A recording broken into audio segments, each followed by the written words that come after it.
How good is ace-4 after this action? Not very. I think Barry's got a call here. It's only... Nick passes. He's getting over 3-1 for his call. Barry's asked for a count. Of course, he doesn't know that Richard Ashby doesn't have 2 overcards. Yeah, exactly. Very good chance. He's got ace-king, ace-queen, and so 3-1 with a pair. It's hard for me to fold that, isn't it? 100. It's 100. 40. 50. 110. 110 total, sorry. Richard's raised it to a total of 110,000. I've put 45 in. I've got a small pair. Neville feels that he must call, so it is Richard Ashby who's all in. I'm getting took to pieces. Hoping that a crab doesn't come scuttling across the flop to knock him out. I'd already put 50 grand in. It's hard to get out. He's in the horrible position, Richard Ashby, of getting his money in with the best hand. Good Barry luck, shouts someone in the crowd. Shows a pair of eights. The flop comes. The 7 of diamonds. The ace of diamonds. And the queen of spades. Backdoor flush draw for Barry Neville. A couple more diamonds would be nasty. The turn card comes. The 5 that's of safe, clubs. so only the 3 now will prevent Richard Ashby from doubling The river up. card. Oh! The 3 of clubs. Oh, Richard. That's horrible. Richard goes out 6th in our competition with a total prize of £14,200. My heart's in my mouth for the guy.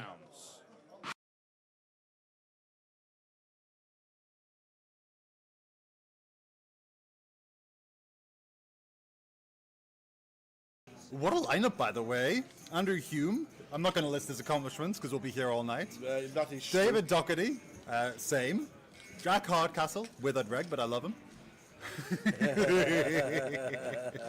He would say that himself. He knows I love him. Nate, hello there. Good to see you in chat. Hi, everyone. Oh, Shopper Yogi, 12 Pavlo. It's good to see you all live. So friendly today. The gang's all here. First person in the chat this morning. Oh, hello. Blind. Sorry, I just rock up to Jack. Oh, wow. 3-betting the aces. All right, Jack. We'll go with a nut low. Suited nut low. That is true.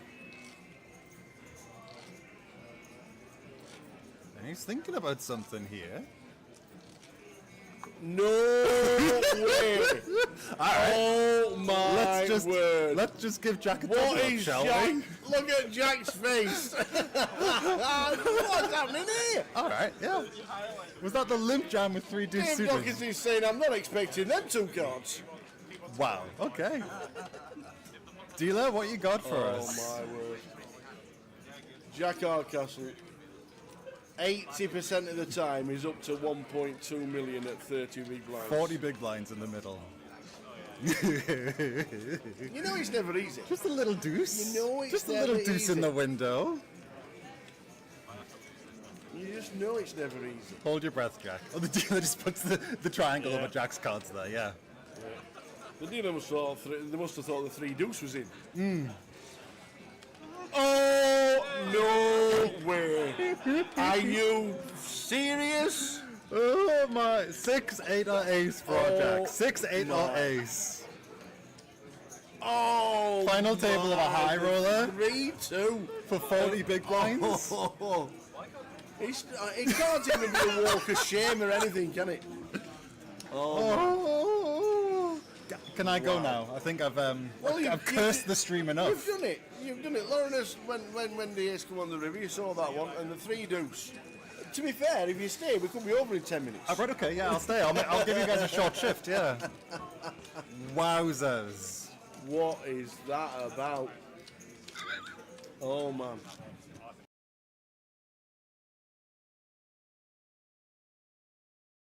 We have just finished and they're all bagging up, so we will see you tomorrow for the final day of the Luton GUKPT main event, where we're going to be crowning a champion and somebody walking away with over £56,000. It's been a superb turnout, nearly 300 runners in the main.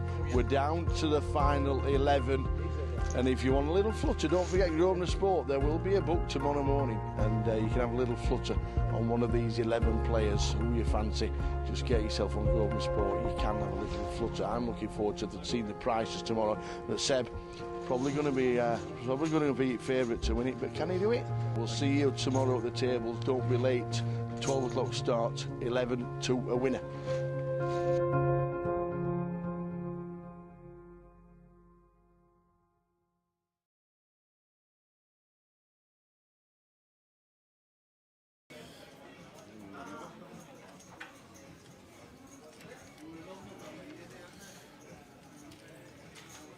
Couple of ducks for Wilco. I believe he covers everyone behind. Going to open from the cut-off. Got to be aware though, we need to raise call facing the big blind here. If Craig did happen to move all in, once we got 2 invested, and I think Craig's got like 180, something like that, pair would be too good to fold. King 9 off for Craig. Doesn't necessarily have to jam, can have a look at 3 and does exactly that.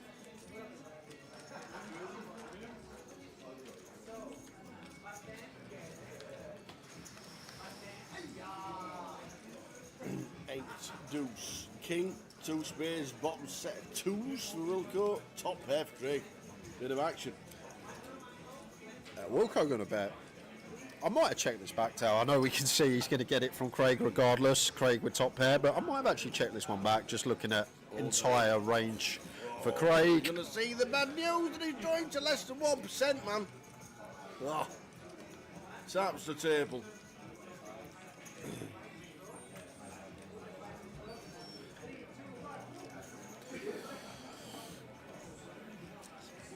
Is this the first exit? It is looking. Welcome to the final day. We're just going to have a quick word with the players as they sit down 11 to a champion.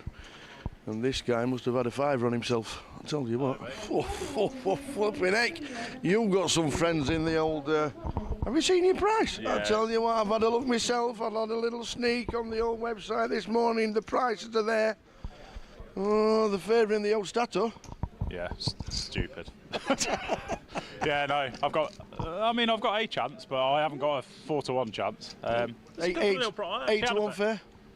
This morning, 8 to 1. If you're up early, that is. I went up early enough, but I mean, yeah, I got that won't be too bad. What do you reckon to it? I'll tell you what, it flicks well, doesn't it? Didn't have time to finish Flicks well. It does flick well. It flicks well. I've had a bet on somebody. I like the price, but I'm not telling you who it is. Well, if they win, I'll tell you. Well, I know you've gone from 8 to 1 to 4 to 1, but somebody's gone from 14s to 13 to 2. Yeah. The guy sat to your left. Living proof that people don't like money, because he's definitely not going to win. So I'll be surprised if he makes the final, and if he does, he'll be out quickly. And unbelievably, the guy sat over there who folds the winning hands for fun should be 500 to 1 because I thought we were only talking about that yesterday. Are we still doing it today? No, we are. We'll leave. I'll tell you what. If he wins the title, he'll never let us live it down. If he wins it, he'll have to do it once every tournament, won't he? Yeah. So we're gonna have a quick wander around the other table. Good luck, boys. Cheers, mate. Have a great day. Entertain us, because that's what we're here for. 11 down to a champion. They're all just about to start, and Zicheng Mao's not even in the building yet. He don't care. He does just know. In fact, he's here. He's wandering in. He's wandering in. We'll grab Zicheng, but the final 11 is here. A quick word with Michael Stevenson.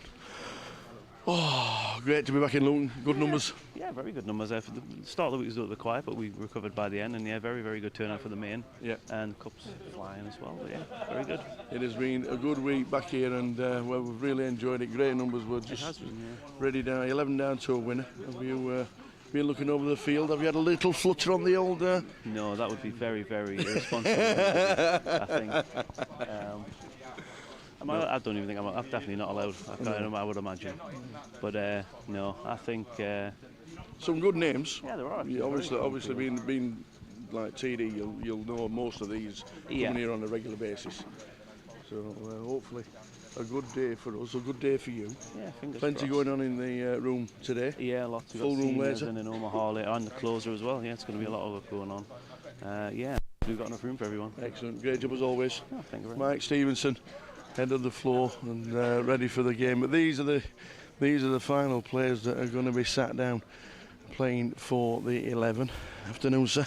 How you doing, mate? I'm all right. How are you? Yeah, good. What price did you get yourself at this morning? So 14s, I think. 14. Look at these. Okay. They're not bad. Yeah. They're not bad. What do you think? 14's fair price? Yeah, I mean, it's good value there, mate. Yeah. Yeah. Yeah. You fancy your chances? Yeah, why not? Yeah. These events, 285 runners, they're not easy, are they? No, it's tough table sometimes. Yeah, I had a really tough table yesterday at the start. Yeah.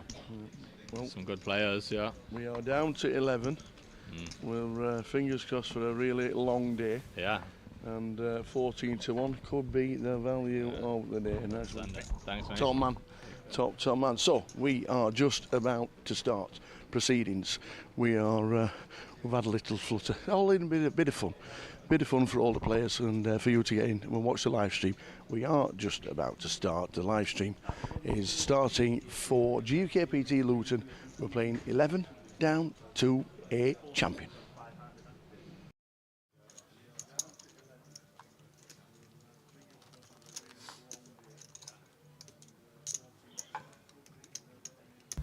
Perfect.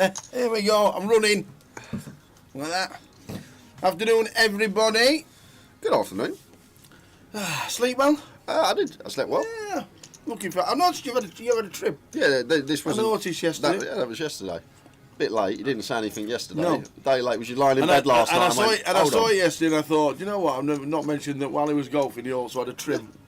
Not while I was golfing. There weren't a barber. I get back in the buggy, put the thing In on the me, buggy. do a little bit, and then I get out, take my shot. 11 down to a champion. Seb Young, Cal Morial, Husni, Keith Littlewood, Stato, Zicheng. Going to be a good table. Did anybody have a little punt? Yeah. Good afternoon if you did. The most back person and the biggest back person wasn't Stato, was Mitch Johnson. I could see that. 14s to 13 to 2. Yeah, I could see Mitch being backed in for sure.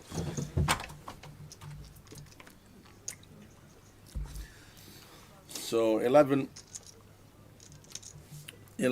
down to a winner today, whenever that will be.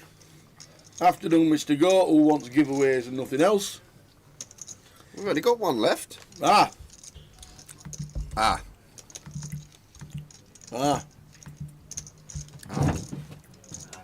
They've all been credited, but there's some that have got the wrong aliases.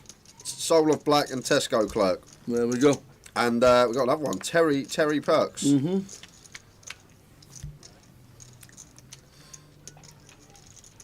So we'll mention those names throughout the day. Yes.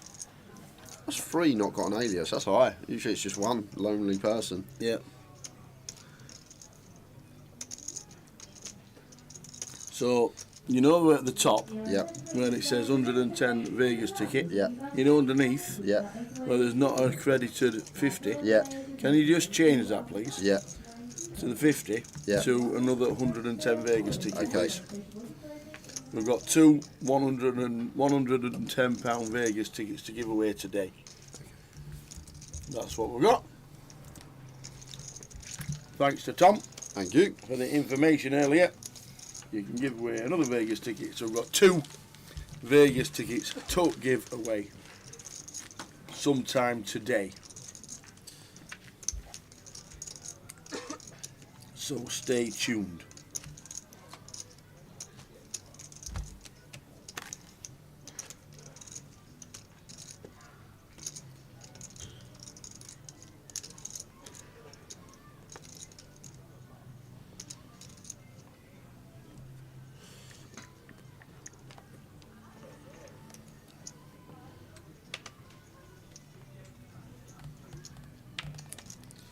All the tickets should be in now, Gibraltarian. They're all there. They've all got the green, well, other than 3, Soul of Black, Tesco Clerk, and Terry Perks. Yeah. Tom was online this morning, gave us information that we've got an extra Vegas ticket to give away. So we've got 2 now. than the 110 Vegas tickets. 2 of those, and the rest have all been added already. Thanks to Tom.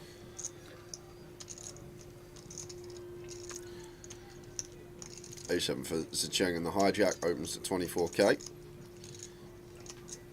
Vadim's King 3 suited. Doubt we're going to be doing much in the small for 16. Quick fold from Keith. Saw Keith yesterday, went, can't believe I folded the winner. But he then goes, but I probably wouldn't have had this many chips if I did. He goes, everything's different. He said, I could be out. And I'm like, you're right, you could be. True. You don't know how it pans out. If he shows the 2 cards, everything is just different. Everything changes.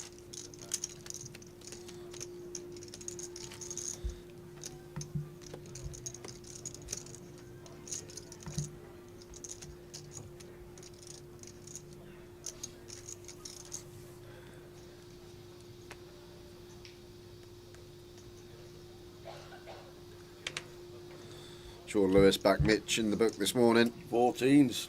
It was 13-2 just before we started. I think you've got to get up early for these. So ace 10 for Zicheng.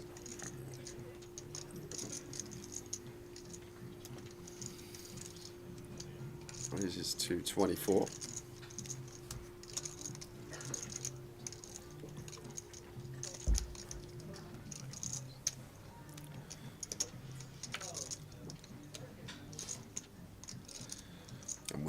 Defend this one at this stage as Tommy, like in terms of chips, yes, any 2 suited fine to defend, but ICM here 11 left. That if he had like 6-7 bigs potential, gonna have a really easy decision I suppose, but just gonna let it go off a 12.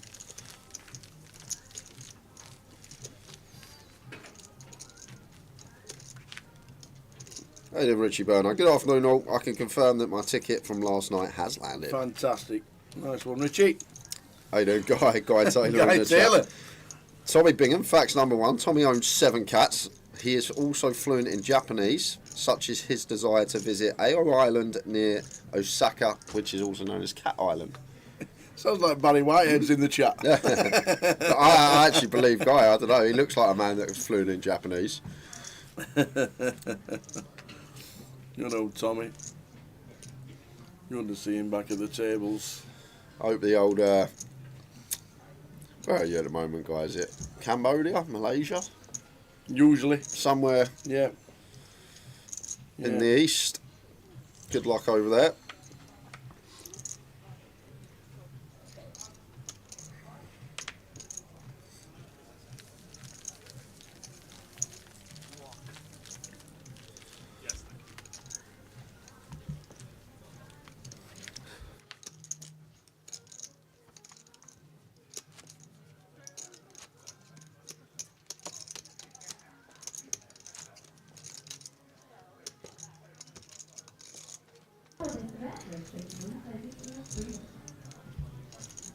Taiwan. Enjoy, mate.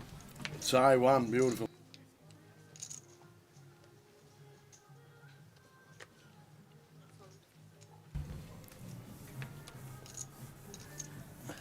And Zealand to all the Chinese viewers.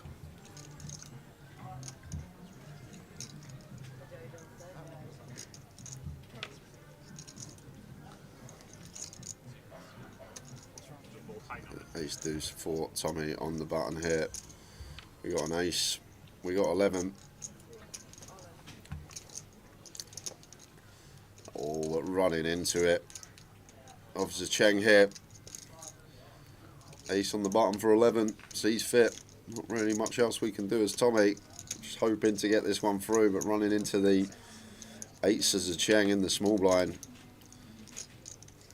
Always continued, just thinking whether to flat here or whether to ISO for his 40. I think Stato's got around 35, so it wouldn't shock me if we just saw an ISO here from Zicheng.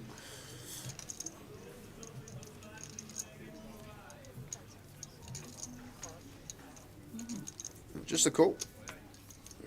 Stato going to get out of the way. Stato actually working with 40 as well. Thought slightly less. Either way, Tommy needing to find an ace. Otherwise going to lose the first of the day. Here we go. Tommy in one.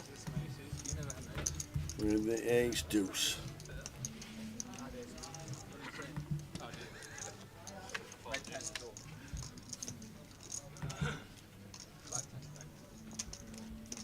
It's in the ace for Tommy. Yes, the fortune that we need.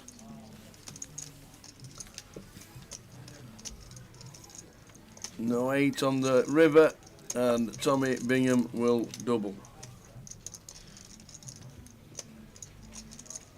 And does. There we go, Tommy up to 300. Long shot coming in today, 25 to 1 if you got on Tommy in the book. And that's why sometimes these long shots are the value. One double up, right back in the thick of things, and in with a shout. And just done it. So good morning, Zawan, to you too. So we'll flick on the old Jedi Castle 42. Forward that, Chris. I've done it already. Mr. Chris Johnston. And hopefully we will get it sorted. So Terry Perks and Soul of Black. I think Soul of Black is... Gary Clark. Yeah. Yeah, I thought I'd had that before. Let me see if I can find Soul of Black on a different one. There's definitely one before. Is it?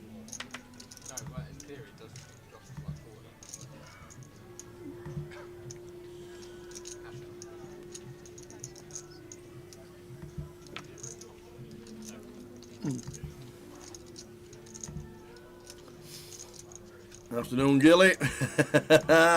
What a day for you yesterday. Unbelievable. The flukiest goal ever. It was pretty fluky. To get yourself promotion into League One to play the mighty Rotherham United next year. Unbelievable. Come off his hip, his arse, whatever it was. Diverted it past the keeper who was going the wrong way. Went in. And as Gully says, just went from sitting with his hands in his heads and his face covered up, and then to sheer jubilation. Yeah, sick find from Stato, just happily shoves there, 30 effectives. It's just Cheng, 19 effective. Mitch against the button open, beautiful hand to do it with, Queen Jack suited. These are spots I feel some will miss, like Cheng opening off a 30. Mitch with just sub 20, sitting there in the small blind with Queen Jack suited. Some players may just call there and C3, invite Mitch in the big, split equity three-way, but Stato just with the reshove, covering both, gets the ace high to fold.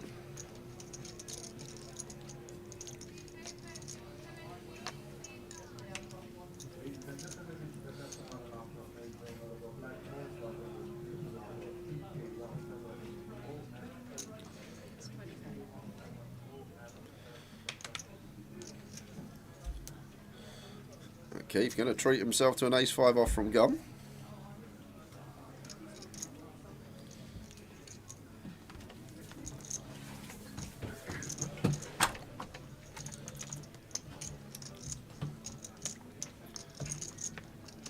Going to get it through. I guess we are 6 max. Chip leader. Effective low jack there. Getting it through. So 11 down to a champion. Michael.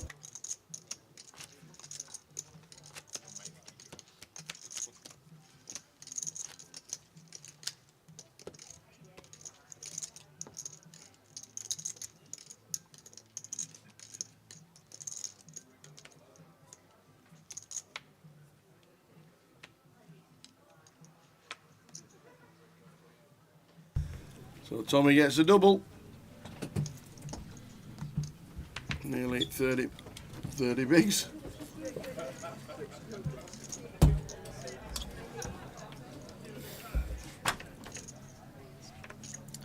There's a Cheng. A couple of kings in the hijack. And Stato, Queen Jack of Diamonds again here. Different scenario to last time. I'm never going to see a jam here. Keep covering us in the big blind, but feel like flat. We're going to see a lot here from Stato. One of these that if we do free bet and get ripped on. just horrible for us, so I feel like this is the only avenue to take. It's a nice hand to take for in position onto check.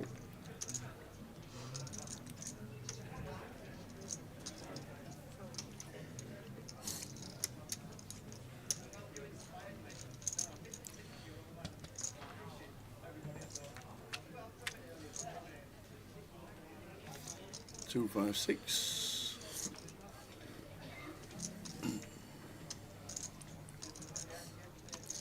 Interesting one for Zicheng. Should be doing a lot of checking here, but Stato shouldn't really have stuff like 5s, deuces, 6s maybe.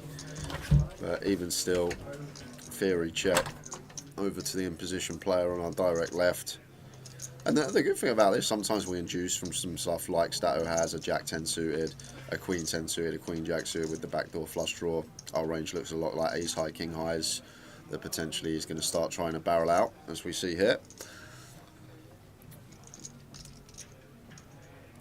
The 30k from Stato. And like Stato's still going to have 7s, 8s, 9s. Not necessarily just going to free bet these at 40 to start the hand.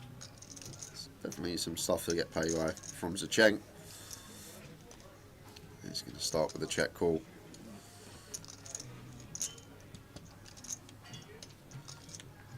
Mm-hmm. 10 of diamonds keeps Stato involved. Yes, we do turn this flush draw. Zicheng going to start folding his king highs, but he's going to continue like the ace highs with the backdoor flush draw, the 2 overs, stuff like ace 10 through to ace king. Ace king off can just come along, ace queen off as well, but I feel like the other ace x, ace 10, ace jack will probably be suited.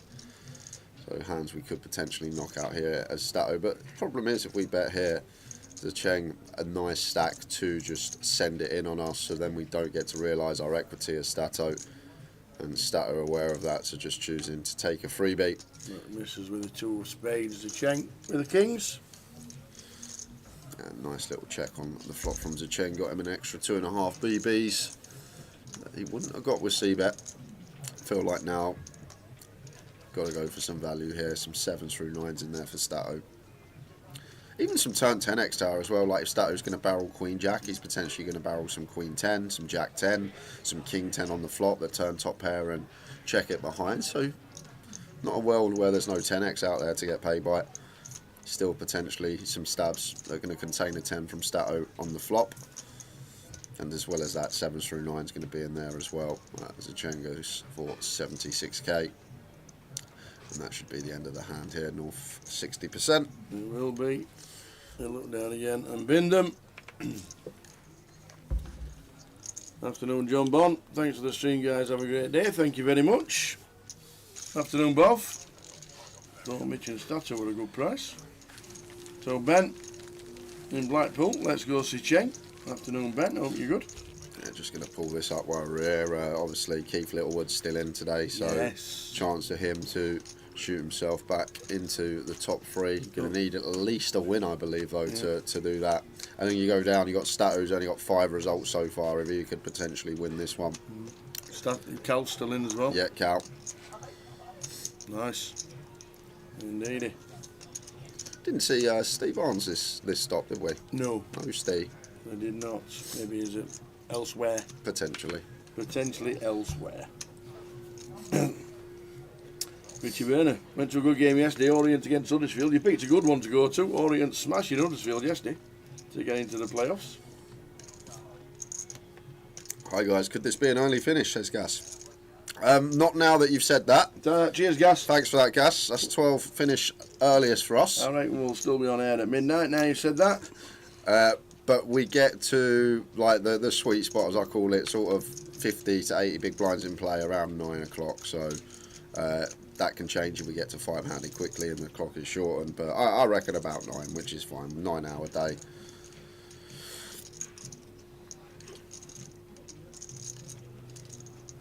Steve Barnes is on a ferry to Bilbao. Still on it. Oh dear. Still not found out, John Roberts. I know. He went out to the early morning interviews this morning. He came in late. Yeah, so did I. So I had no chance of grabbing him. You wouldn't have done the early morning interviews. I will chat with him at some point today. The problem is we're on delay, so like our breaks don't coincide. So when Zicheng finishes his break, we're going on our break, and I don't really want to pull him at the table while he's playing for this amount of money. And now we're doing the early morning interviews for the starter player today, and he just sauntered in like with 30 seconds to go. A bit like you. That's pretty Walked much me. in, Yep. morning.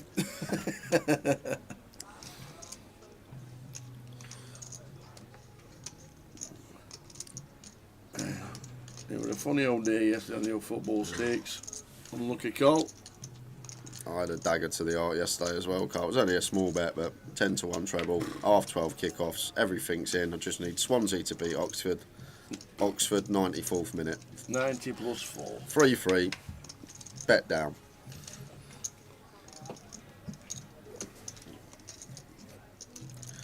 Tommy blind on blind, Jack 7 suited here, and I would be jamming this for sure as Zicheng. Pocket sixes, just flush out so much equity in our opponent's range. They're going to go for check here with the sixes. We can have some traps. I just feel like Tommy's going to be potentially folding or attacking with like some stuff that we dominate, stuff like 10-4, 8-4, 7-3, like the polar trash end range. Understand maybe what Zicheng's thinking and keep some stuff in that's going to have 3 outs, but I'd expect Tommy to maybe raise some of the time this stuff that's going to have 3 outs, and then like his complete range is just going to have a lot of like the middle in gap stuff suited. Just potential hands that are going to have 2 overcards versus us. Does seem like a lot of BBs to jam at this stage. 11 players left, but I feel like sixes in that spot might be one that goes.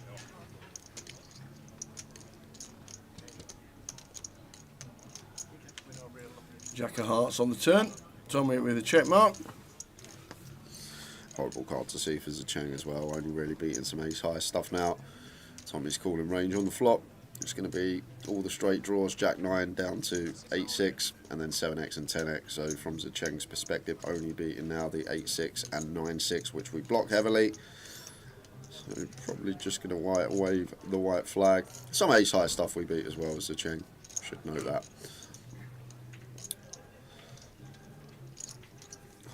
Now is Tommy.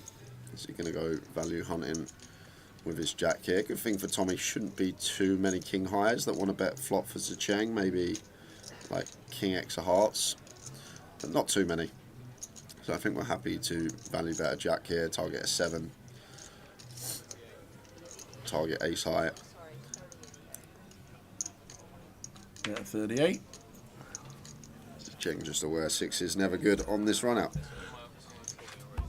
And away we go to the first action on the outer table today, and we've got an all-in on a flop of 5, 6, 7. Wow, ace king of clubs, 2 overs, not flush draw. It's black on the turn, but the wrong black. So Paul Seaton Smith needing an ace or a king, and it's not. Pairs the queens. Great run from Paul. He has played well all week. Fist bumps all the table, finishing in 11th. For £4,390. Seb Young adds to his stack. That is a nice stack for Seb. That is. So we're on 10. Chrissy, yes, it counts for dead card. So it said the check mark on the turn there was with Tommy because both 6s were in the muck, so Zicheng could not find a 6. Yeah, it automatically works it out for us and tells us that the folded cards. Afternoon, Chrissy. Hope things are well. And Scunthorpe United won yesterday to get into the Northern League North playoff, or the National League North playoff final. Who do they play? That's what we need to know. Who do they play?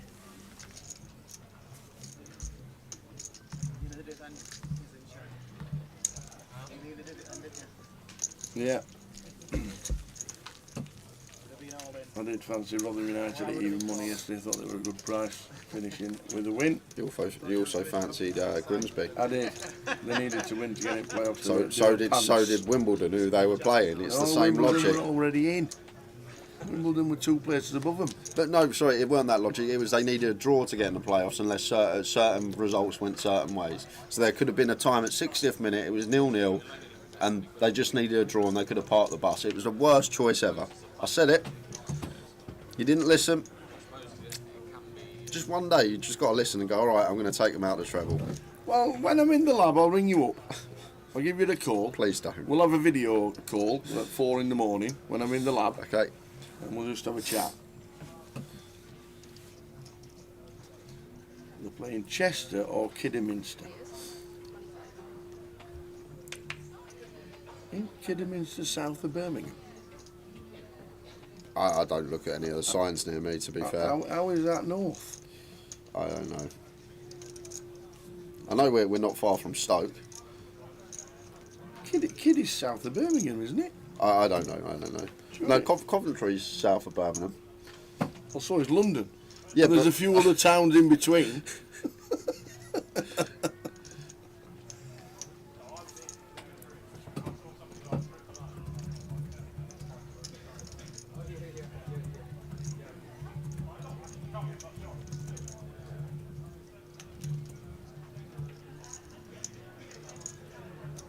Suited King for Tommy. Nice attempt to steal candidate. And Vadim's does have this ace in the big blind. Against a cut-off open, going to need to defend here.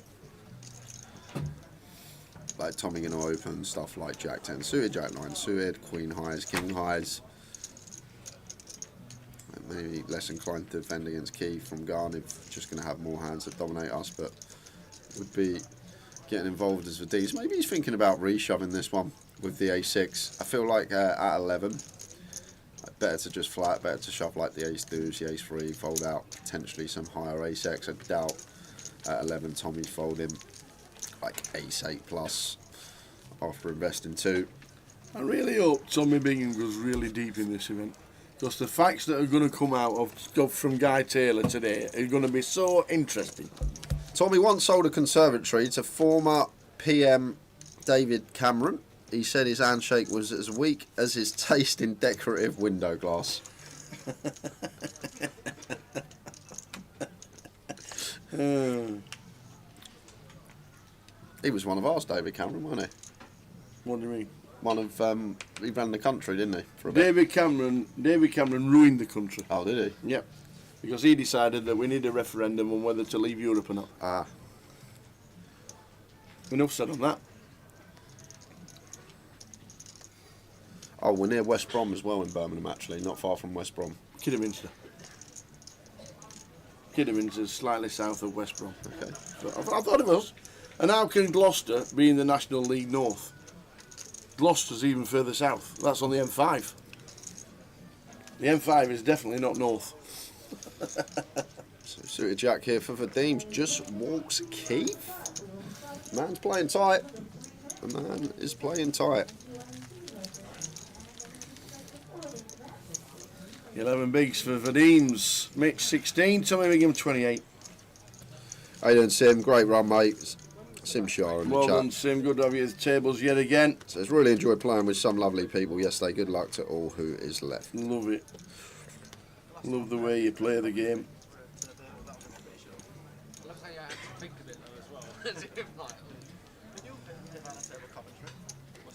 Now we're doing Apocalypse. Paul Seaton Smith, only player out so far today. When we lose one more, we'll be final table time. Under the gun for Zicheng.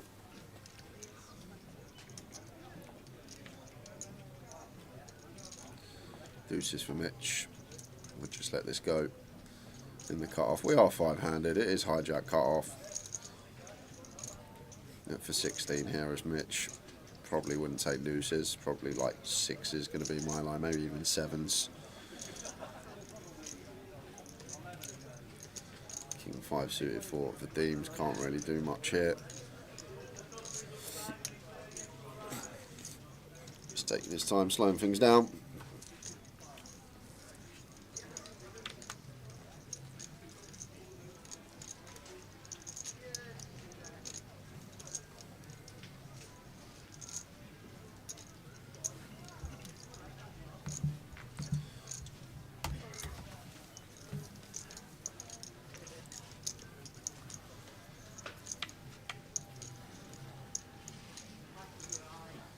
Afternoon Apocalypse. It's Snooker World Final Day. Who do you think is going to win? Dennis Taylor. Wow. He'll be in the commentary box with me. Where's the white ball going?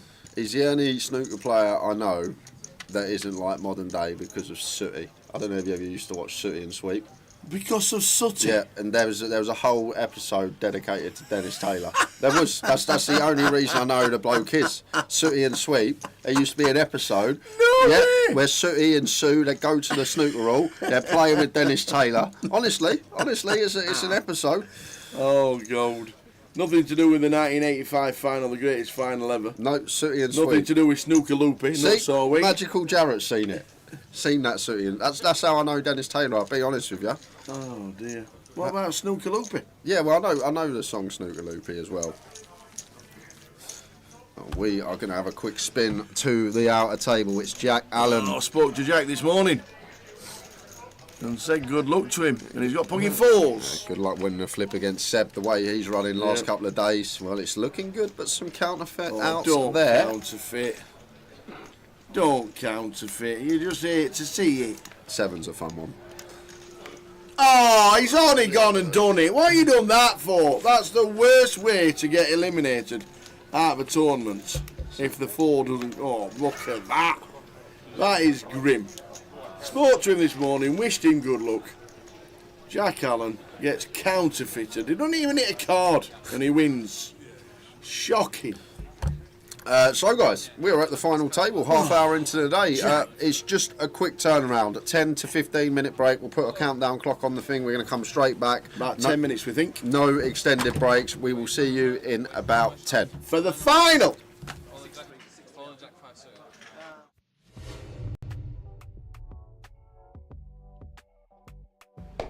We're spending 10 minutes with Arian Kashani. Thank you very much for your time. It's a pleasure to be here. Where did you start playing poker? And how on earth did you get into it? I mean, growing up, I've always been very much obsessed with anything strategy-based. So you're no 3-card brag man. No, and I used to play a lot of cards, but a lot of different card games.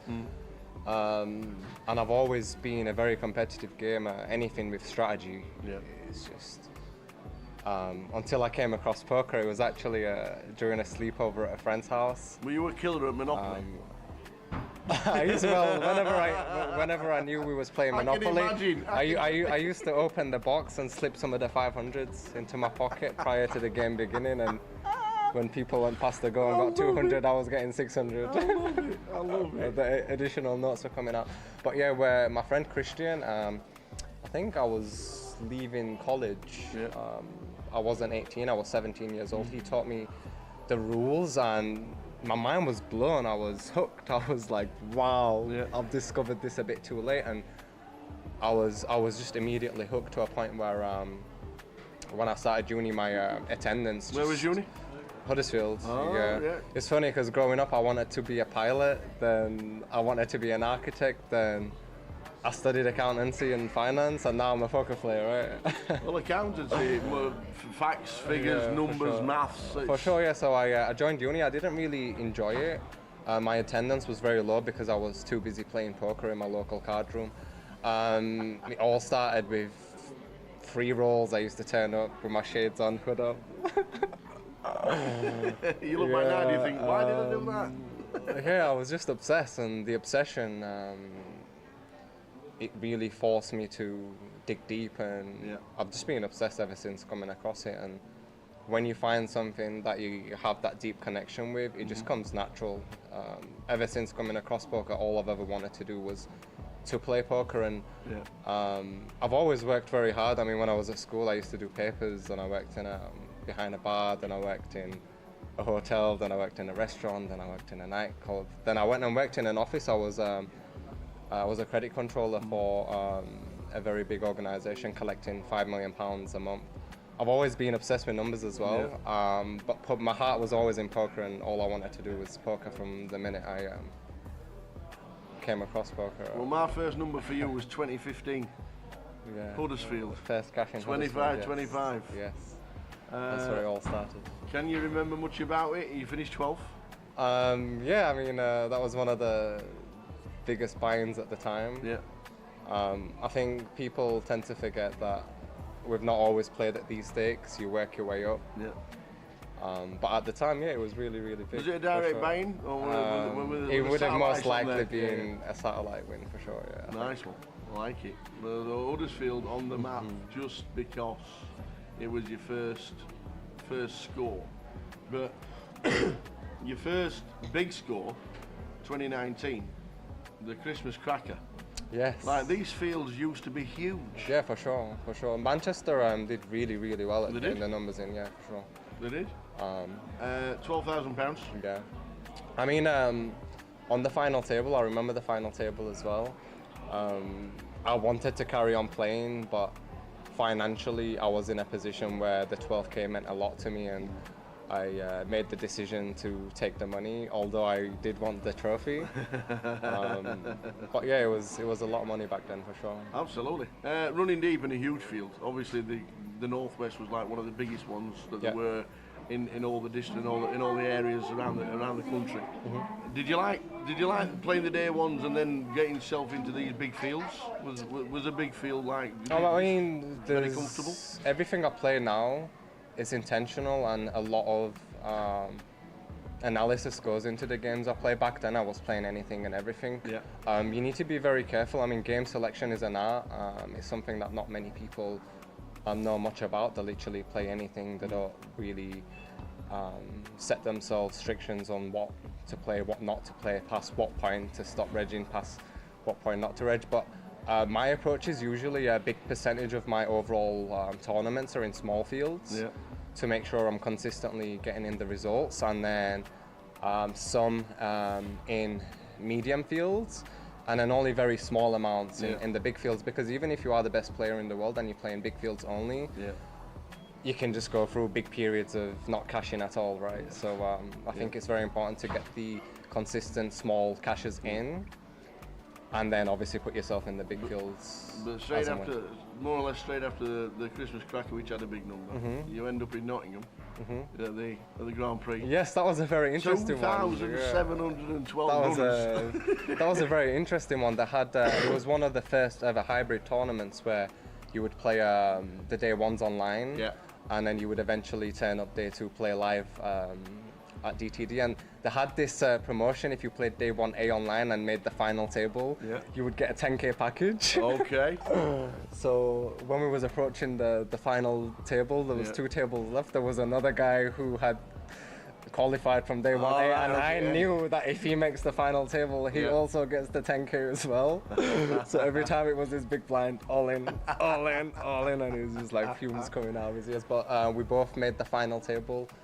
We both ended up getting the 10K package. With the 10K package, I ended up actually getting more than first place, but a friend of mine, Fabian, ended up winning that. Congratulations. So you were second? I did really well because he had all of the chips with 2 tables left, and I just outlasted everybody. Got myself the second, and the stack distribution heads up was ridiculous. Then, unfortunately, we ended up in lockdown. Yes, but how was it for you? It wasn't unfortunate. It was. I'm going to say this. Lockdown was very good there because historically I've played online a lot, and the games were really, really good during lockdown. A lot of people who played live, obviously they couldn't play live, so they were forced to play online. So the online prize pools were getting ridiculously big. Like the Irish Open, I remember it was guaranteed at 1 mil. He ended up collecting 3 mil.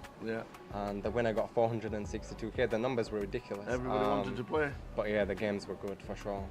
Really, really good. But lockdown was a very tough period for a lot of people also. Of course, but you certainly did well during it, which is really nice. But obviously coming out of it and coming into live poker back again, last year, big year for you. For sure, nearly $300,000 as it says on the database. For sure, it was the first year where I started competing for the leaderboard, and I wasn't really going for it till I think March time. I got a few results in a row, and I thought it makes sense, and I made the decision to give it a go. Yeah. It was very competitive towards the end. The best I mean, thing about start of the year, everyone was like, "Oh, yeah, it's over. Cal's won it." And the deeper into the year we got, the closer it got. It was very, but the very best thing interesting. for us watching it from the outside in was you and Brandon battling away. Robbie as well. Yeah. Robbie was up there as well. It was very, very competitive year. I really enjoyed it. You ended up with the 15k package, which was Well, really, I managed to get that in the last event. I needed to finish a certain place to get that, and I did just that to be able to scrape the points needed to finish 5th and go over Brandon, I think it was. Did it help with the 15k package, or did it just go on top of the pile and then we just still have the plan to play what we need to play? Oh, it just goes towards buy-ins in the future. That's all it is. Yeah. Experience. When you play locally, then you play nationally, then you go and play an EPT. Yeah. What's that like? It's obviously different games. They attract different player types, and I think one of the biggest keys to succeeding in poker is knowing how to adapt to different player types. And different players, they play very differently. I mean, it's one game, poker's one game, but everyone has a different understanding of the game and everyone plays very differently. So it's very important for you to try to gauge how someone thinks about the game and try to come up with a strategy to counter that, basically. I don't think it's realistic to play this unexploitable balance strategy versus everybody. I think you want to be choosing to do X intentionally rather than doing it to randomize and to balance, etc. I think everything should be intentional, for sure. When you go to an EPT and the fields, you don't know 99% of the field. Can you sit down and within 10 minutes work out an online quickly. reg? Or very. I mean, a lot of the times a lot of the times from appearance, from how people hold the cards, how they put the chips in, what the table presence is like, etc., etc. If not, if people are regulating the behavior well, all it takes is one showdown. You see one showdown, you play the back in your hand and the hand back in your head, and you start making assumptions about your players. That's the key. I think a lot of recreationals, they tend to only pay attention when they have a hand themselves, and they don't really pay attention when they don't have a hand. The key is to be paying attention all times, to be building this profile on each player, so when you do end up in a hand with them, you know exactly what to do. Yeah. Do you prefer the live? Do you prefer live now more than the online environment? I enjoy them both. I think live poker is a lot more competitive for sure. There's a lot more competitiveness to it, and running deep in a live tournament is very thrilling. But running deep online is also very good. It's two completely different games versus different player pools, and I think it's very important to know how to adapt. There's been a lot of very successful online players who come and play live who don't tend to do that well, and a lot of the times that's because they're not really adapting that well. They're trying to play the same strategy, and a lot of poker is just adapting to who the opponent is. It's not a game of cards, it's a game of people played with cards, and you need to play each individual based on their tendencies. You do a lot of coaching. I do indeed. Online. Yes. You're very successful. Do you like it when your proteges get a nice little touch somewhere and you keep in touch with them? And For sure, it's very rewarding to help people become better at something that they care for, and that something is poker, which I love very much. So it's very rewarding to be involved in the journey of some of these guys, to see them grow, to see them get these results. And I've actually built a community. There's between 30 to 40 people, very close-knit. Everybody's helping each other. We have constant, regular hand discussion channels. You're always studying between yourselves? Yeah, for sure. I mean, poker's all I do. Even when I'm not playing poker, poker is all I do. I mean, of course, besides spending time with family, I'm very blessed to have a very supportive partner and to have a 7-year-old son. So whenever I'm not playing poker, because poker can be very, very draining, and for me, I'm very lucky that I have my family to lift me and re-energize me when needed, so I can go again. I think your off-table routines have a big impact on your performance at the tables, for sure. A lot of studying obviously leads to a lot of results, and like you say, you do a lot of chatting between you guys. Is it nice for you to sit there studying, knowing that these results are coming because of all the hard work? Yeah, for sure. I've always believed in hard work. There's no such thing as talent. There's no such thing as talent, and if you believe someone is more talented than you, all you have to do is outwork them. And a lot of it comes down to mindset as well. I think in any industry, if you want to succeed, you need to have a bulletproof mindset. In poker, very much so, because it is very... You want to stand up? Yeah, you can. You want to sit? You don't want to sit with them watch it. It's embarrassing. No one wants to sit there, do you? That's actually a good point. Carol's 100, 140, 200. Sit down there. Someone has to sit down. I'll sit down.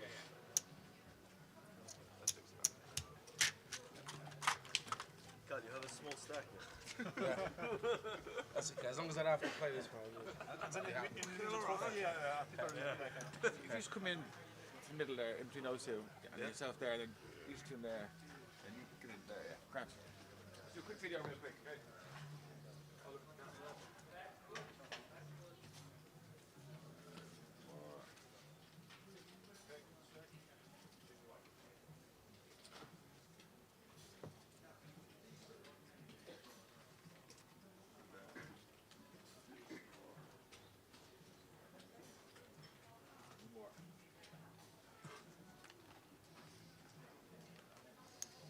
Oops, sorry, it was chips, guys. Carol's a nice guy, Carol. There you go.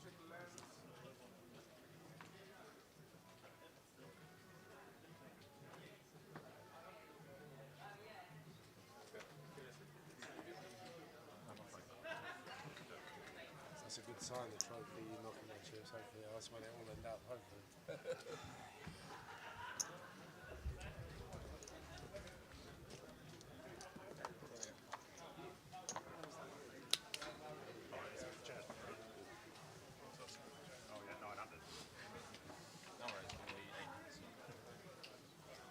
Yeah.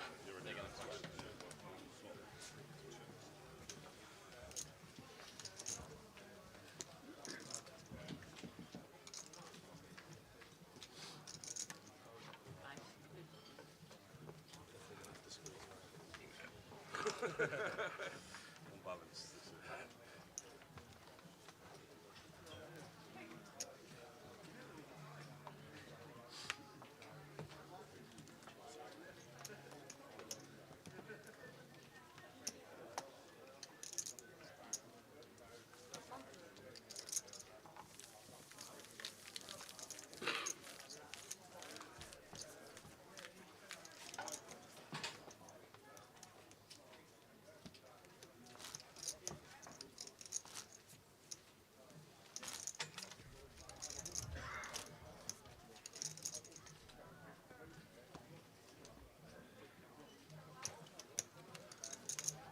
Here we go.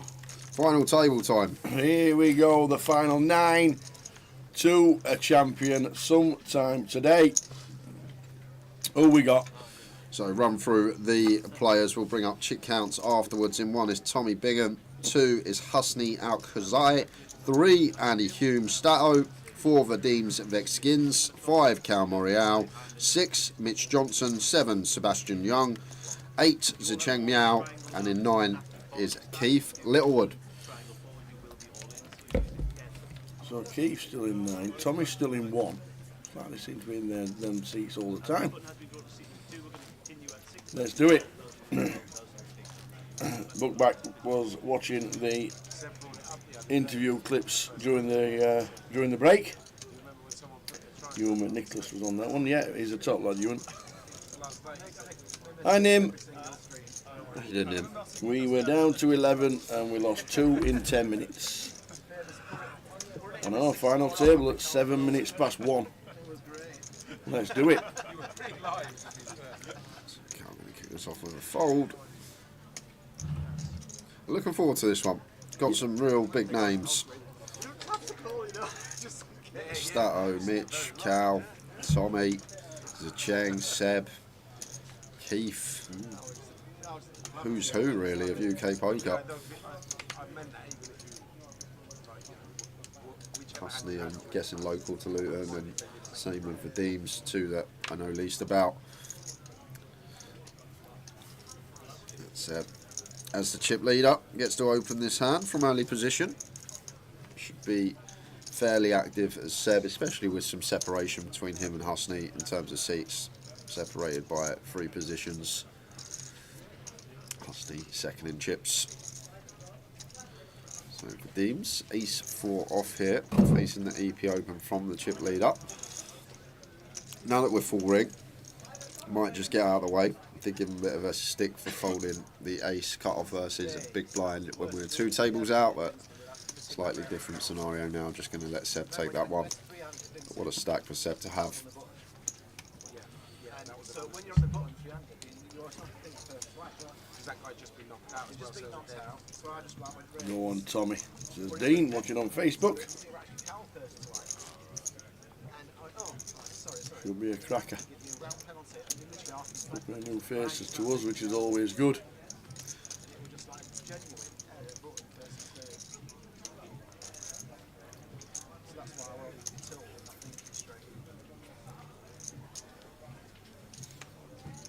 All the seniors are gathering round, starting at 1 o'clock. The seniors, I think there were about 60 seniors that started the event. Yeah, once again, Seb, only person that will get to open this hand from +1, but we're the chip lead up. 40 big blinds on second.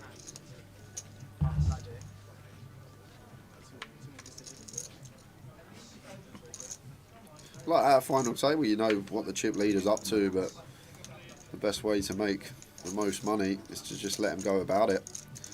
Because if you're aware how you should just sit there and do a lot of folding, not really be getting involved unless we got the right combo. We just make money from collisions happening around the table. Just let Seb go about his business and try and chip up, potentially bust a few players. You ladder a couple of grand. Back-to-back opens, get them through for Seb. Very nice indeed. There we go, that's what we're playing for. Oh, bring that up again. Seb, chip leader, 9 bigs for the Vadims for the payouts. 56,720 up top. We've now locked up 6,290.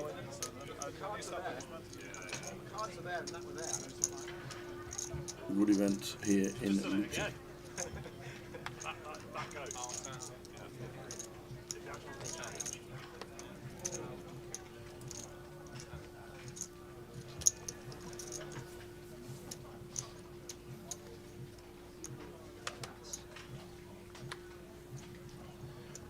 Ace-10 for Zicheng.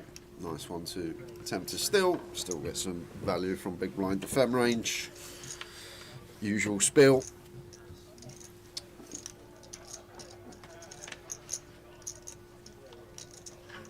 Hustling here. I feel like I'm going to be calling a fair amount.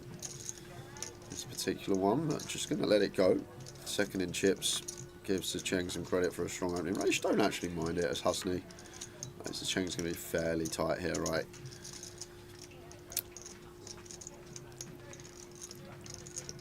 Maybe when we are second in chips, so do get to VPIP slightly more. Seb under the gun this hand, so he's never getting involved. Just going to be a raise and take. I like the speed these lads are playing. Keep it the same all day, that would be nice. Absolutely.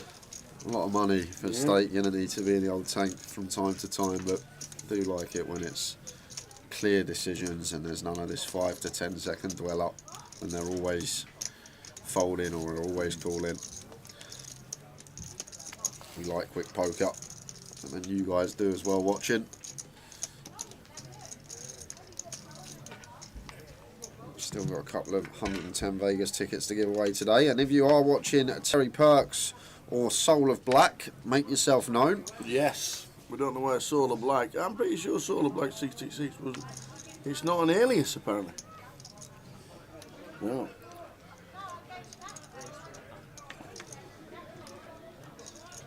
I thought we'd had that before.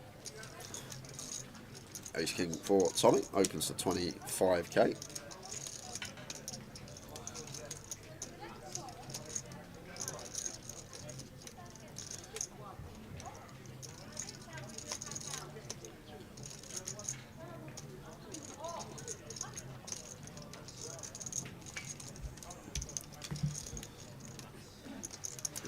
For the chip leader in the big blind. Pocket sevens for Seb.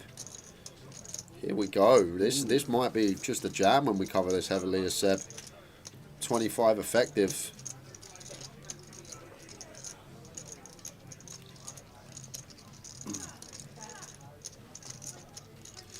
May just call. Like Tommy should be pretty tight from +2. I guess we never knock out better, right? 8s, 9s, probably going to call us off.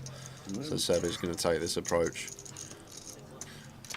Like, I know if we're like 3rd, 4th, 5th in chips, like we're never jamming this hand. Not sure if there's like a nuance as the chip leader when we chip lead this much to just send this one for what is 25 big blinds. Queen 9 flop, Queen 10 4, 2 clubs. Because like the idea, we want to knock out some hands that potentially dominate us. I don't think Tommy's going to fold like 9s plus. Maybe he does. And then he's not really opening stuff like 5s for deuces. Maybe, yeah, maybe now I think about this more. Just a call for Seb. Like prefer a jam with something like deuces where potentially we fold for it like some more pairs, if that makes sense, rather than 7s where I don't think we're going to fold too many dominating hands. Maybe pocket 8s is the one. I weren't sure as the big covering stack if we can just ask the questions with this pair, really put the pressure on. Now we get post, Queen 10 4. Tommy with the C-bet, 3 of hearts turn. Wouldn't mind barrel here, Tower. It's a really nice board. We can really put some pressure on some 10x of Seb, some 4x of Seb, even some club draws. The thing is, we got to be willing on rivers. We got to be brave. We got to say to ourselves, we need to be barreling off on brick rivers here. If Seb's got a queen, he's going to call turn, but we need to dislodge that with a 3rd barrel on the river. But the 7's just having to fold to the 2nd barrel in the first place. Works on the turn. Very nice from Tommy Bingham. Up to 31 bigs. I'm not sure about that pre-flop spot for Seb. Sort of no man's land unless you've looked at something that's similar. I don't know, like, when we're not chip leader, like we're not going to ever want to jam that hand, but I'm just thinking maybe as chip leader, 40 bigs on 2nd in place, is there ever any jamming going on? I'm not sure.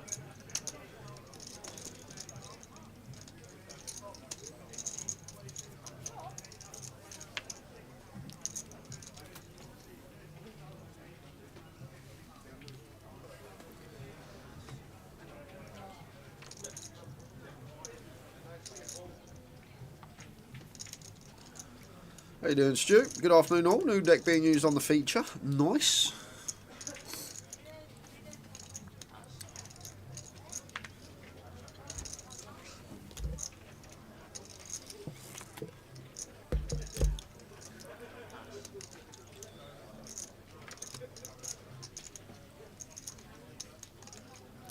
And Vadim's has been patient. A couple of spots where potentially could have V-pipped, but now this one's as clear as it's going to get. Just sub 9. King, Queen of Diamonds, all in.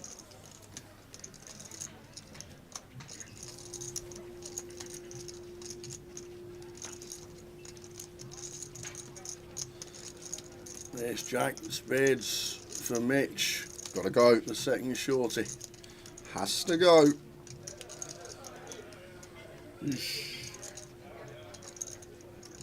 What does he? Of course, yeah. Like this is just clear as days Yep, are. in they go. Like Vadim's going to shove all the ace-x suited, potentially most of the offsuit, some king jack, queen jack. Ace-jack suited can never ever fold here for Mitch. So here we go. First all in and a call on the final table here in Luton. It's Vadim's up against Mitch Johnson. Oh, putting the man bag on. It's a satchel. Is it? No, that's satchel. That's from the that's from the Hangover. He goes, your man bag. And he goes, it's a satchel. He used to be called satchels. It's a satchel. 8, 4, 4. Running diamonds. Kings or queens needed. Oh, we lose one. One of them. Boom. One of those, which cuts out the jacks. Mitch needing an ace. And it's not. Vadim gets the double, and Mitch is now down to 4 bigs. The satchel is back on the chair.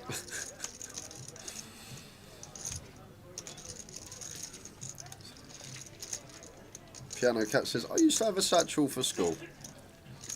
Hey, everybody did back in the day. When I was at school, I don't know why, but the in thing were them tiny Just Do It bags, and we used to have like we used to have like books that would never fit in the bag, and you can never zip it up because you'd have the book sticking out the bag. But you had to be trendy and wear one of these small Just Do It bags that were tiny. You couldn't even get like a 330ml can of Coke in them. They were tiny. But I just remember everyone walking around with the little Just Do It bags about 15 years ago, even longer.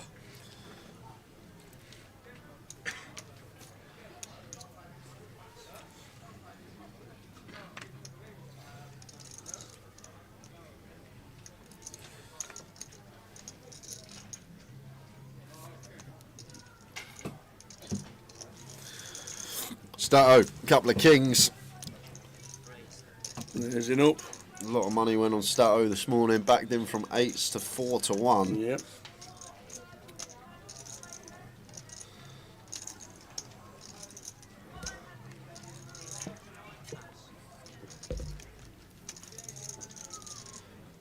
Oh no, you've got to be kidding me. Best of mates. Not on the tables because everybody wants each chip, but Mitch is just thinking, oh my, here we go, I've got a chance. And this morning, Stato said Mitch has got no chance at 14 to 1. Well, if you're going to call him kings into queens, he probably has got no chance. This is not fair. I can't wait to see the faces. He's going to slow roll. No way is he going to slow roll.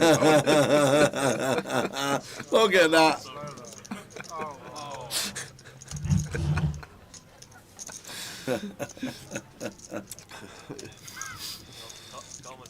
Good mates off the table. Enemies on the table. Yeah. Mitch with 1 foot out the door here. Going to need to find a lady. And with 15% equity, going to need to be the case lady. So it's Stato actually videoing it for posterity. He'll send it to him every time he gets knocked out or something. No, no, it won't! Oh, heck. Case lady on the flop. And now Mitch fading the case king. Oh, wow. We're going to be up to 142 here. And there we go. Thank goodness it's but a pity. Stato says, thank goodness it's such a pittance.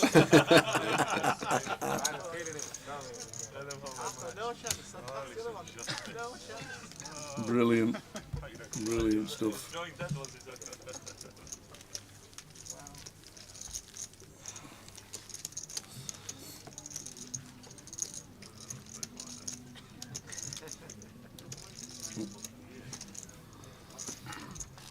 Cherished memory to go home with. Alongside Night Place Pride.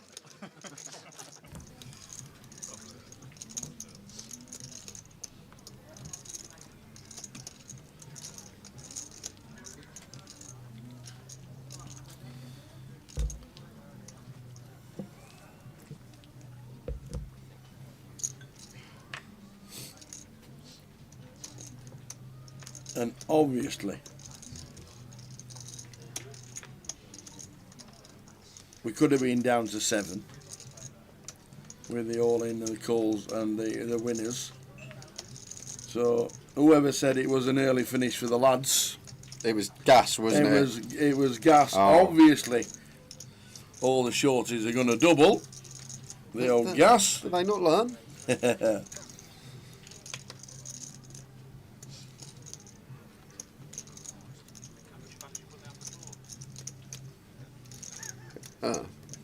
B3 bet will fold here. 4 is a Chang. Knows that Seb's going to open really wide, so potentially going to attack even off of just 35 bigs.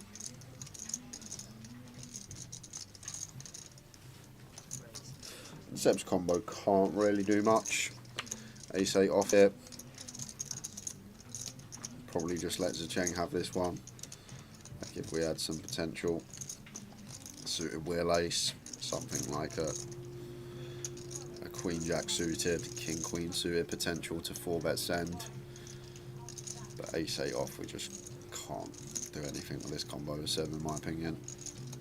Be well timed if he does find a 4-bet, I'll give him that. Be extraordinarily well timed, but gonna have many better hands to choose as a 4-bet bluff.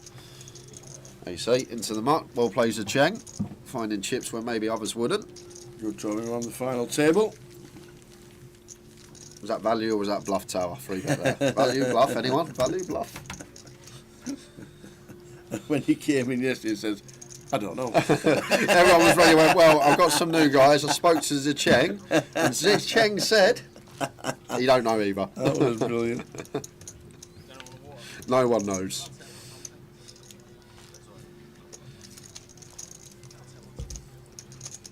But I will speak to him today, because Josh Bolton has told me he's retiring from poker if it was a bluff, so I don't want to grab him in time, in game. We're not going to be having the same breaks. At some point, I'm sure we will grab him.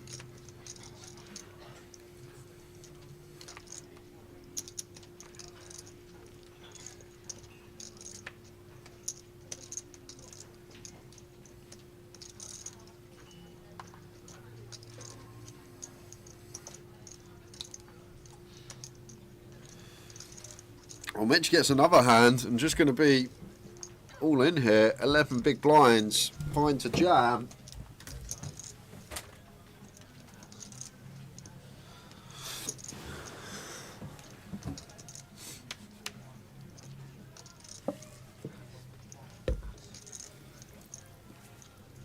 Any action for Mitch? Tommy with the 10s. Wow, what a spin for Mitch this could be.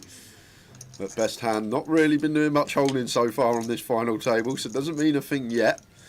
Tommy has to go with this one, with just ISO here. Blind on blind, we have 28 bigs. So there we go. And the 7s can get out of the way. And Jacks this time.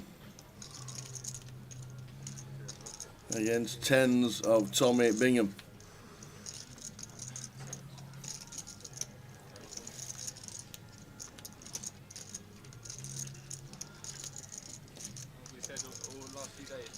So, are we finally going to have the best handhold on the final table?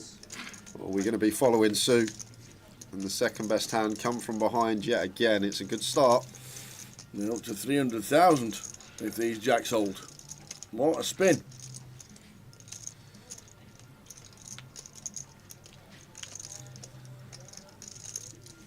So looking good for Mitch. Fading 2 10s.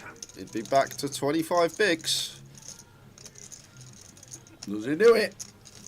Yes, he does.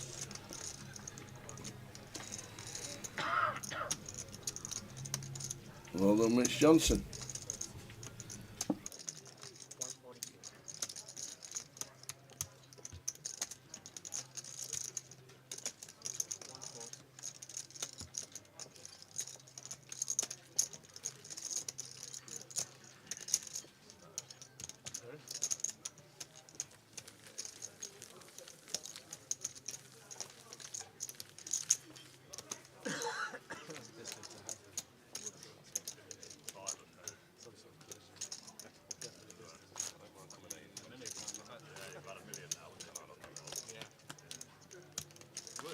No, you don't think it's worth more than money. Yeah. No, yeah. It wouldn't have one against Extra them. 200. Yeah. Really was a battle. And some of these. Over a million. Yeah, would have won it pretty much. Definitely top 2. How you doing, Carpet Catcher? How are we doing, Mr. Carpet Catcher? Hope things are good. Jack 9 suited for Cal. Not going to be letting this go. Thought it was going to be potential open. Sitting third in chips, just going to keep it tight. Sabria wants the odds on Keith Littlewood having a Man United shirt on under that jumper. 1 to 50. And I've not seen it. I honestly haven't seen underneath.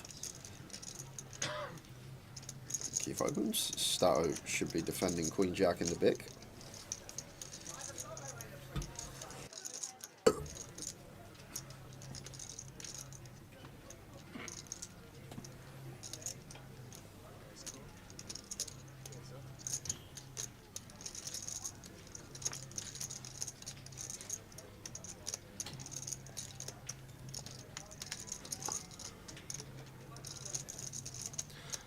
Ace, queen, queen. Could be some bother. Keith Littlewood here. Cut off versus big blind. Trips for Stato. Keith flops top pair. King of spades on the turn.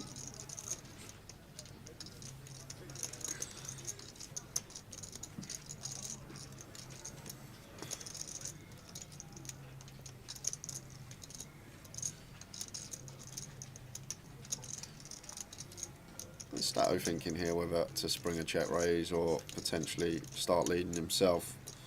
But I'm going to assume that Keith has a hand that can call a turn lead once he checks back ace, queen, queen. If he's open like 10-9 suited, he's going to c-bet. Same with like jack 10, same with pocket pairs. Feel like just always c-bet in here. So Stato aware he's going to get a lot of calls with this turn lead. And knows that Keith will check back some ace-x as well with 2 queens on board. One of these that plays nice as a check. Just in terms of equity, going to be well in front or well behind.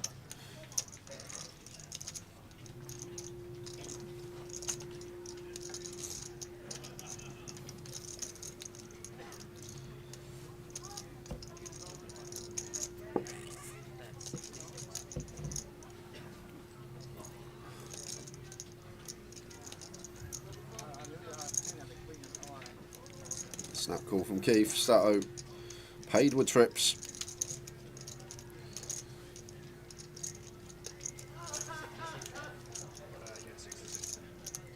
That's on 538. Mitch has gone double-double.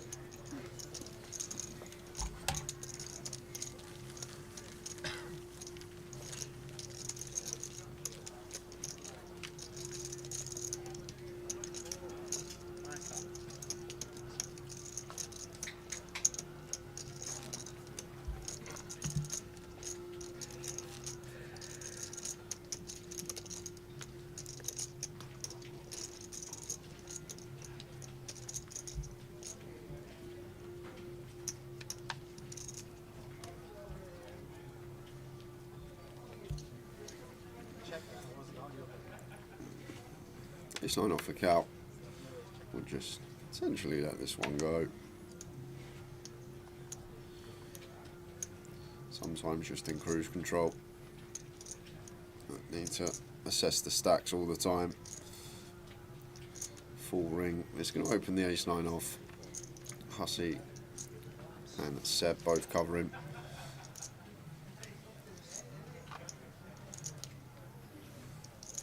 So checking ace-7 off. Doubt we're going to see any aggression, but once again going to take an offsuit ace-x as a 3-bet. Or is it just some deliberation? He's going to let it go. No, he's not. All 3 options are available at this moment in time. That call's not available. It's fold or 3-bet, and just fold I would be doing against gun.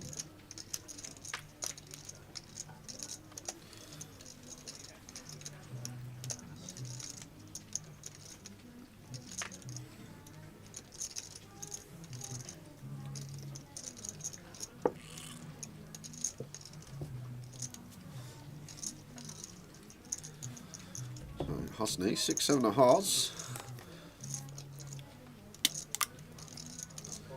He's going to have a look.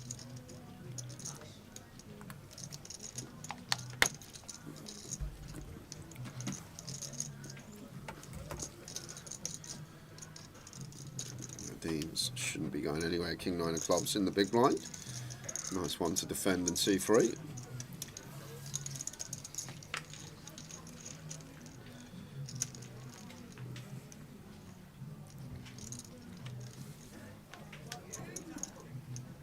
Flop time, 3-way to the flop, 983.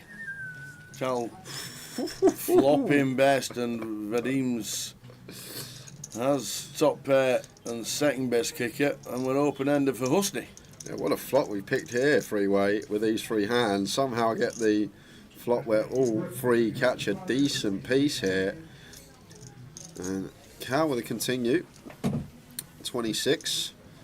And without Husney doing anything but cool here with his up and down, Cal's still got all the overpairs in range as the under the gun opener.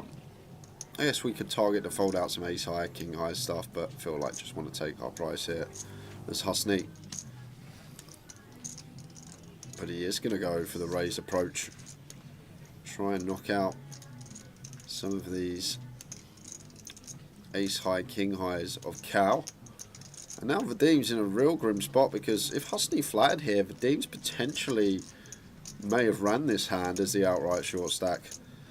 But now, with this raise in front of us, maybe we just get out the way and let it go.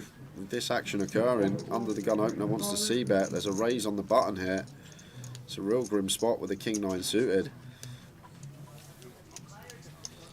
Cal can still have overpairs.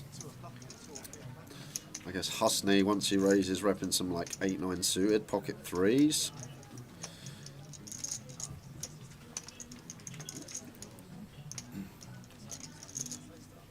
You can get away from this. I think you have to once Cal c-bets into field and Husney wants to raise in position. Like Husney's not really repping much though, Tal. This is the thing, and why Vadim's probably taking this line. Like Husney, if he's got a set here, 8s, 9s, 3's probably fold pre, but if he's got 8s or 9s, why would you raise? Like why? You just flat. Cal's gonna have a lot of ace highs, keep those in. So maybe Vadim deducting here that Husney's just never really got value. It's so hard for Husney to have a value hand. It has to be 8-9 suited, 2 combos which potentially would flat as well. He's not raising ace 9, he's not raising like jack 9 suited. So the problem that Husney's got with this bluff here, Tower, against good competent players, we just don't really have much for value. It's just so condensed. If we've got jack 10, queen jack, queen 10, like as some bluffs here, as we can see 6-7 in there as well, you start scattering all these gut shots up and downs into the bluff range, it just outweighs the value monstrously. Like it's literally 8-9 suited, that's it, 2 combos which might not even raise. 8s and 9s should never be raising. So Husney's value range here is just like not much at all, Tower. Yes, we've got a lot of equity of our up and down, but so important when bluffing to actually think about what hands you have for value in the given spot, and vice versa. When you value bet and think about the bluffs you can have here, and that's what the best players are going to be doing. Like, you can't just flop a draw sometimes and go, okay, I've got some equity, I'm going to raise, if you're not repping much on the value train. If you've only got a select few combos for value, but you've got countless for bluffs, not going to be a good spot to be putting those chips in. He does. Bet again makes it 85. Cal obviously going nowhere. Yeah, for what I've just said, Tower, Cal should just be calling. Look at Husney's range. For value, he's basically repping a set or 8-9 suited. So like from Cal's perspective, there's just no reason to raise. We just want to keep bluffs in. And there we go. Just keep all this jack 10, queen 10, queen jack, keep it all in there.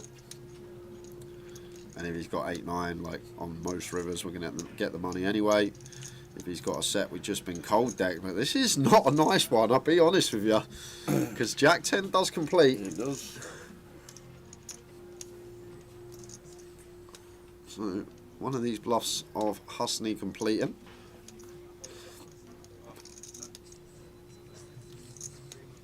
As it plays. Check call again. Oh, Cal's not folding his combo, he's too high up. Like Cal can get to the river with stuff like jacks, 10s, kings. Like this stuff's going to be the stuff that we fold. He's also going to get to the river with stuff like ace king, ace jack as well.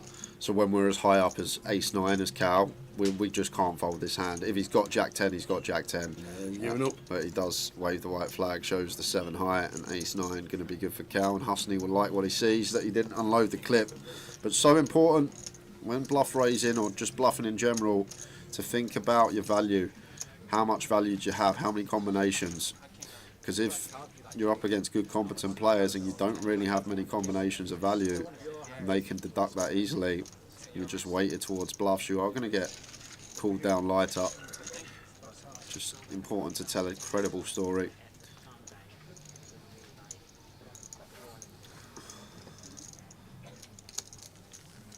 Yeah, what a turn for the King-9 of clubs as well. Picked up the old nut flush draw, but Vadim does well not to go bust there. Final table, Luton. 30 minutes into the FT, 3 all in and calls, 3 double ups. Indeed. They do it on purpose, our chat box. They know it, like, I don't know how it works. It doesn't make any sense at all. That whenever someone says that, it seems to always be a long day.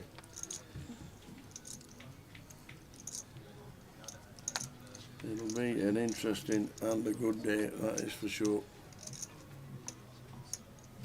Looking forward to it. This final table. A couple of newbies for us on the table. A couple of previous winners. And a Man United shirt.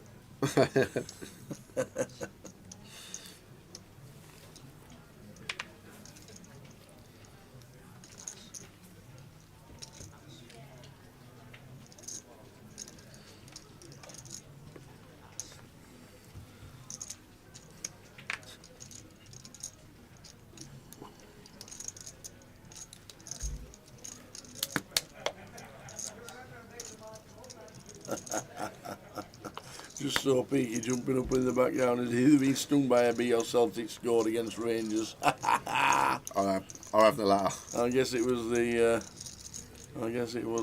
equaliser.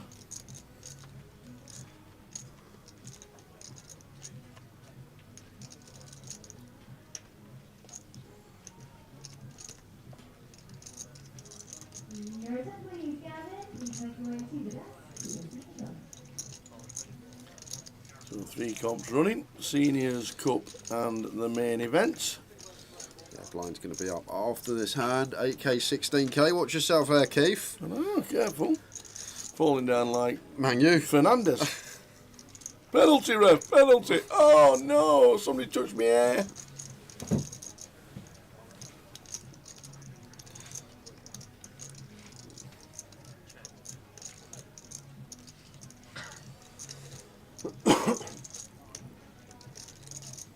Proper football match later. Sociedad versus Athletic.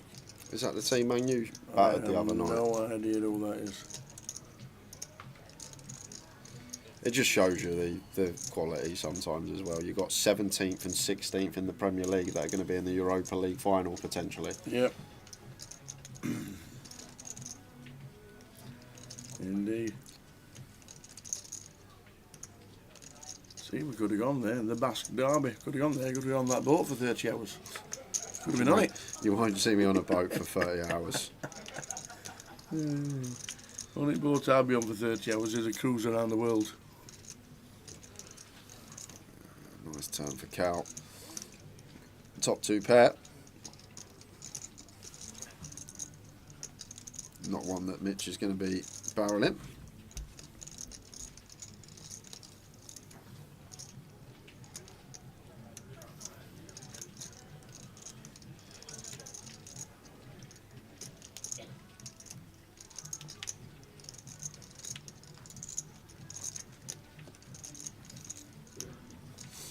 Four of spades on the N here. 2 pair again for Cal. And Cal probably going to go for value of his own. If he is going to knuckle, Mitch may feel obliged to bluff with King of Spades in hand, but not going to get that opportunity. Just thinking no 6x from gun.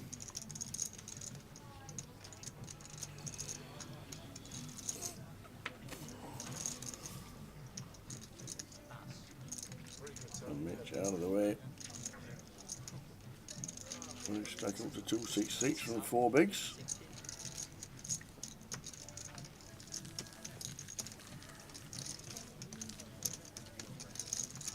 Cal up to 1.1.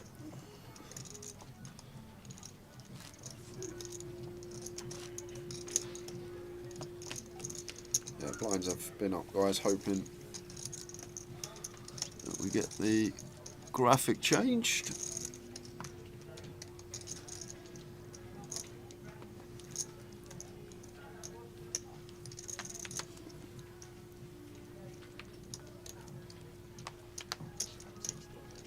There we are, 8K16.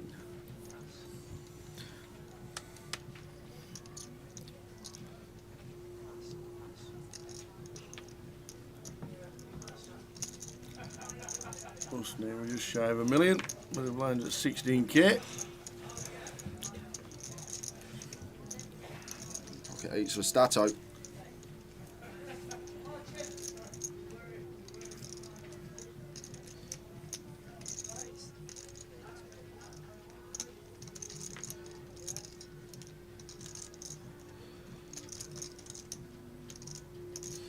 We will put the leads schedule up after this hand. Have we got it? We have indeed.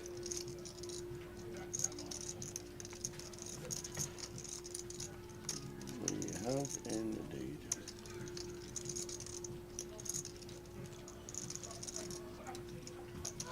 Cal doing note with the Jack Deuce. And a wry smile because it's Mitch who's initially raised. Lead schedule looks a lot like this. There we go. Starts on Wednesday with the opener and the mini satellite. Opener in Leeds. You got the opener, the 200-pounder, the mystery bounty that starts. Love a good mystery bounty in Leeds. So that's the first week of the schedule. PLO on the Tuesday, and then second week we'll be there Wednesday the 14th of May with the mini main day 3, the high roller day 2 on the Thursday, and the main event Friday, Saturday, Sunday. So there we go, full schedule, plenty to go on to. It's all on the app, and if you want to buy in you can, because it's an MPL event and it's on the app.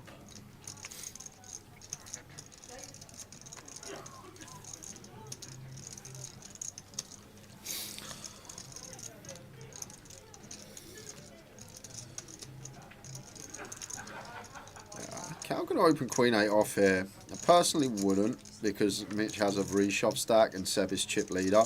So as Cal here, feel like I'd just let this one go. And Mitch with the ducks in the small against this button opener, Cal may even take this. I probably wouldn't take it versus hijack or before, but against button when Cal going to be open probably like 40%. Just going to get a lot of folds as Mitch with our pair. This is why I personally wouldn't have opened as Cal. And then the other reason, Seb in the big, having us covered here. Seb with ace 10 in the big blind. Mitch going to shove worse ace here. It's going to shove like king 10, queen 10, jack 10 suited. I feel like we got a call here with Seb, whether he finds it. I feel like in live settings, people don't find these enough when it's open, shove, and someone needs to cold call the all in behind. But when you think about Mitch's shoving range here, there is going to be a fair amount that we do dominate with the ace 10, specifically against the button opener Cal.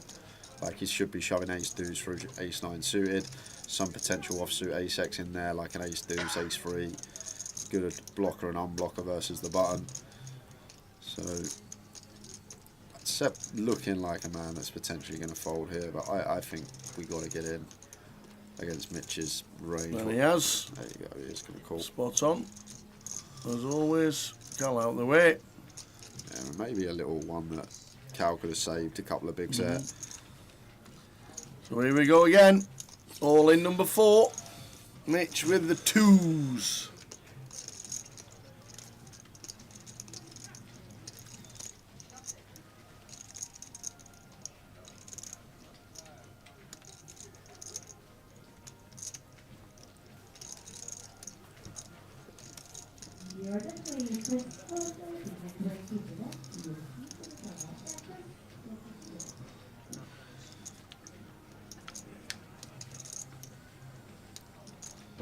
Well, that's a fair start for Mitch. That's not bad. The man that had 4 big blinds is about to have over 30. Well, we got chops. 25's about to chop.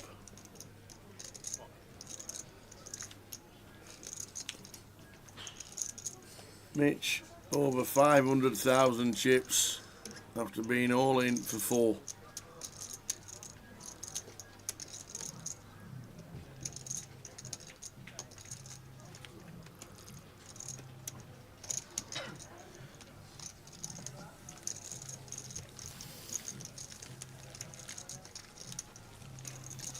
So 4 all in and calls 4 doubles. Yep.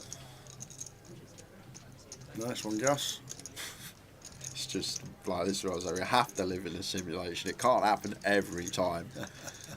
I'm a maths man, always have been. It just defies all laws of probability. Apocalypse says out is a 2-0 up. Has there ever been an 18-0? An 18-0? In the snooker. I don't I know. I remember Steve Davis. I think Steve Davis won like 18-3 once. I've never even heard of Zhao. No, he's a new kid on the block, and a lot of people were saying he's going to be the next big thing, and he absolutely battered Ronnie. 17-7. Did he? Yeah. Wow. Yeah. How old was he? He was about 20. Wow. He's going to be good then, ain't he? When he was 4-4 first session, yeah, and then it went 12-4. Absolutely mullered him. He did indeed. How are we doing? Ali Ayoub. Watching the best in the business, commentate on the best in the business. What a time to be alive. Much love, Tower and Jay. Godwin, and I'll see you in Vegas. Fingers crossed.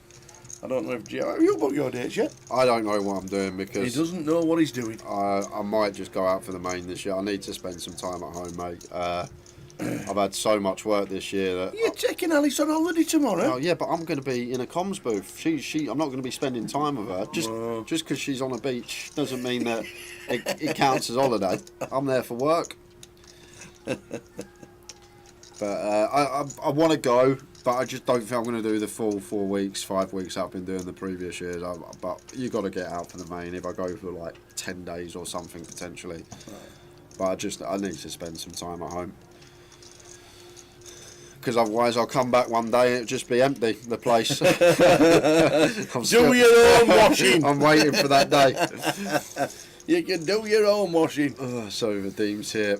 Don't forget to feed the cat. 13 bigs, in it goes. Likely to be getting looked up. It's just important to have that balance sometimes. You get a bit lost in this world. The old poker. You can get lost and just feel like it's the only thing that's out there, poker. Other things.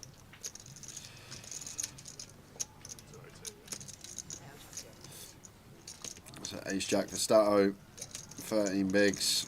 I feel like the Vadim's going to shove some stuff that we dominate, like we're definitely calling ace queen for 13 right, ace 10, even kind of mare potentially could get in.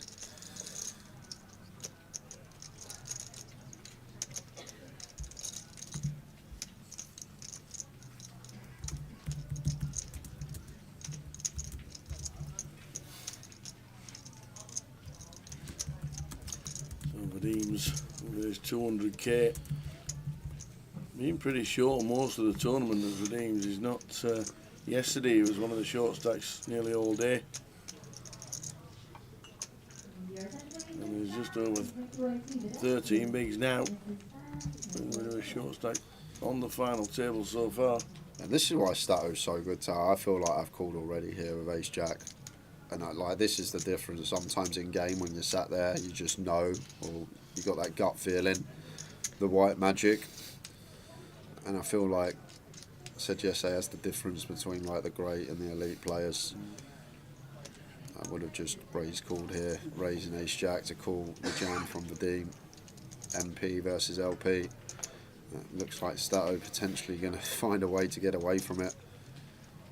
the way I always look at these spots, like ace queen's kind of a fist pump, right? We're more than happy to call off ace queen for 13 with 2 invested, so ace jack's not going to be too far behind. If he finds a fold, it's a pretty sick one, tower. Going to use another bank.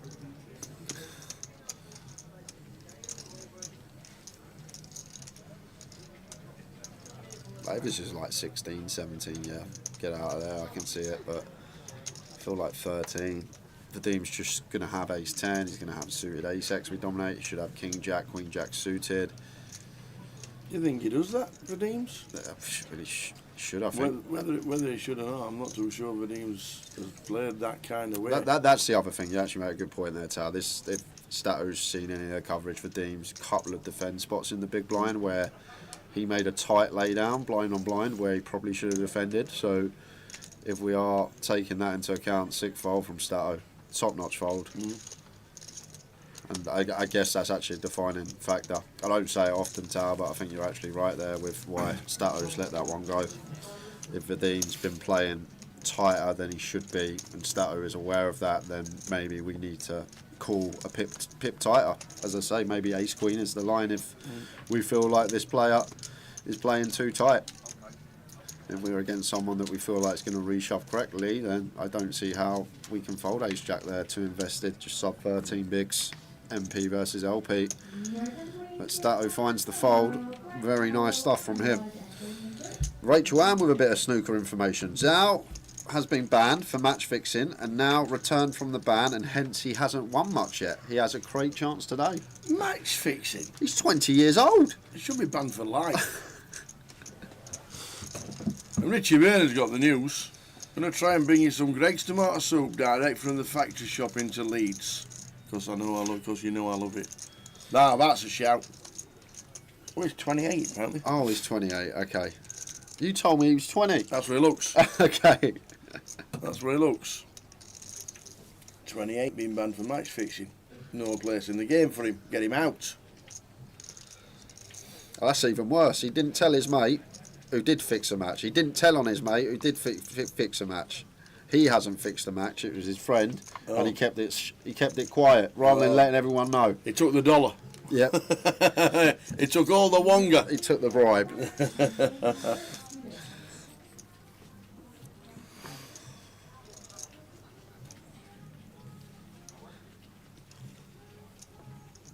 So there we go. Seb, who's been up in the top 2 or 3 in the chip counts for a lot of yesterday and all of today.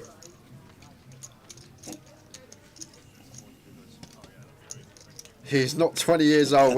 I'm just listening to Tower. He looks it. That's all we were thinking. He said he's about 20. But someone, Perry's told us he's 28.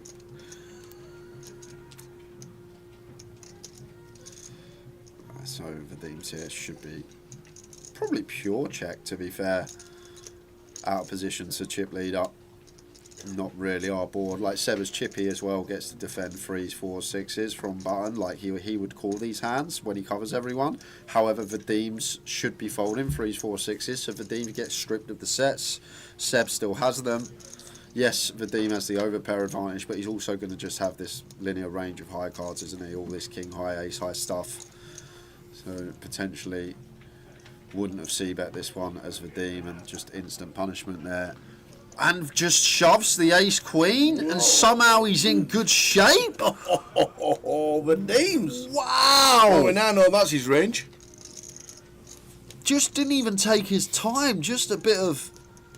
And I love this, he's not grabbed the satchel. That was just like a red mist moment. I guess he was just annoyed that Seb raised him, and it was just a sort of impulse reaction, and he just said the words, I'm all in, but he's in great shape with ace-queen high.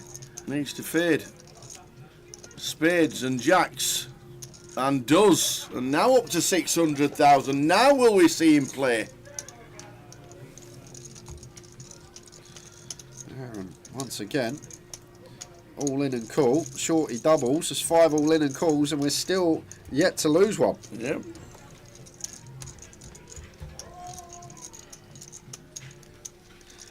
Yeah, I'm not sure about that tower though. It worked because we got a hand to call that we're actually slightly ahead of in terms of equity, but what are we up to when Seb just has all the sets set?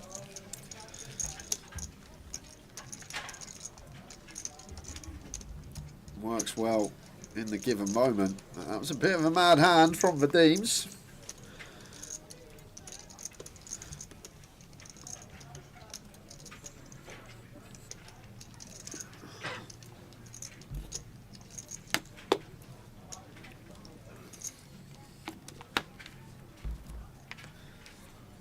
King 9 suited for Husney.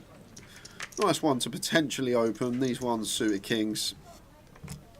Okay to still decent combos to use, but just gonna let it go. Has dipped a bit in the stacks as Husney come in with 1.1 million, got around 800k now, so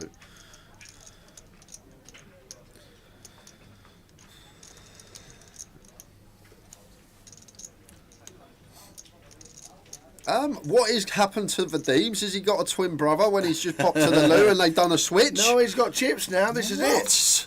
Just opens 8-5 suited. Cal on direct left covering. Seb in cut off covering. Vadim's has come to play now.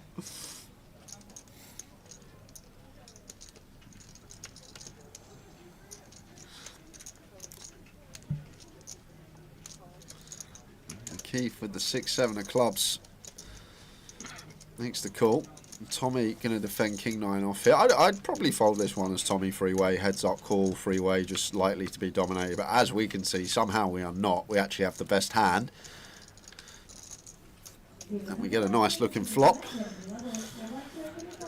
And as outright short stack as Tommy would be looking to check jam this spot, but not going to get the opportunity to the 5 turn.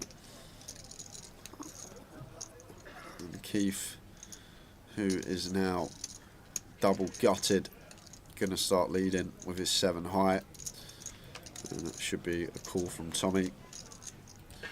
Might even jam here as Tommy against this size. It's actually really awkward when Keith leads this, but if you play with Keith a lot, Keith would do this with some worse 9x potentially, like 9-10 suited, Jack 9 suited, stuff like 6s through 8s.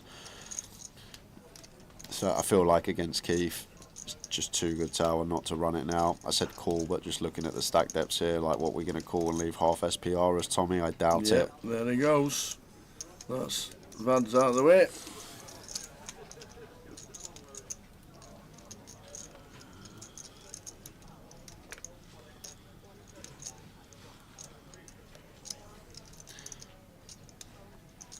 Now, as Keith want a little gamble with his up and down. The problem we got, we're against big blind. We could be dead here.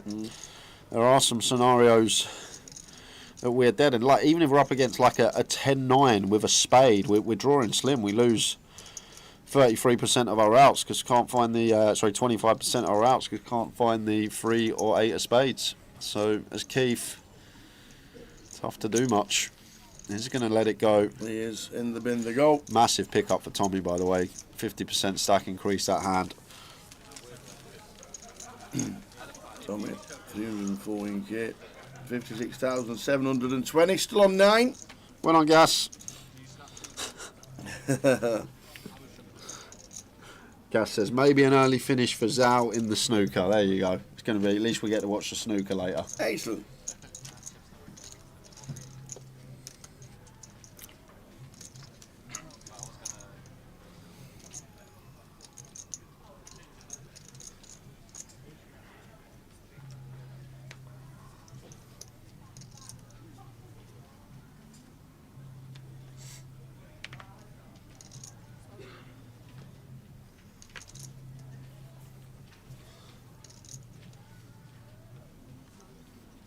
I would have needed to take 5 if he opened Jack 8 off there. Did definitely contemplate it as Vadim's. Yesterday he was just so snug, wasn't he? He was. Never really had chips.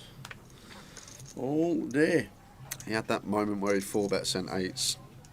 Gun versus cut off, I remember that. Other than that, hasn't really got out of line. Not been the best start for Seb, to be fair. His raise with the Queen Jack of Spades should have just got the job done. Ace Queen Vadim should have hit the mark, and we move to the next hand, and Seb still with like 1.3 milli, but big hit taken there, as Husney should be defending the King 4 suited.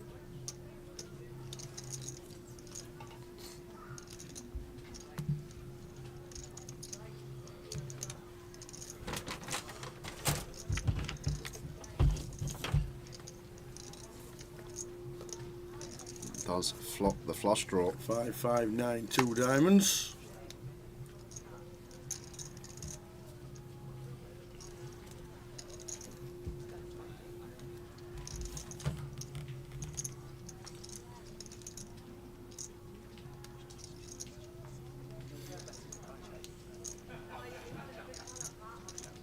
Shake from Husney.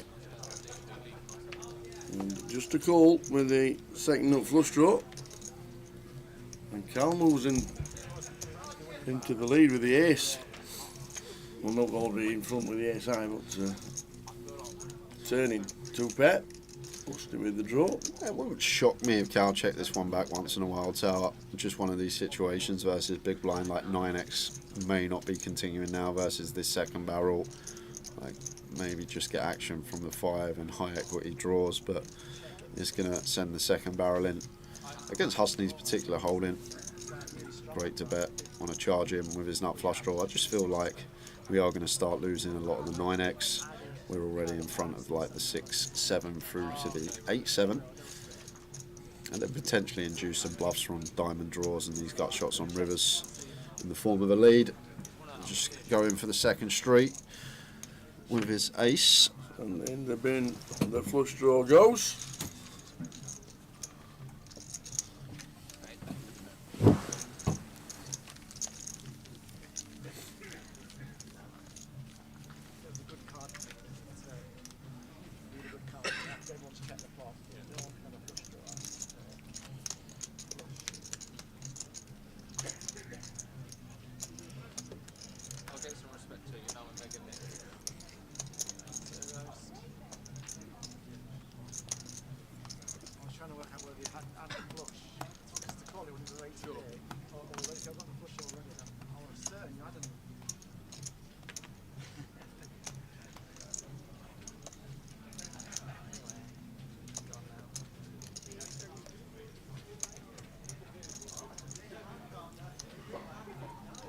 We're at the clock in the middle, 31 minutes of this session to go.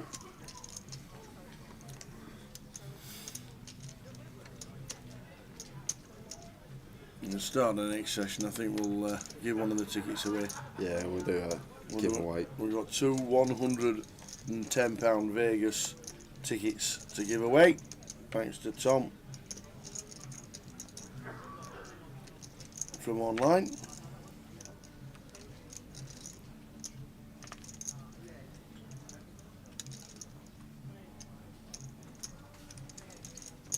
See like there, Stato snap folding the Queen 9 off 3-way when Tommy defended King 9 off 3-way. It's a similar scenario. You're just not wanting to go 3-way, split equity in a 3-way situation, and likely to be up against some dominated stuff. So Vadim here looks like just going to come out continuing with his top pair, and Keith has flopped a flush draw and just shoves the lot in, and a call with top pair. Oh my word, this has escalated. Keith just sends the absolute cake into the middle with his 8-eye flush draw. And Vads has got all these chips and he just wants to play every hand. Top pair for Vads. Yeah, well, gutty there now for Keith. The 6 is working as well as clubs. It could be the end of Keith if you don't find it. And it is the King of Spades. It's the end of Keith Littlewood. Vadim's takes out the first player. Keith Littlewood gets the handshake from all the players, but finishing in 9th, and all of a sudden over $1 million. Gone from shorty to, I believe, 2nd in chips, because Seb's dropped below $1 million now. I think it's just Cal that out chips him. There we go. That's Vexins. 63 bigs. Who got Vads this morning? 25s.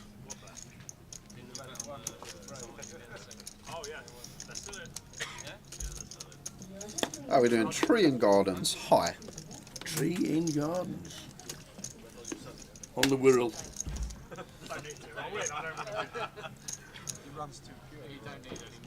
30 minutes before the first break of the final table. Finally, we lose one after the 6 fall in and call. Yeah, 6. On another day, we're down to 3. There, that's true. We've had that before. Cow with the chip lead and gets dealt aces. It's not fair sometimes. I feel like if you're chip leader at a final, you get dealt aces, you should have to fold them. Too easy.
Cal looks down at aces, clicks, Rads are now got the chips, so he calls from the big with 6-5, flopping bottom. Call once, bet 35 as a C bet from Cal. That should be calling once. Yeah, in ICMs there are some like tighter folds going on, like we don't necessarily always have to peel like the bottom pair, no backdoor flush draw. The 6-5, 3 to a straight, kind of close. 1-4, Vadim's think he's going to be very close to break even. King of diamonds on the turn, Cal just gets the barrel again, and that should be that.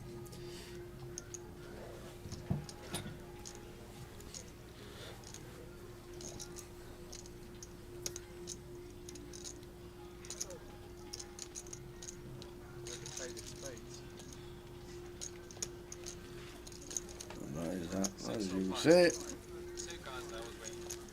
Wang on Facebook says Vadim's go go go.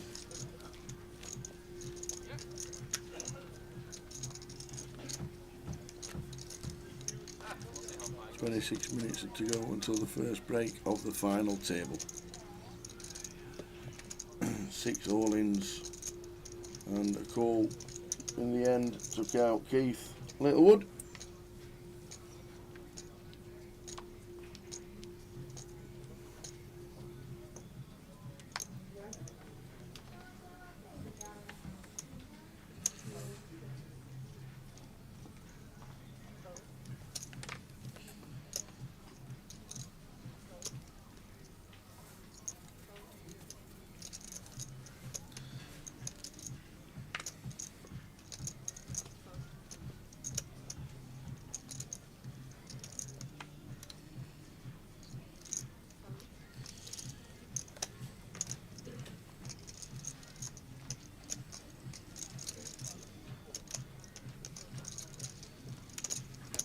A walk with a 7-3. Go. Chip leader 78 bigs. Tommy Bingham on 20. Zicheng Mount. Not done too much on the FT so far, but you don't need to sometimes.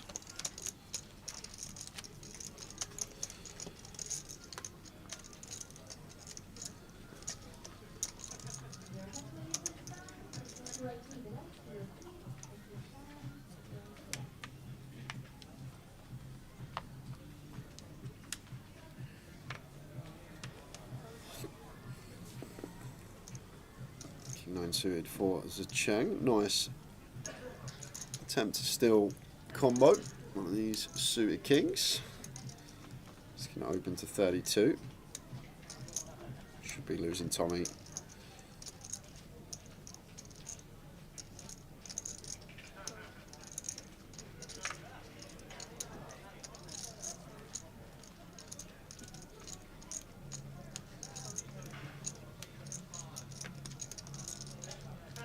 And Vadim's, when it's going good, it's going great. Couple of kings on the button.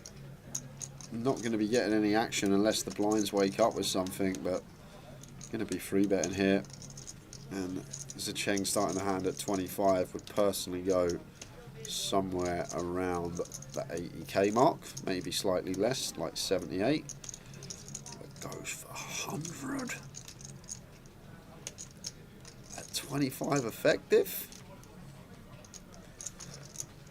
26 to be precise, but even still would have personally gone smaller as Vadim's.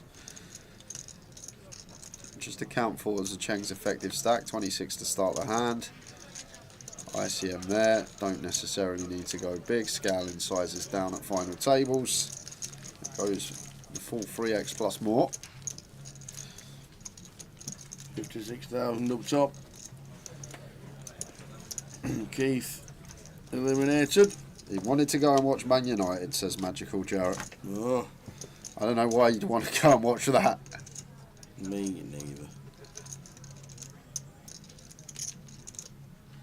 Me neither.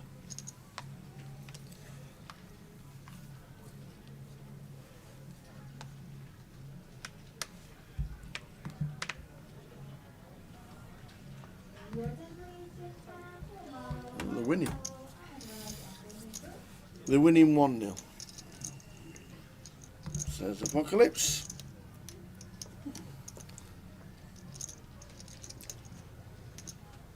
And Spurs are 1 up, which is good news. Doesn't mean anything. We're up now. We've survived relegation, but just a bit of momentum going into Thursday would be nice. That's it.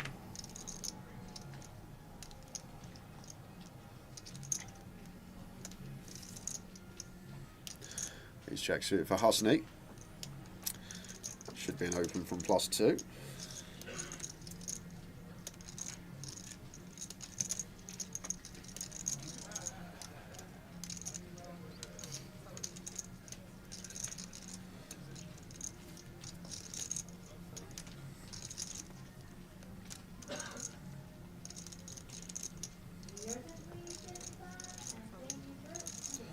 Johnny Kelly has bet on Mitch and Vadim's. Whoa, very nice. 7-8 suited for 7 the big.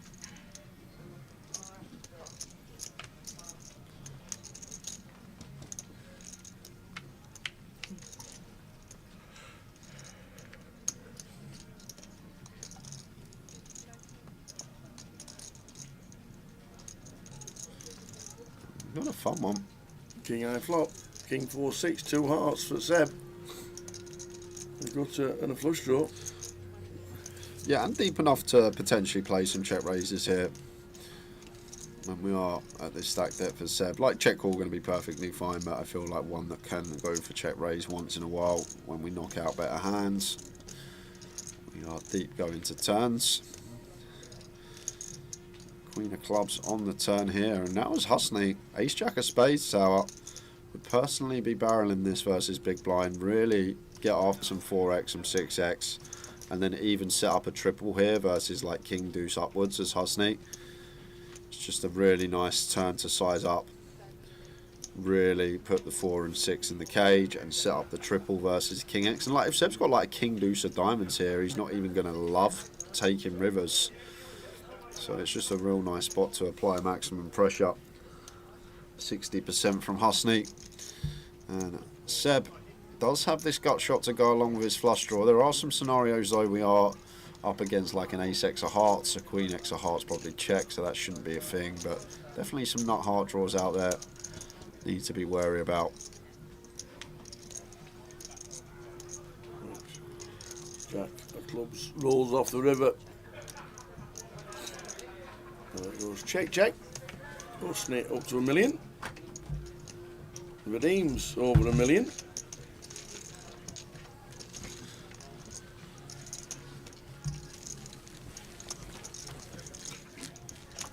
Township leader, 78 bigs. Vadim's second in chips.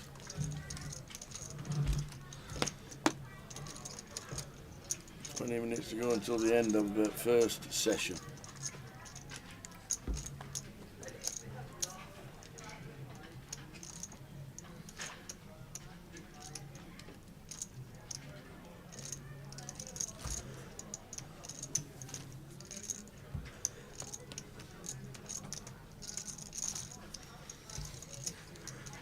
say both doubling in the last half hour, JK. He's down to 200k Vadims. He's quintupled his stack. Yep. Over $1 million now.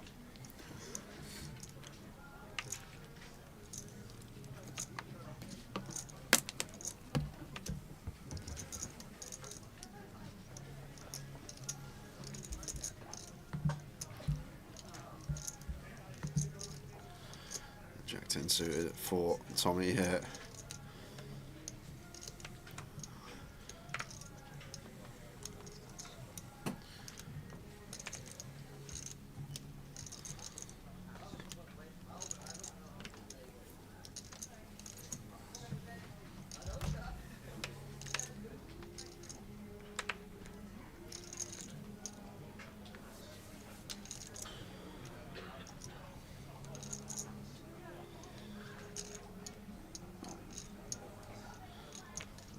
To just have picked this up as Tommy, which we do. Nice one. 22 bigs for Tommy, Zicheng 23, Mitch Johnson 30 and Stato 31.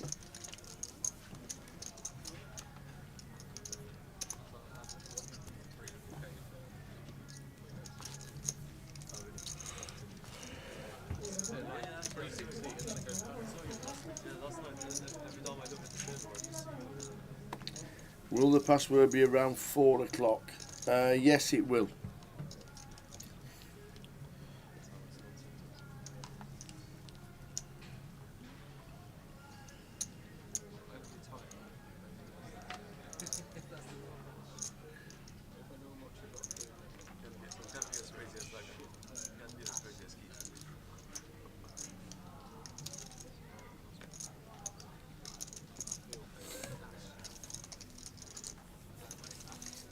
We have a free roll at 6.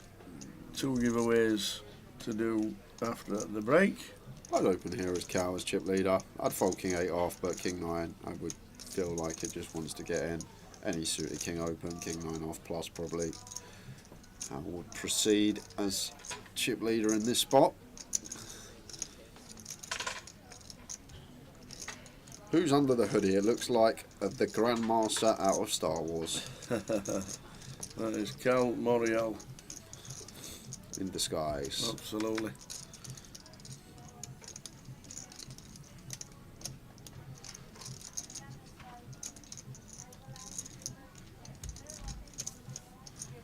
So there's a Chen King sent off here in the small blind. 22 bigs to start the hand. Any ideas from him?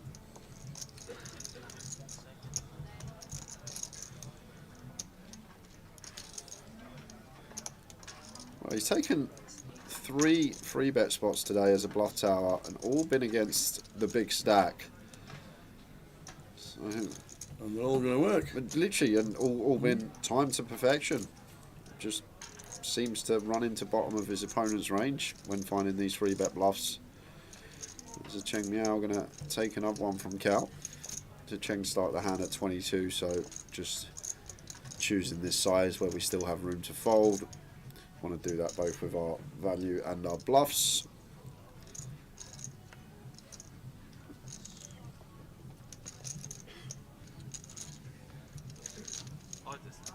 Spurs were 7-1 today.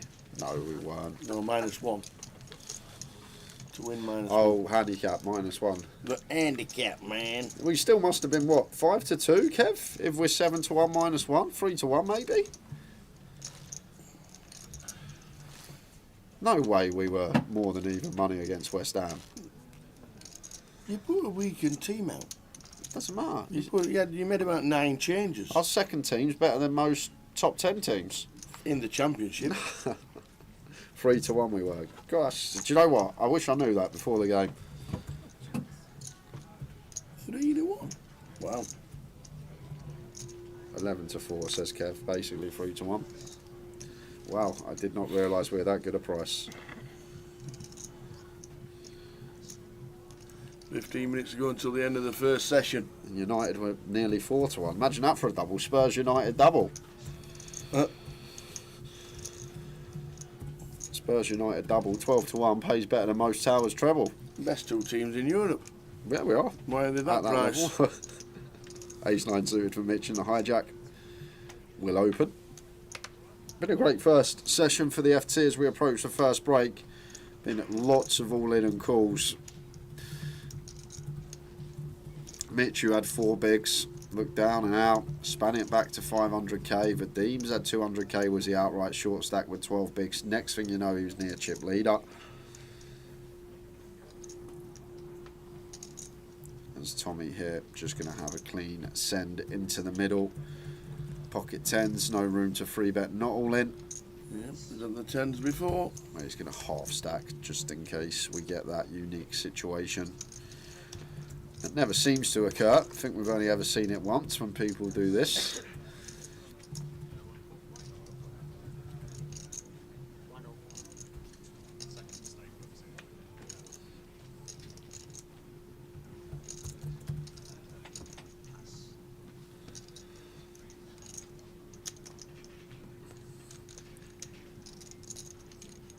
No one really in bother now. 24 is heaps at a final table on this structure.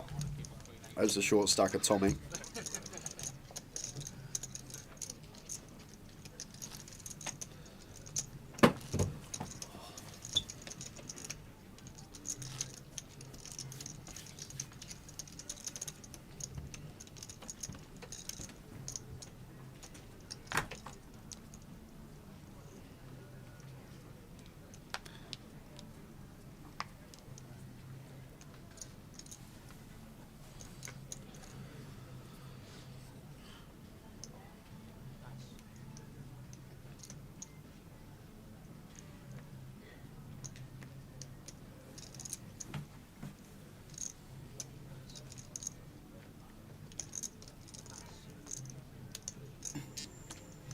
Folding round to Seb. And now Zicheng.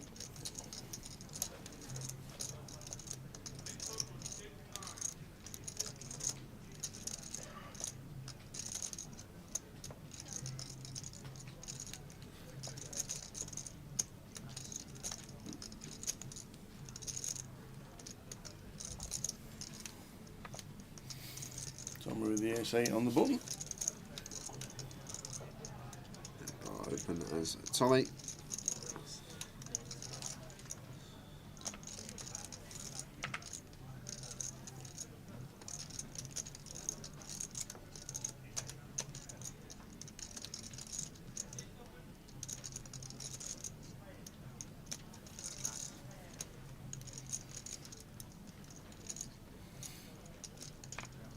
Stato with the Jack 5. In the bin.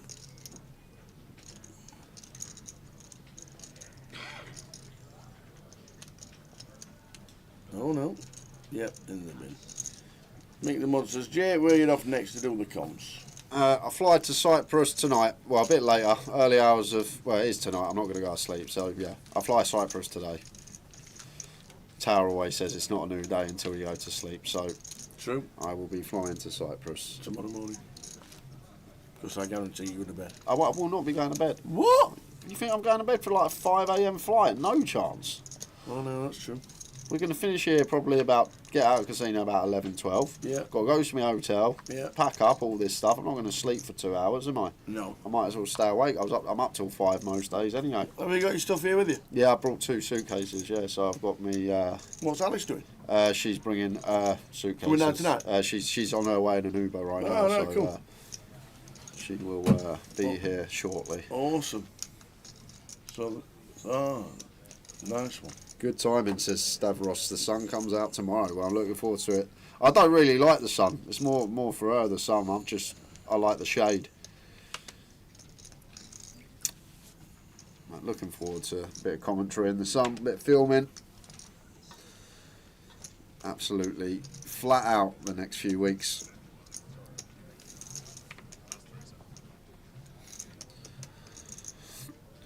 Fly into Larnaca, but then I can't remember the actual name of the place it is. Yes, Cammy, MPP. That is the one I'm doing.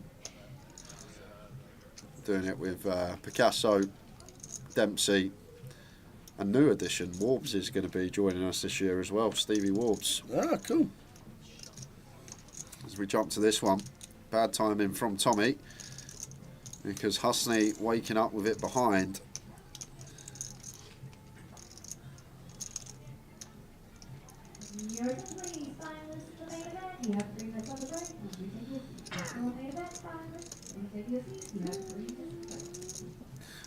Do we just click here as Husney? Make it like 162k against Tommy's stack. I guess that's what we got to do. He's just going to unload, is he? 200? Yeah. I might have just clicked, but it's going to be the same scenario. Like Tommy aware once we call 4 here that we've just always got a hand we're going with. At the King 10 of Spades, going to have to hit the muck now for Tommy. Would have knocked out the Ace 10 of Cow.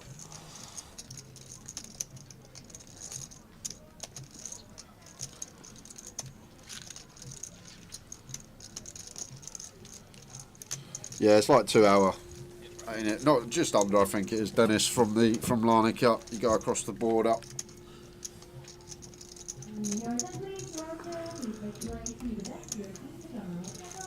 Cammy's in the 20 times package final tomorrow night. Hopefully we'll see you out there. But it would be nice to see you out there, Cammy. Certainly would. Nice one, Cammy. Good luck.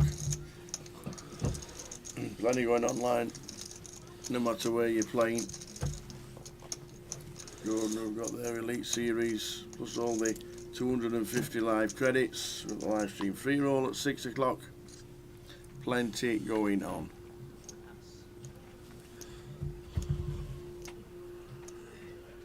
The Vegas packages that they run, they're on as well.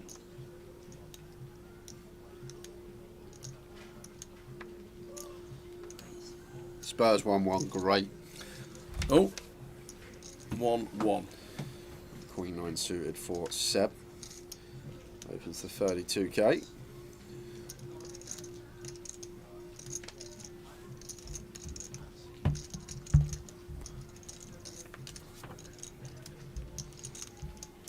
Stato Ace King suited on the button. Should be seeing a free bet. United 1-1 as well. How's that double looking? As soon as I mention it, 12-1 double. Both teams equalise.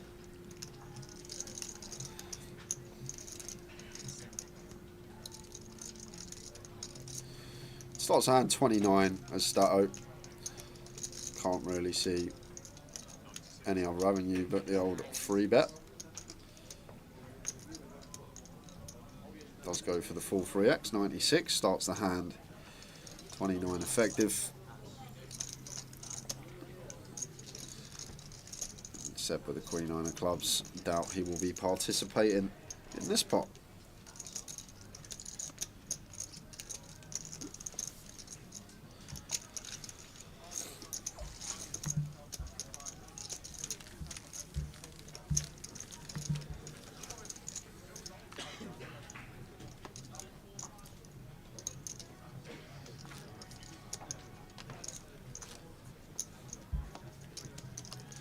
Yeah, Magical Jarrett's bet's not looking too good now. That's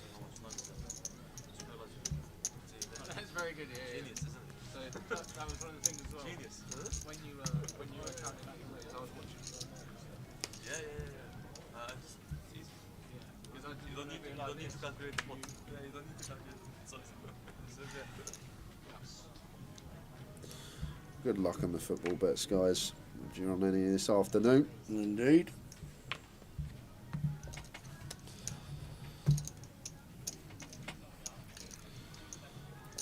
Queen 10 of spades for Chen makes it 32k. Tommy would not be flat in this one. Feel like fold most of the time. Free bet maybe some of the time, but against +1 probably would be folding this.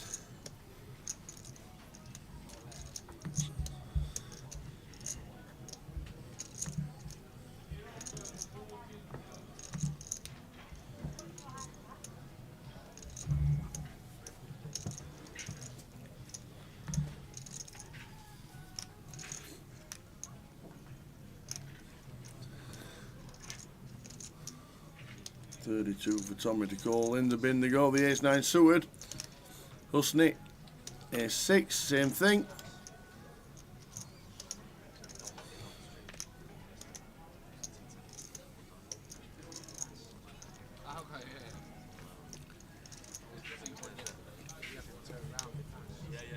I wasn't doing it.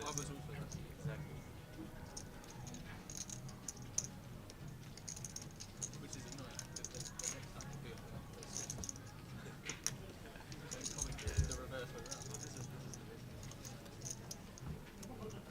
around. Cal looks down at King Jack off.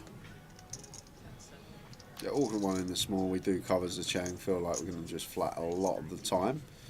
He's going to find this free bet here as Cal. Tough FT to be on, Tal. A lot of these free bet bluffs going in, and it does make it difficult to proceed, where in ICM we're not really going to have too many pills, just playing a lot of 4-bet or fold. A tough old final, this one. Watched a few recently where a lot of passive play. At today's FT, this has got to be maybe double digits now, 3-bet bluffs at the table. I'm not saying for Cal specifically, but everyone at the table combined. And Zechang with the Queen 10 suited here. It's so annoying, Tal, because like most stages of the tournament, you just get to call this C3, but ICM there, final table, 8 left. Like in general, we don't really have too many calls. We want to play just 4-bet or fold. But it's such a beautiful hand, getting this price and position. And Zechang can't let it go just yet. It's over 2-1, Queen 10 suited position. 8 deuce 7, 2 spades, nice flop for Zechang as well. That's what we needed, Sean Lewis. Thank you very much. I've been waiting for someone to say that. Hope you've got your sleeping bags, boys. There we go. Now, hopefully, it will go the other way now. Well, you're just going to the airport straight from here anyway. Well, I've got to go hotel first. Yeah, well, I'll go hotel, chill there for a few hours. To be fair, it's only Luton Airport. It's not really too far to travel. So, back to the action. Cal going to go for quarter pot. And Zechang 2 overs and his flush draw here, 21 bigs in his stack. Does he want to run it here and now? Less than pot back if he did want to jam. I'm going to go for the raise call. Makes it 115. We are going to fold out the King Jack of Cal.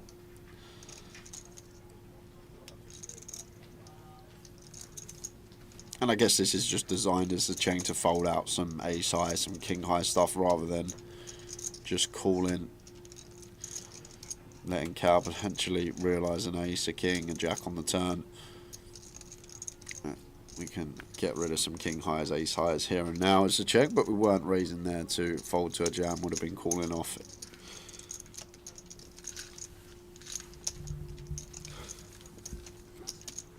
So that is it, I believe. 5 seconds on the clock. Are we squeezing one more in? No, we are not. See you in 15. See you. Obstacles and a lot of challenges that you need to overcome, and there's a lot of injustice, and people tend to have entitlement issues. So having a mindset that allows you to play your A game is very, very important. But that's actually a very difficult thing to achieve. Do you set goals for yourself? Yeah, I have yearly goals, I have monthly goals, I have weekly goals, I have daily goals. You have to, because if you don't, you're just living life. Life just passes you by, time goes by very quickly. But when you have a plan and you're taking baby steps every day, it accumulates, law of compounding over time. Those baby steps accumulate and the results will eventually turn up for sure. Just quickly run through the AK. I absolutely love the AK. The name just fits with the game and it just looks perfect. Thank you. It's like every time somebody walks in with an AK, it's got to be Arian. It can't be anybody else. I've had a lot of people ask for it, but if I start handing them out, it's not going to be as unique, is it? No, absolutely not. You're still young in the game. You've had a lot of success. What's the short-term success? I don't take it for granted. Absolutely, nobody does, and nobody should do. sure. But what's the plan for the short term? To keep doing what I'm doing, but on the long term, to me, success is not getting a few results, it's to be able to beat the competition at the highest level possible for as long as possible. If I can carry on doing what I'm doing for the next 10 years, that will be success in my eyes. Right now, obviously I understand the game on a deeper level and I have had this success, but when you look at it, it's only like 300 live games and that can be very much dictated by variance, good variance, right? But if I do what I'm doing for a decade, then it can't be all variance, right? Absolutely not. Absolutely not. And, so that's the aim. It's great to walk into a card room and Arian walks in and people look round and they know they spot who you are and they know who you are and they're now getting to see the name sitting down at the tables and thinking, you know, it's just a little bit tougher. It's very overwhelming. I mean, even when I went to the EPT, I mean, some of these guys I used to watch on the TV and to turn up and to share a table with them is one thing, but to be able to compete, that's another thing. It's very rewarding for sure. I've made a lot of sacrifices. I was doubted a lot. I was laughed at a lot. I remember before I started playing full time, when I was still working in the office, someone said to me, "Oh, I've heard you're leaving. What are you going to do?" And I said, "I'm going to play poker." And they just started laughing in my face. They thought I was some form of deluded. Well, I hope they're watching the streams, realising how good you've got. Degenerate gambler who is lost, but you can't expect other people to share your views. Everyone has very unique views in life, I think. Yeah. Only you know truly what you should do, and you should do it. I love what I do, and I think that's the main reason why I've had the results. Is I truly love what I do, and if you look at any field, the people that do really well are usually those who love what they do, because when you love what you do, you never have to work. What you're doing is not work, you're doing something you enjoy, and because of that you give it more. Because of that you have more resilience. When things go wrong, you've got more of a reason to push forward, and doing this for a living, I mean, all of the money and the trophies, it's very attractive, but the things that you have to actually go through to make that possible it's not easy. It's not made for the average individual, but if you work hard enough and you develop certain skill sets, then it's possible. Yeah, for sure. Well, long may it continue. Hopefully. Keep that smile on your face. Fingers crossed. Always walk around with that smile, because it's a little bit infectious. Arian Kashani. Thank you very much. It's been a pleasure, and thank you for having me. Cheers, Arian. Cool. Thank you.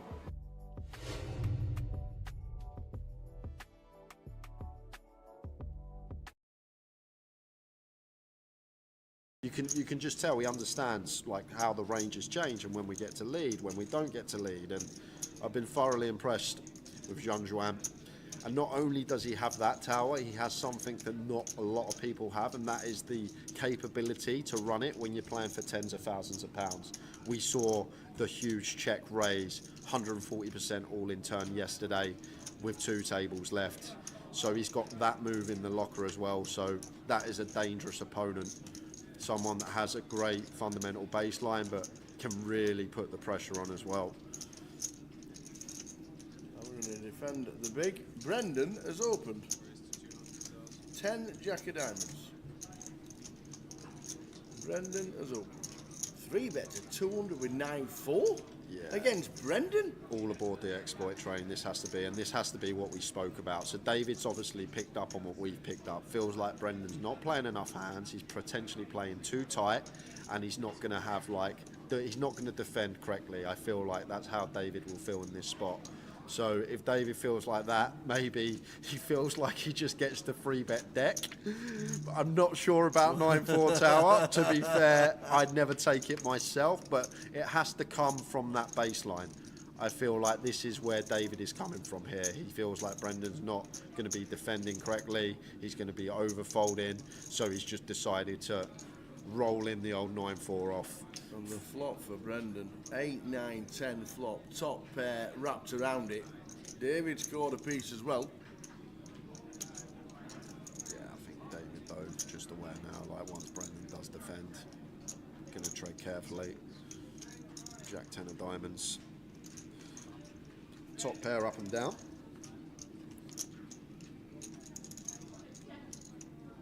David Lennon. Still going to come along with his middle. Was only south of quarter pot. Continue. turn, which is a 5 of diamonds.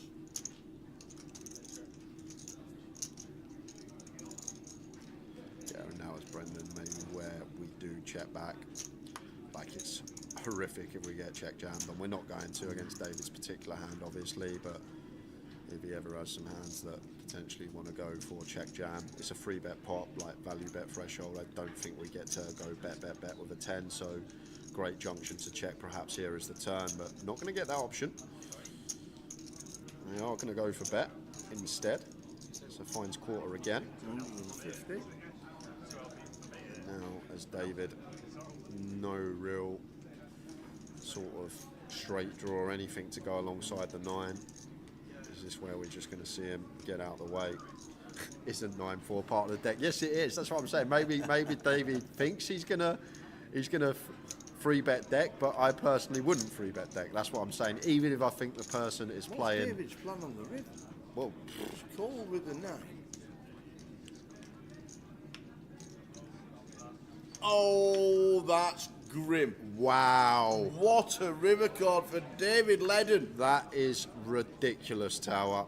And to be fair, now he snags it, he might actually go for the lead, because Brendan shouldn't have any 9x other than, like, no, he can't have 9x. He's called the free bet. So Brendan actually can't have 9x here.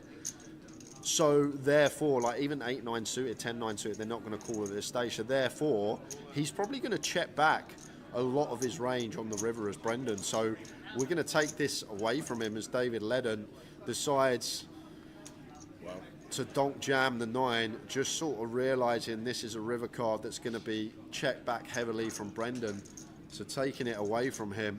And now Brendan in a real grim spot with the Jack 10. And this is really strange, because where is David going to find bluffs from? What hand wants to call twice, check call, and now wants to donk shove the river? Like, with no backdoor flush draw present? You're really stretching, Tower, because, like, if David has free bet something like ace 10, he never donk jams. If he's somehow got like a Jack 8 suited, sort of the pair up and down, pair gut shot, he never jams river, because we still beat some like King Jack suited, some King Queen suited, some Ace Jack suited, some viable bluffs for Brendan. So where on earth is David meant to get a bluff from? But now let's flip it the other way. Where's his value coming from, Tower? Like, what 9x is going to call twice? Jack 9 suited, Queen 9 suited potentially, but you're not going to assign him 9-4 off, that's for sure. No, not at all. So it's really strange spot for David here, because it's you struggle to assign bluffs, but you also struggle to assign value as well. Like, would David really check call and overpair and now want to donk jam river? I don't think so. Would he want to check call ace 10 donk jam river? I don't think so. So he's basically saying he's got a 9, but the 9x that get here, I guess, are the ones with the straight draws with no backdoor flush draw present. So Jack 9, Queen 9, these type of holdings, I'd never give him 9-4 off. Like, I expect the 9x with no redraw to just fold turn if I'm sat there as Brendan. So it's a really weird spot for him. Yeah. And he's time banked himself into the break. Queen Jack, we have a Jack. That could actually work. Queen Jack may make sense. Someone in the chat saying Queen Jack potentially. Yeah, I could see it. That actually could make a bit of sense for David. Flop the nuts, check call. Doesn't want him to check back this 9 river. But Brendan has a key block of that, obviously. We have a Jack in hand, removal to some Queen Jack. Last time bank. Into the break. We are. What a last hand of the session. Brendan McManus, it's all of it to call.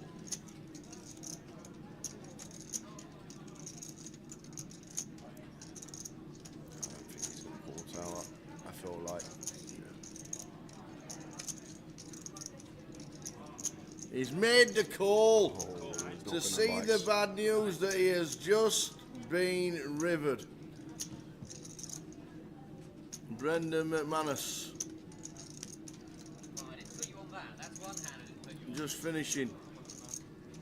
in 7th place for £13,840, and it's time to take breath from that hand. You could have run through all the guesses of David's hand. It would have taken a while to get to what he actually had, Tower. The old 9-4 razzled him from the big blinds. And as we said, I think lead on the river's really good from David. I personally would have folded turn against Brendan, but once we do call turn and we ping that 9, I feel like we have to lead, whether it be all in or a different size.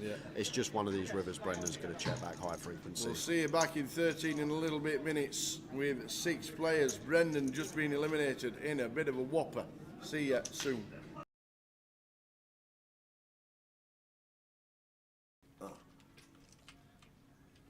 The old ones. Is it 25?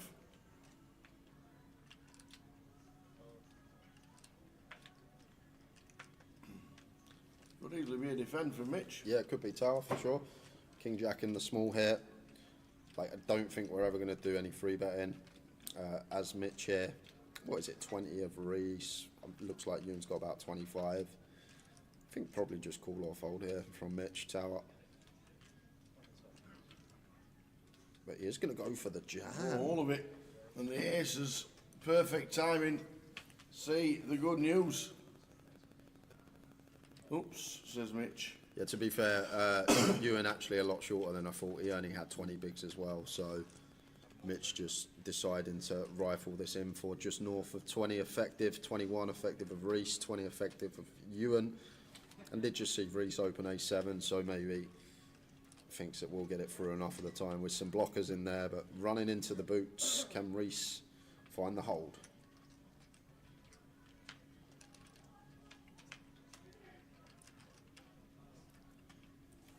Oh, you can't! Wow, Jack 9 is the flop. That's not fair. That is grim. So Mitch potentially taking all of Reese's chips in 2 hands.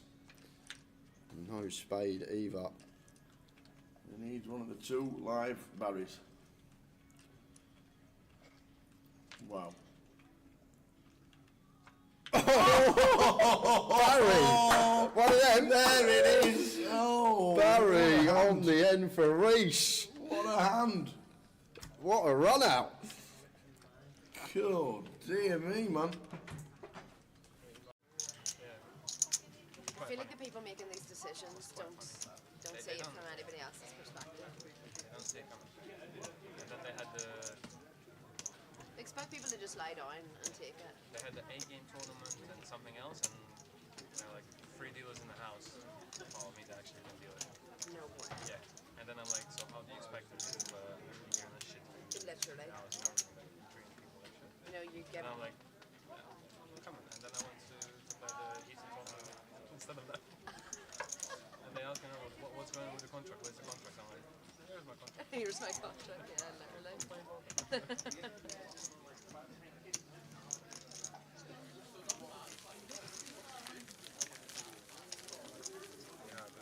Cool down breaker.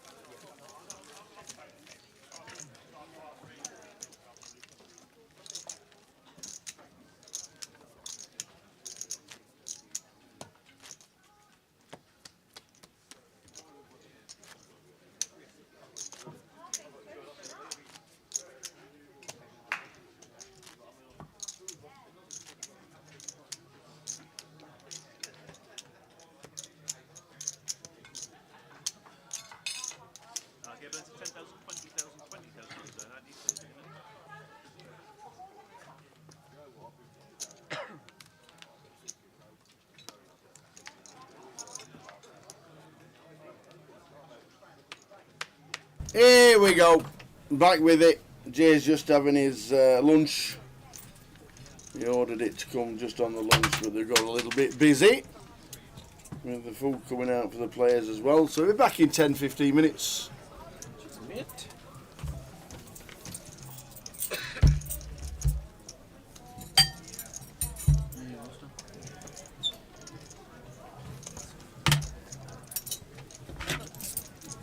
So we're back with it.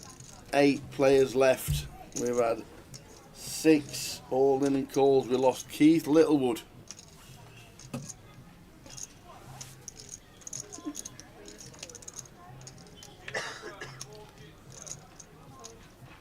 The rest were doubles for Vadim's Mitch Johnson,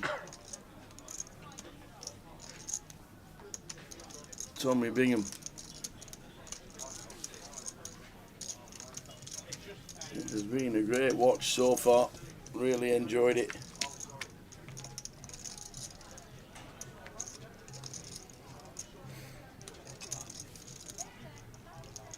Blinds 10,000, 20,000.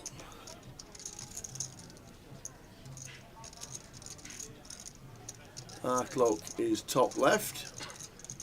4 events going on at the moment.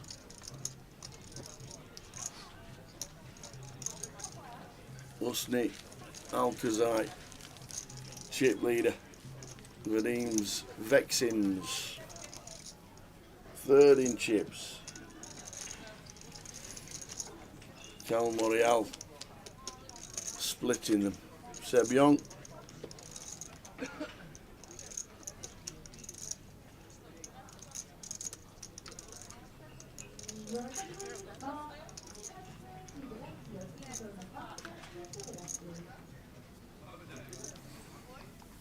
Good to have you on board. Everybody watching the live stream, wherever you may be, we are in Luton.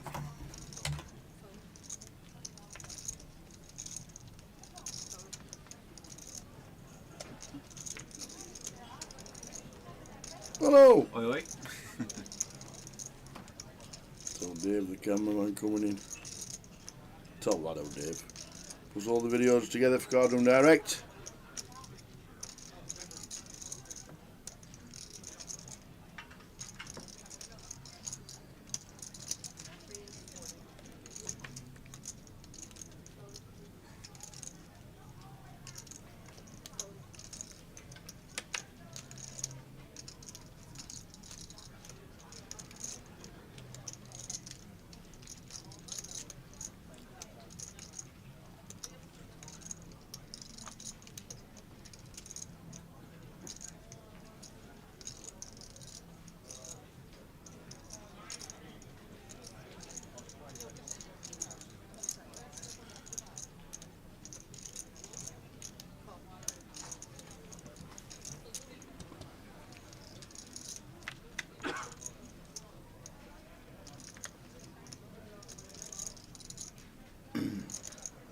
How did Keith go out? Keith was flushing and top pair for Vadim's.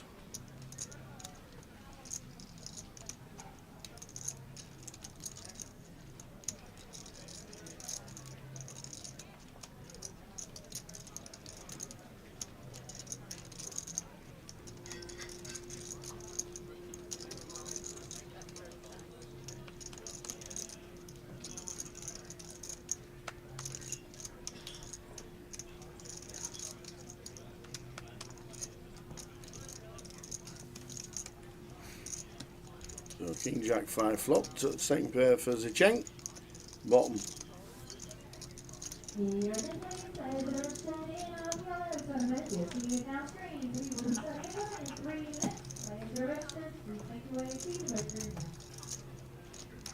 Check for Zicheng, Cal bets 35 as Zicheng calls.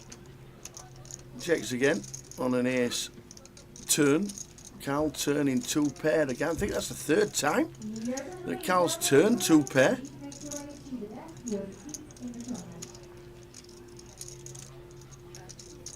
$85,000 is the bet. There's a Cheng looking down at 25 bigs.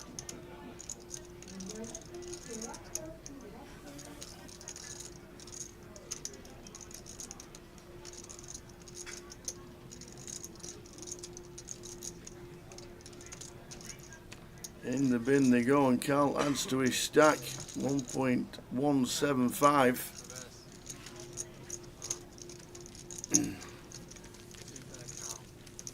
$56,720 for the win. Keith Littlewood out in 9th.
Folding round in turn. There's a chain with the sixes. 125. We'll just click.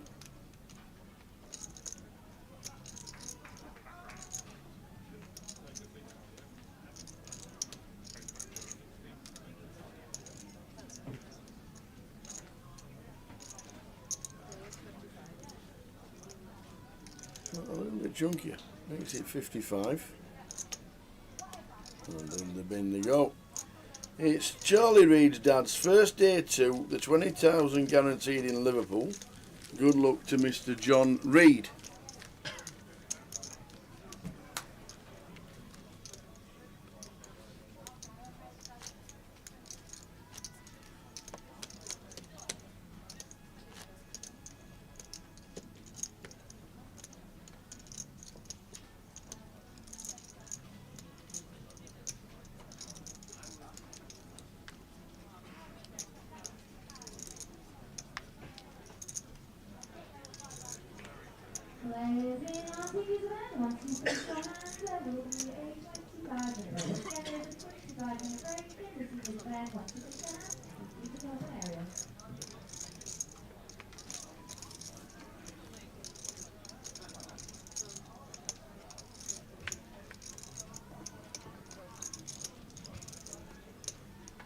$10 for Seb. Was a chip leader coming into the final day. Opens with the suit connectors.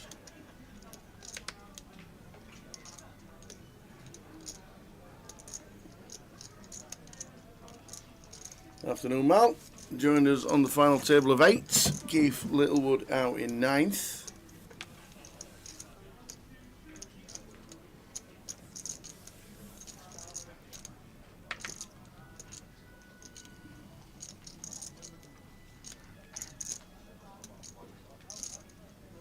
He wants to see a flop with King 6.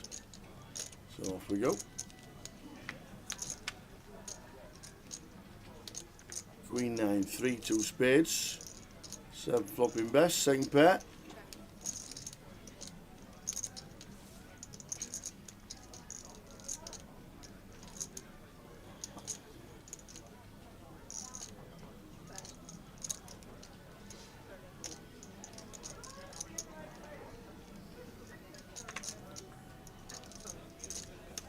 Seb with a C-bet. Usney out of the way. Cal chip leader, Usney, Alcazai on $1 million. Vadim's Vexins on 950.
Connectors again. Raising up, makes it 55. Stato with the ace 9. Drop down to 25 bigs.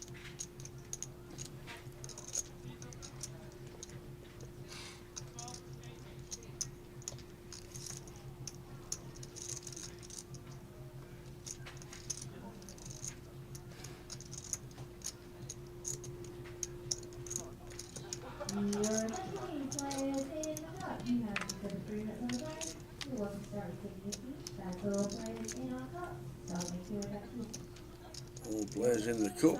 What's the cup down to? So the butchers. The cup. They're down to 15. And 15 get the money as well. So they're in the money. Well done, one and all. Sinead still in. Rob Duras still in. James Williams still in. Rob Boone. Jack Hardcastle's cashed. Come on, Jack. 22 bullets in Luton, and he's eventually got himself a cash. Go on, Jack. They are in the money. 15 prizes, and there's 15 left.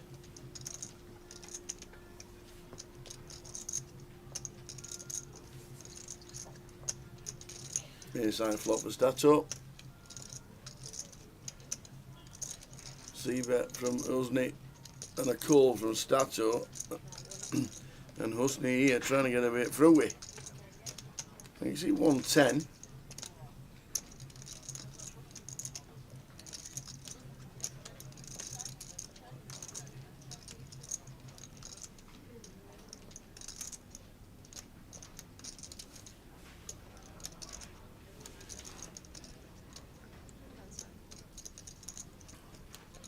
Certainly won't be folding.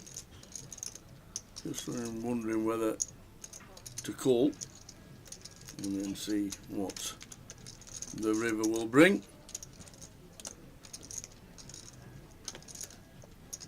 Which is the King of Diamonds.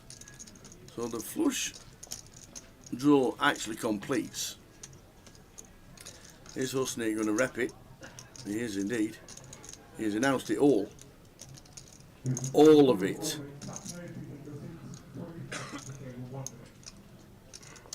What a move from Husney.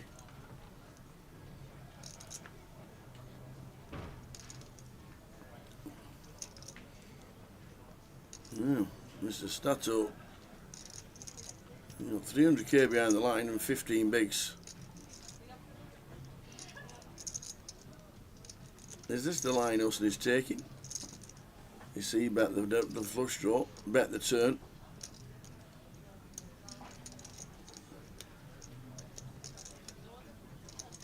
And hit the river. Tough spot for Stato, ace-9. We're down to the final 8, Mr. Manastraw. This is it. This is the final table. Keith Littlewood first out on the final table, but we have had 6 all-in and calls, and that makes the pressure there from Husney Alcazar, chip leader, getting Andu Stato Hume passing the best hand. But we are down to 8.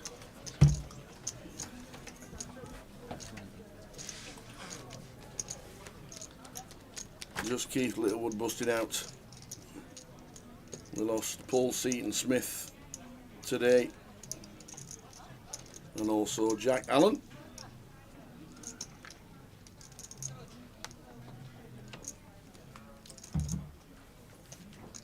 Stato down to 15 bigs.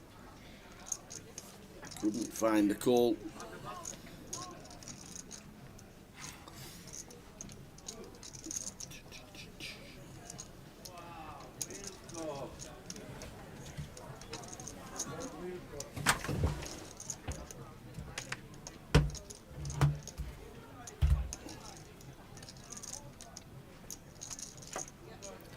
Mitch, this time with the ace-9, suited,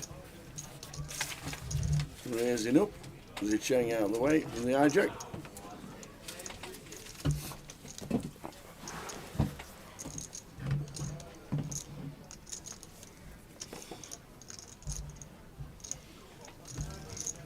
Got to do a giveaway. We will be doing a giveaway this hour.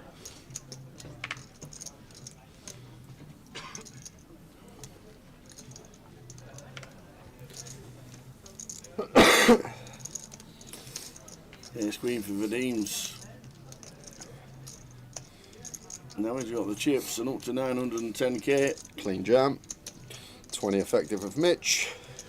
Should be no other option here but to say the words I'm all in for Vadim's. 20 effective. Ace queen just too good. The triangle is there. Change man since he's got all the chips. Love it. He can play his game. Not raise calling ace-9 as Mitch into the muck. Hey Bob, 60-minute levels throughout on a GUKPT. When we get 500, it drops down to 40. Did you play the 20k guarantee in Liverpool? Seems to have been a big comp on at the Leo's. London buses, Bob Smith. Don't hear from you in 3 months and you're in the chat back-to-back days. There's no way you didn't tune into the stream just because our Liverpool were getting on. For 3 months you left us. Because you know we'd be giving you stick. You would? Yeah, well, he was going on for months upon months. Liverpool are going to win the quadruple. Liverpool are going to win the quadruple. Then they got knocked out of the League Cup. Liverpool are going to win the treble. Liverpool are going to win the treble. And I finally touched base with him 3 months later, and he says they won the league. Hey, Bob's in the final today, the final day too. 233 runners for that. Great turnout. And £24,000 and a bit more in the prize pool. Well done Liverpool for their holiday special, the 20k guaranteed. Only 80 quid in as well. 80 quid in and it's taking 24 grand. Good effort, Leo's.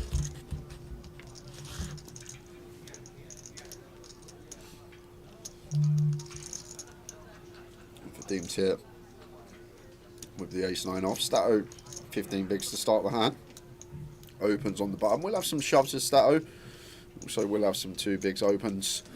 Like shoves going to be more stuff that suited, some suited ace-X, some like queen-jack suited, king-jack suited, pocket pairs, this type of stuff going to be the shove range. And then the 2 big blind range going to be our worst opens, like an ace-6 off, as he has, jack-10 off. And then just balance that out with our strongest hands, our aces, ace-king, ace-queen suited. Even like 10's going to want to induce this spot.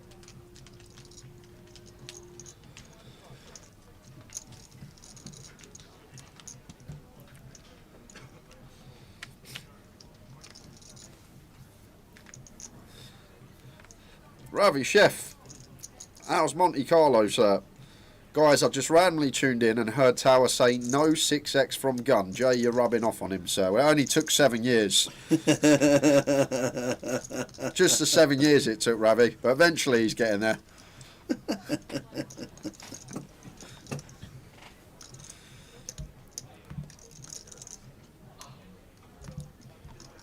Joe, me and you, I've probably sat next to you more than your best mate at school now. You realise that? Absolutely. You realise that? Yeah, I didn't have any mates.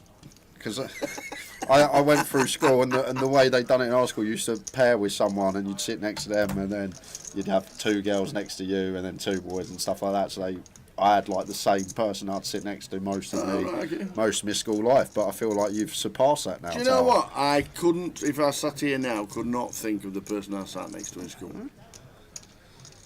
It is over 40 years ago. It is a long time. And I genuinely couldn't.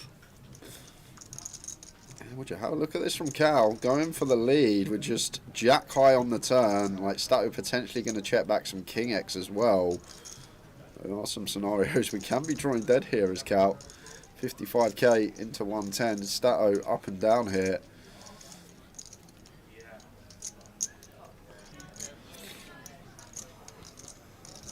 Gonna need to be barreling rivers. How about just making the best hand as Cal? Catch of 3. We jump in front of some ace highs, which are going to call this turn lead. And Stato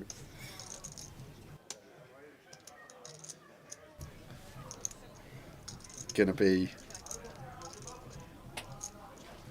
surprised to see this one, I think.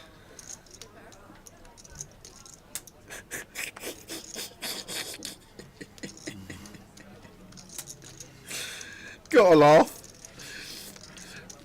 Optimistic turn lead from Cal, but does river the 3 and make the best hand.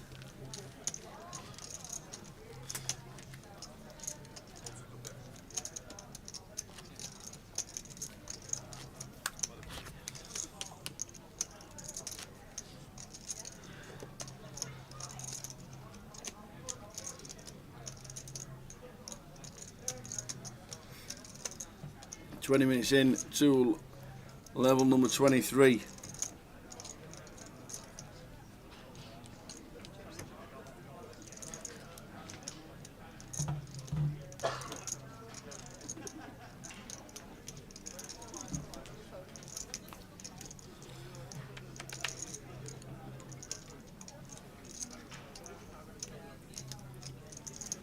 There's Jack, because the Chang not been too much involved on the FT so far, but raising this one.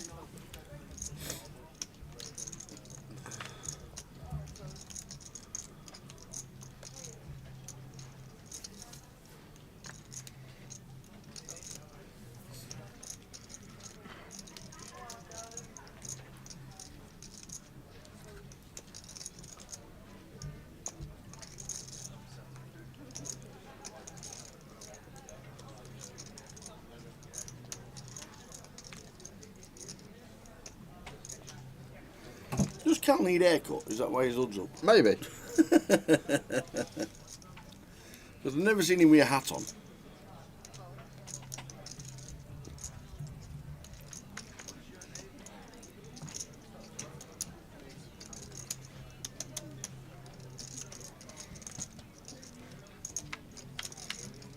So the Chang does get to see a flop. 10 to 9. Well, there's still 8 players left. There are.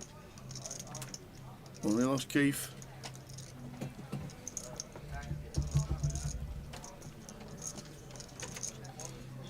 Two overcards, Cal to be met. I feel like I'm going to play a lot of checks here as a JN small blind. I feel like our combo heavy C-bet against big blind, but against small when Cal going to have all this like King Jack, Queen Jack, 10 Jack suited, Jack 9 suited, Queen 10 suited. Just going to feel like we're playing a lot more checks as a Cheng, and lovely turn card to see.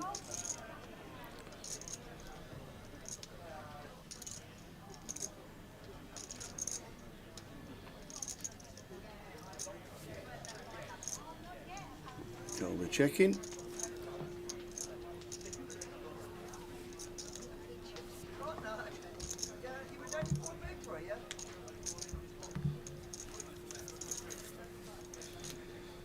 I'm surprised at the check back on the turn. Yeah, with spade in hand, maybe he's a Cheng just happy to check. Cal may bluff sevens. Like, difficult from the small. I guess we're going to have some King Queen, King Jack that potentially wants to bluff. So not choosing to bluff the sevens, so Cheng will go for value, and that should be end of hand.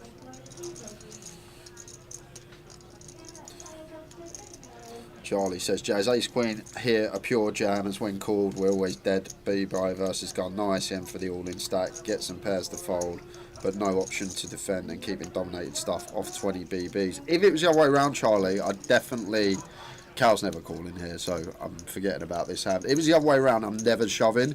But when like risk premium is minute for Vadim and risk premium for Mitch is pretty high, like Vadim's just going to have so much more purple scattered into that chart. Like if it was the other way around and Vadim was the short stack and Mitch heavily covered, I don't think Ace Queen ever gets the jam with ICM.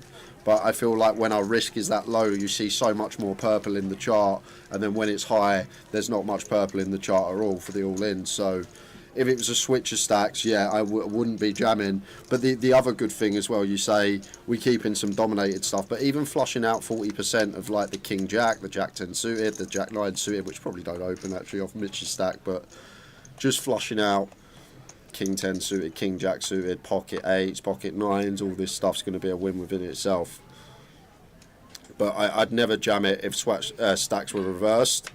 But I feel like when our risk is low as Vadim and risk premium's higher for Mitch, there's just so many more jams going on with hands like this. Bolsbury says Liverpool on the telly later, poker on the afternoon, couldn't ask for a better Sunday, and off work till Wednesday. Very nice, glad you're back with us, Bob. And see you in September, I'm sure. I see where you're coming from, Charlie. There's no like Ace Jack never calls us. Flip versus Jacks, 10s do fold out, like the 7s, 8s, 9s do fold out. Stuff with 40% suited broadways that don't contain an ace or a queen.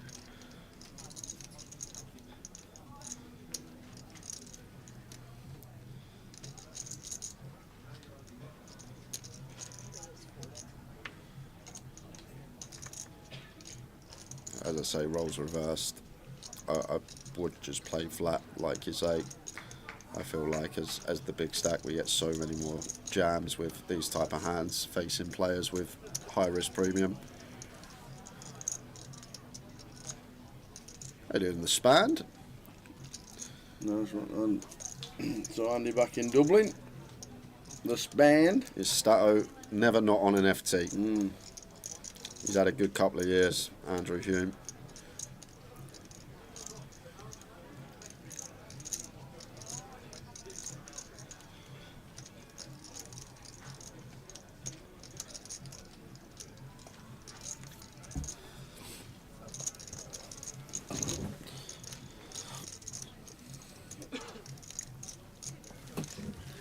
Husney, Alcazite, chip leader. Cal just behind him, and Vadim's on 50 bigs. Keith Littlewood first one out. We're going to do a giveaway in 10 minutes. Yeah, 10 minutes. 10 minutes. Are you asking? Yeah, I can ask. You ask. £110 Vegas ticket in 10 minutes.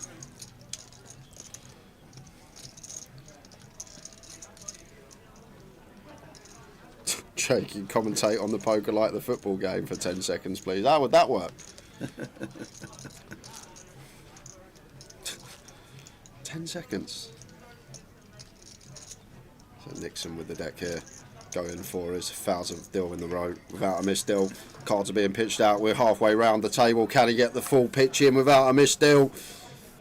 Oh, he's done it! He scores!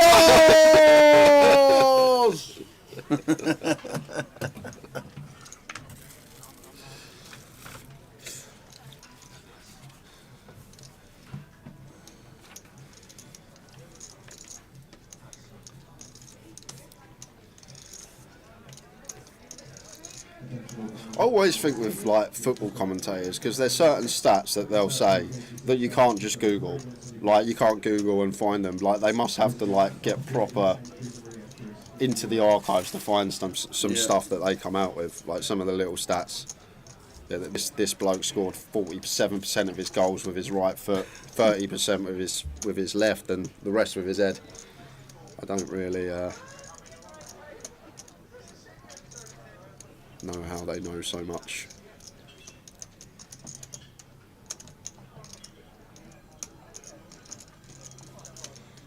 No worries, Charlie, mate. And as I always say, it's just my opinions and what I've seen myself over the years, what I've looked at. Just trying to give you a strat that I think will potentially make us money in these type of fields at this buy-in level. Like, could be wrong, can run the spot and may see that it's not a thing, but just giving my opinion on the situation. Not always going to be right. I just try and think about each spot logically. But you are right in the fact that we don't really like to jam hands when we are covered at final tables, when we never get worse the call. There's a Cheng with discipline lay down there, a couple of nines into the muck. Seb been quiet after an unfortunate first session. Is going to pick up this free bet. Vadim's out of the way, should be.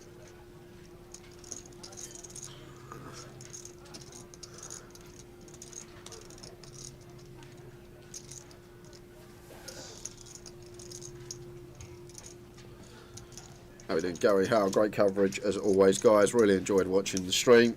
Cheers, Gary. Glad you're tuned in this Sunday afternoon. And in 6 minutes' time, we're going to the first 110 Vegas giveaway. We've got a live stream free roll at 6 o'clock.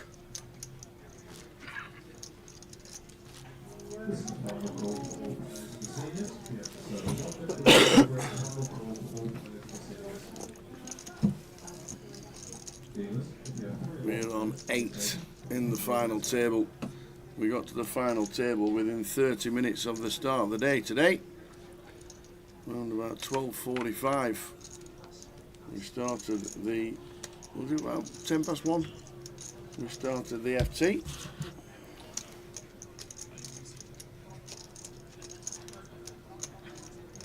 Van's a lovely stack. From about 200k to $1 million. Gary's flying out to Vegas on Tuesday to play poker and squeezing getting married to his beautiful other half, Josie. Very nice indeed. I love the fact he's like to play poker and then get married. Not marriage We're first. just squeezing already. Not squeezing the poker. Are you giving it the old O'Brien line? Said, they're gonna sip my soul. They're gonna sip my soul. Do you, Mr. Gary Hall, take thee, Josie Smith, to me, I'll wear the husband. Congratulations and enjoy. Oh, you managed to hit the old box cars on the craps tables 4 times on the trot. Make sure you press. Interesting one here for the Deems. Opens low jack, Cal direct left, wants to 3-bet hijack here. Start the hand. Just shy of 50 effective. I think we are okay to come along as the Deems. Would probably let go of 7s. That 9s has to get in. Even 8's just going to let go. Top class fold. Not wanting to play a pot, maybe cow out of position. That's small percentage of the time, you never know. Set over set, we're out the door, sitting third in chips, bit of a disaster, so not even going to tangle with cow. And he's stacked up.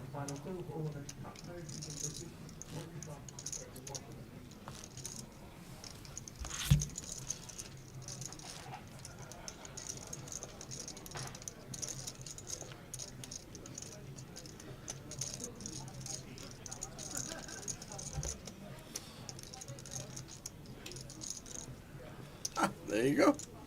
Gary Nietzsche at the Gracelands Wedding Chapel by Elvis. Oh, sing so son of a hoyle.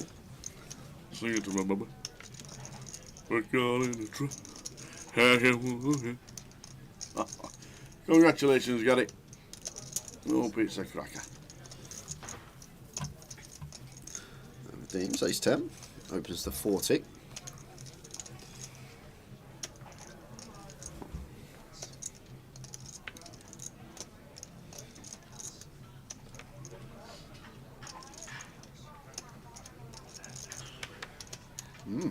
Potential 3-bet candidate here for Zicheng. I'm not going to take this one.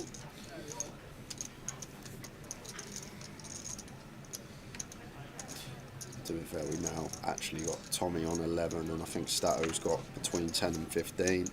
And Mitch has dwindled down slightly again, so as Zicheng, we're actually sitting 4th in chips, I believe.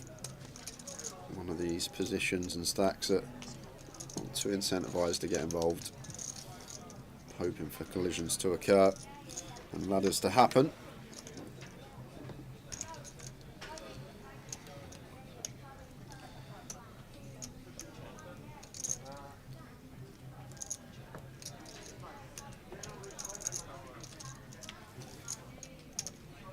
Queen of spades on the turn. That's both turn and up and down.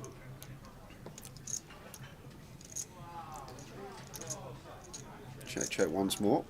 Vadim's playing super quick. There's a jack for the check mark with the ace high. Does have this 10 in hand as Husney. Do we think we're going to fold out ace high? It looks a lot like ace high as played, just like suited ace X, ace 10, ace king. Ace 10 going to show down the winner for Vadim's. And we have an absolute legend in the chat box. I only met him last week. Oh, yeah. But he is a legend. So I'll tell you the story. GetNet Casa in the chat, rooting for Vadim's. But last week we were doing the party poker tour. Yep. We were at London, done some day 2 comms. GetNet was on the feature table. Get in, day 3, ready for the final day. GetNet comes up to me and he goes, oh, watching the stream, Jay was loving it. He goes, I'll tell you what I'm going to do. He goes, if I'm on the feature table today, I'm going to win a pot with 7 deuce, and if I win the pot with 7 deuce, I will buy the commentators cocktails. So the day goes by, 27 come back for day 3. We get to the final table. There's 7 players left. GetNet's on the final table. He gets dealt 7 deuce. There's No! there's an early position open. We're going, there's no chance he's going to do it, is he? He only goes and 3-bets the 7 deuce, playing for 40 grand on a final table. And then, to get the cocktail in. And then matey 4-bets. And then get net. Tanks, we're like, there's no way he's going to 5-bet, send 7 deuce on the final table. He goes like that, he folds, he puts his sunglasses down, he looks up at the camera at us, and he's like, I'm sorry, lads, I can't do it. I haven't got it in me to 5-bet rip 7 deuce at a final table playing for 40 bag. But well done getting it. He then got us the cocktails anyway. He still bought us the cocktails. What would you? What would you go to cocktail? I got amaretto sour. Oh, good choice. Amaretto sour. So good choice. The legend of Get Net Casa was born last week, but the Like fact that it. he done it for us, he got dealt 7 deuce at a final table playing for 40 bag, and he just done it for us in the booth. Love it. Welcome to the stream, Get Net. Brilliant. I love it. But the way he pulled his shades down and just looked directly into the camera, I was like, sorry lads, I can't do it.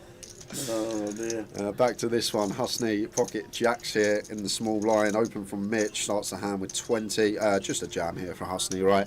Mitch has got 20. Stato's got 15. Not really much room for anything else I can't see here as Husney, other than jam.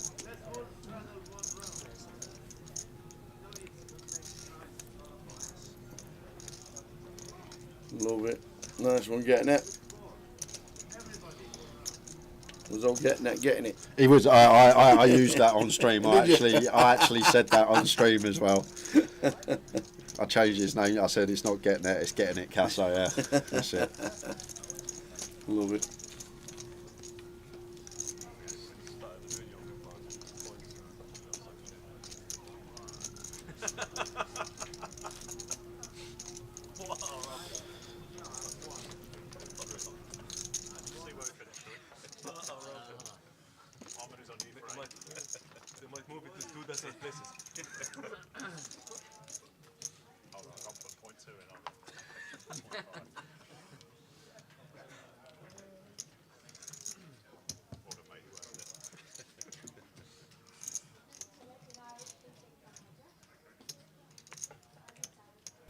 Five-3 for Cal, out of the way.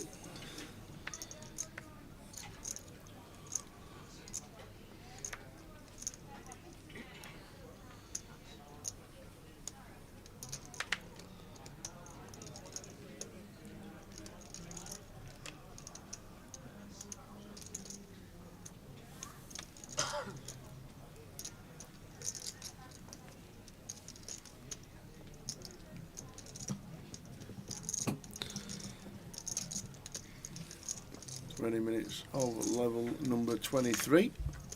Lines 10,000, 20,000. Average stack is a superb 35, 36 big blinds.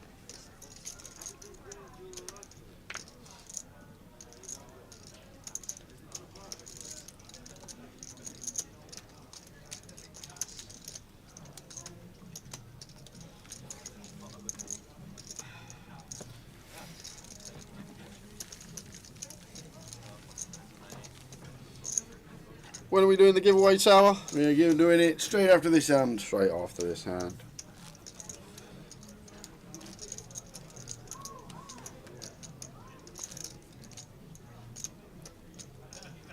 So here we go, straight after this hand we will be doing... Are you asking me or am I asking you? Well, I haven't got a question, so I can ask you. I'll quickly find one. Okay. Okay.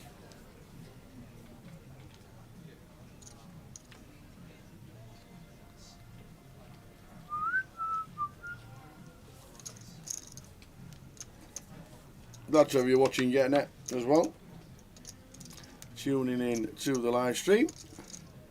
The 3 live streams in May for the team. Jay's also live streaming next week. We've got 3 in May. We've got this one in Luton coming to its end.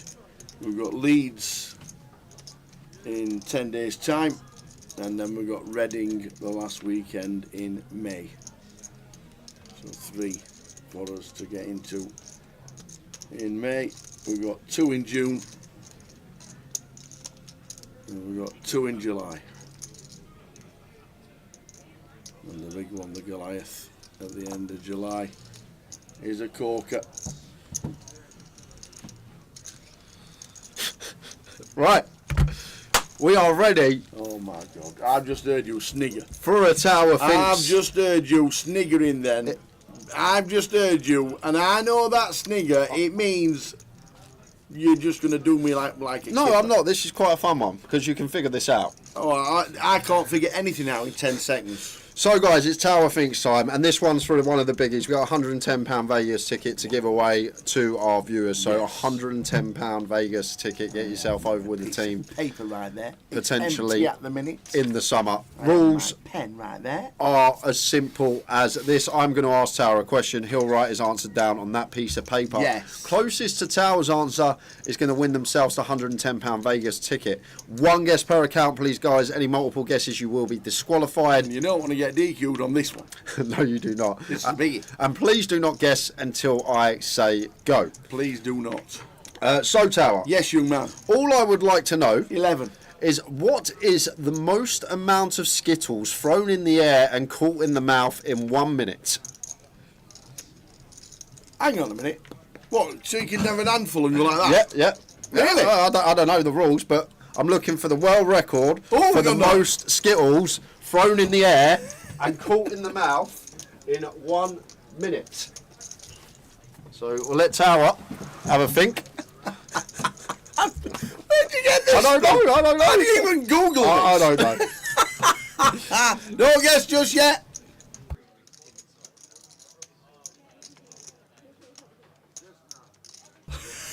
Tower's guess is in. Good luck, everyone. So we are looking for... Where'd you get that from? The most amount of Skittles thrown in the air and caught in the mouth in 1 minute. Oh, imagine the last one. You're about to break the rail record. You've got a second left. It just hits you there and bounces off. Go, go, go. Enjoy. Oh, my word. Oh. Got to switch it up sometimes with the questions. Oh, my God.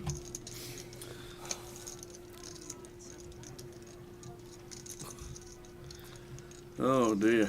Surely you can't get a handful, throw them up and open your mouth, because you know that's got to be so dangerous, because you could potentially choke, right, if you just throw loads eating up. Skittles is dangerous, to be fair. Okay. Have you seen how much sugar's content in Skittles? I haven't, but I've been... It's actually more. There's more sugar content in Skittles than there is in a Scotland tablet. No way. Yes. Really? Correct. Yes. I didn't know that. Yes.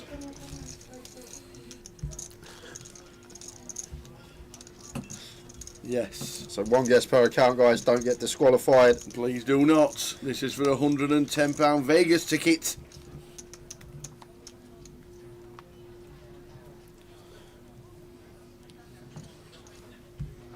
I thought it was a good question. Yeah, in a minute, Dennis Short. In a minute. How do we count them? This is one of them people with them clicky things, I'm guessing. Yeah, but right. Okay.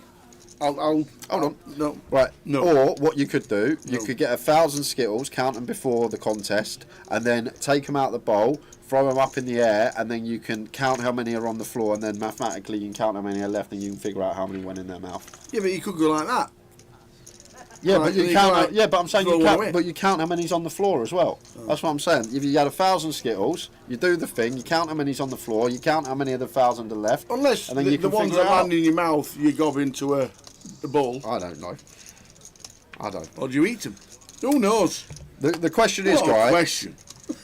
What is the record for most amount of Skittles thrown in the air and caught in the mouth in 1 minute? Oh my. Hey, dear. No, because I don't know why. I'll tell you how I found the question. I just thought of chocolate, and I just put chocolate records, and then it come up with the world. Do you know the world record? Most chocolate bars eaten in 1 minute.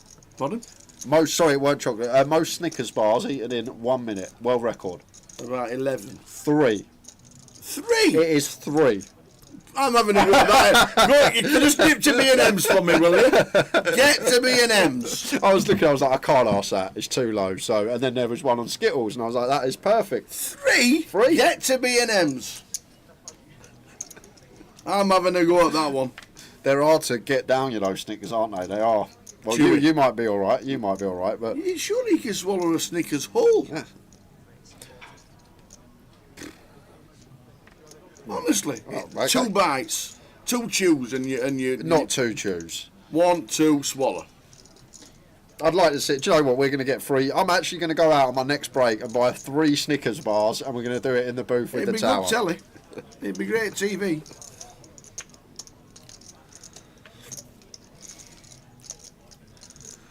Ace do suited for Husney.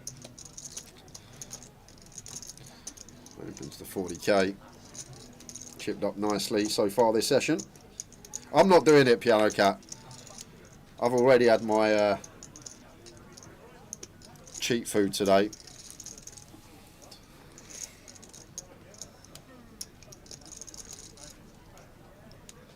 It was a Cheng, ace 10 off in the big blind here.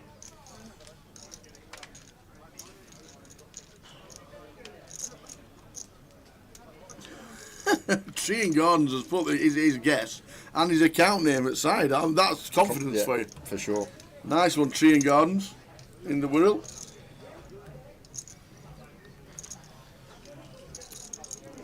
Husney potentially going to see bet the paired board.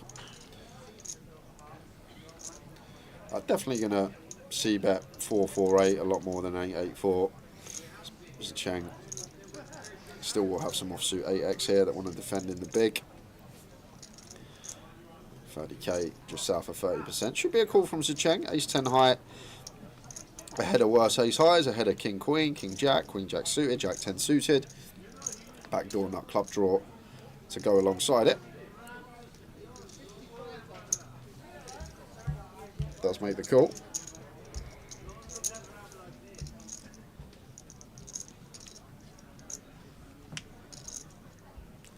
Eight of spades turn.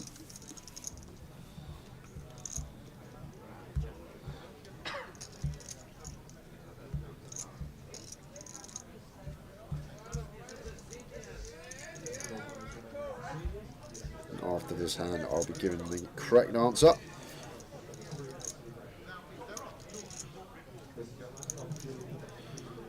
Look at this from Husney. Going to go for the second barrel here. Telling the story, he has an overpair. 65k. The thing about this barrel, we only really target better ace highs. 4x not folding, pocket pairs not folding, 8x obviously not folding, and then the 5-6, the club draws, the 7-5, all this stuff in front of that anyhow. So not sure about this double barrel here from Husney, but maybe with the idea of tripling off to really try and represent these overpairs. Well, forget the triple off. 4 on the river. I'm going to chop it up. How sick would Jam be from Husney though? Like, yeah, Zicheng can obviously have quads, but now his 4x get counterfeited for a chop. So playing the board, both of us here. So we've check 2, which you expect him to be check 2. Zicheng should be aware that Husney's still got all these 9s through aces. But not insta-checked. Really don't see how we get to lead here as a Zicheng against an opponent that's repping 9s through aces on the turn.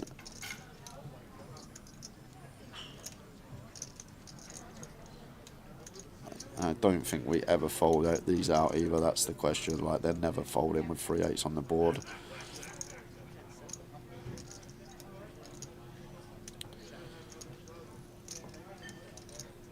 Actually does check. Now, Husney, any jam, sir? Just got to fade the 8. You're going to check. Now chop it up. We will indeed. So, we are on the hunt for the correct answer to the question of how. So, the world record for most Skittles thrown in the air and caught in the mouth in 1 minute is 70. 70 Skittles thrown in the air, caught in the mouth in 1 minute. That's more than 1 a second. Forget them marathons. Go and get me some Skittles. I'm having 2 attempts at a world champion, the Guinness Book of World Records today. 70? 70. That's more than 1 a second. That's tough to do. Only if you're throwing them one at a time. And my answer in about a minute's time.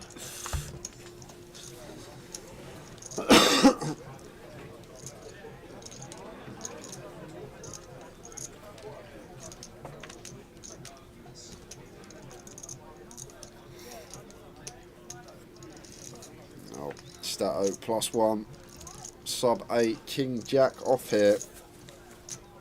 I've seen Stato many a time with a short stack over the years on FTs, and he's one of the best at playing these stacks, and some players would take this, but I feel like Stato, the way he approaches these spots as the shortest stack in the field, very selective with when he chooses to jam. But he is still going to take the King Jack.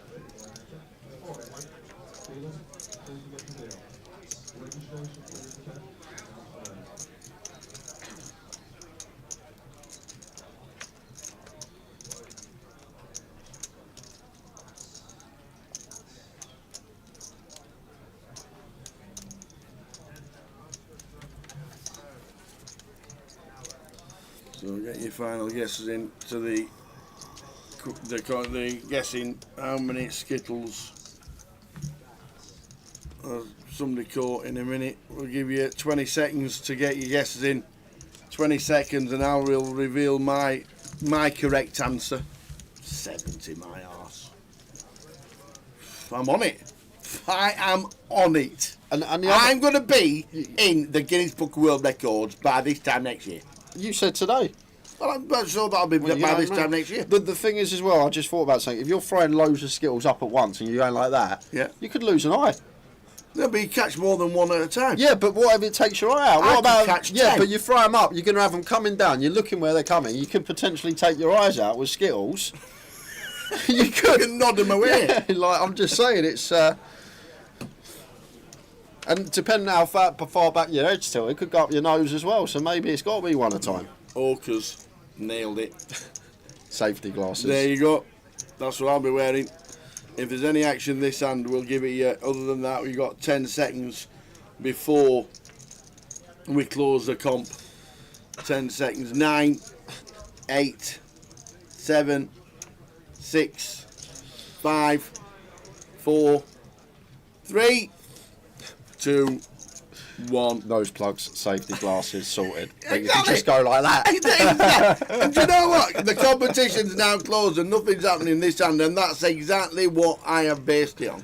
But throwing them up and catching them and then putting them into the bowl. Could you just imagine watching someone do that? How funny would it be for a minute? If I wanted to get into the Guinness Book of Records for eating Skittles in a minute, that's exactly what I'd do.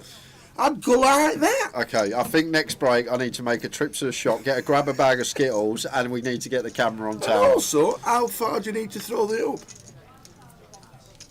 I'd be like that. Yeah, that is true. You could maybe there's stipulations of like you didn't certain say height, that. one You at a didn't. time. There were no stipulations in the question.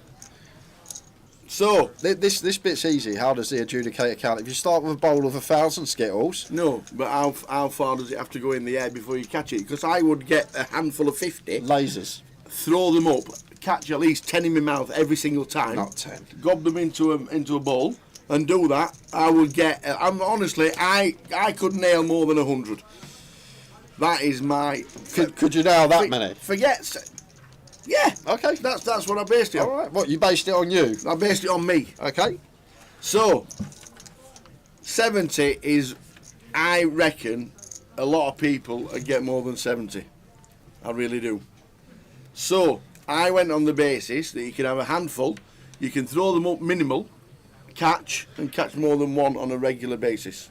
That's exactly what I did. So I chucked them up, caught them, did it quickly, and I caught them and put them in a bowl and I counted up 210. And I don't think that's far off what you could actually achieve. Well, we'll find out next break. We will find out. I don't think that's... Because if you got a handful and throw them up, you could easily catch 20 in your mouth. 20. Easy. No chance you're catching I can 20. put 53 Maltesers in my mouth No at chance. any one time. Yeah, but you can put them in your mouth. You're not catching them. It's a completely different. No, I'm not. 210. You wouldn't even catch 10 in your mouth with one throw up. Honestly. There's no chance. I'm not having that. I'm on it. There's not. I'm going to happening. be at Guinness Book of Records next year. I am going to be making a trip to the shop, getting some Skittles. We're trying this out. Did anybody get close to my answer? No one got it spot on. But 3 people got it one away. Oh! Did they? We had 2 people guess 211, and we had 1 person guess 209. Cafe Liqueur and Magical Jarrett guessed 211, and Bob Smith guessed 209. Bobby Smith! So if you played before, guys, you know what to do. Suit in the chat 3-way. First suit takes precedent. So whatever suit you want, put it in the chat, and the next flop, if that suit is most common on the board, you'll be winning the ticket. So Magical Jarrett, we could be 2 rounds. Cafe Liqueur and Bob Smith, get your suit in the chat box ASAP, please. It could be 2 rounds. Don't say that, Spad. I'm in it. I'm on it. This is it, Adam. He has no idea what he's talking about when it comes to this, because you can't catch 20 in your mouth at once. It's not possible. I think it's... Right. And the thing is as well, you've got to remember you're throwing them up. And the thing is, with your hand, they're not going to go straight. If you've got a pile of Skittles, some are going to go right, some are going to go left. They're not all going to go in a straight line and come straight back down in a straight line. But you'd have an unlimited amount of Skittles Yeah, to do it with. but it doesn't matter. You're only going to get about 3 in at a time, even if you're doing that. You're making out like you're throwing them up perfectly straight and they're coming down perfectly straight, like you're just standing there. I'm not having it. Not having it. I'm going to try off camera. Could we please have some Red or black suits in the chat? My answer was 210, because I thought you could do multiple Skittles. Magical Jarrett, Cafe Liqueur, Bob Smith. Anyone want to put a suit in the chat? Anyone want this £110 Vegas ticket? Exactly. You've got about 10 seconds or we'll do it all again. With Opal Fruits. Going to cover an all-in and a call first. Hosney with 6s. Stato with the Queens is again up to 370,000. Get the wheel out. And it's ace high, but Queen's still good for Stato at the moment. Well, nobody wrote in the box either. Nobody wanted red or black. We give you all this time, and nobody did it. You've got one more chance, you 3, for the next flop, red or black. We need you red or black. All we need, you type in the 3 people, red or black. If it's not done by the next flop, we'll do it again. How many people we got, Tower? 3. How many colours in a poker deck? No, 2. Nobody's typed in red or black. Yeah, but we need suits. There's 3 of them. Oh, you're doing suits. Oh, so I thought you were just doing red or black. What?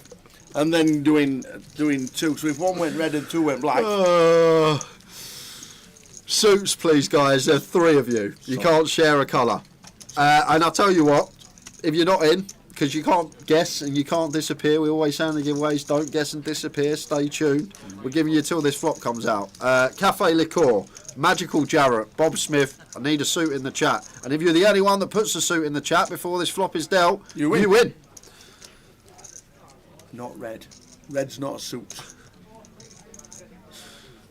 Bob, just type in spades. Anyone. That's just no one wants this ticket. All you got to do is write one of the 4 suits at the moment.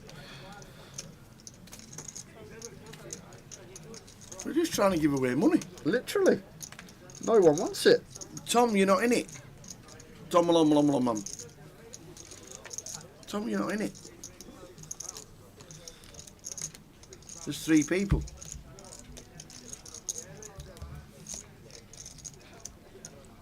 Magical Jarrett, you're still watching? Unbelievable, isn't it? Just give us a Magical Jarrett. Please type in a suit. Cafe Liqueur, please type in a suit. Rip Cheetah's not part of it, Bernie. Bob Smith, please type in a suit. No one wants it. Does anybody want it?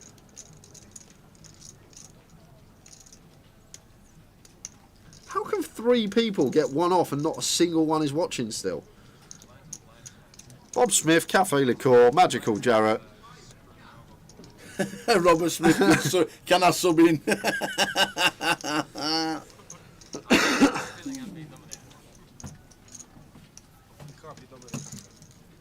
Lucky for the guys, raise and take there. Very lucky.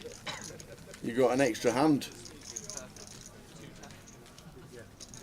It could well be a redraw. We might have to do another giveaway, guys. If none of the three are in the chat before the next flop is dealt, I am cancelling this ticket. Correct. I identify as Bob Smith. Oh dear. No, we're not going to next closest. We're just going to run another question. Give everyone else a chance. Cafe Liqueur is in. Beautiful. So at the moment, unless Magical Jarrett or Bob Smith are in the chat and put a different suit other than hearts, Cafe Liqueur is going to be winning the £110 Vegas ticket. Bob Smith might be on his way to Liverpool for the for the restart. That is very but true. That's not our fault. That's not our fault. So Cafe Liqueur is going to win unless we get Bob Smith with diamonds, spades or clubs. And who's the other one? Magical Jarrett. Magical Jarrett, who's always watching. Oh, Bob Smith's in the chat. Have I won? Yes. Not yet. We need a suit. We need a suit, Bob. We need spades, diamonds, clubs. Or clubs. And you got till this flop comes out. Please type in as quickly as you can.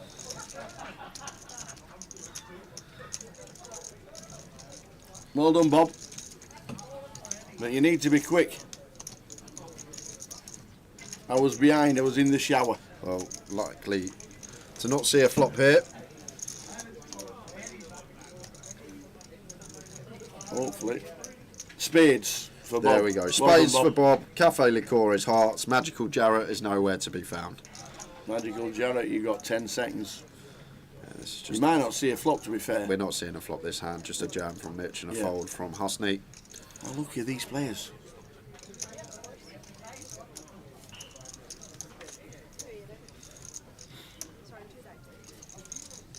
Magical Jarrett, where are you?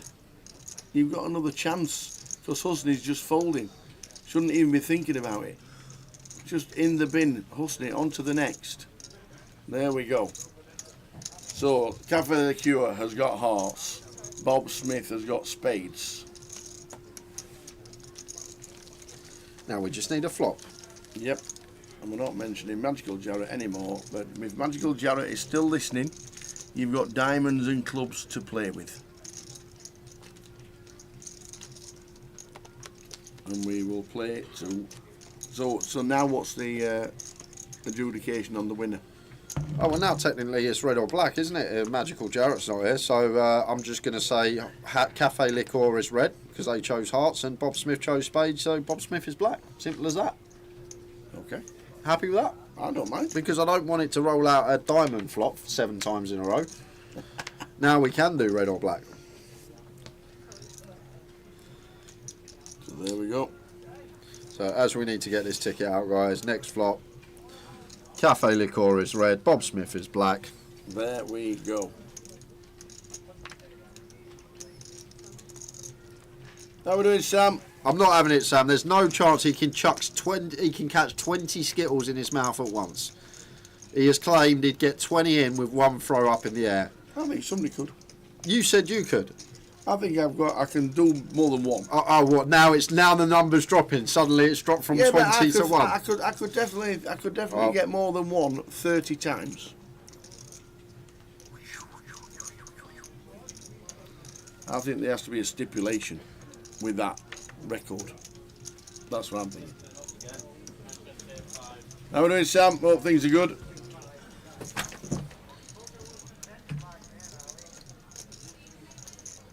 Suited here for Mitch. Starts the hand at 15. Like in terms of chips, one that potentially jams with ICM.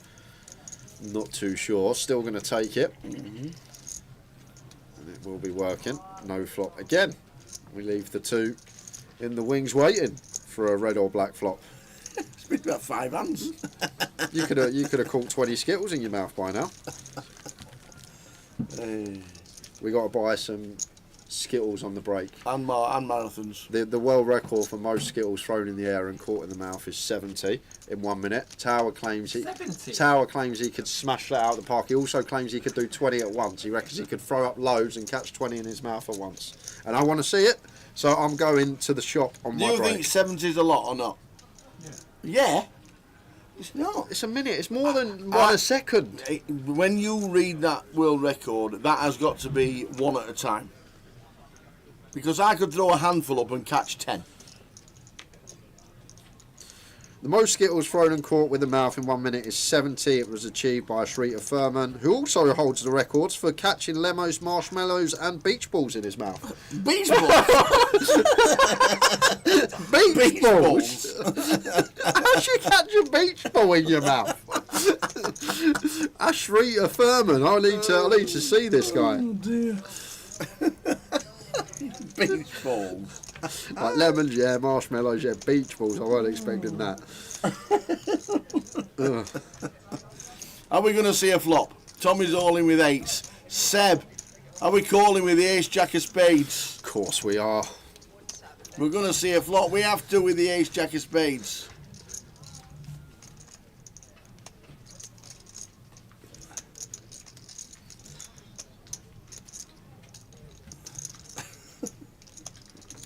Yes! Here we go. Who's winning the token? It is now red or black. Bob Smith has black.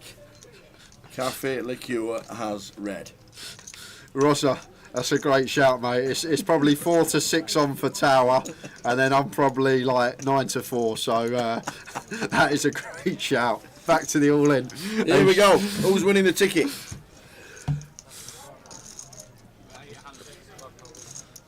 First flop in 5. Tommy, all in, 8s. Not a bad start for the 8s. And it's a red flop. Red flop. So Cafe Liqueur is the winner. Who's going to be the winner of this one? It's Tommy doubling. Looking good. Yes. We actually had hearts and spades on the flop as well. Well done, Cafe Liqueur. Give us your Grosvenor poker alias, please. And a double for Tommy. Tommy's back in it. 6 double ups on the FT. I'd just like to add as well, if I go to the shop and grab a bag of Skittles, I'm not on clean-up duty. I'm just throwing that out there now. Don't think I'm sitting there on my hands and knees picking up your Skittles that have not gone in your gob. So if we are going to do it, I'd just like to throw that out there now. I will not be on clean-up duty. To be fair, I don't even think I'd miss. Well, you don't think you'd miss one? Oh, I would. There'd be, oh. Yeah, there's definitely got to be stipulations to that anyway. Cafe Liqueur. Well done. Unlucky, Bob. Good luck today in Liverpool, by the way.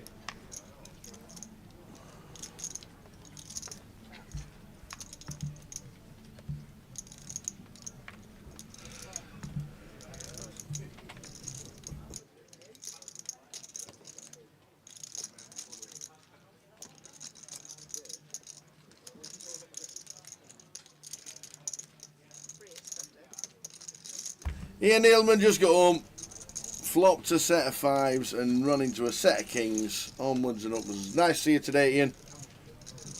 Glad you're getting out and about. Good to see you here, but unlucky with the set over set.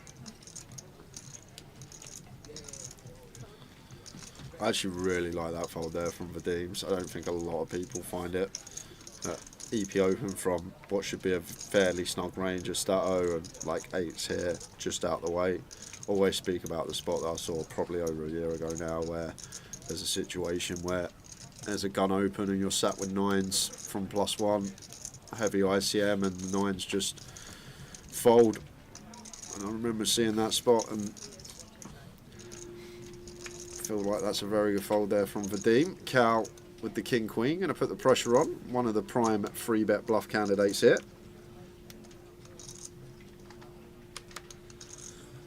Go ahead, Guy. If you got any more Tommy Bingham facts, we will. Well, that way we gladly read him out. We said we hope he lasts a long time, and he's just doubled up. They're going to be getting out of the way here. No, this is pretty grim for Stato Tower. Like ace queen off here. Only starts the hand with 15 bigs. Knows that Cal will be capable. Are we going to see the 4-bet send, or is he just going to let Cal have this one?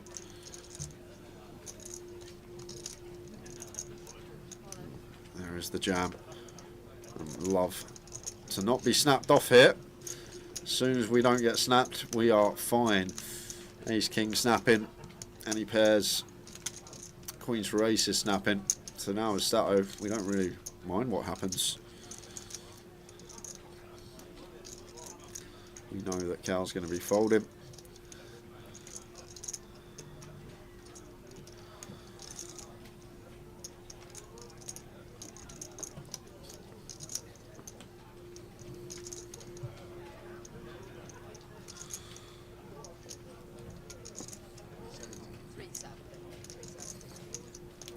I think this from Cal is just to try and make it look like he's not free betting Stato like he's got an ace queen, like he's got an ace jack suited.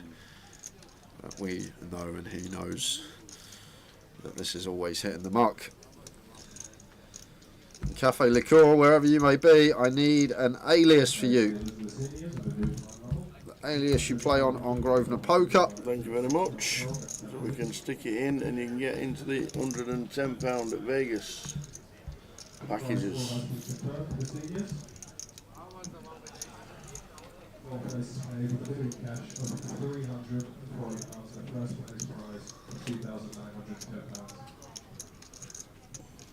If I'm Stato, I'm sat there, I'm thinking Cal's probably got the same hand. I'm guessing with the time it's taking, it's got worse. Because he just don't. I think Stato thinks he knows yeah, in front. he just don't free bet nines, I don't think, and stuff Cal like that. calls. Wow, he's going to call. He is going to call with King Queen. This is a big one for Stato. Wow. Because this could get up to 800,000 for Andrew Hume, and we know his resume. Uncharacteristic from Cal. That's interesting. Thought he had room to fold. 6 high flop, 6, 4, 3. This is good for Stato. Just needs to fade a king, and that is it.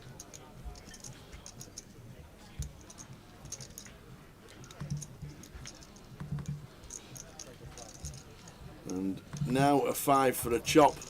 Not any chops about. Oh, that big grim. Full double for Stato, up to 800,000. Not sure what Cal's up to there, so I'll be honest here. Good friend of mine off the table, but I'll definitely be having a chat with him about that one. Yep. Cafe Liqueur is the alias. Cheers, Ian. I could have done it with buttons. Got some buttons in that bag. Also today at 6 o'clock we have a live stream free roll.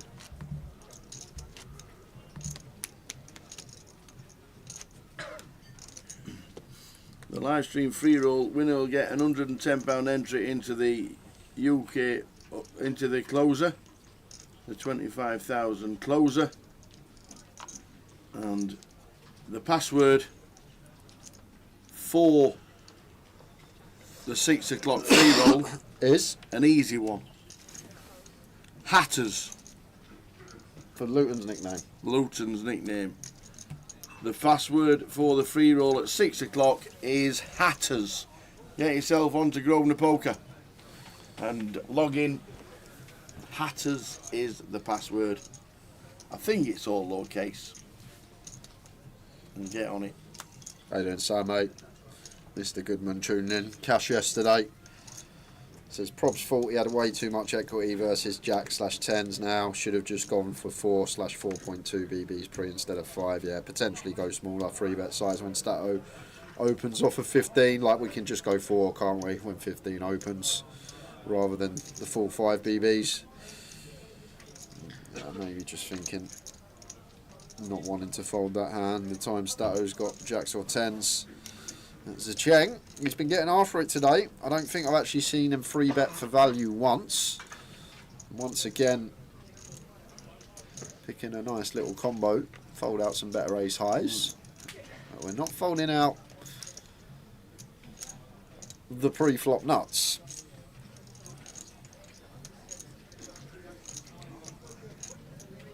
Just a send from Vadim's, snap fold from Zicheng, who's whittling down slightly as well now, round 15, and go back an hour, no one was below 25, but now 4 stacks. Seb, Mitch, Zicheng and Tommy.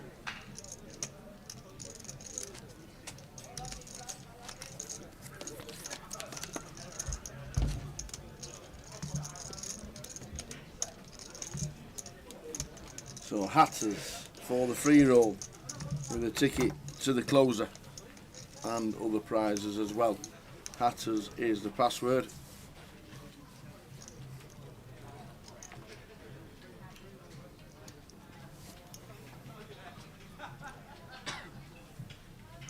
So Cal, 35 bigs, pocket 5s. Fold. Cal gonna open. He's gonna open. Yeah, we're still 8 max here. We're +1, and now after that pot just occurred, it's at 4 of 8. It's one of these positions, stack depths, now at what, 35. Need to be kind of careful as Cal. Like general rule of thumb with these small pocket pairs at FTs in early position, they head into the muck when we're not significant chip lead up. Cal finds a raise and take, others may not have. Sorry, it was 3 of 8. After Stato just getting that nice double.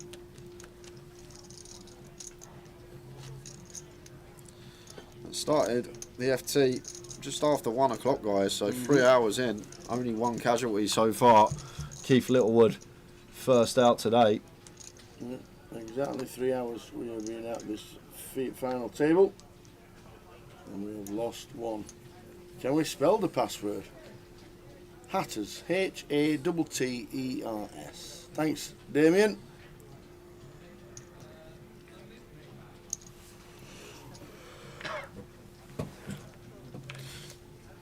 This one has to be opened, Ace King.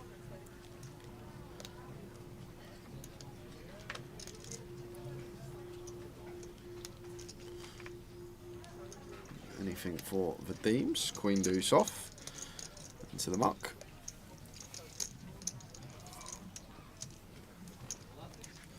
And the coders in the free roll. Good luck. In. Nice one. Hatters is the password.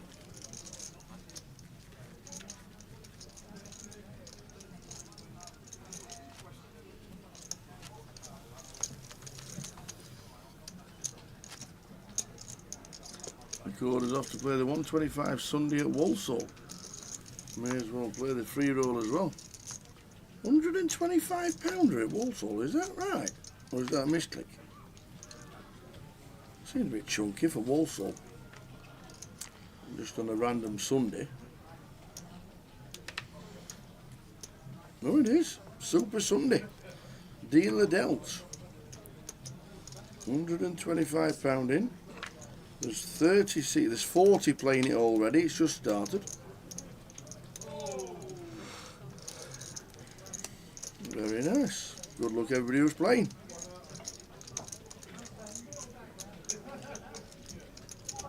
Carl Guinness is playing it. And Dale Wilson, who we saw down here.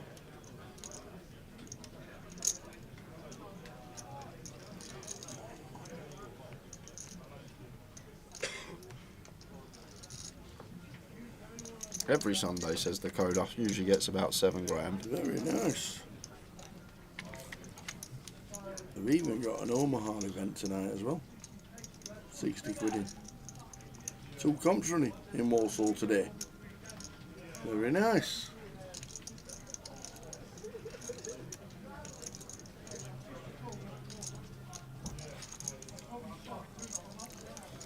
Well, stab from Cal, gets some value from the 6 high, turns a 7. Although we turn a pair as Cal, personally would check now. Once Vadim call once, going to have some king high, ace high stuff, and as well as that 10x and 4x. Is going to find the bet versus one of the hands that we are in front of that has to continue. Up and down here for Vadims. It looks like a raise on the turn. This is the other thing, as Cal, potential reason to check back. But the thing is, Vadim not really repping much other than a 4. I feel like if he has a strong 10x, this is more inclined to raise flop for value. So once he goes for this raise here on the turn, basically trying to tell the story that he's flop tripped 4s. And a lot of stuff bricking.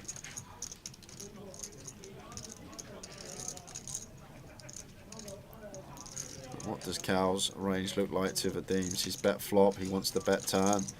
Looks a lot like a 10. We're never folding a 10 out blind on blind.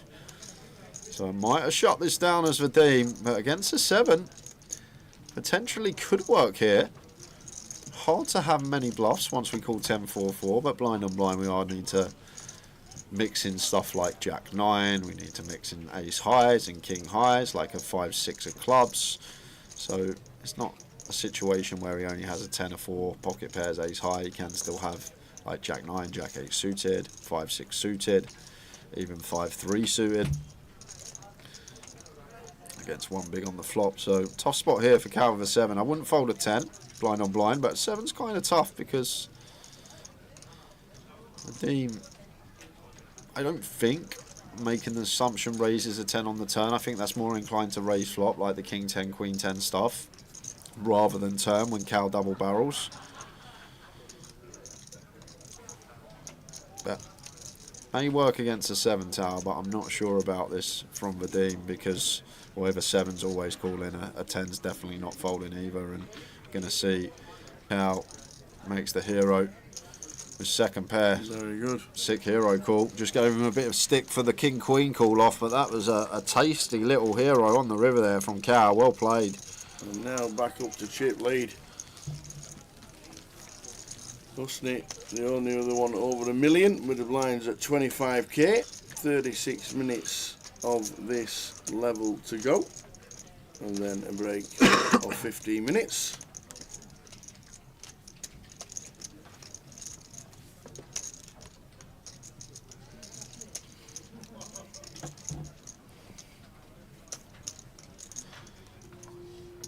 Stato will win this, says Bernie.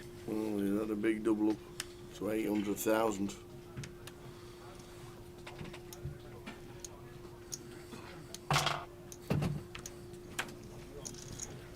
Fault from Zeb. That's also a sign of a good player as well. If you were with us for the start of the final table, Seb opening early position, combos even worse than king 10 off when he had a significant chip lead, but now just recognising where he's situated in chips and understands we can't open these type of holdings anymore.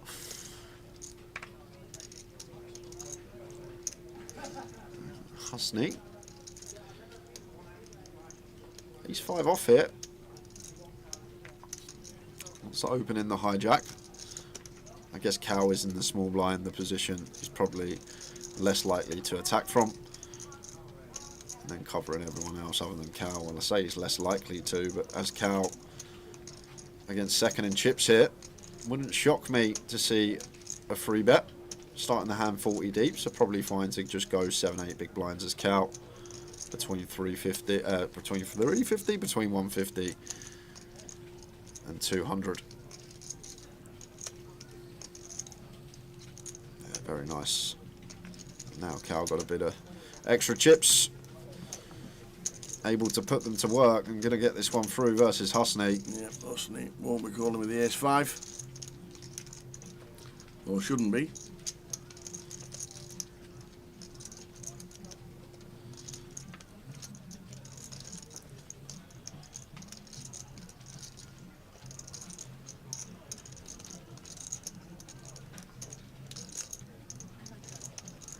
And in the bin they go.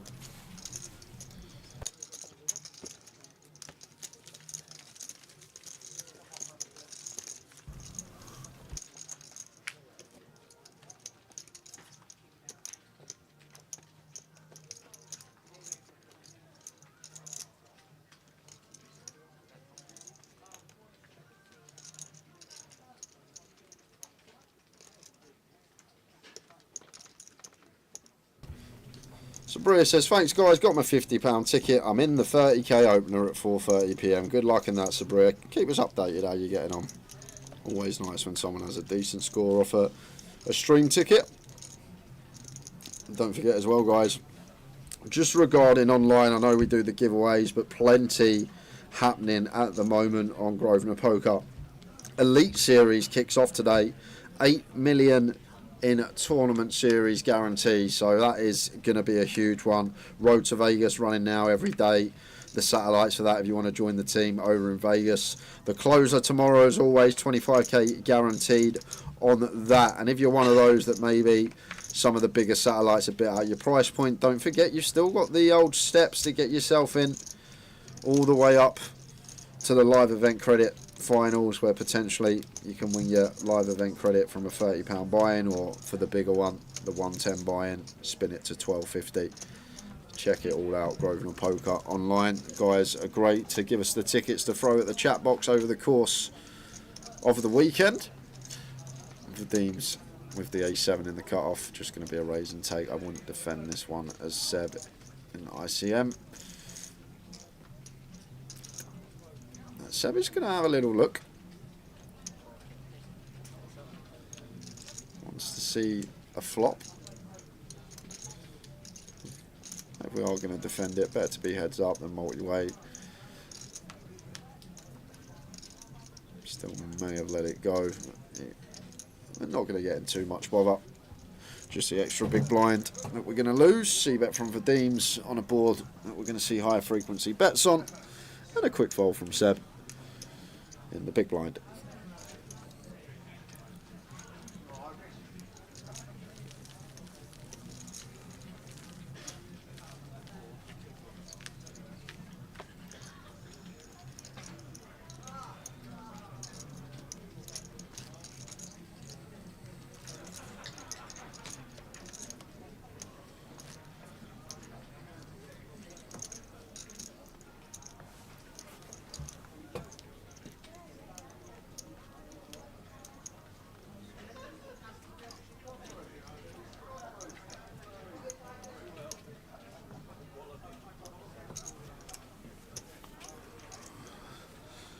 From Tommy. Still waiting on that third Tommy fact.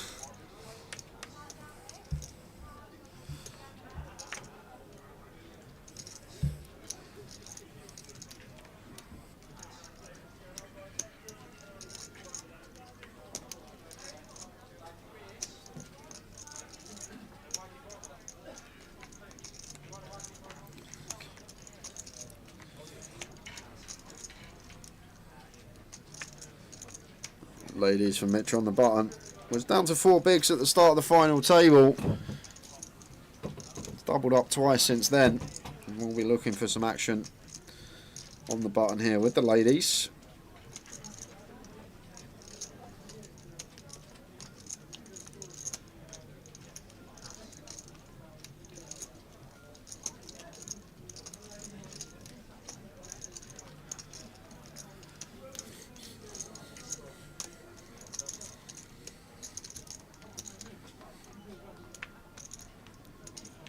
Going to defend at 10, 7 off against the button. Against the button, feel like okay to get in. Probably right on the line. Don't think we defend 10-6. There's King 9-8. Rolls off, up and down for Zicheng Mitch. Met by an overcard. Like, board that we are going to have heavy bets on. Maybe like Queens is one of these. Queens with a heart that potentially does check though, not needing protection from anything other than an ace. Does go for the check back. And it's the dream of all dream turns for Zicheng. That's the stones. Checks again, looking to spring the check raise. Like, Mitch going to check back some 9x that want to now probe turn. He's going to check back some 10s through queens and now potentially want to probe turn. Mitch not falling for it. He's been around the block.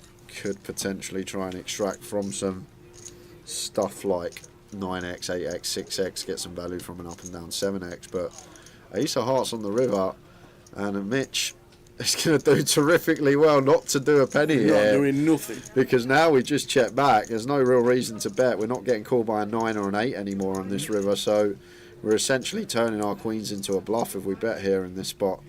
So it should just be a check back, and he's going to see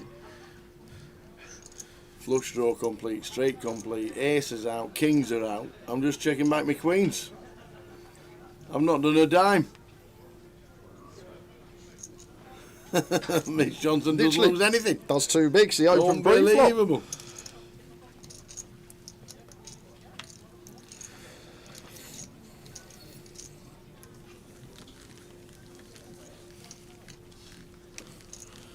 So first level of the next session, we'll give away another Vegas token to play on, and I'll be asking Jay some random question of how many Skittles I did during the break. You think I'm joking? I'm going to the shop on break, getting some Skittles, getting the camera out.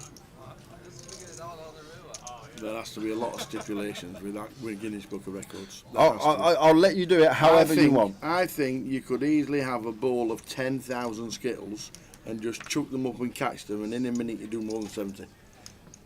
But it all depends how high you have to throw it up. Because I could just literally go to that, and in the end... What if you get a couple lodged in the back of your throat? You won't even... I'd swallow them. What, they get stuck? Poke them down. I'd have a stick ready. I don't think that's how it works, but... Sabre Ebats, thank guys, got me £50 to get in the 30k open at 4:30. Fantastic. Good lad. Enjoy and good luck. And anybody who's playing, who's won tokens, let us know how you do. Let us know if you cash and get a bit of free money about. Let us know, because it's always nice for us to know that somebody's done well with their free tokens watching the live stream.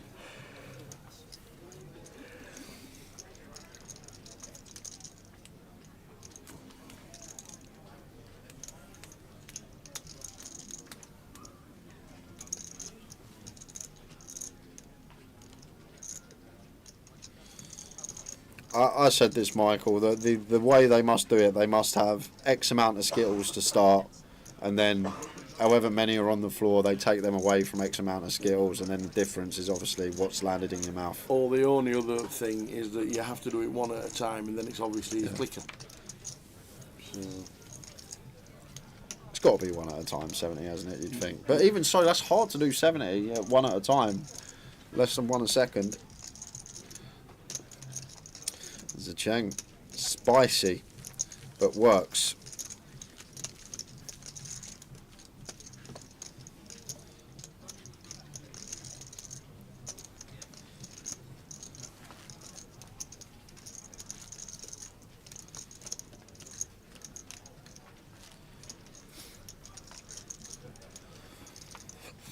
$25 minutes to go till the end of this session.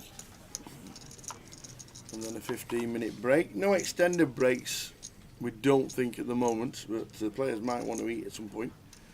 So they might give them 30 minutes or something like that a little bit later. 3.5 hours into the final table, and we've lost one player. Average stack is just shy of 30 big blinds.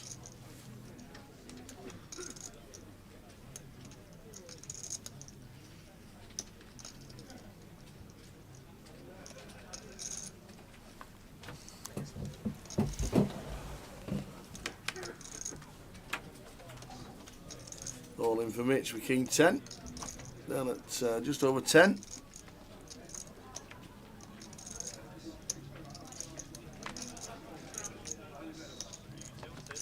And that'll do it. A nice little triangle is in.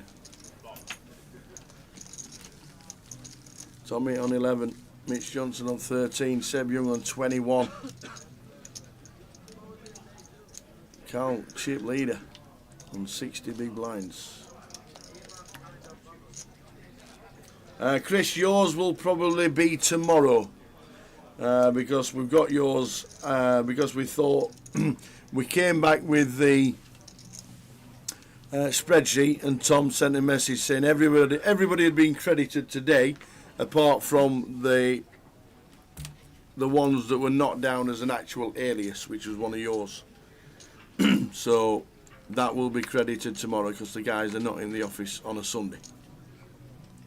So apologies for that, but you will get your ticket tomorrow. The Elite Series goes on for a month. And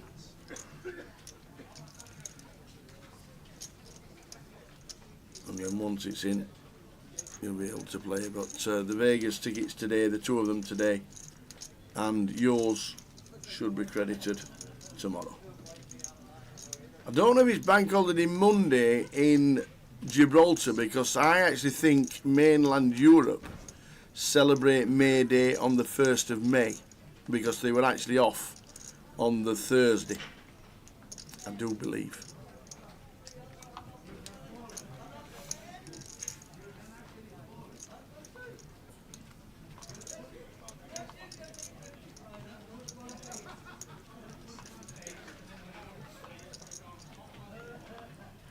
Seb with the aces, 3 bets to 125, and that should be it. But we know Cal sometimes gets a bit fruity and he might call with the king 9. But do we call 3 bet?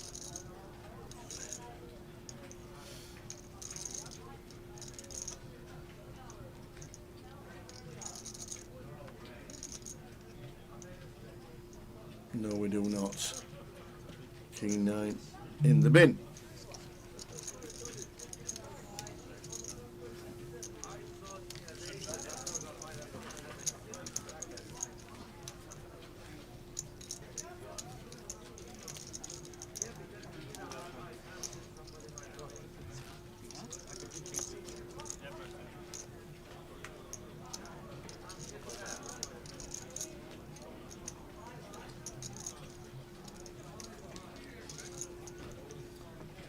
When are we coming to Leeds? We will be in Leeds on the 14th of May.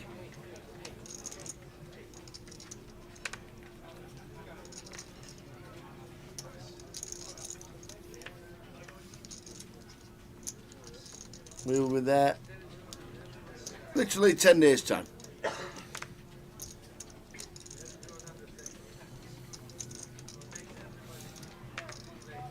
We're live streaming the mini on the Wednesday, the high roller on the Thursday, and the main event Friday, Saturday and Sunday.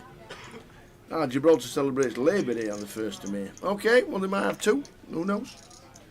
Do they have May Day on the 5th of May like the UK does? I'm not sure. Vadim's with the 9s.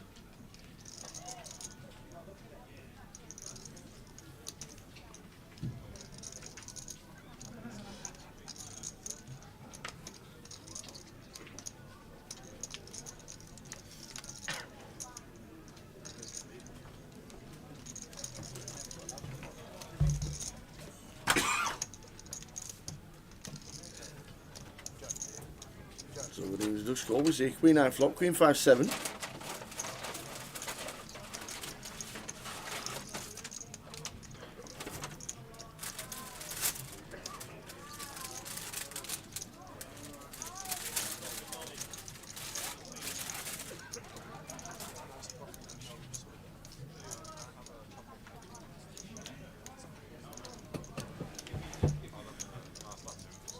Check call from Vadim's.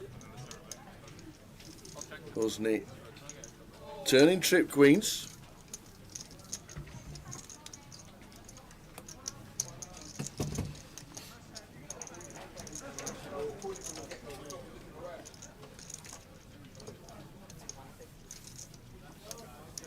Do we check call again? Wasn't it? Making 150 on the turn. So it's getting quite spicy.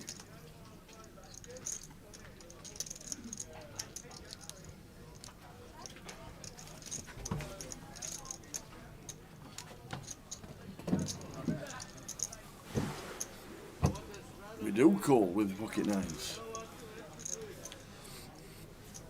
8 of hearts river. All of a sudden there's $500,000 in the pot. Check all the flop, check all the turn. Yeah, I've got to call the turn. Checking again. It's going to be a grim river spot for us with 9s here. There's Vadim's. See what size Hasney goes.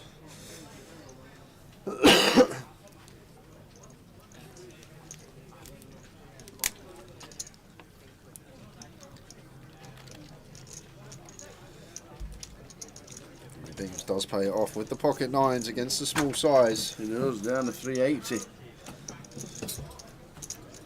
Back down to one of the short stacks, if not the short stack.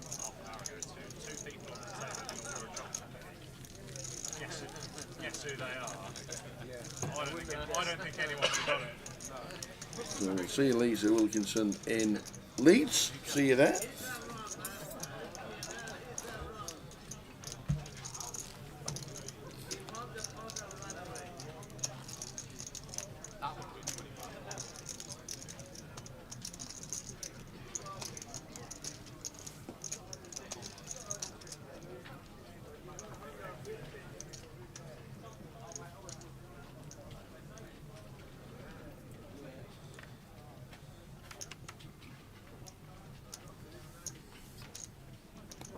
Prime one to potentially try and nick the blinds as Mitch off of 13. Not going to be jamming from gun. Makes it 50k.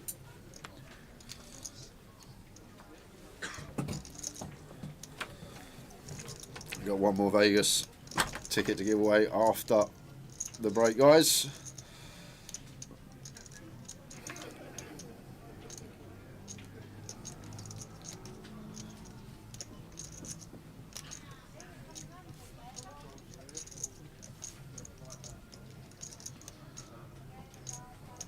Thought about it as Husney.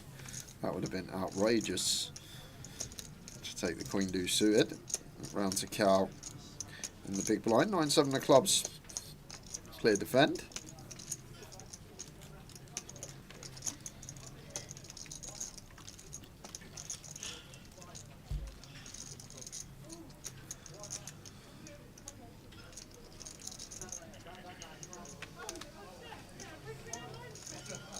Ace King 3 flop. Top pair for Mitch.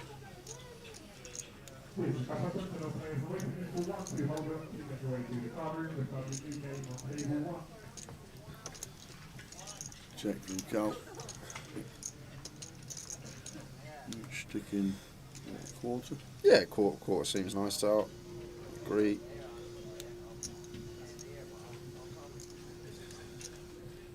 Six in 40. 40 into 135. So just shy of 30%. Should be the end of hand.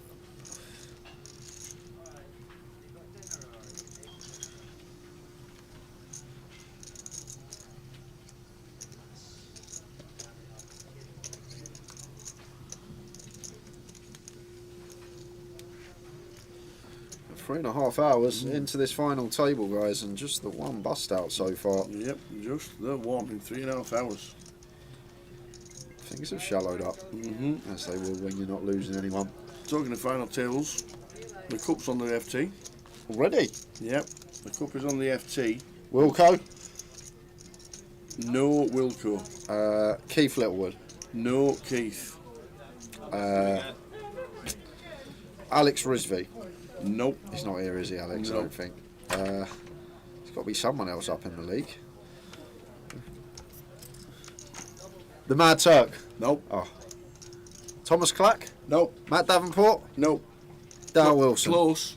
Sinead Davenport? Yes. I don't know who else I can see up there that's here.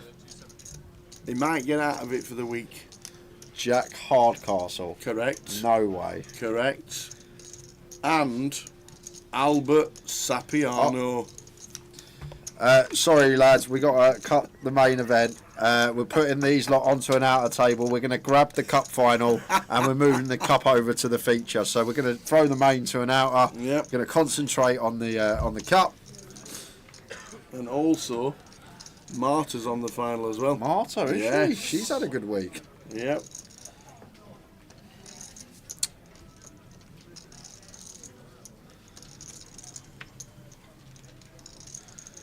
I only got myself to blame, Cammy. I do it all the time on the phone before I come in. It's alright, it should be done about 8-9 o'clock today. I do it all the time.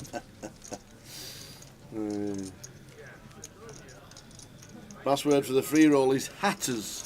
Hatters. As in the Luton Town Hatters. What stops Rock coming? We are off to here next. Marching on together. Championes. Leeds. 2 weeks, 10 days of poker in Leeds, starting on the Wednesday. We turn up Wednesday the 14th for the mini-main final. Then we do the high roller day 2, and then concentrate on the main event Friday, Saturday, Sunday. So 5 days of streaming in Leeds, and the rest of May looks like that. Walsall and Manchester 2550s, and Reading South for the 888 will be there. And looking forward to that. So 2 more live streaming weekends in May.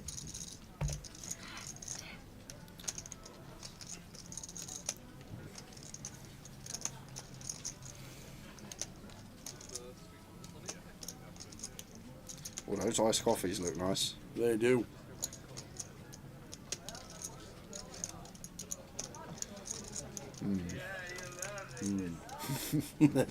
I might pop my head in the kitchen before I go to the shop on break. Yeah. Just let them know. Any flops about? 8, 10, Jack, all clubs. I'd choose one big here as Cal, even with the top 2. Sort of when you first start playing, or even like a year or 2 into playing poker, you just have the perception that you need to go big on these boards. It's actually the other way. We like small sizes on the mono textures. Cal going to go for just south of 30%. Seb not calling a dummy and gutter on the mono board with no club in hand.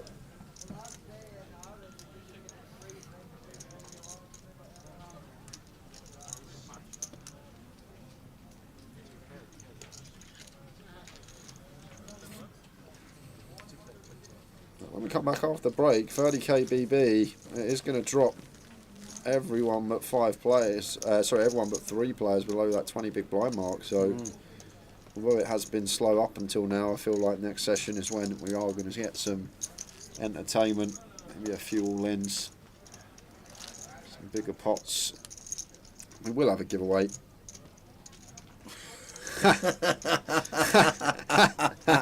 Paul Worsley's nailed it. Can you put a funnel in your mouth for the Skittles challenge? I'm not getting you Skittles because I don't want to do the clear up, but I'm getting you 3 Snickers bars. 3? Yeah? Really? That's the record. That's a world record. Can't 3 Snickers bars in a minute, and you said you could beat it. The password for the free roll is Hatters. Hatters. Hatters, as in Hatters, Luton Town, nickname. Yeah, I really like this from Tommy. 10 bigs here, Tower. Some people may just jam the pocket kings off a 10, but we really want to eke out value. We want the big blind to defend with reduced equity. We want someone to reshove a hand that they wouldn't call the open jam with.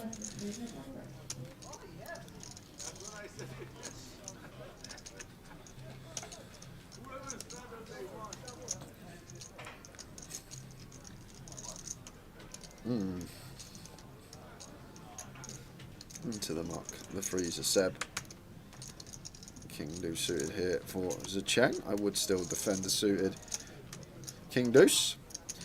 Little poker trivia for you here. The King Deuce off against the pocket kings is the worst spot you can be in. Pre-flop.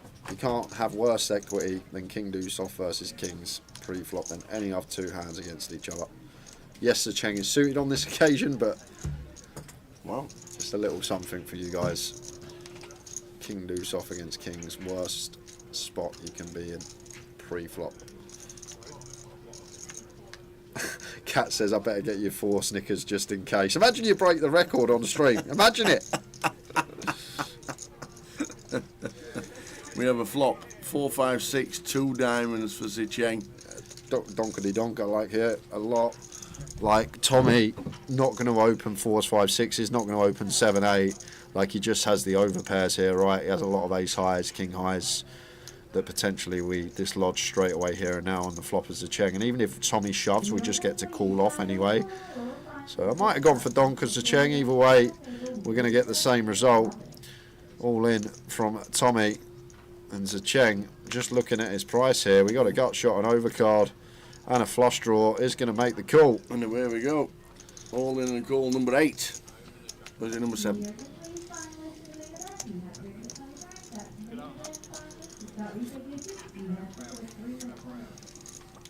All in and call number 7 on the final table. We have lost Keith Littlewood so far.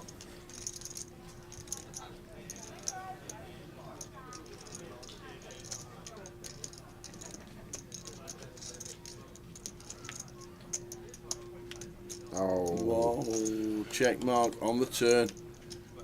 Dead on the turn for Tommy. We didn't even get the full Tommy Bingham for that. No. The third, sorry. Tommy Bingham busting out in 8th. First elimination in a long time on the final table. Tommy Bingham busting out in 8th. Yeah, but do drop to 7 just before the break, and 7 remaining on the clock. Just under £8,000, Tommy. Well played, Tommy.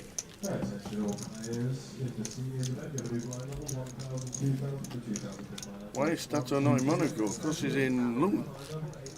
That's obvious, isn't it? Yeah, he's probably, I'm guessing he's probably flying out tonight or tomorrow. Yeah. At CFO. The bigger stuff don't start till next week anyway, does it? It's just the...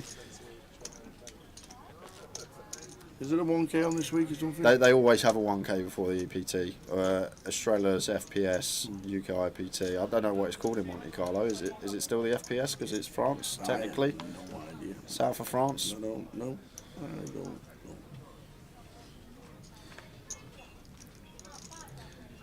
There'll be a day one tomorrow though. I'm guessing a CFO.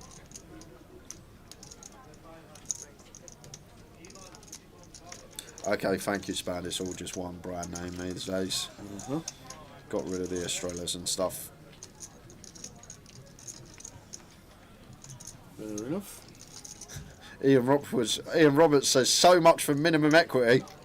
The worst spot you can be in, Kings versus King Deuce. It's the King Deuce off though, Ian. That little extra 4 or 5% being suited come in handy for Zicheng. Stato from gun opens to 50.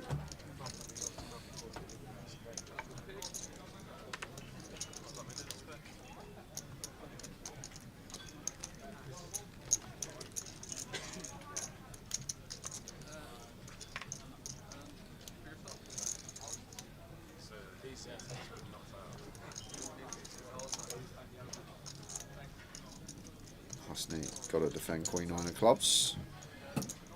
Does have a look.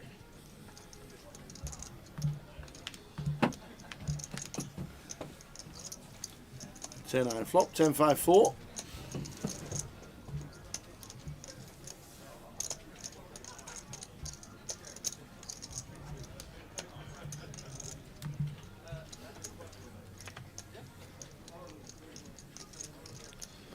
I feel like Stato's combo's too nice not to continue, and like the 10-4-5, one of these boards that we do have some bigger bets on. I'm going to check it back with the King Queen. 5 of hearts turn. Stato still with the overs and the best of it. Yeah, Hosni covers heavily as well, so I feel like it is a board that we will have some bets on as Stato, especially with our combo, maybe like B40 or half, but the fact that Husney has us covered could potentially be the reason for checking back. Just not wanting to tangle with someone that could potentially bust us. You've got Seb, you've got Mitch, you've got Zicheng, you've even got Vadim, who's sort of eked into that sort of realm of 20 big or less stacks. Going to be even shallower when we come back after the break. So check from Husney here and Stato on this Ace of Diamonds river. Could potentially target something like a 4, but 10x probably going to start leading turn. He's just going to show down the King Queen. Takes a small one.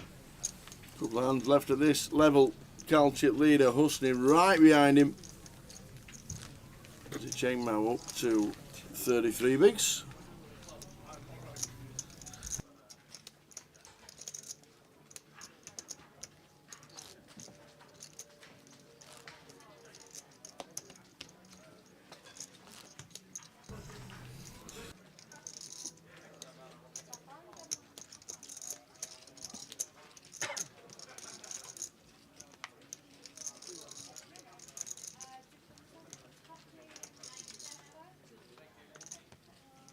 So probably a couple of hands to go until the end of this session, then 15 minutes. The password for the free roll at 6 o'clock is Hatters. Hatters. And then we're on a break of 15 minutes.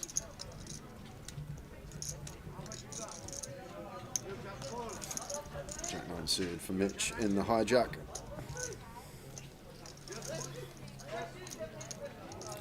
And I don't think this man's free bet once for value yet. And is he going to take a suited king on the button here against Mitch? We'd have to go like 100k here as the Cheng. He's got chips now, though. We are going to choose the free bet this one. I wouldn't go no more than 4 bigs against Mitch's stack size. It's going to have a handoff.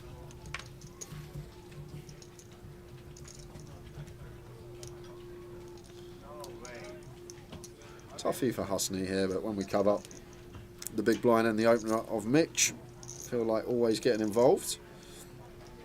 Stato's got about 30 now, is that right? I'm going to let them go. Not sure about that when we cover the opener and Stato in the big.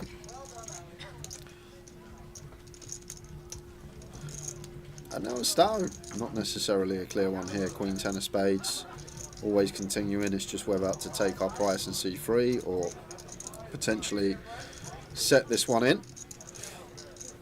Ask the question of Mitch. It's just going to take the defend approach.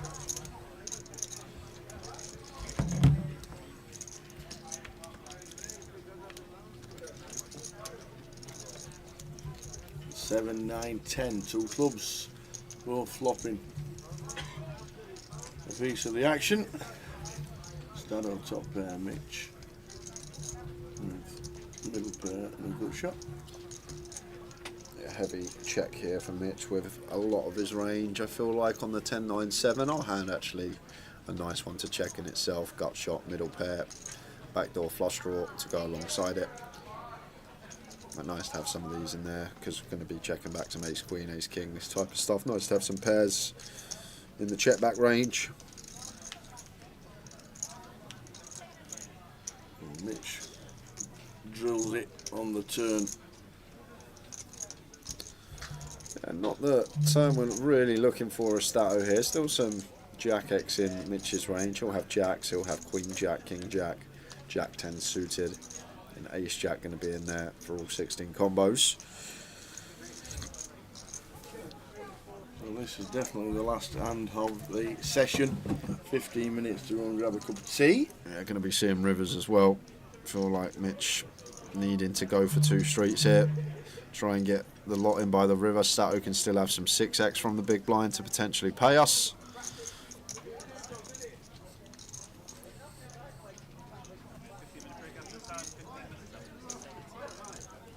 And a bet of 70,000 from Mitch. So around half pot and can't fold a Stato here just yet. Like Mitch is king queen, ace queen. Potentially I think you can. Going to be some bluffs. I guess when we expect Mick to just check this board back even on the turn a lot, maybe.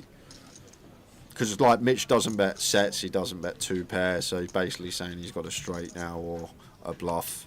Guess some bluffs could be like some suited ace X, like maybe an ace 4 suited, just trying to stab here. Dislodge something like king 8, king 7. Or we just going to lose minimal again as Stato with top pair. I feel like when we got the gut shot to go alongside it, getting 3-1, it's difficult to let go. But once again, correct decision. Queen 10 into the mark from Stato, and we will be back in 15 minutes time. See you soon.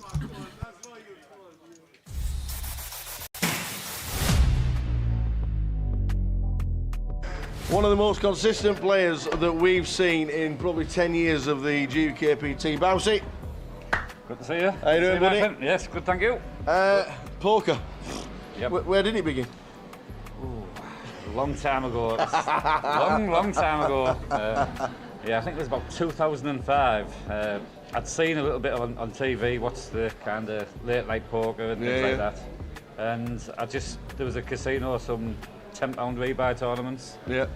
We used to go to the casino for a night out. I thought, yeah, I'll jump in one of them, have a go at that. And really enjoyed it, you know, got into it straight away. Great set of people down there in Teesside. Yeah. Good, you know, good game, good pots. And everyone got on really well. I mean, some of the players who were there that first tournament, like Ian Woods, you know, he was on my table, you know, I think he knocked me out the first tournament. He's still playing, you know, there's a lot of the lads who were still, it was a really good community, you know. It's an amazing community, and we'll come to that during this little chat, but can you remember your first ever cash? My first cash on the Hendon. I'll tell you it's 2007. 2007, yeah, that'll have been probably the Great British Poker Tour. Correct. I think it was. Yeah. That was a tour, the gala tour that started. Yeah. Before Govan had bought them out. Yeah. I think that's where we basically all met. Yeah, it was. The gala tour, like the Teesside. The Teesside gala was massive for you lot, especially. Yeah, it was, and we had a great support on the tour. Back in the day, we would have 40 or 50 people going to a lot of the tournaments. Yeah. And yeah, I finished. Maybe a side event, a £200 event, maybe finished fourth or something like that. Yeah, exactly right. Exactly. And you've probably still got the £865 in the pocket somewhere. Yeah, I haven't spent that yet. I think it was White Fivers one day. So, yeah.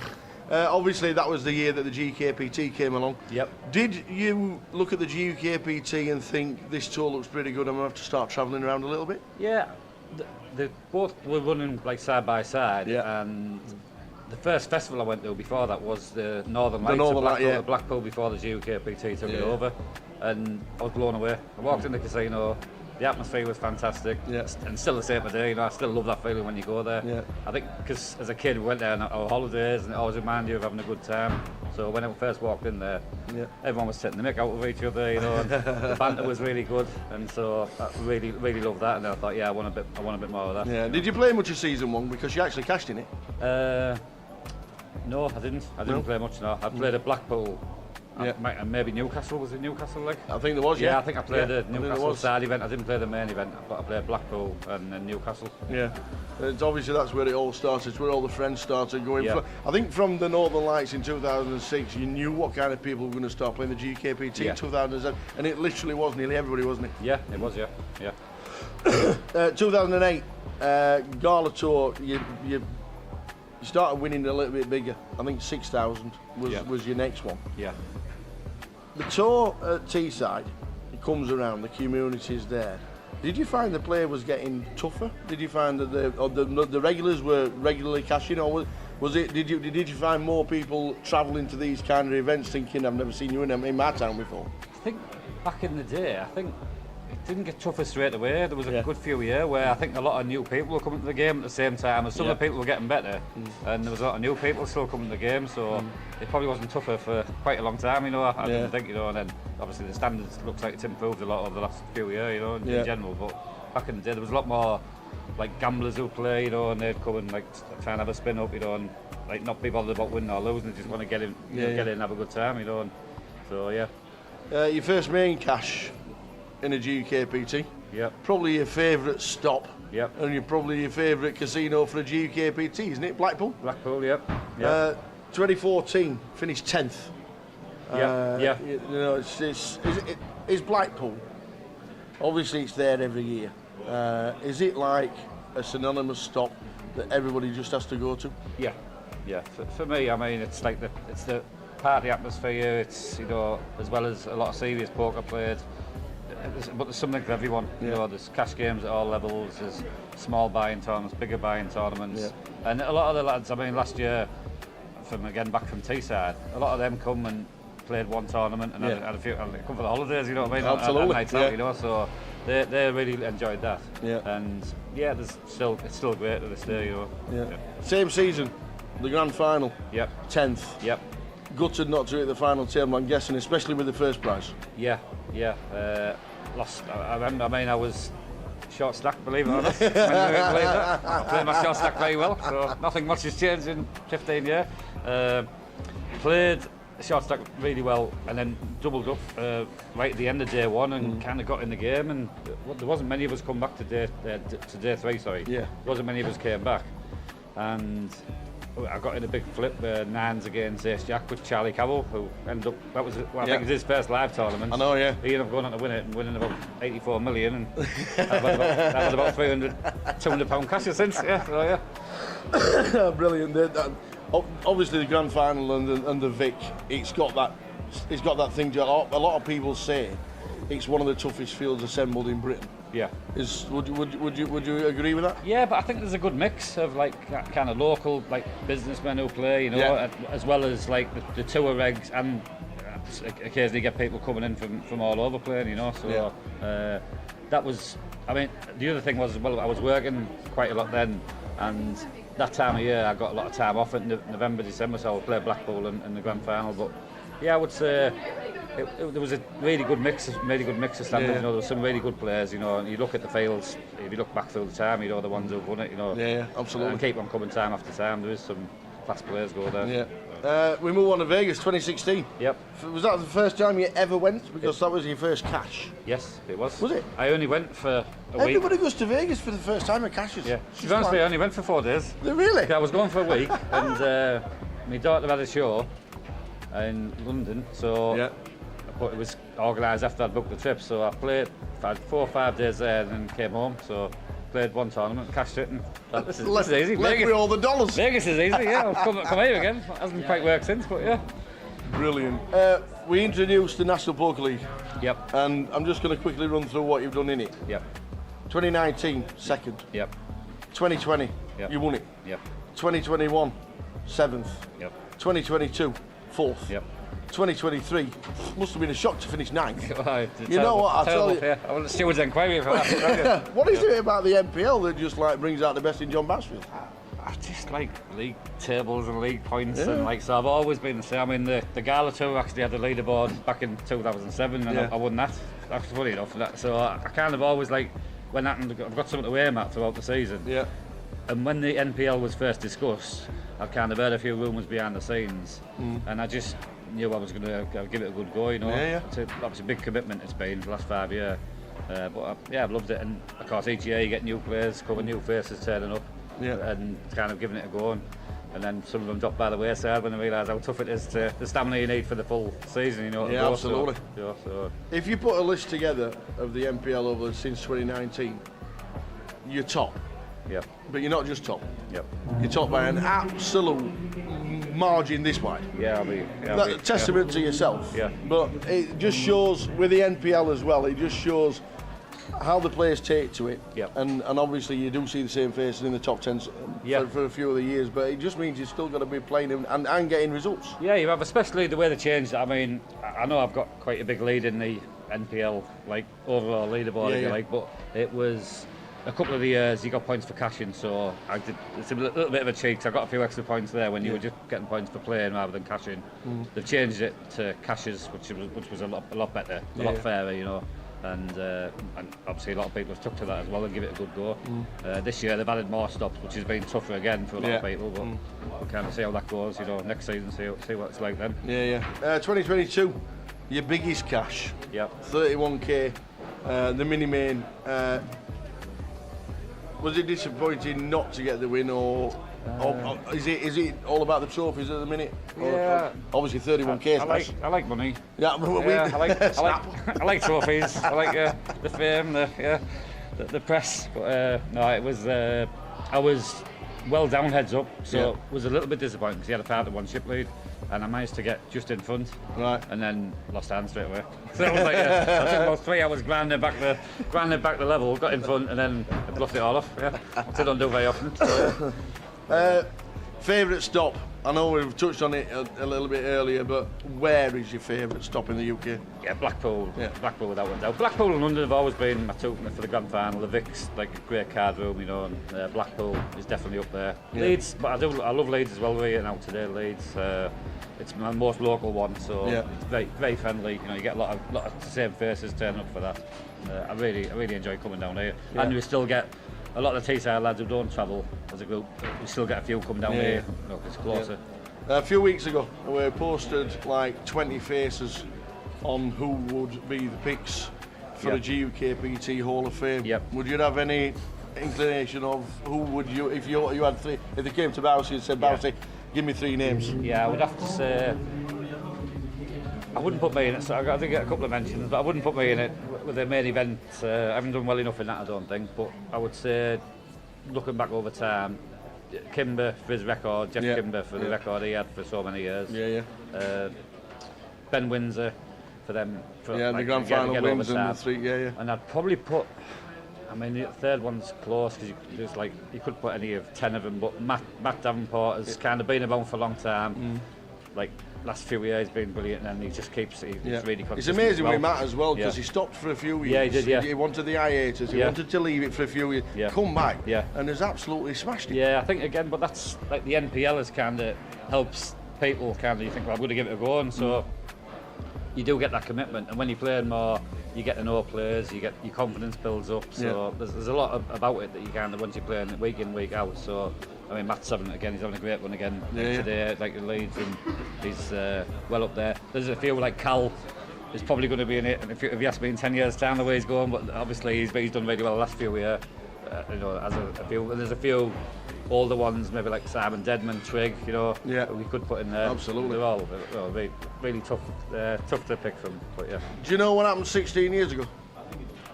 16 years ago? You posted a picture on the Endon Mob. Oh yeah. Can we have it changed? That was about 3 weeks. That was about 3 weeks ago. That's 3 weeks ago. That one. We say it to loads and loads of people. Once the picture's on, nobody ever changes it. It's I mean, I didn't put the picture on, but yeah, somebody put it on. But yeah, there was a bit fresher face that one. Yeah. There's a lot of people like that. Let me tell you, there are a lot of people. I mean, like I do have a bit of resemblance. I've seen some of them. You can't even recognise who they are. I'm thinking, Poker, it's been good to you. Yep. You're still loving the game. Yep. We have a charity night in Teesside on the Christmas week. Yep. What does that mean to you, and especially with your charities as well that you do? Because you do a lot for charity. Yeah, I'm a trustee of a local charity at Teesside. We help kids with neurological conditions. The charity's called Remembering Rebecca, and we provide equipment, respite breaks. There's a sibling project where we send the siblings of the families on trips. Brilliant, all voluntary run. There's not everything that comes in goes out. We decided to have the charity night for one. John Law was absolutely really great lad up, really great lad up there, and we just carried it on, and then probably 5 or 6 years.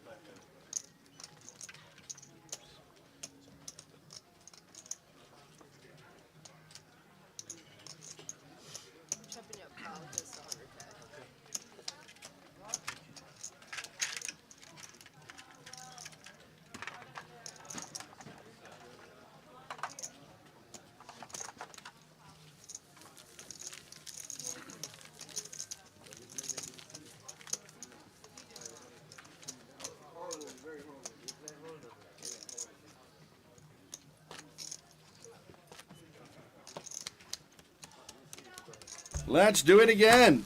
Off we go. Off we go.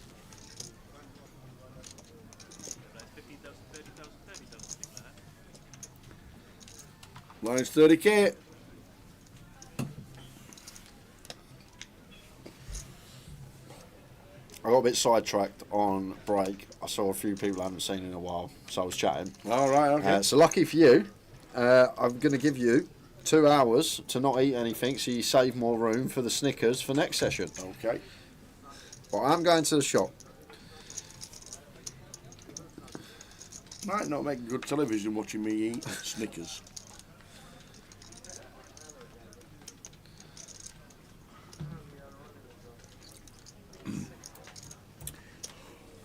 Password for the free roll is Hatters. Hatteis.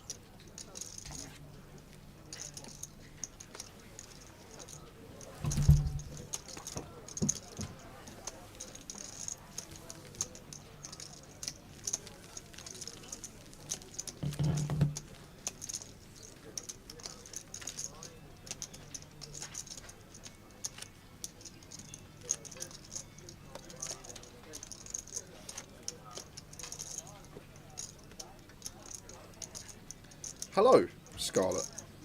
Welcome.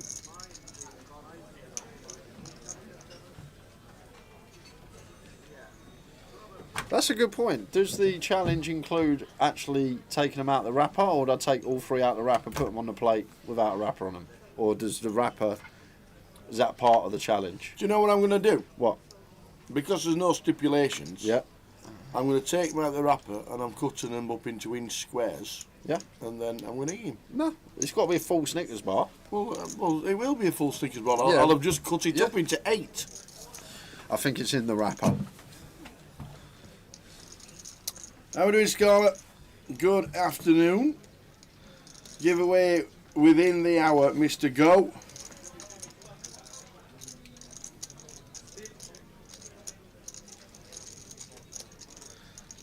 That's neat. Back-to-back opens. King 8 suited here. 10-7 of diamonds for Vadims. Can't do anything. Into the muck. Suited Jack for Cal. Fine to defend against the cut-off open. Need to fold the offsuit. Suited needing to get involved.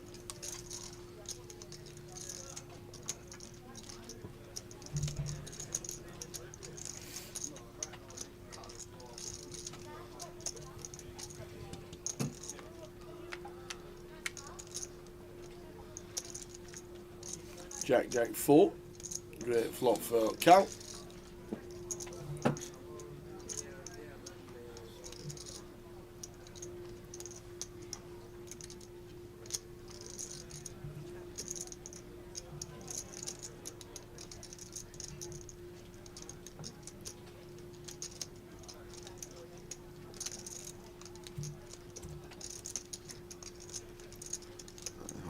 Quarter pot continue. Could even go for one big potentially. Cal just with the check call.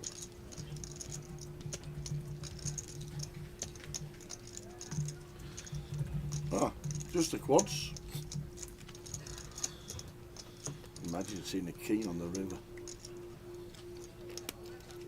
8 king, all the same thing. Yeah. It's true. The most interesting river, I think, would be an ace. I just feel like if Husney checks back turn here, we'll be bluffing some rivers when checked to. Queen of spades on the end. Quads for Cal. Go large, Cal. Go 210. Finds a very well-timed check here. Just hoping Husney's caught this queen. If he's got any check sort of over pairs, he's going to give up and show the king 8 of spades. Quads good for Cal. Husney's like, yes, I'm not betting that one.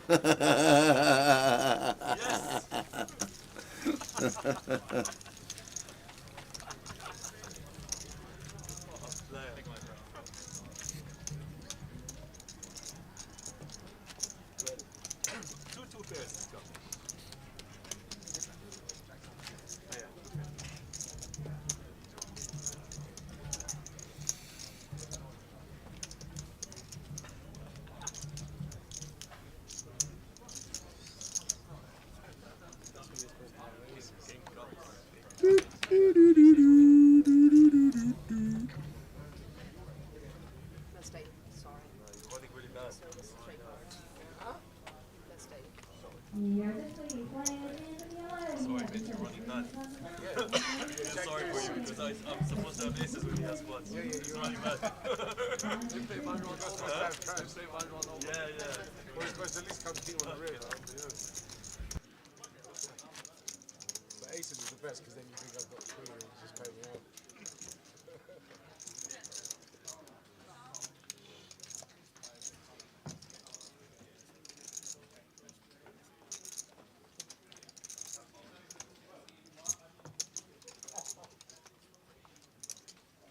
I've seen better run outs. I don't think I've seen too many better run outs. You had to be king on the river. Yeah. No, I mean the queen was a good call. Like you pretend.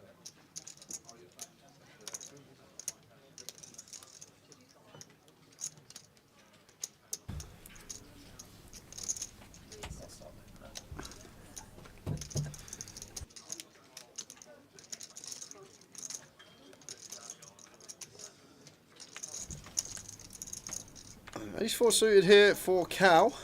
Mitch is short. Any jams? Feel like it's a really nice one. Fold out, knock out a lot of bet of Ace X here. And Stato in that sort of remit, middle of the pack, where we get to pressure. Mitch short. Feel like it's a really nice one to just send the lot in as Cal here. But going to go for the free bet, not all in.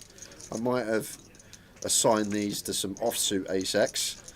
Feel like the suited just going to play really well in the form of a jam. Like even when called, still going to have that 33% to get there.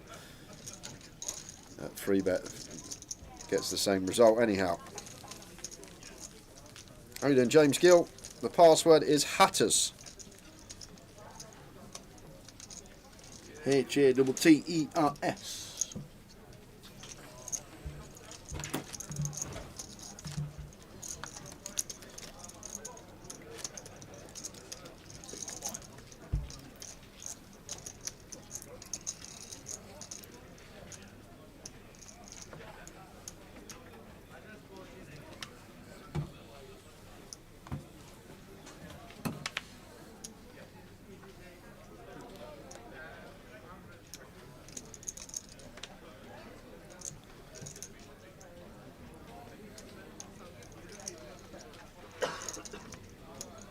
Ace Queen for Stato.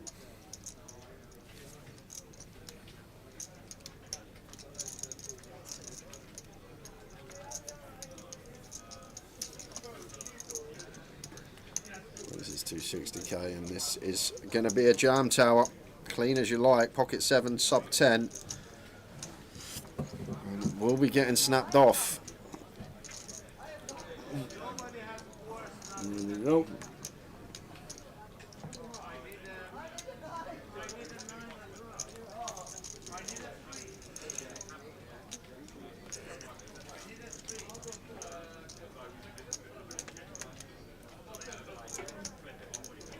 Queen or 4. Mitch in the small would have reshoved himself, but now having to fold with the reshove of Vadim's in front of us. And Stato shouldn't be taking much time with this hand before making the call. There we go. Off to the races. Vadim's all in again. Pocket 7s. Stato Ace Queen. Do we lose another? Not on that flop. Yeah, so there's the set for Vadim. So just fading runners now. Ace of clubs is a fun one. Dead on the turn. Double up again. Double up number 7. I'd say 8. I'd probably have 8. So I think 10 all in and calls. 2 bust outs, 8 doubles. On another day, me and you are at the Red Lion doing a rendition of Gotta Pump It Up. I don't know what the song's actually called. Pump It Up. Oh, is it actually just Pump It Up? You gotta pump it up, don't you know, pump it up. Even so, it's got to give. I spoke to Keith Littlewood on break. He said to me, it's going to be a long night for you guys. I said, probably not, because the blinds catch up eventually. 6 million just under in play. Right, when we get to the 80k level, probably going to be about half 8, 9. That's going to give us sort of 70 bigs in play, and usually around that area the tournament will finish. Also got to account for a shortened clock, 40-minute clock when we get 5-handed. That will speed things up a little. I'd be surprised if this wasn't finished before 10 today, but we will see how things play out.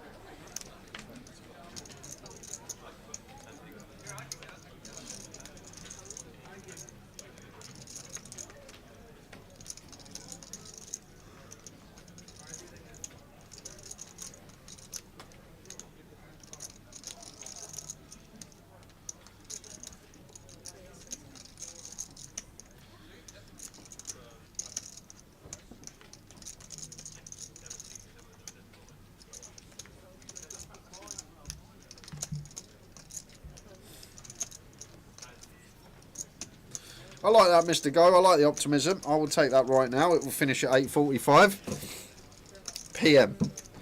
Glad you added the PM. Seb, ace 10, 16. Let's go. LP open.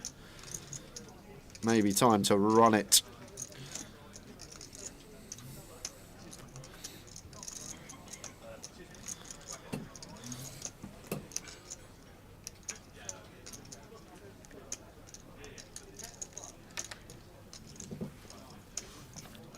take this approach. I think other than Mitch and Stato,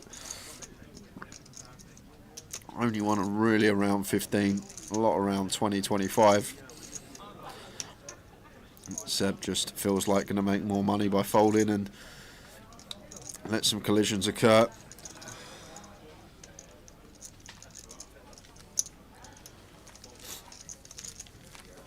It's congested at the bottom.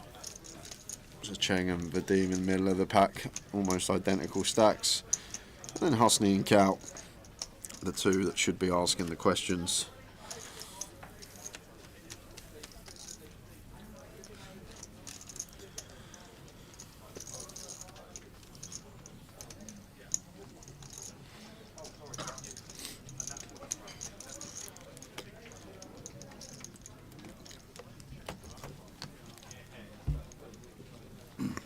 Stato 10-9 suited. Not the one you want to see when you got 10 from gun.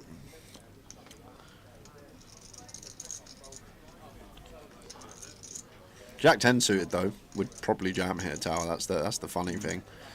10-9 suited, feel like just gets out. This is how fine margins are sometimes. Like 1 pip higher we jam.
All in. Would love to see it from Husney. The old ace deuce off tower, prime one. Blocker, unblocker. See if Husney finds it. Not everyone finds these ones because they see ace deuce and they're just like, we're going to go for this. The old free bet, not all in. At 15 effective of Seb. Going to be the same result, but love this from Husney. Like this is the combo we like. ICM, shallow stacked at the FT, we cover. Blocker, unblocker. Let's go. Might have just played jam, but free bet gets the same result.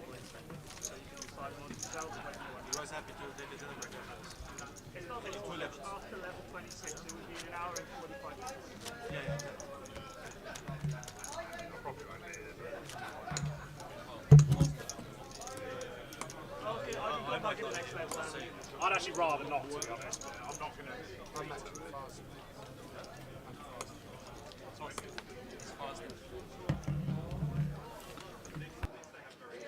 I don't mind if you guys want it. As long as it's not too long. I'm happy.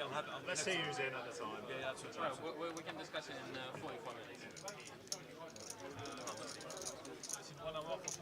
1 hour. Just we can decide if we want one after the next level. When this level runs out.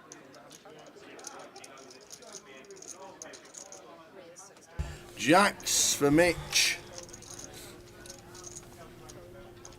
Just going to open off a 12 once again. We'll have some open jams, but when we're dealt our strongest hands, just want to make it 2 bigs, try and induce, get some action from big blind to fem range, and then just balance that out with some stuff, with like maybe something like queen jack off, some king 10 off, or king jack off from the hijack, some ace x, some of the offsuit ace x that we're not comfortable jamming. Stato, ace 3 suited in the big blind here, off of 9.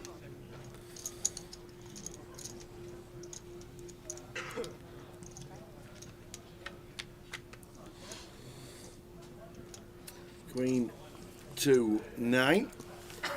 Whiffs them both. Check bet. Might check this one back as Mitch. Jacks with heart. Like if we had 8s here as Mitch, like much better to bet. 8s may just jam actually for 12 pre anyway, so maybe not going to have 8s. 8 of diamonds on the turn. Jacks and Mitch still best. Stato just with ace high. Not much going on for us on this board. Can't really do much of our holding. In our head already done with the pot. And when we pick up this gut shot, it wouldn't shock me if we went for the double check here as Mitch. Obviously still some equity to deny against some ace X and king X. And with the gut to go alongside our second pair. I'd be surprised to see some checking going on once in a while. It's just going to go for bet, and that should be that. Stato ace 3 suited. Can't continue.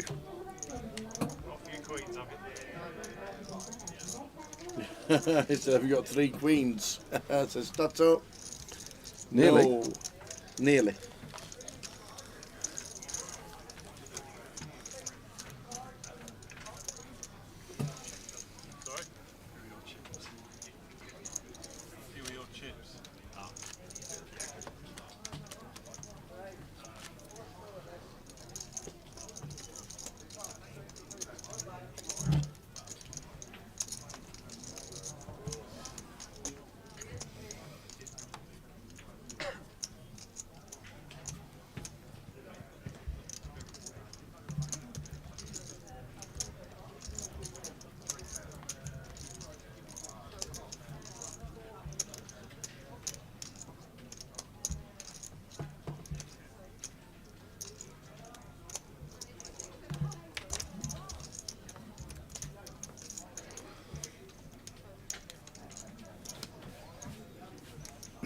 Folding round.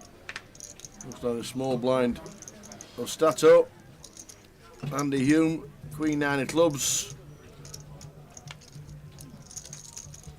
For 7. Could just be in. Will be in. All of it, he says.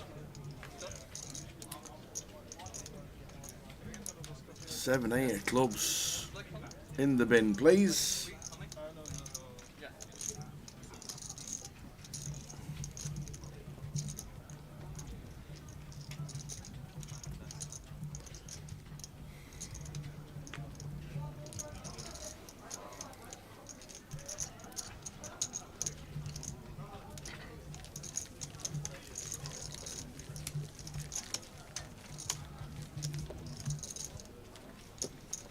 And in the bin they went.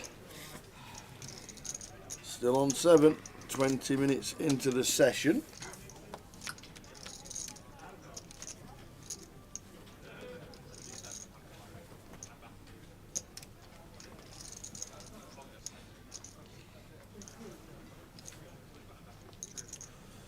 Will be a giveaway coming up at some point in this session whenever Tower's thought of his question. Oh yeah!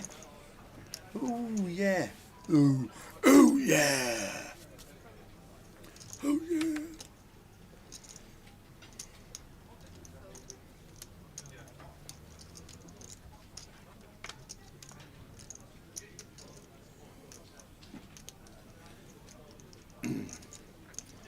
Jack 10 for Husney. Opens to 60k.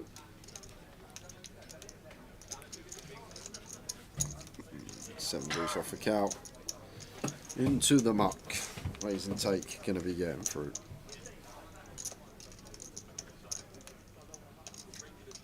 I was just waiting to see if the dog will sit on the card, you know. Not for 70. 70 so. Doesn't sit for 70. Does not qualify.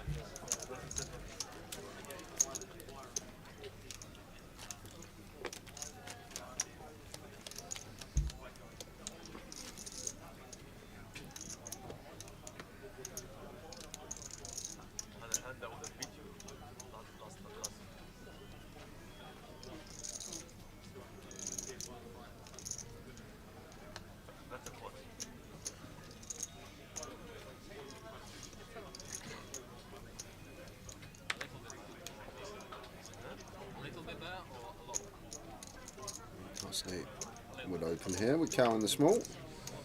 Everyone under a lot of pressure now that we got 3 really shallow stacks. Maybe missed one there as Husney. I feel like that's a definite open.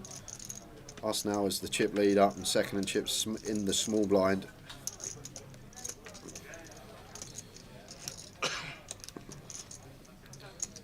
Maybe already got his eyes on some of the bigger ladders when we're like 4-3 handed, knowing that he's sitting there with 1.5 mil, which is good for a quarter of the chips in play. Cow and Husney together with over half the chips in play between them, so the other 6 collectively with the other half. Queen 10 suited here for Cow. I'm just going to set Mitch in with the triangle, and it's Queen 4 of diamonds for Mitch, which will be hitting the mark. Into the bin.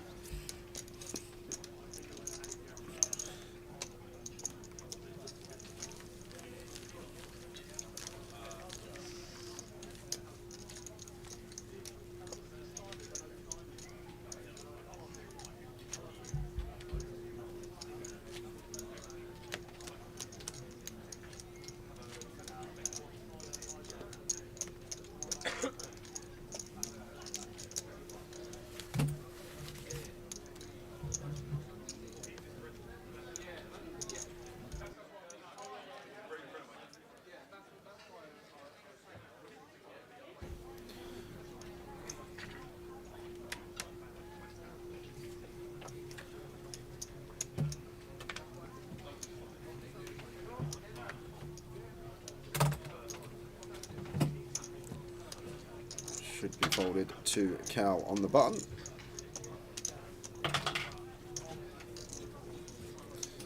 We're potentially going to have some jams here as Cow, but not with this combo. Just going to let the 2 shorties in the blinds bout it out. And the King 3 off here for Mitch. One of these that may just do like the 2.5x with the intention to raise fold. And then obviously balance that out with some like Ace King, Ace Queen, 10s plus. Okay, an FT do scale down sizes, don't need to go the full 3x out of position as Mitch. We are going to take this offsuit high-low, but it's just going to give Seb a walk, and we love walks when we got the whip. 7 deuce for Seb into the muck. The whip.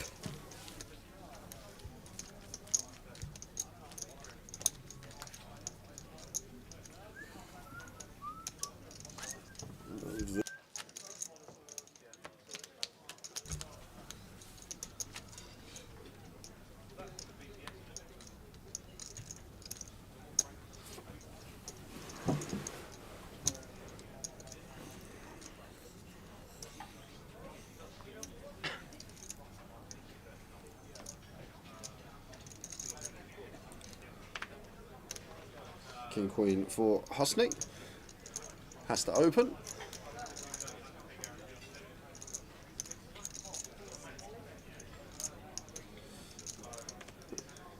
So Wilco having a little wander in the background. Seniors must be on break. He is in it.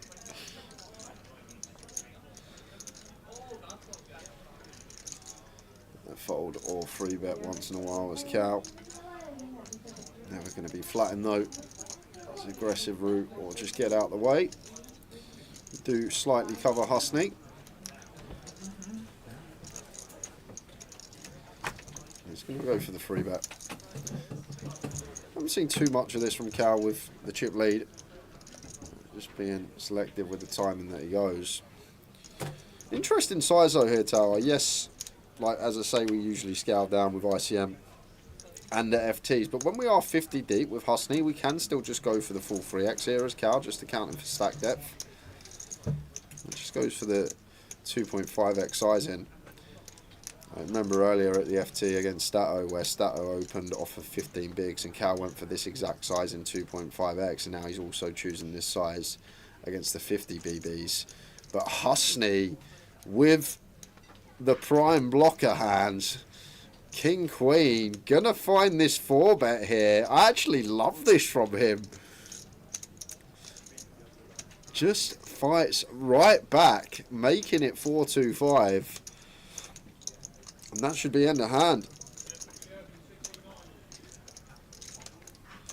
Fair fine from Husney here. surprised me a lot today.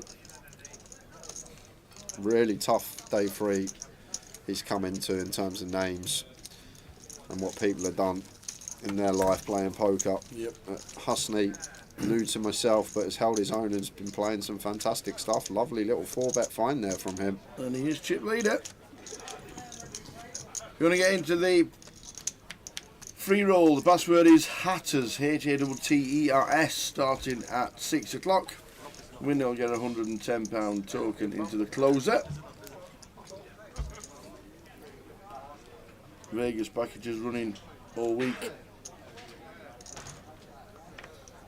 3 of the 13 package winners so far are in for a £5.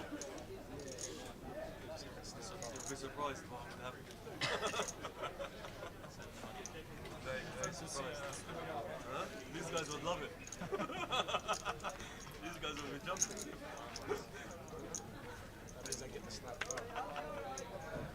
How you doing, Alex? Alex Golder says good luck, Mitch and Stato. Good afternoon, Alex. Hope you're well. Whenever you're playing poker in the next few weeks, good luck. There's plenty of places to play these days. Aces for Seb.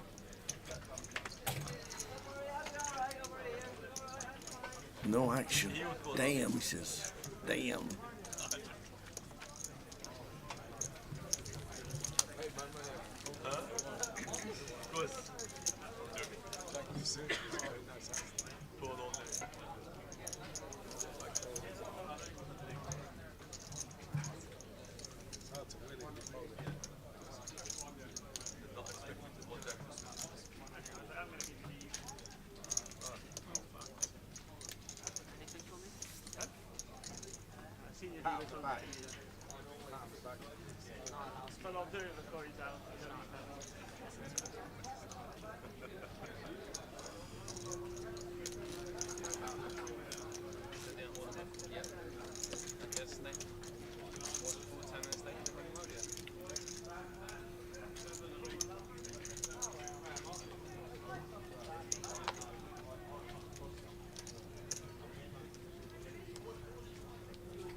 That's twice the cheapest. 5 figures locked up for everyone. Yep, 10,240. Little flame for 56,721st prize. And the trophy. Free roll password is Hatters. Hatters. As in Luton Town's nickname.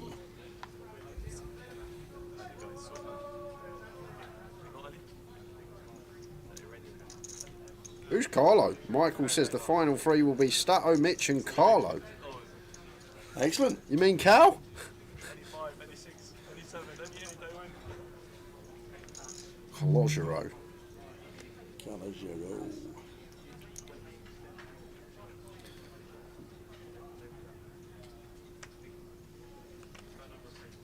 Bit of a different spot that Seb had with the ace-10 here. Yeah, 16 big blinds, but this is against a gun open. It was against LP, I believe, before hijack, so less inclined to take the reshoves facing this particular position. But Seb is going to send it into the middle. And he's going to get the news that Vadim has got the queens. Here we go again. All in this time for Seb. Vadim's could be over $1 million.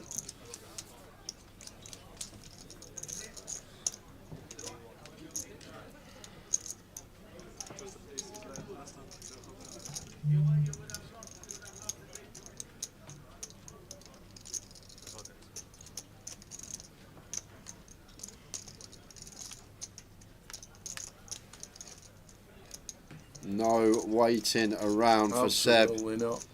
Instant service. And there's 1 queen left live in the deck.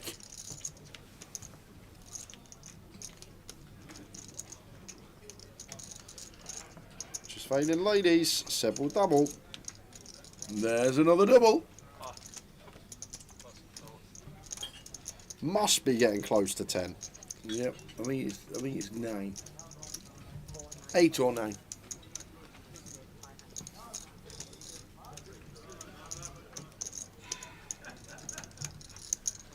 Husney is a London Cash Game regular in the Vic. Thanks for the info, Cod. Is that Call of Duty poker? Could be. I used to be playing COD when I finished school most evenings. We used to switch. We used to switch from COD and FIFA. We'd all be in a party together. All right. Bit of COD, switch to FIFA. And then if the mate come online that no one liked, we used to go play Gears of War because he didn't have Gears of War. It's too good for everyone. Gears of War was great. How are we doing, Connor? Hope things are good. We knew where we were, really. You played Gears, did you, Tower? I did. Really? Yeah.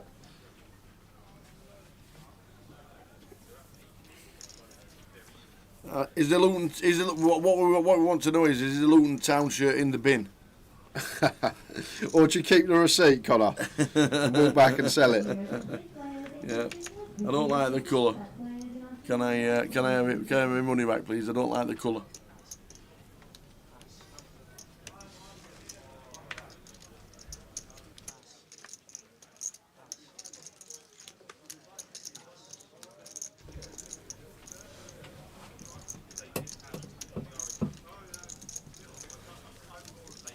It was only 15 quid. I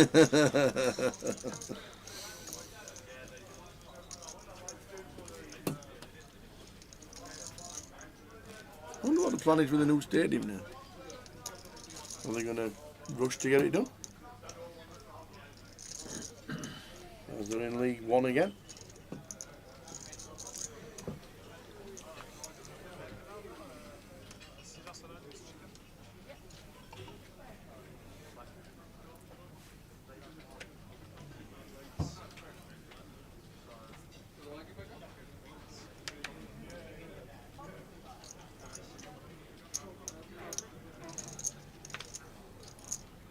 It's 10 for Husney.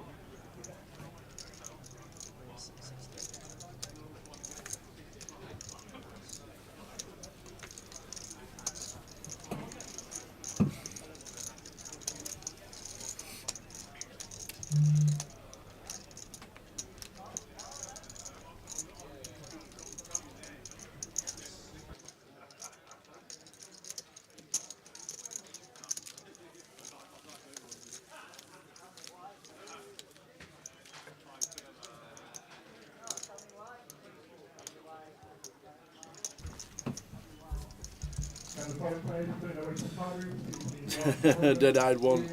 So Stato making so many final tables, I have to wonder if I'm watching a replay. You're not watching a replay, we are live in Luton. Fritchie Burner says, wow, just tuned back in and only one more has bust. Blame Gas. Gas called it this morning. He said to us in the chat, you're going to have an early night tonight, boys. And whenever someone says that, this is what happens. The short stack's always double. And we've had plenty of those. We've had, I think, 9 double ups and 2 bust outs. So I say to Tower, on another day, we're in the red line right now on our 4th song.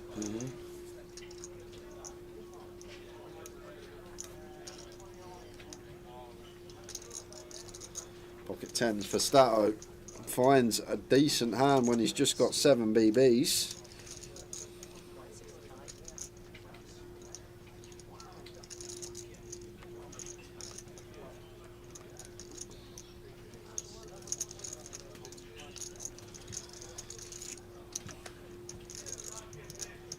Getting it through Mitch.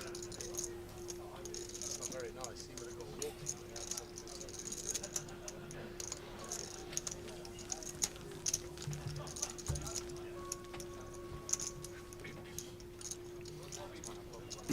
Free roll password is Hatters, the nickname of Luton Town's football club. Hatters, H-A-T-T-E-R-S.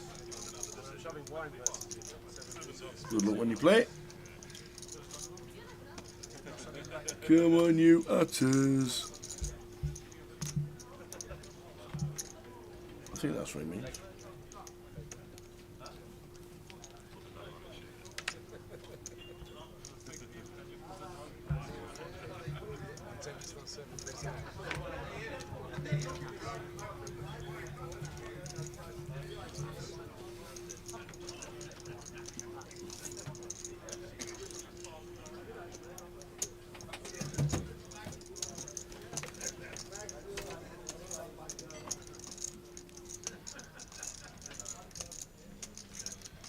Big free for Cal. On the button here.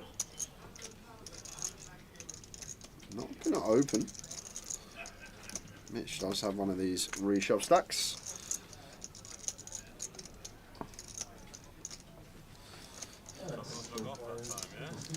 Yeah, I'm not sure about it, Cammy. Says the ace jack versus gun for 17 with 2 shorter stacks there. Not sure about it, but as I said, I think it was a much different situation to the one Seb had the previous orbit in the small against LP. I can't remember, it was either hijack or cut off, but it was just a different scenario because of the opening range we're shoving into. It was a lot wider in that scenario, but then he took the ace jack when we're shoving into a much tighter opening range.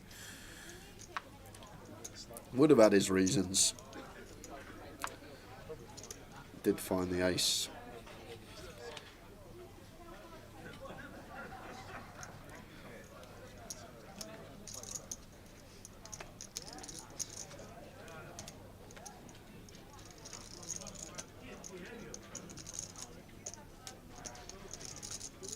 Deems, 3 big blinds. Jack 9. They're in. Is this like any 2? What for the big? For the big? I think we can have some folds as a Cheng. Not like, probably like a couple of combos. Maybe we don't call like 7 deuce off and stuff like this in ICM. Obviously for chips any 2, but at a final table.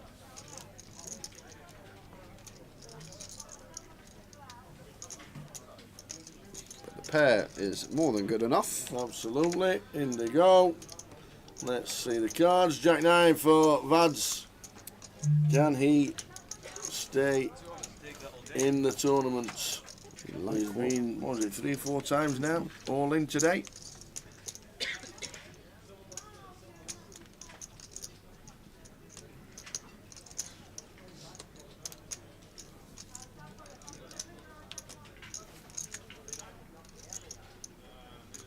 Ace, King 5, so we're still needing to hit a Jack or a 9.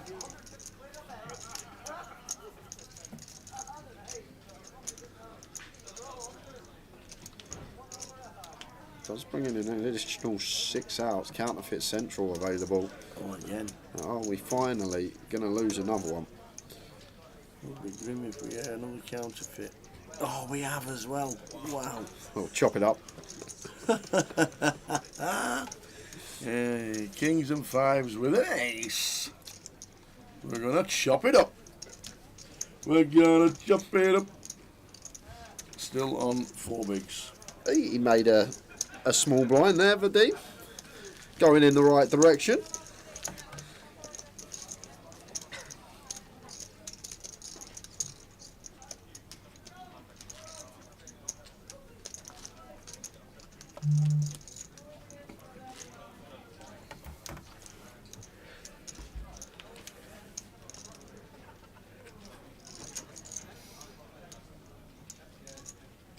Free roll password is Hatters.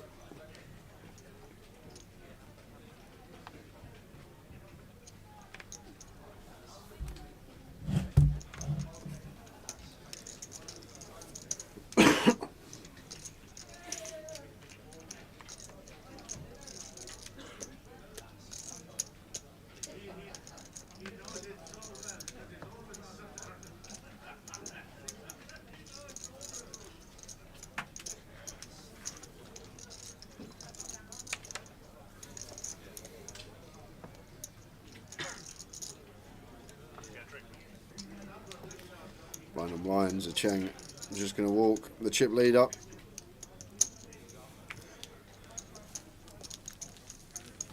Almost 5 hours into this FT, guys. And when we come in, average stack was 60 BBs, just shy of. Now you can see this is what happens when you're not losing players. 27 BB average stack now.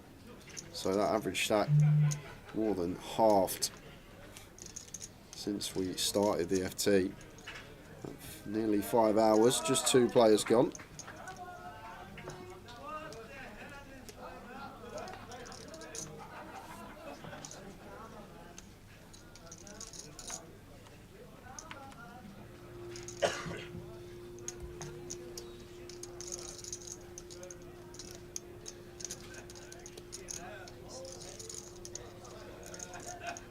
Ace-5 of diamonds here for Cal. Opens the 2 bigs.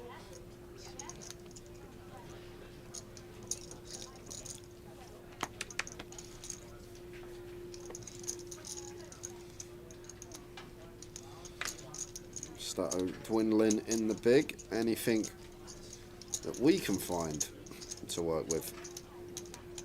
Yes. Ace-5 and Ace-Jack for Stato. Yeah, and Stato here, I just don't see how we don't jam as outright short stack off of 8 big blinds here. Is there still a world that we have fold equity as well, maybe off of 8?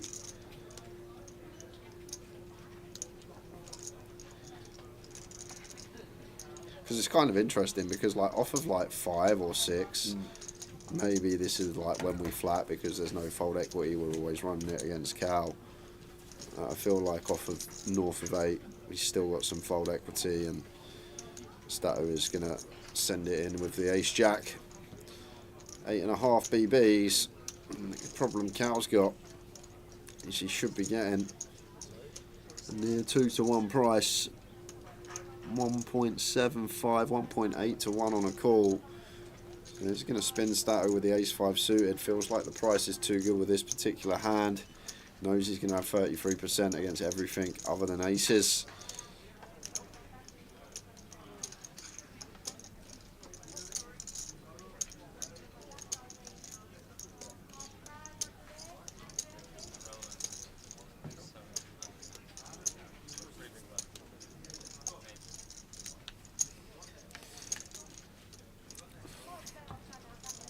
That will basically be that, unless it's running diamonds.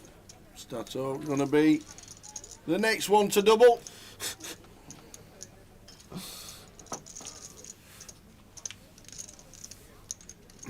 We could chop it 7 ways with all level chips soon. We could, we could.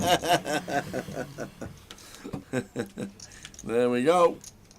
That'll do it nicely. Another double. This time Stato gets it. I made a mistake 45 minutes ago when I said to Cammy, there's no chance I'm missing my flight. I shouldn't have said that. I don't know why I said it. Because you know my track record. Yes.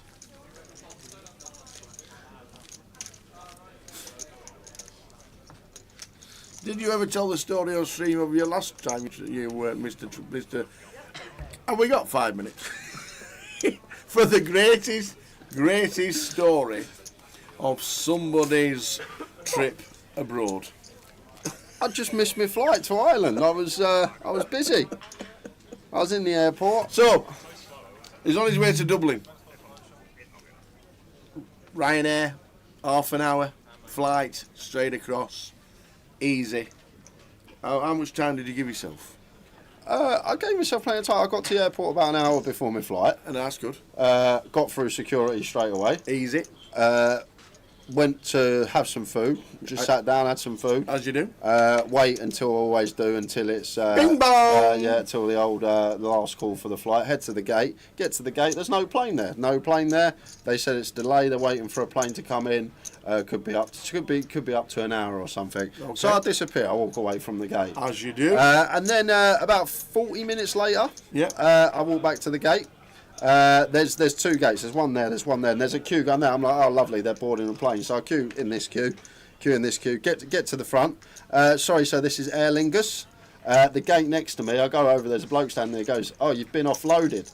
He just says, he goes to me, you've been offloaded. But the worst thing about it, I go, I can see them all queuing to get on the plane down there. They're still down the steps. I can see them. I even go to him. I can see them. They're down there. Can I not just go on? He goes, mate, there's nothing I can do. You've been offloaded. So then I had to go through the back of the airport. They took me down to baggage reclaim. I had to wait for me case to come round. Lonely, all by itself. No cases, no friends. It all comes round by itself. My case come round. So then I've had to go back upstairs, rebook my flight. But I'm not allowed to rebook my flight until the plane that I'm supposed to be on has taken off. So I had to wait 45 minutes at this desk. While they're still queuing up to get while on they're it. still queuing up to get on the plane that apparently I can't get on. So I've had to wait 45 minutes for my flight to take off so I can be offloaded to then be able to book a flight. So I'm literally standing at the desk going to this woman, I'm like, why can't I just be on that flight then? Why can't I be on this flight? You're not letting me book a new flight because this flight's not taken off. Put me on that flight. I'm like, what is going on? And then eventually that flight took off. I got on the next flight. I was in Ireland. But everything changes. If I catch my normal flight, the old Irish Open changes. I might have won it. I might have done more money. That's it. Ryanair's fault. You might have won it. Everything changes. Everything changes in the Irish Open. Oh, not being able to book another flight. But it was the most it was the most ridiculous thing ever. I literally go to her, I go, what? And she's like, you can't book another flight until you're offloaded off that flight because you're still on that flight, and until that flight takes off, you can't book your new flight. So I literally had to wait for the flight that I should be on to take off before I could book a new flight. It was outrageous, but we got to Ireland in one piece. That was the story. So tonight, yeah. Hopefully you'll be at the airport 4 hours before the flight and sat there. Yeah. But that was the story of my trip to Ireland. Oh dear! But the people are still queuing up. Let me just join the queue. It's just it was ridiculous. I could see them down there, and it's just like I don't know. I'm not clued up with how it works at an airport. I don't know if anyone in chat can tell me why, but just said I've been offloaded, even though I could see them all standing down there queuing to get on the plane. Made no sense to me. What does that mean? Offloaded? I can get on the plane. Just let me downstairs, mate, and let me join the queue. Yep.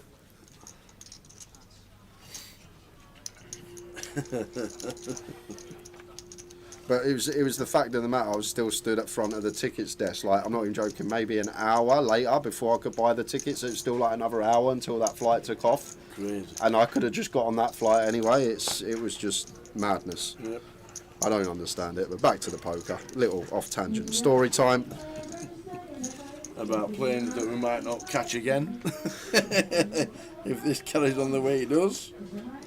So Vadim's suited ace on the button. Stato with the tens. Going to have him all in at risk. Mitch with the jack 3 here. Chips too valuable. I know what Mitch is thinking. Cool, check it down, try and bust a player ladder. But when we've got 8.5 BBs, I feel like maybe too valuable. One big blind. Next break is 1 hour and 10 minutes, Smiter. We've got a while yet, but we do have a giveaway at some point in this session.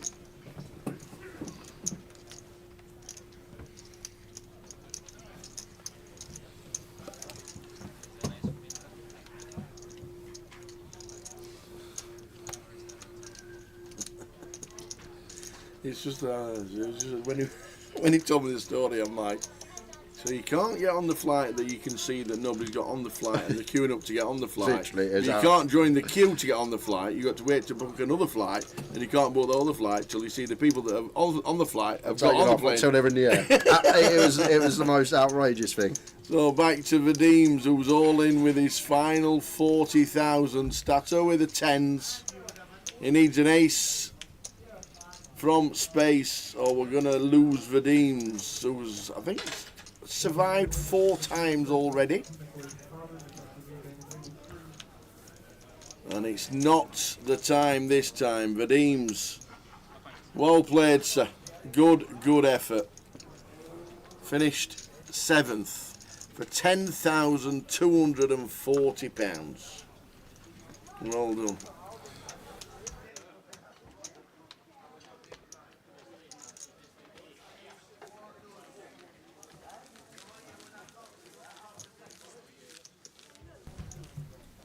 So we lose one, we're down to 6.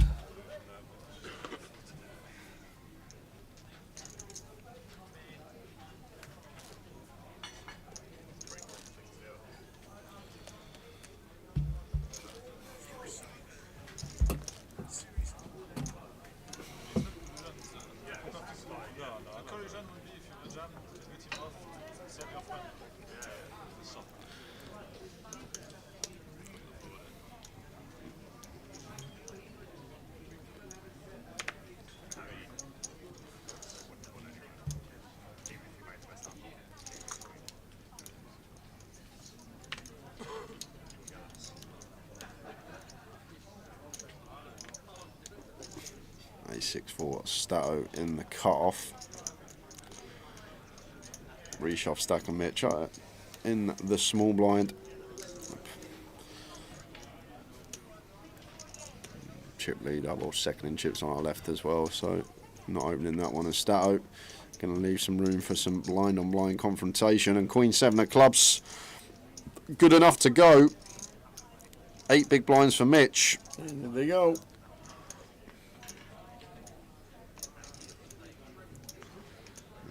Queen 8 off here for Seb. For 8, I'd call King 8.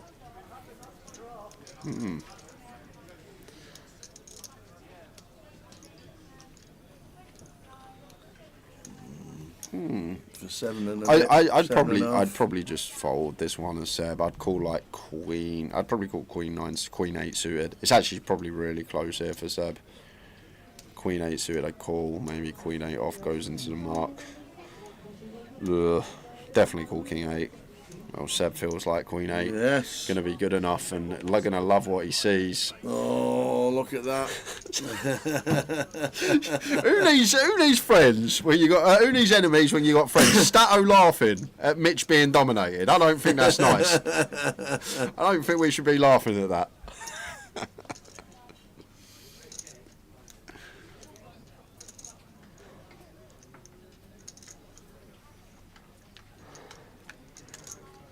So Mitch on an 8 on the flop. Means we're going to need running clubs, running straight cards. 9 of clubbies is the gin one to Oh, see. absolutely. Any 9 of clubs about? No, it's the 9 though. Yeah, so now we have a jack to chop, or potentially an outright victory with a 6. Can we get there? Or do we lose another? It's a 4. Mitch Johnson busting out. Out he goes. Shakes the hands. Well played, sir.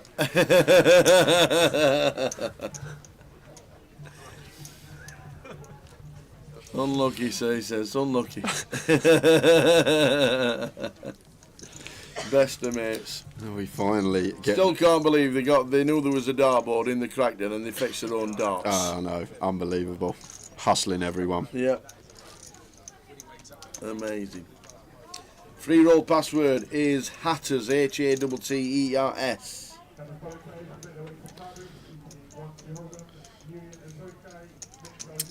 Smite, I'm going to change my answer to your question, how long is the next break, boys? Should be 45 minutes now, not an hour and 5, because we are 5-handed. So the clock will go to 40 minutes. So next break going to be in 45 minutes time. We've got to do a giveaway before that. Just a waiting tower. Oh, I'm ready. I've been ready for an hour. Oh, you got your question? Right. When do you want to do it then?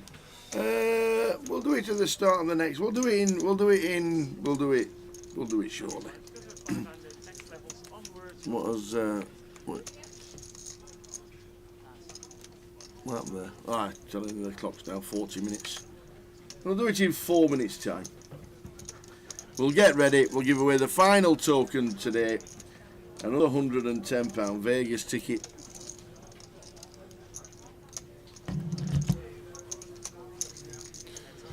Husney opening from guns, a Chen Queen Jack defending in the big blind.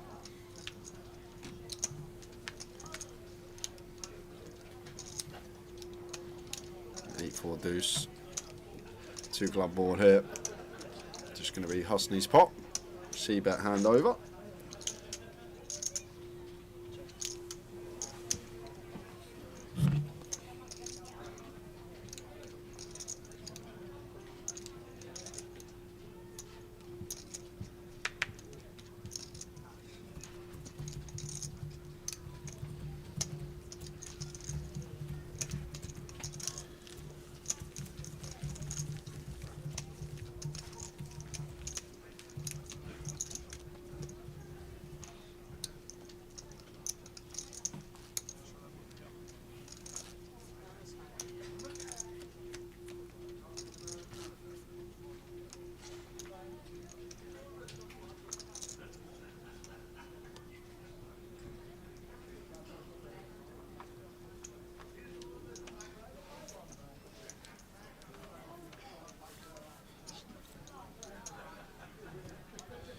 Ace queen suited for Stato from gun.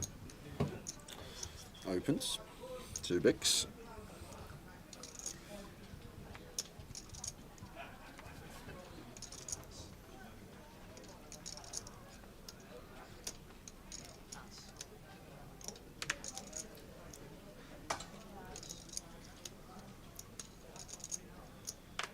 Husney in the big blind with the 7-4 off here.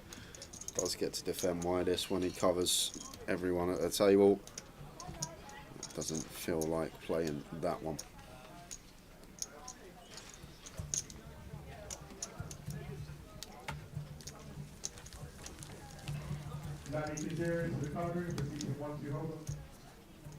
Lally. Is that like 91-year-old Lally? Or is that the brother of? I've got to read this from Phil Tate. Last time I was out with Stato and Mitch, I asked Stato how much he wanted for the cab. He said nothing, and then he said, if you're ever in a hand with Mitch and you have the nuts and Mitch is all in, just slow roll him and that is enough payment for me. That is great. Comedy gold right there. Don't pay for the cab, mate, but just slow roll Mitch if you get the chance. Have you had the opportunity yet, Phil? Has the opportunity arose when you've been out to slow roll Mitch? I've got to find out. But that is brilliant. Queen Jack for Cal opens from guns. A Cheng, 20 BBs on the button. Slightly less ICM now that we've locked up a bit more money and we're 5-handed. And to be fair, everyone now, I think north of 20. Still going to play call. And like one of these that don't really, never bumps out better. 10s plus always call. Like 8s probably folding. So Cheng not really seeing much merit in shoving this one. Some of the merit we do flush out hands like Cal has, some Queen Jack, King Jack, Jack 10 type stuff.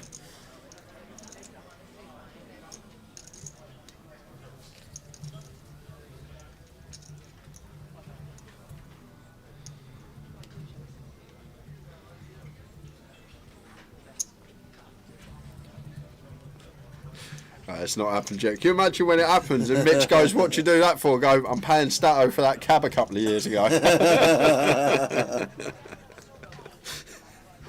So Gal Z bets 55k. So Cheng going to call once against this size with the 9s, quarter pot. However, I feel like it is going to be a board that Cal does barrel. Not the best turn to be barreling on.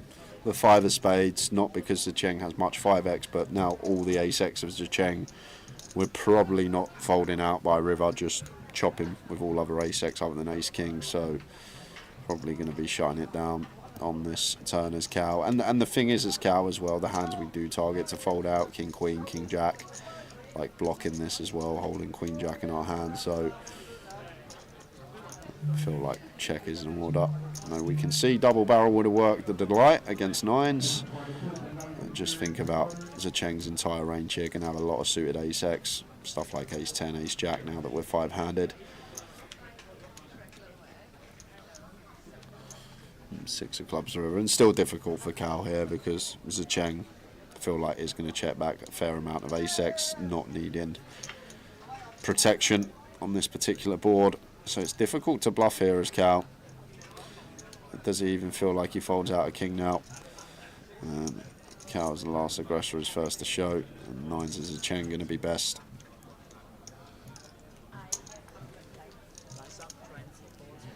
And 17.7 locked up for the 5, but all with the eyes set on 56, 720. Come on then. Oh no! Let's do it. I need paper, got Let's some, do it. I got a pen, got some. Is it rundown time of the rules quickly? Quickly run down the rules for the easiest question to finish off the live stream. Easiest? Yeah, I think you'll actually get very close to this one. And I mean that, I really do. Is it how many trophies have Tottenham won in the last 25 years? I'll get that one right, I'll tell you that. So guys, giveaway time. If you've not played before, rules are as simple as this. Tower will ask me a question, I'll write my answer down on this piece of paper. Closest to my answer is going to win a £110 Road to Vegas ticket. 1 guess per account. Any multiple guesses, you will be disqualified from this giveaway and all future giveaways. And please do not guess until we say go. Don't be giving me any clues in the chat box. So I'm going to give you an easy one to finish with, because I don't want any million questions or anything like that. So I thought I'd make it quite easy for you. So you might actually know I actually think you might even know the answer correctly. Unless it's about the South Korea Japan World Cup. Very unlikely. Nearly is. It nearly is. It nearly is. Gareth Barry. Do you know the question? Yeah, he's most appearances in the Premier League. Gareth Barry holds the record in the Premier League for the most yellow cards. Oh. But how many is it? 10 seconds. I'm thinking. 8 seconds. He knows what Gareth Barry is. That's a start. Don't guess. Do not guess. Don't start just yet. Do not start just yet.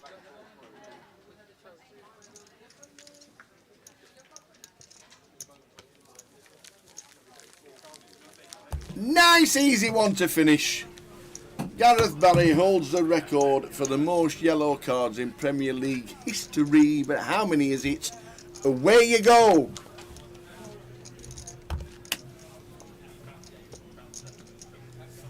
So we'll keep his eye on the chat. We'll keep his eye on that, and we've got about 5 minutes to do it.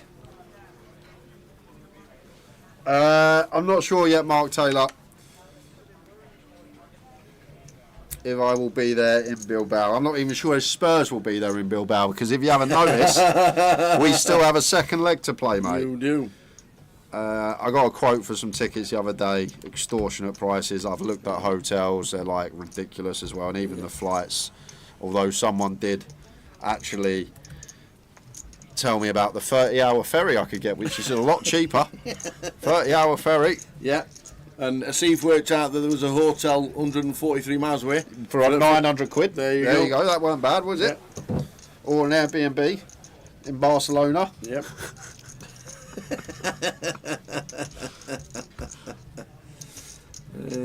Dear.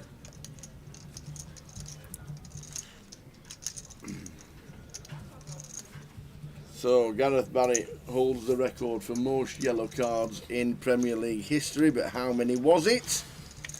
I'd say it'd be an easy one to finish. Yeah, it's kind of nice. I'll be fair. That was a fairly nice question.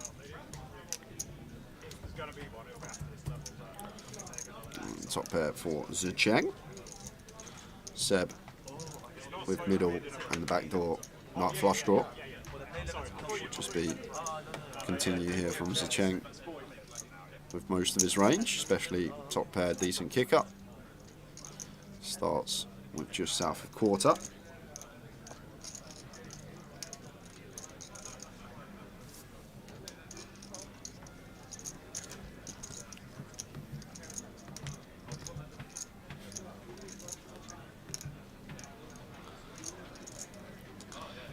King of spades on the turn, and this is a bit of bother for Zicheng here against big blind. Like when Seb's going to have like ace deuce upwards, he's going to have like 10x, like 10-7 suited upwards. He's even going to have 7-8, 9-8, queen, like some king jack, king queen. So as Zicheng, I would do this, go for another street here, like all this 10 jack, queen 10, king x of hearts, king jack, king queen, got to call another street. 6x of hearts available as well, so I can't fault Zicheng for going for the turn barrel here. Like I feel like we extract more going for the turn barrel rather than check back turn, go for our value on river, because like the 10 jack, the queen 10 are just going to fold brick rivers, but they call the turn when they have this gut shot to still potentially get there. Same with the king queen, king jack, potentially fold on brick rivers when we go for value, but not going to be able to fold the turn when they have the gutter to go along with their pair. So 4 of diamonds river here now for Zicheng, and potentially going to go for some value. I feel like it's too good a river not to tower. Like ace 9 through ace deuce, potential to heroes from Seb, king queen, king jack. Could throw the cape on with 5-handed now. Like we're still going to open like queen 9 suited, jack 9 suited, have these as bluffs here as Zicheng. Maybe something like pocket 5s. Now hijack effective, potentially would open 5-handed as a Cheng, could be a bluff in there. But a difficult one. There's no clear decision here, but I would value bet. I just feel like Seb's going to have so much ace-9 for ace-deuce, king-queen, king-jack that might get sticky. That's a Cheng. Sense is on point. Going to show the ace-jack, and he's going to love to see very good the king-10 of Seb. Great check back, sir. I feel like the 4 of diamonds is a river there. People feel like they need to go for another street. Maybe assuming that some 2-pair plus we hear about on the turn. But sick check back from Zicheng. And it's also the table as well, making being aware of what Zicheng has just checked back there. It's all good. Well done, sir.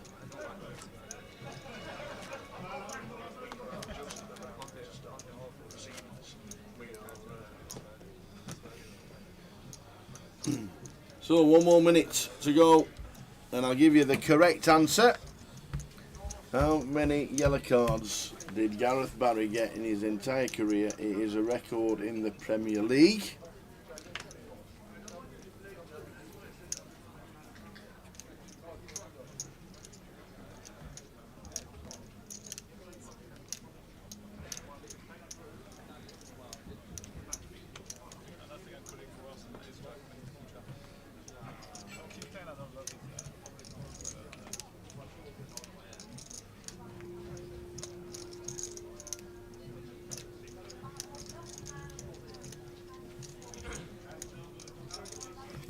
And giving us the correct answer, Tal. Yep, straight after this hand.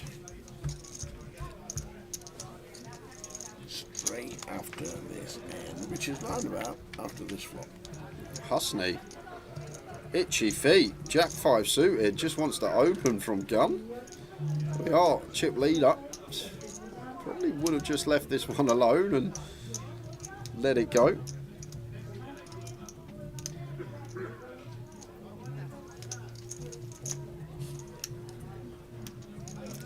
Ace Jack 6, just going to be high frequency C bets on this board. Quick bet and fold. So we gave him an easy one to finish off with the proceedings with the extra £110 Vegas ticket that Tom gave us. So thank you very much, Mr. Tom. The correct answer is Gareth Barry collected 129 yellow cards in his career. But that's not what we need to know. We need to know what Jay put down. I think he's going to be close. Is he going to be close? We'll give you another 1 minute and then we'll tell you. 129 in 653 appearances.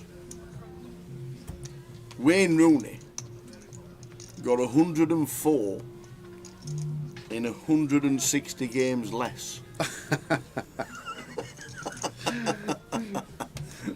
491 games.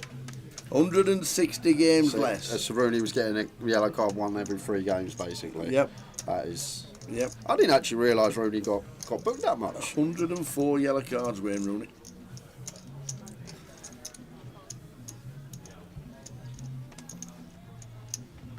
And 6 of those were red cards, says Chrissy.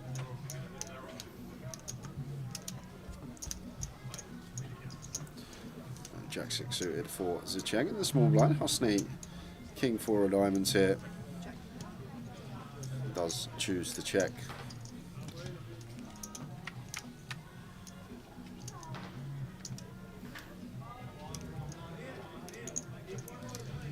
No, I wouldn't stab us either here. As I always say, blind on blind, do we fold out better? I guess as Zicheng, like me, no, there's not really anything we fold out as Zicheng here. Is there king highs don't fold because they got a gut shot? Better jack highs don't fold because they got a gut shot, and jack 8 and jack 9 are either up and down double gutted. So not sure what this one's going to achieve here as Zicheng. I always speak about knocking out better hands blind on blind when betting. Try and think about what hands that are worse that call us, and jack 6 here doesn't really knock out anything better. But if you know the king's coming, no, absolutely, you just know the king's coming. Just start building a pot.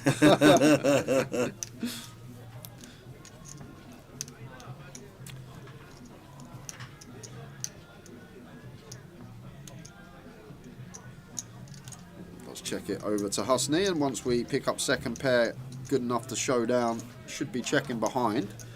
Like, I'd check behind here, and on brick rivers, if actually check 2, I would value bet the king. I wouldn't value bet here and now, but on small rivers, if it come off a low card, like we just make the assumptions that Cheng is going to bet a jack himself, and ace-x should be all in pre at 11 effective. So therefore, we just target stuff like queen deuce, 10 deuce suited, all this type of stuff that could complete in the small blind. But Husney, not sure about this turn bet here, tower. Maybe trying to get value from a queen or a 10 to check back river, but do we ever want to open ourselves up to a raise? It's kind of interesting for Zicheng here, tower, because at 11 effective pre-flop, like all the 2 pairs and sets aren't there. Like, they're not there. Husney's just going to raise call ace king, ace queen, ace 10, king queen, king 10's even going to set Zicheng in. So once Husney bets this turn, like, you just assign him bluffs in a straight, really, because 2 pairs and sets, there's not really many out there because of the stack depth pre-flop. So Zicheng, for that reason, is just going to call. If we're assigning our opponent bluffs and then just straights, and no real reason to raise, right? We just want to keep the bluffs in at rivers and pick off any bet from Husney. But I'm guessing the function of Husney's bet on the turn was to just check back river. I feel like may have been one that could have been better to check back, and then on like small rivers when check 2, then go for some value against a queen or a 10.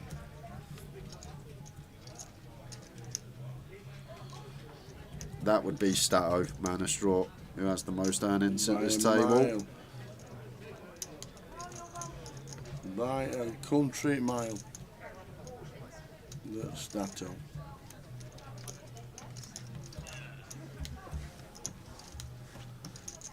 That was the idea from Husney to check back.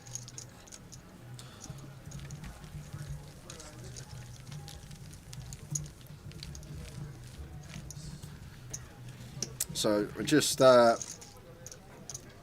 know, I snuck into your basement the other week, Tower, and I got my camera out, and I thought, no man has this many TVs in his basement. Where's my snooker table gone? Your snooker table? Yeah. No, this is the first floor of your basement. This isn't the second floor of your basement. But for those wondering what this is, it's not Tower's basement, don't worry. This is the Vic. Oh, okay. It's the Vic, so this is what's occurring at the moment. You can see... It's getting close. It's getting there. It is getting close. Looks good. Yes. I'm trying to work out what there... Is that the bottom where you go down them stairs and you normally go to the toilet on the right-hand side? I have no idea. I'm trying to see what that sign says, but I can't even read that. The salon privé down the bottom. And then the loft on the right-hand side. That's probably what it is. Yes. Oh, very good. Very nice indeed. Looking good. Is that bucket still there catching drips? I'm guessing the bucket's gone, Rosser. No, it's not. Zicheng's first FT. Man of Straw. He's made many over the last sort of 14 months. Hasn't been playing too long, but won the high roller at Ashby's last week at the Party Poker Tour. I mentioned yesterday, I think he's one of the most improved. Only young still, 20 years old, I believe, maybe 21 now. Might see him in Vegas this year. So we've got a bit of action. Set for Cal. Stato up and down and club draw here. Just going to see a continue from Cal. And Stato, no raising going on here. Against the under the gun opener. Cal has all the sets, we do not. Cal has ace king, we do not. Still going to open king 9 suited, and obviously queen jack, jack 10, and queen 10 all there for Cal as well. So no raising going on here for Stato, even with this blocker to king 9 suited and ace king. Just don't really want to be raising into a range that's just so strong on this particular board. Let's proceed with call. Really nice turn to see here for Cal, not in the fact of the matter that we boat up, but Stato's call-in range on the flop will contain a fair amount of Queen X. He's going to defend Queen Deuce suited up. Going to defend offsuit Queen 8+.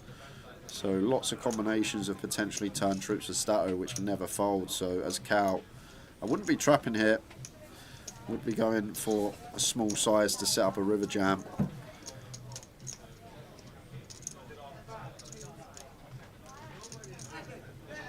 It's just a snap fold from Stato. So, final 20 seconds to get your guesses in. How many yellow cards did Gareth Barry collect in his career, which is a Premier League record? Easy question for Jay because he knows his stuff on the Premier League because he's so good at fantasy for Premier football that he's bottom of the league. Oh no, second bottom. Oh no, bottom. Johnny Kelly's overtaking him. Johnny Kelly's overtaken me. Get yourselves last guesses in 10 seconds before we close it, and then we'll get it out of the way and then concentrate on the final 5. The worst thing about JK overtaking me, yeah, he said to me at the start of the season he's going to do it without having Salah or Haaland all season. He's not had Salah or Haaland in his team once all season FPL, and he's above me. This was the stipulation, and this was it. 5 seconds. 4, 3, 2, 1. Competition is now go. There you go. Look at that. Good timing. I thought you would turn the lights off. Just me and you know what I'm saying? There we go. So. Okay, Lasso thought it was a tower fix. Oh Oops. no. I'd have guessed 903 or something like that. So, the correct answer was 129. I knew you'd go close. I thought, but did you? 20 seasons he was around for, I thought, Gareth. So I went 20 seasons. Most people get between 4 and 5 yellow cards in a season because they'll have 1 match missed because of the 5. When you get 5, you get a game ban. So I thought Barry in the middle of the pitch he'd average about 6 a season. So I went for 6 times 20. So you had gone a lot higher. 120. I'd have said for a lot of the seasons it ended up with nearly 10 a season. Because a lot of people do, so you get banned and all that. Yeah, I thought about average 6. I'd have gone closer to 200, I must admit. So I thought. So well done, you. Well done. Did anybody get close to your answer or even the correct answer? 2 people got it. 2. Oi, oi. And those 2 people. Yes. One, Josh Hardman. Oi, oi, Josh. Hey. And the other, who's been wanting a giveaway all day, is Mr. Go on YouTube. The first person to type into the chat box this morning was Mr. Go saying, are there any giveaways? That was it. So, Josh, Mr. Go, we have only got one 110 Road to Vegas ticket, red or black in the chat. Whoever comes in first takes precedent. You're on different platforms, so I will let you know what the others picked. Yep. Red or black, all on this flop. Red or black. And how we doing, Johnny Kelly? He's watching, he's tuned in. Oi, oi, Jay, with a kiss. Couldn't wait. Josh is on red. Josh Hardman is on red on Twitch, which means Mr. Go, you are black. The next flop we see. Yeah, I'm going to pick up with this one. Zicheng starts the hand at 17 bigs. We're 5-handed now, so this is hijack versus big blind. I probably wouldn't call ace 10. As Zicheng, do we feel like Seb's going to find enough of these ace X that we dominate? Do we feel like Seb's going to find some maybe queen 10, king 10 suited type stuff? But Zicheng believes ace 10, too good in a 5-handed coup. And we know that they got the same hand, but 2 live suits for Seb. So, Mr. Go, you are black. Josh Hardman, you are red. Good luck, guys. What if it's a misdeal? It's a black flop. It is a black flop. Mr. Go, you win. So, Mr. Go on YouTube, alias for Grosvenor Poker. This one's getting chopped up. That ticket will be in your account tomorrow. So, let us know the alias you play on. So the one when you're playing on Grosvenor Poker that's in front of your avatar, that's what I'm looking for. Well done. Well done. More giveaways at the next live stream, which will be Leeds in 10 days' time.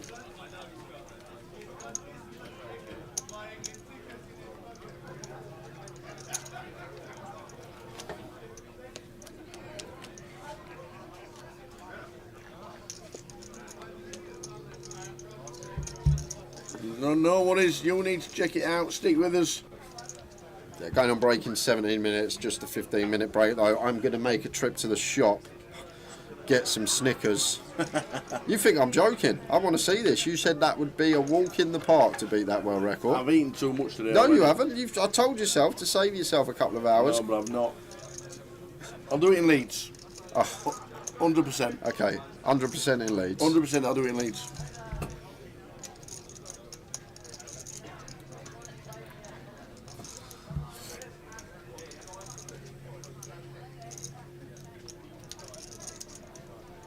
It's 5 suited for Seb. Really nice one to set Zicheng in. And here we go. Here we go. Got a call with Zicheng. Like, the thing is as well here, like Seb's going to induce like 9s plus. So there's the call from Zicheng. And this could be a big old double up for him. 1.4 million would be his peak of the tournament. Can he hold?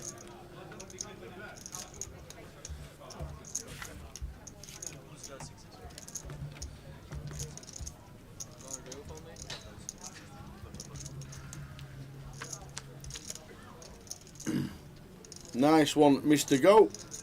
Congratulations.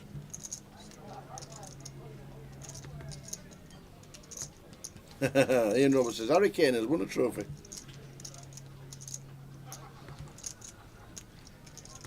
So 6s are good. And they get the check mark. Seb down to a milli, Zicheng up to 1.4.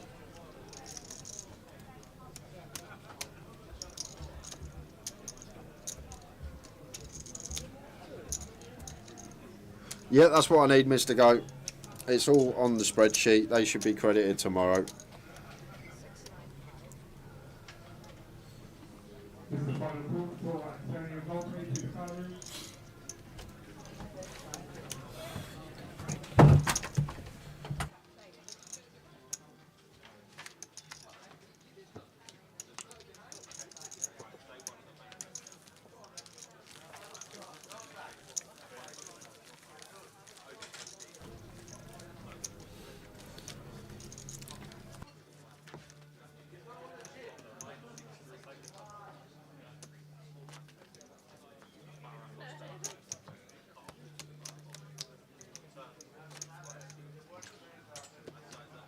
Well done, Mr. Go. You are in.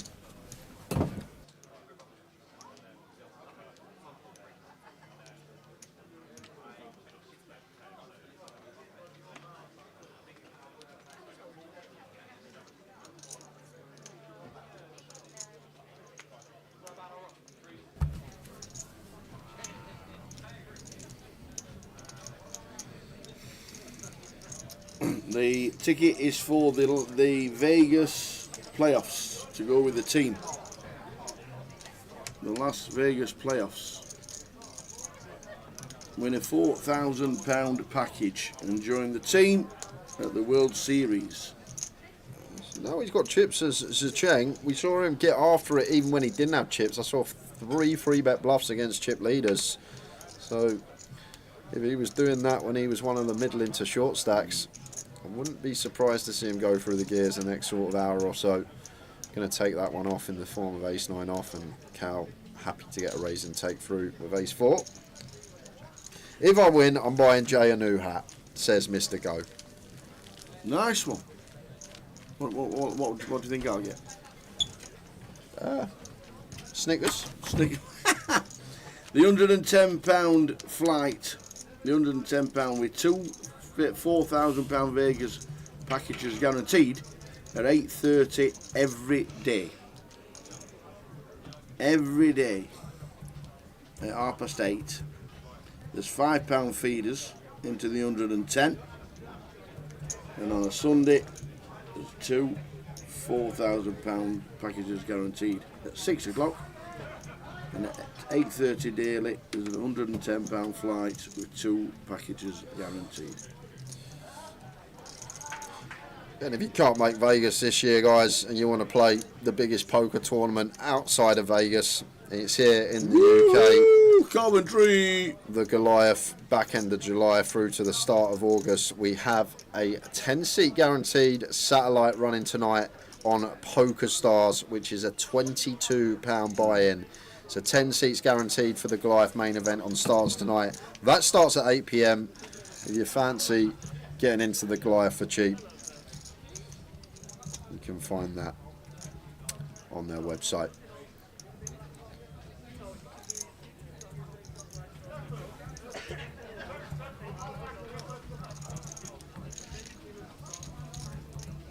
$17,780 next out. Go Seb, says Ben.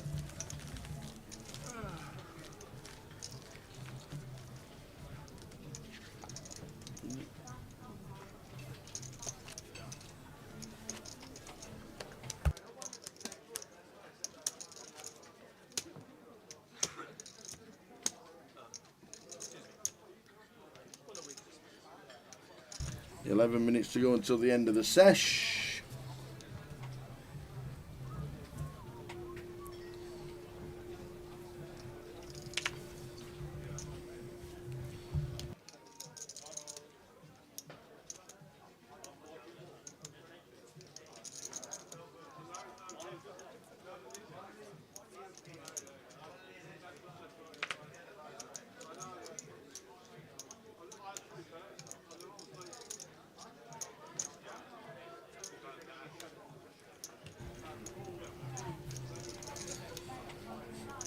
Yeah, unfortunately not Zacabello. The Dinga Donga won't be winning any seats. I think they could. Plenty of time to get themselves up and running. Just a send here from Stato for 9. Doubt we're calling King Deuce's cow.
Please do suit for Stato on the bottom for 11.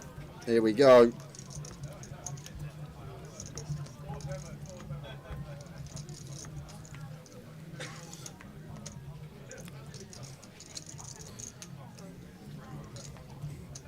Anything for Seb? Nope.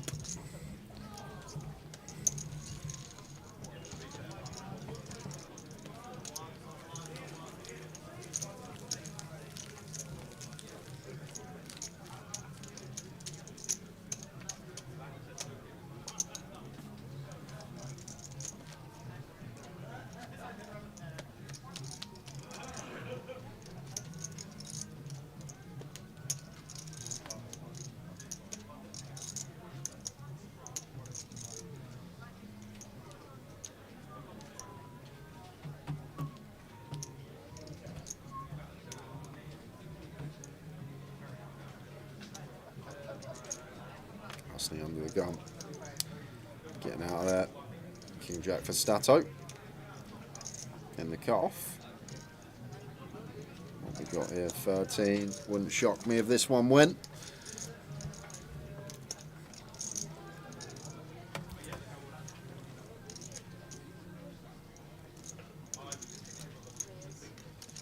I'm going to go for half stack. Just in case we get the scenario that never seems to happen.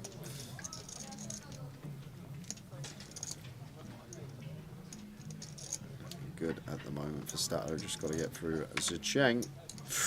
Sixes again for Zicheng. Here we are, here we go. Here we go again. Just getting the hands at the right times. Zicheng. Made hand again. Pocket sixes. Against King Jack off. All his mates come to the rail.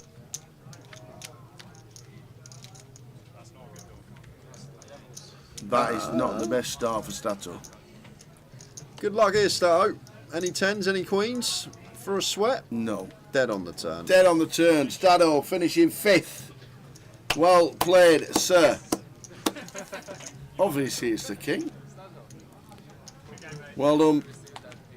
Well played, Zicheng. Another one bites the dust. Zicheng stacking in chips. Chip leader. 4 left. Another great run from Andrew Hume. Gracious in defeat as always. Adds another 5-figure score to the resume. The free roll password is Hatters. Hatters. Hatters. As in Luton Town.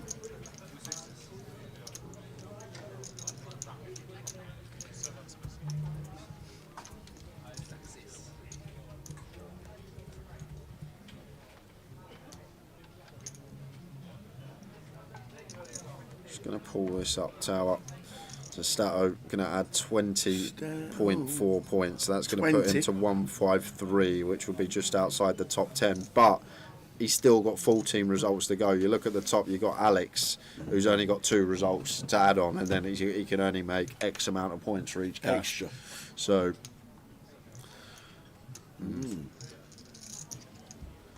Interesting. It's a great concept.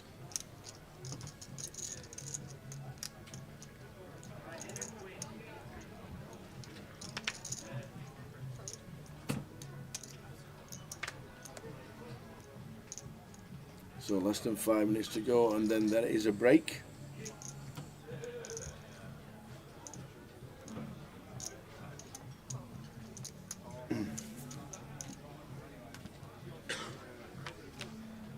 Cosmin says, I told you guys last night Zicheng is going to win this. He's on a bit of form. Won the high roller last week at the Party Poker Tour. Looking for a main event trophy this week in Luton.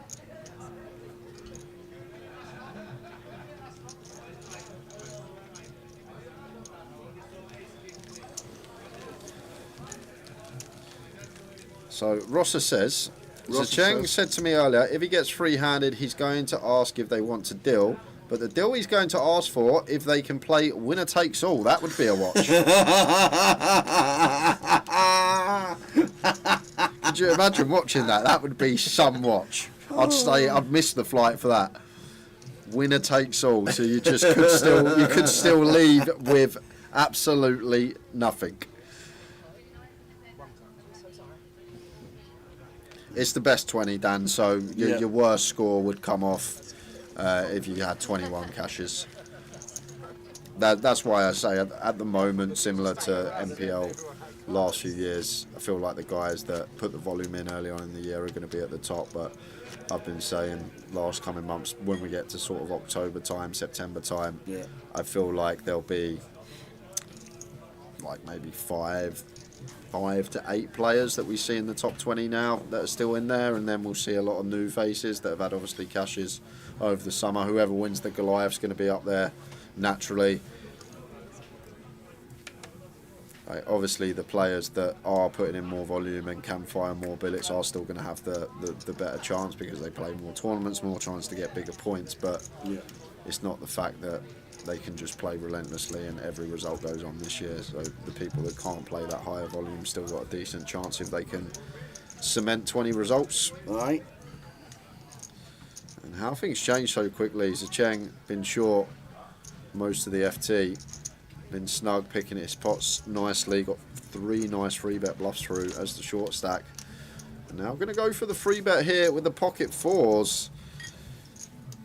And we're not free betting a pair 4-handed to fold, I don't think. So I'm not sure what this is from Zicheng.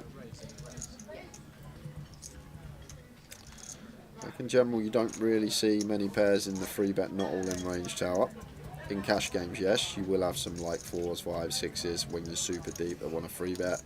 Then you can call 4 bets, and these are the ones like we use as our bluffs on ace high boards. But in a tournament at a final table, when effective stack is sub 40, I'm not sure about this one. Probably going to work versus Seb's actual hand.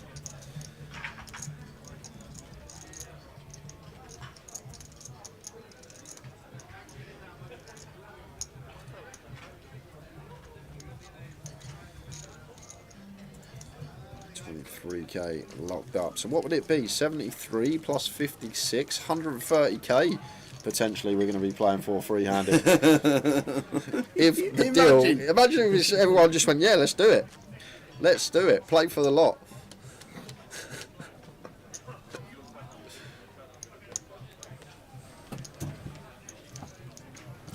So going to be final hand of the session for us, guys. Remember, it's a 25-minute break, dinner break for the players. Not had the opportunity to eat yet today.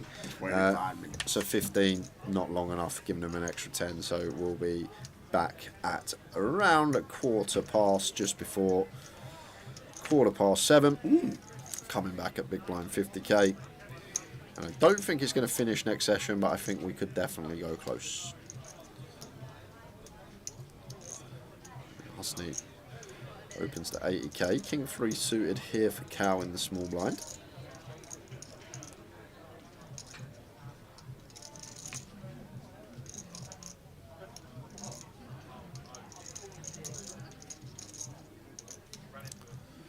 Can't see flat here from Cow, so debating whether to free bet here as a bluff. Not going to be working though, because we're 4-handed now. It's button versus small. Ace 10, too high up to be folding as Husney.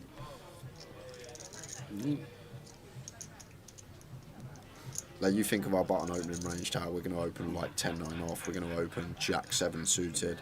Like where this hand falls in all of those hands, it's going to be pretty high up there, so would like to see a defense on the button here. Any 4-bet clicks? You'd have to make it, what, 420? Still room to fold. We could 4-bet to 420 and fold if we wanted to as Husney. Do we start folding out stuff like Ace-Jack 4-handed though? We're not folding out Ace-Queen, I don't think 4-handed, so maybe in this given scenario, although Ace-10 can be used as a 4-bet bluff, probably wouldn't choose it here and now. Just call as Husney and take 3. I think he's going to fold. You think he's going to fold? I think. This lad. He's not happy with Ace-10. He's not folding. I think he's just going to wait. I think he doesn't want to get involved too much with Ace-10 off. We're either 4-bet or fold. I'm finding a fold. I'd just call. I would do neither 4-bet or fold here. I'd do just call. Like I say, it can be used as a 4-bet, but I don't think this is the scenario to use it. You're right, Tower. It's a fold on the button from Ace-10 in a 4-handed situation. Button versus small. Cow gets it done and likes getting that one through. He will take a 25-minute break. It says 13, guys, but 10 minutes gets added to that. So we will be back just shy of 7:15. 7:10 we'll be back. We will see you in 25. See you soon.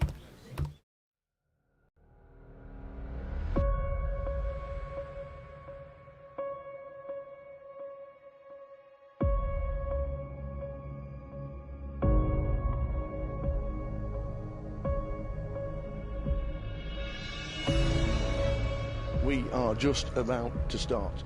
proceedings. We've had a little flutter, all in a bit of fun for all the players and for you to get in and watch the live stream. We are just about to start. The live stream is starting for GUKPT Luton. We're playing 11 down to a champion.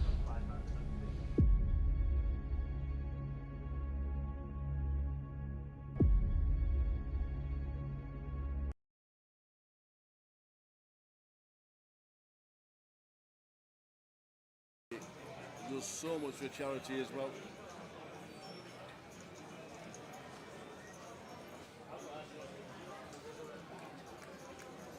Next event for us, UKPL wise, Newcastle. Back to the table, the Westlife's in. The King 10 of hearts.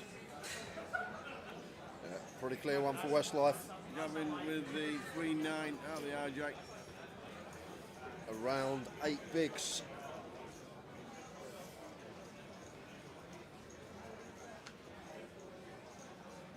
And Shan.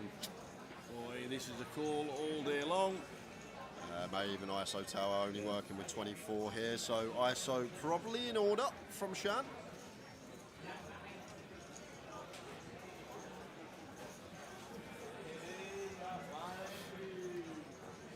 All in, he says. There we go, and it could be goodbye to you, my trusted friend.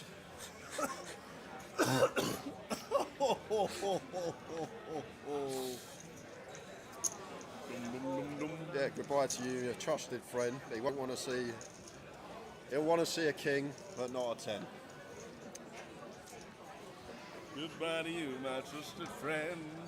Great track, that. Great track. It wasn't their original one, you know that, don't you? I know it weren't. It was Terry Jacks, I think. Well done.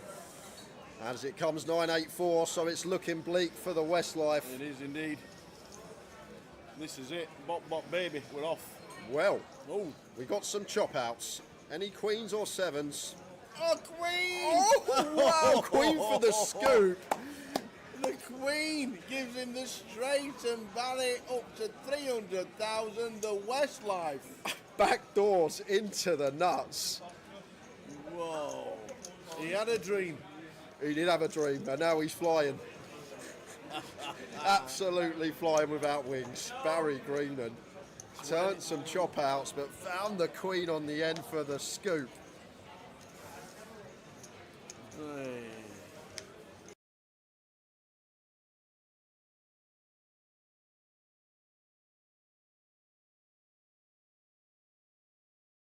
Okay, kind of thing. It's just a Scottish fair that's been on the TV for years. Very stereotypical. Oh, kind of new.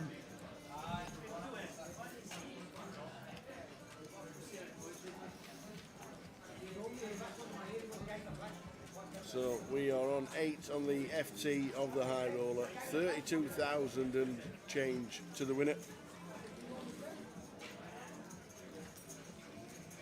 Aces for Mojan and 640k with the blinds at 25. Yeah, second time he's had aces this FT. Yeah. Had kings as well. Very nice distribution.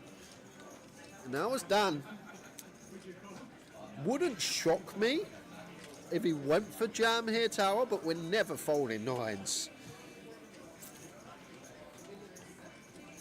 Like call at the minimum. I feel like we never fold better. Tens isn't 3-bet folding, so maybe we do land on call. It's a really awkward one here for Dan. Yeah, we made a call. Does go with call, okay. It's just when we 3-bet jam, it's one of those we never fold out a better hand. We'd never get called by worse. So yeah, maybe call is the way to go here for Dan. Seems like a tricky one, but even when we cover, I feel like call is best once I think about it a bit more.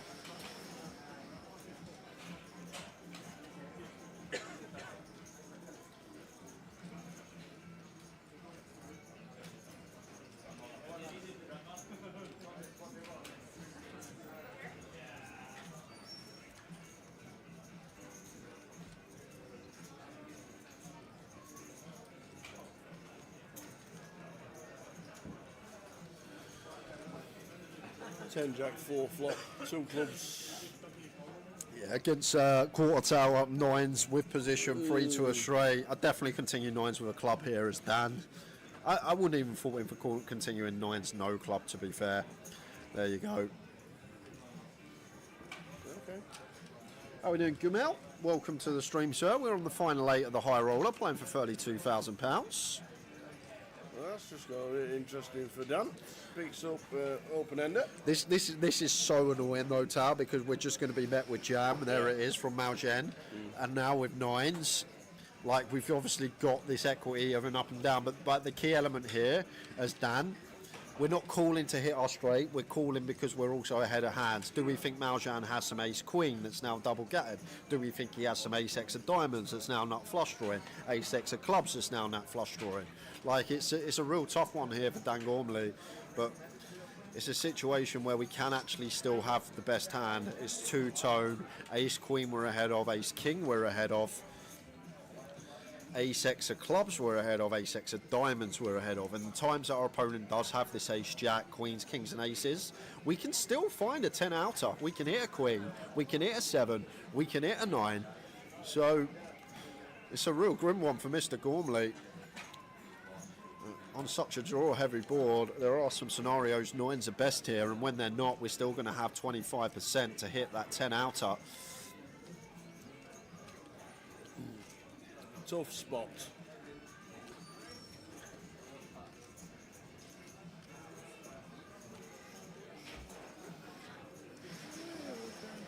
It's really tough.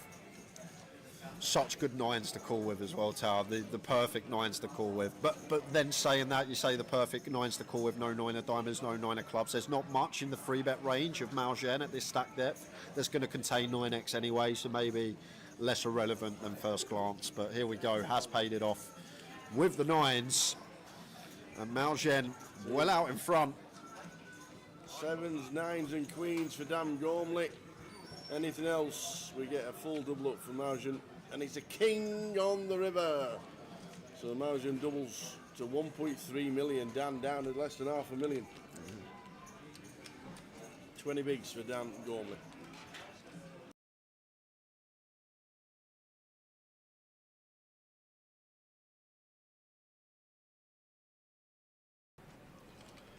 Dean essentially all in.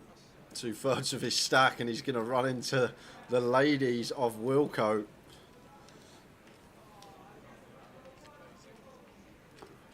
That's all you need, mate, to come back. Potential bust out.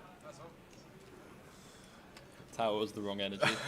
You're the man who actually gets it in. Here we go, here we go. So George for Folk in Queen, and then going to be back on Dean, and may stall for a few seconds, see if anything's occurring on the outer table. But hold on a second, Wilco's just exposed the ladies, and it's still on Dean. He showed the queens. Everyone saw them. I mean, even still, he's only got 100 back, and it's 2 off the money, not 1. I can't see how you fold, but he's still just going to be dead last 2 off if he folds. What a very dumb spot. Yeah, this is weird. Now he knows he's up against ladies, but he's put in over 2/3. This is where you sat there thinking, why didn't I not just put like 40% Yeah, or something? I know. Yeah, then you can get away. But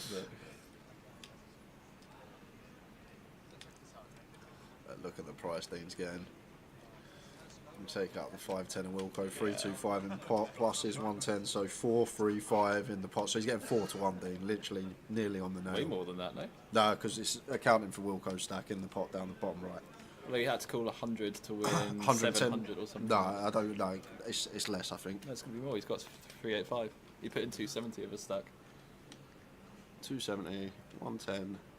Another but I think this 820 accounts for Wilco's. We'll see when it gets. Well, yeah, pulled we'll back, see. We'll yeah. see.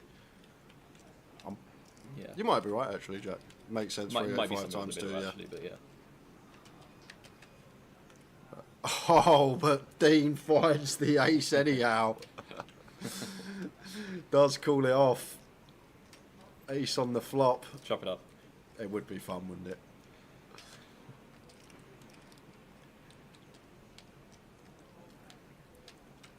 I know, you're spot on, Jack. Yeah, 820. So it was getting 110 to win 710. 6.5 to 1. Even seeing Wilco's hand, called it off and stays alive up to 33 bigs for Dean Lyell.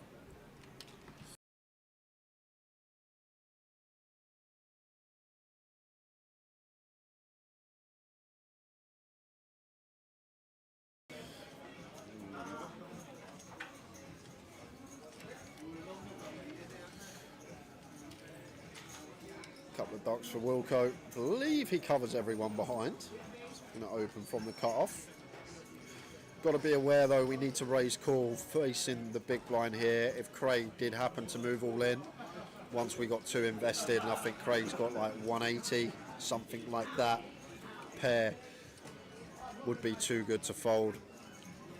King 9 off for Craig. Doesn't necessarily have to jam. Can have a look at 3 and does exactly that.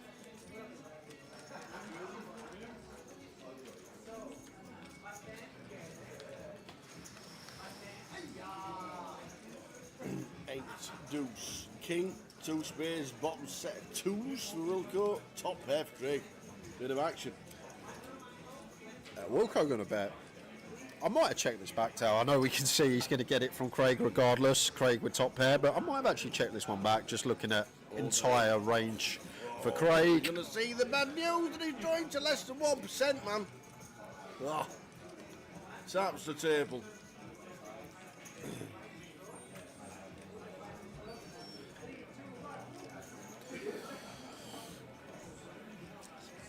Is this the first exit?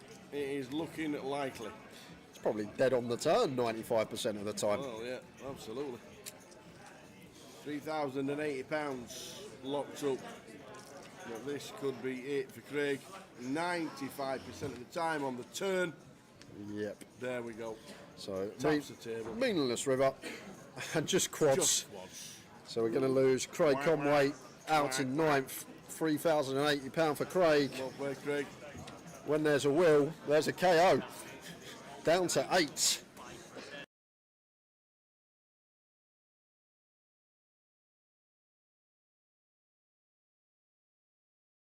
Do you want to last longer for the main event? I go, yeah, if you want one, Tell. He goes, I want 10 to 1 though. 10 to 1. So I was like, yeah. He goes, I want 10 to 1. I go, I don't think it's worth me while. Yeah. Oh my. He wanted 1 versus 10. I was like, I don't think I can take that, Tell, unfortunately, especially with my main event track record as well. But he wanted 10 to 1. Oh, I would have given him 2s perhaps, but 10s. It should just be an even money split, shouldn't it? It should yes be. Or no? Oh dear, 10 to 1. But he always, this is what Terry does when you have a last longer with him. He always wants a price, and what he will say, but you're better than me. That's what he will usually say. But to be fair, when he's got the chips, he can put people in some spots. But going to be a little bit of a spot here as Bobby finds the jacks.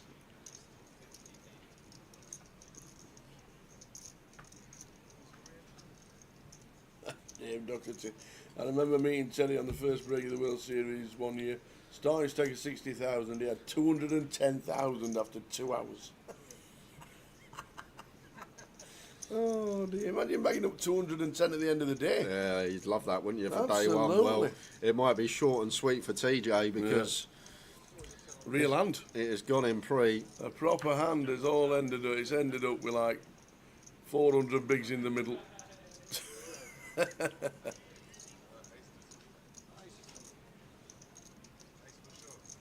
So Terry with 10s, Bobby James with the jacks. Terry won't be out. I think he Oh, will. he will. Yeah, Oh, he will. he says there's 100 chips difference. Bobby's just got him covered. So unless we see a 10, action may be slowing down for the rest of the sesh. Yeah. We did wonder how long he'd last. Well, his VPIP was 100%. Well, looks like he's got him covered. And Bobby, 400 bigs in the middle. Jacks against 10s.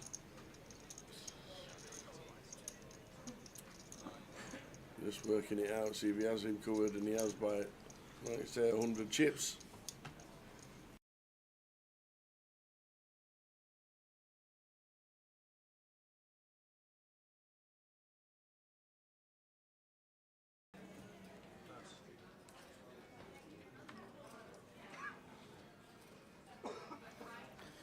Ace deuce suited for Tom. Nice one to attempt to steal. Is the feet, sorry? No, it's okay. All No, good. Go on. I just said somebody was in there saying his feet stuttering. Hopefully not. Give yourself a quick refresh if you're on Twitch. And let us know. Interesting one here for Matt. Ace king suited.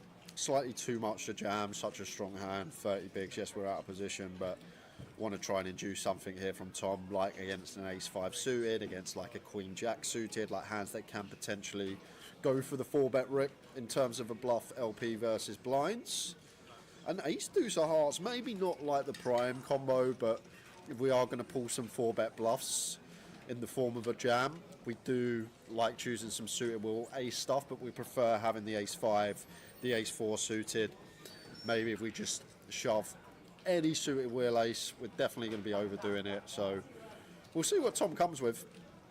But I feel like ace 5 suited obviously going to be the prime candidate. We also like some suited Broadway stuff, like some queen jack suited, some king jack suited to go for the 4-bet send. But he's going to take this avenue here as Tom, which I'm surprised about, Tower. Generally, ace deuce. We are getting the nice price in position, but in general, I'm shocked to see this. Where are we in this hand with an ace high flop? Ace 5 jack.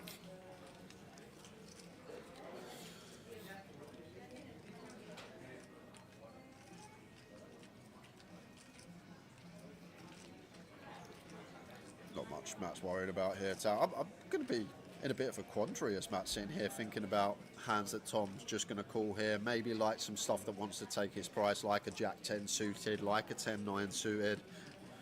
Like I expect stuff like 7s, 8s, 9s just to send pre. I expect stuff like ace queen, ace king, ace jack suited potentially just to send pre. So kind of interesting what we're working with, thinking about Tom's range from Matt's perspective.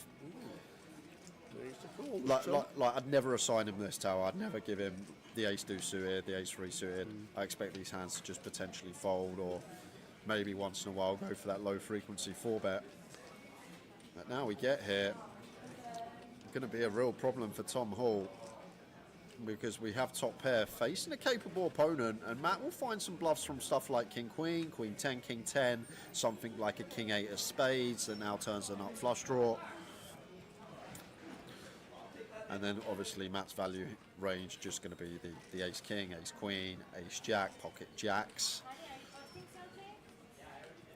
ace 5 suited, ace 4 suited that were bluffing pre. These can still be in there for value too.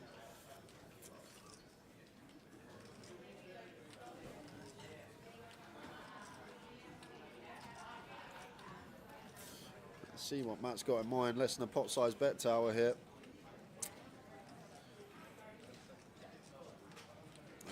0.95 SPR.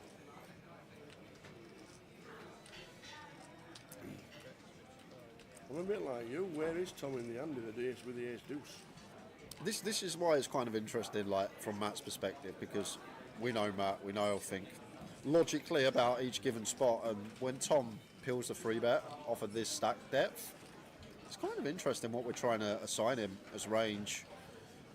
I just expect this stuff to fold pre, maybe go for a low frequency 4-bet once in a while. I'm probably just going to give him stuff like jack 10 suited, queen 10 suited, these type of holdings. If Matt checks, can we expect Tom to... No, Tom will just knuckle back 100%. Oh, not now. No! Not now, he's not knuckling back. Oh my word. Wow. What a ridiculous river. One thing that is kind of good for Matt being the 3 of spades is we assign Tom that range that calls the 3-bet pre off this stack depth. I'm going to believe, I know we can see he's got ace deuce suited, but I was sat there as Matt. I would think Tom would have a lot of this jack 9 suited, jack 10 suited, queen jack suited, king jack suited. And jack X of spades is so real. So if we check here as Matt, and Tom does go for the all-in, which he will, maybe there's some hero folding going on here from Matt. I know it's less than a half pot back, but when you think about Tom's range, if he has like an ace 10 that didn't get aggressive pre, Ace-10 suited, he's just going to knuckle that back. If Tom's got... Well, He's Matt has announced gone it. for the jam, and Tom's going to call it off anyway. But Yep, he's already shown him the deuce. Oh, can't believe it. yeah, it's a pretty rough one Wow. for Matt. Pretty Tough rough one. Maybe Matt feels like Ace-10's there to get heroed by Ace-Queen. It's very hard for Matt to get called by Worso Tower. Ace-Queen wants to shove pre, 30 effective LP versus blinds. So we literally target Ace-10 suited, Ace-9 suited that may be in there. And that's about it. Is Tom really heroing like a King Jack of Hearts? That just folds turn anyway, so...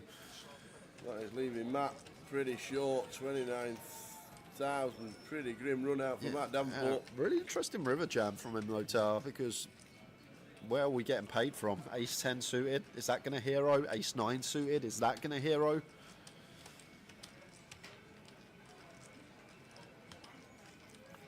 Tough one for Matt. Enjoyable hand to delve into though. Really nice one to cover. So the pill of the free bet with the ace deuce for Tom working out on that occasion.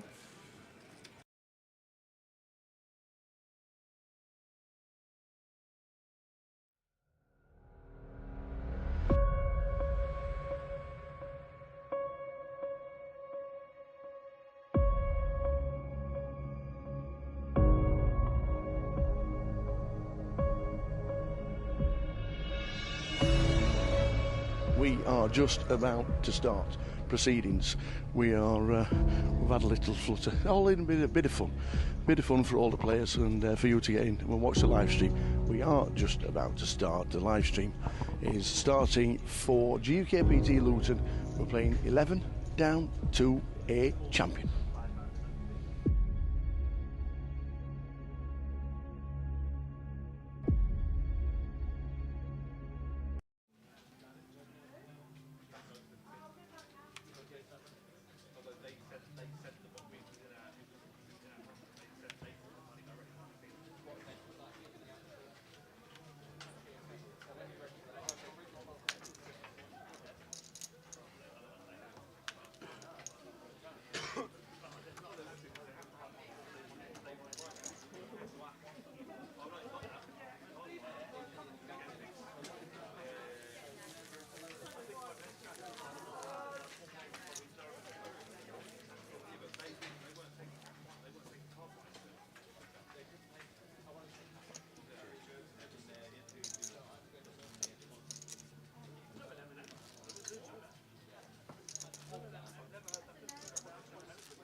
Let's do it again.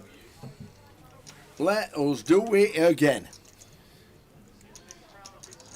So, a bit of London buses. We were on 7 for a long time. Yeah. And then we lost 3 in the final 30 minutes of the last session. Leaves us with 4. Husney, Cal, Seb, Zacheng, all looking for a GUKPT main event title.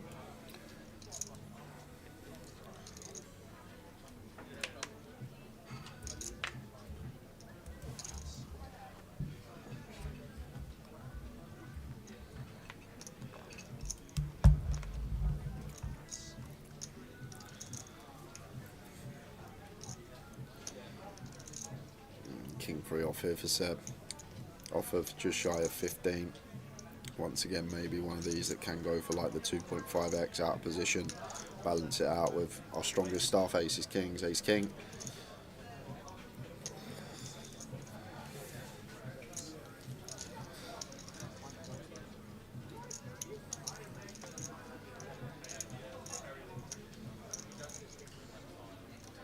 And the big news. Big news. Jack Hardcastle Free is in the final 3. Final 3 of the cup. So he needs second Yeah. to get out of it for the week. Third, no good at the moment. 7.5k, no good at the moment. Still down. Still down on the week, and that's just his bar bill. So is the Chen going to take the 10-do suited as the chip leader here? Feels like a suited hand, too good not to call the position when we cover.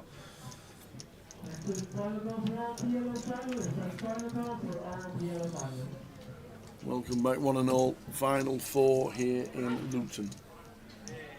Not really the most appetising board to see, but here is Seb, like, Chen just going to call everything suited and gap middle in. Would be checking over to him. Fine to just wave the white flag on the flop. Don't need to see bet every board. And I'd be betting our top pair here as a Chen. Blind on blind, top pair, very strong hand. And well-timed check from Seb, just going to be check folding now on this board. Can't do anything at all.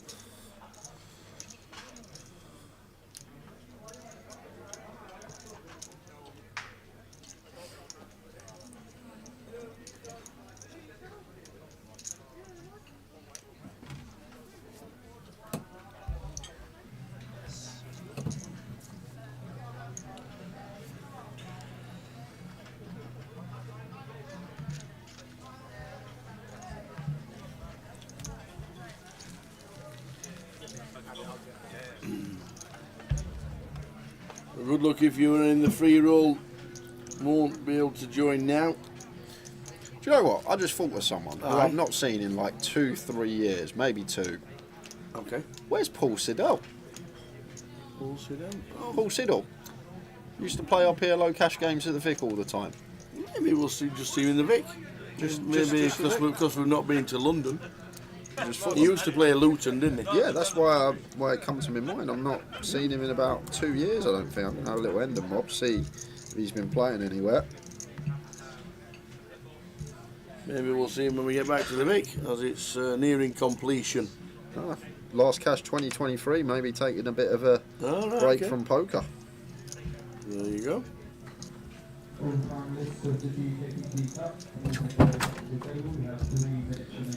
King 5 suited for Chen with the chip lead.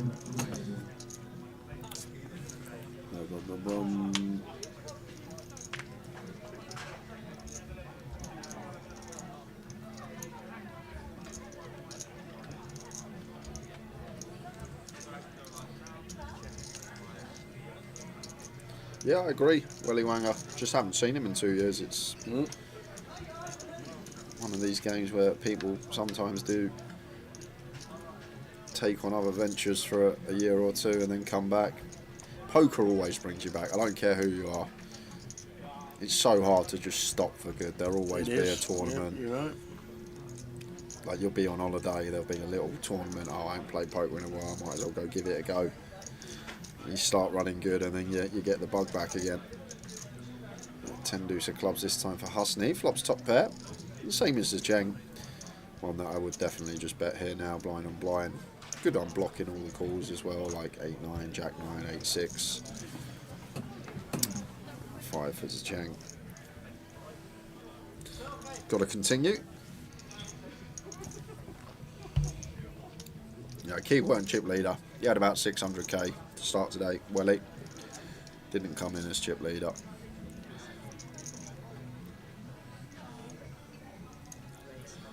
Well, it's a Chen. Gonna go for the old fruity bottom pair. Check raise here with the King 5 suited. And Husney with top, blind on blind, always calling. Adventurous one here from Zicheng because once again, blind on blind, we don't fold out anything better. But I guess we do fold out some potential overcard stuff, the 9 equity. But like, we're not getting a 7 to fold, we're not getting a 10 to fold. 6 of hearts turn. Maybe thinking about lining up a multiple street bluff on like club turns, queen turns, ace turns, stuff like this to target a 10 or 7 to fold by the river. But one of the worst in the deck for us to see is a Cheng, 8-9, 8-6, 4-3, all completing as well as heart draws. So they all jump in front of us now. I'd be shocked if we saw a second barrel come in. But this guy's shot me before. Does have some adventurous lines.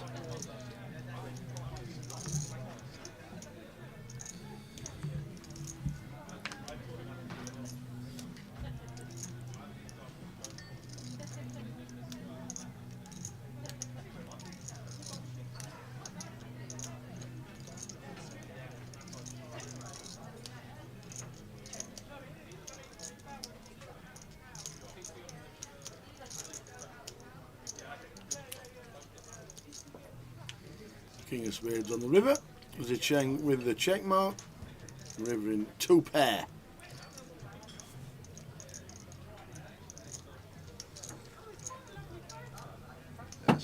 That's where you raise the flop, you see. I don't actually mind the raise on the flop. Like you'll see some stuff. No, I'm not sure blind on blind. Like this is just always say the hardest spot to learn because there's so much going on. Some of this, some of that, little bit of this, little bit of that. Like you can sometimes justify any line blind on blind because there's sometimes always this little low frequency stuff going on. So it's just a lot of guessing games blind on blind, and in general, like we can start check raising some bottom pair with some backdoors, like from the big against a late, but well, any position open. You'll see some boards where we do find the bottom pair check raise, the flush out overcards and high equity, but we usually use the bottom pair with like 3 to straight, 3 to flush to potentially start barreling some turns. But blind on blind, I'm not sure. Difficult spot to understand and learn, the hardest. Because the ranges are just so wide, you've nearly got full combos in there, nearly every hand in the deck. And now it's Husney with the 10 deuce. 380 on the end from Zicheng here. So 80%.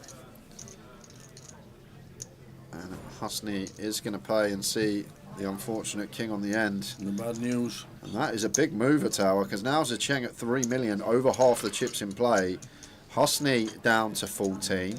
You've got Seb sitting there with about 13. And now Cal with 27. So we are in that territory now, Zicheng. We could play some open shoves. He will attack. Has Sebo Husney had any wins? Husney's a big cash player in London, plays all cash. Doesn't play too many tournaments, not too much on the database. But Seb's had about a dozen wins. Most of them in London, but this time 2 years ago, he won the high roller here in Luton for £48,000. He's got a good resume. We know him quite a lot. I spoke to him on a few occasions during the chats around the table kind of thing. Great fella as well off the Nice table. Just says hello, chats with you. Yep. Comes across really well. One of the good guys for sure. Mm-hmm.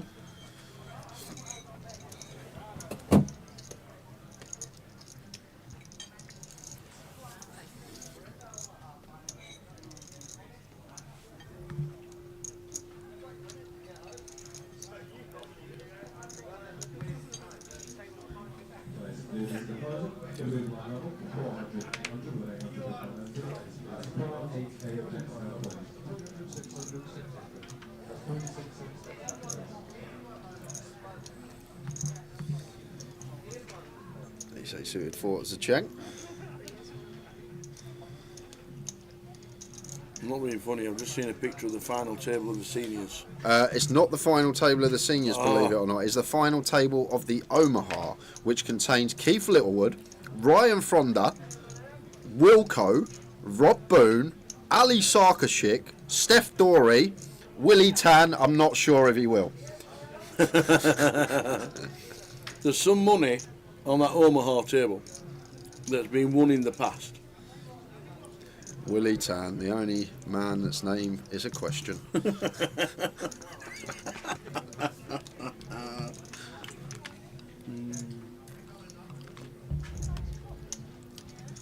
Oh my word. Imagine the club rolling off and Zicheng just suddenly going to become huge favourite to take this down. Oh my word. I've just got a funny feeling it's coming as well. 50k. 1 BB on the king 3 deuce. Cal not going anywhere. Starts with check call.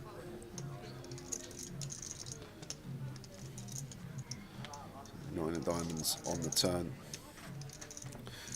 Thing is, it's a Cheng here. When we go 1 big, like Cal's range going to be fairly wide against 1 big blind specifically. Like he continues all deuce x, 3x, all pocket pairs, but he also continues most ace highs, and then like queen jack of diamonds, queen 10 of diamonds are going to have to continue against 1 big as well. So when we do chose this 1 big size, there's still a lot of holdings in there we can potentially flush out with a turn barrel here as the Cheng.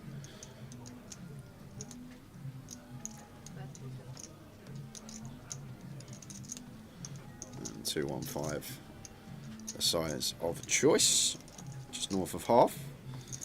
Cal does have this flush draw. Just 1 card to come and out of position on rivers. He is counting out a call here.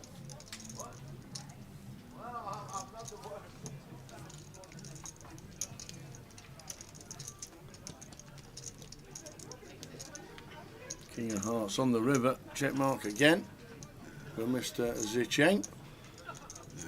I guess this just goes check, check, and ace high shows down the winner. How can anything else happen? Cal can have king x of Cheng, repping a king when he barrels turn. Is Cal going to lead? No, he's not. Yes, he is. No, he's not. I can't win with that, babe. Yeah, but Cheng's gone bet tower. He's basically saying he's got a king, and we just leading into trips like. Hey, yeah, it's going to work. Of course it's going to work because the Cheng's got ace 8 and we hold clubs and we don't want clubs in our hand. But this is a mental old lead from Cal because once the Cheng barrels turn, he's basically saying he's got a king. Queen through 10's going to check turn. 9x going to check turn. So the Cheng's range on the turn going to be bluffs and king x plus. So we're leading into a range that is going to contain a hell of a lot of king x. But credit to Cal. Maybe one of the few that wins that pot because I don't think many people are leading river there on the pairing king when Zicheng's just got a ridiculous amount of king x in range. Going to open any king on the button when he's got that chip lead. But fair play to Cal finding a way to win that pot because most people just go check check and it's done. But the queen 7 of clubs getting one through. Naughty. Well played, Cal Morial. Yep, it's like a bad beat, Mark Taylor. When you watch that back as a Cheng, you're going to be like, how on earth is he led? How's he led this spot? How's he find this lead?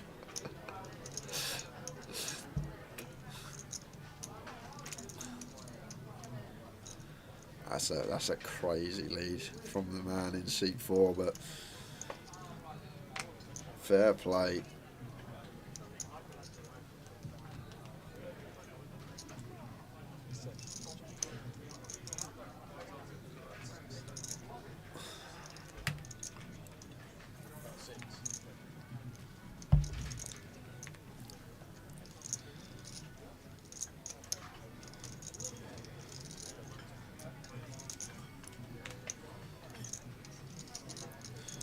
Well, I'd probably bite your hand off, Smiter, but we're not there yet. And what we'll do, Smiter, I really appreciate that, by the way.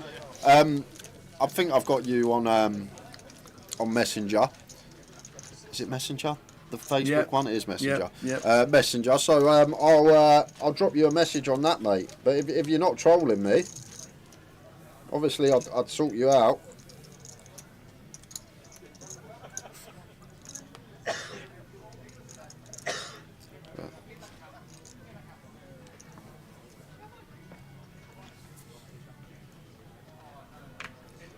But I'll speak to you in private, mate. But I really appreciate that. As long as it's not a troll. It'd be quite funny if it was now, but there you go. You know, when Rotherham United play Barnet next season, what are you going to do for me?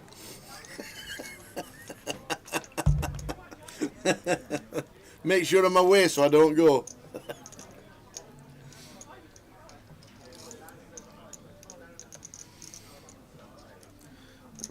Line that Seb sends it in for his 12, gets it through.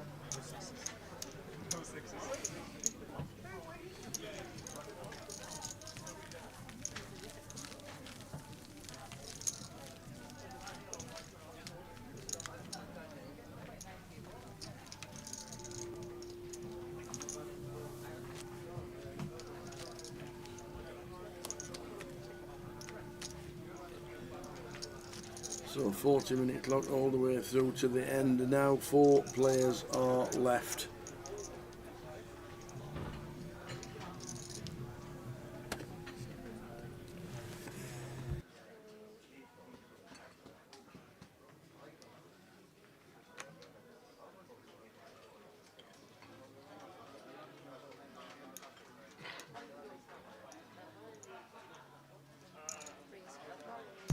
We've had the free roll, it started at 6, you can't get in anymore. What is the point in putting it in the chat then?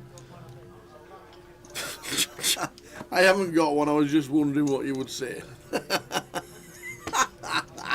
That's harsh, That's mate. very harsh. That's actually harsh, mate. I already rang his dad. I had high hopes then, I actually did, and that's harsh, mate. Why did you do that? Well, he's already rang his dad. I always had good words to say about Smiter, but now that's a bit naughty.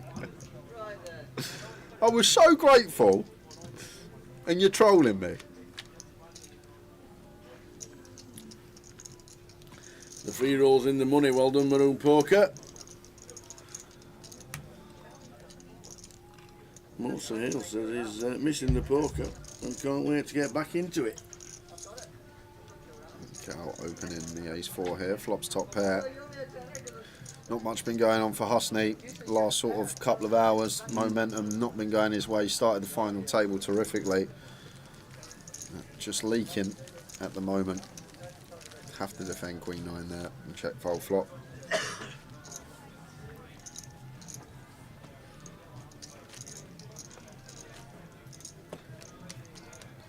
I really hope Sunderland makes something next year. I'm not going to forget that. I'm actually not.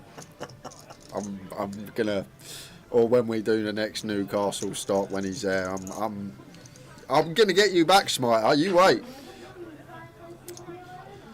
I'll be looking over your shoulder next time we're in Newcastle.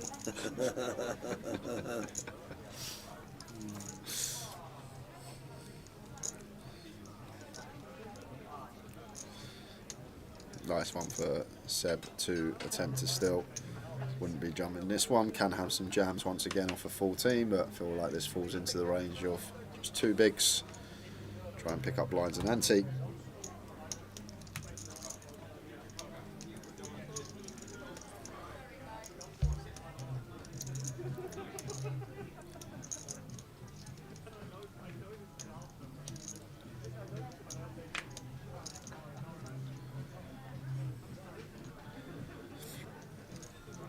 Four off for Cal.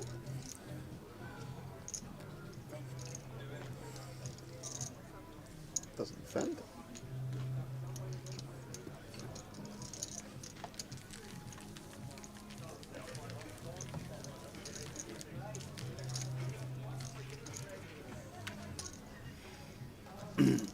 We're here tonight at 8:30.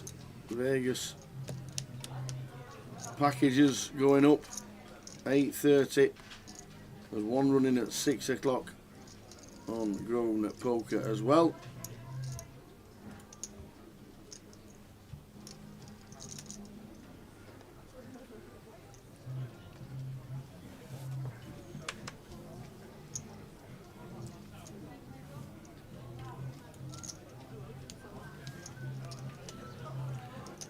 Wasn't it?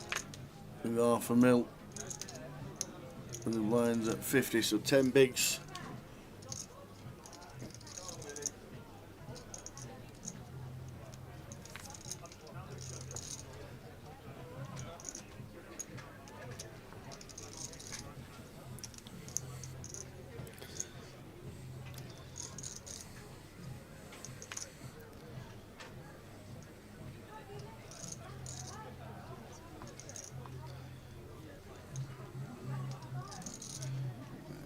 From Cal and Seb at 15, ace deuce suited here. Kind of an awkward one, like looks like a clear jam, but it is nice to have like some ace X for like the ace high boards. Like we still want coverage on ace high boards, and like in general we do like to check some of the suited stuff in theory.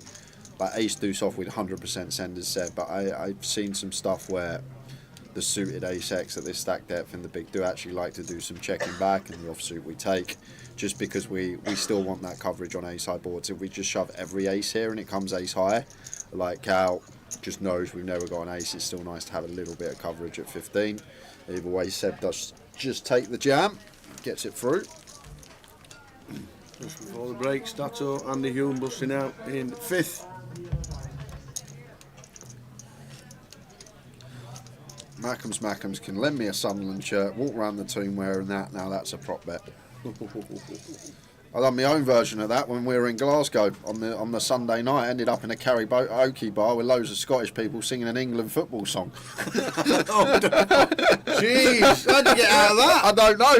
A bloke come up, old bloke come up to the front of the stage, thought he was gonna like get on stage and hit me. He just starts getting his phone out, recording. Just literally just started recording. The next time you go into Scotland, there's a 20 quid on your head. I know. It was actually after I'd done it, I was like, I just realised I'm not even in the UK. Well, I'm not even in England. I'm here in Scotland talking about Gerrard and Lampard.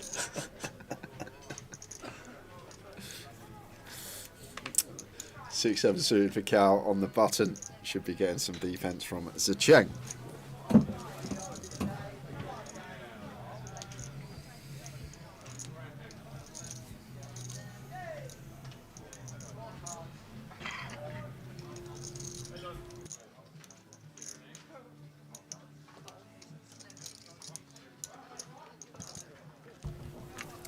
Zicheng, 2.3 mil. Nearly 50 bigs.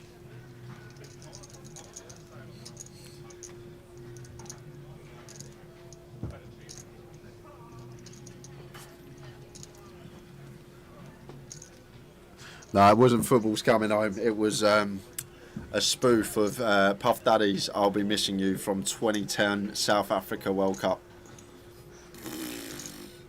Keep your Kaka and Lionel Messi, because we got Michael Carrick and Emil Heskey back on the train. Mikey Dawson required with Jamie Carragher. Yoa 40 retired. Aaron Lennon unleashed down the wing. Sean Wright Phillips and Ledley King. I was doing this in the middle of Scotland, but we survived. And there's many other aligned to that song. When you just read all them names out, you now realise why we won nothing.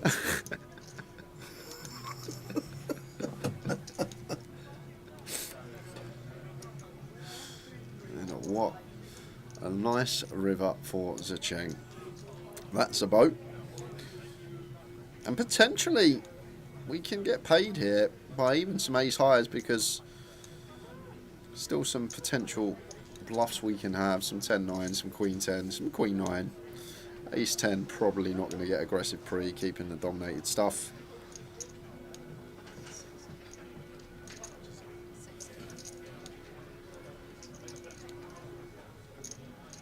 And that song, I'll tell you in a minute, because I think Cal might pay here for this price.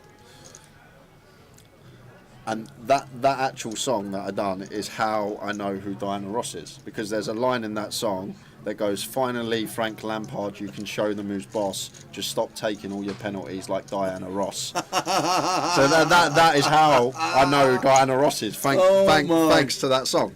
The most prolific female artist of Motown ever. I just know her is remembered for missing a football. Yeah, USA 94. That's the only way I know Diana Ross.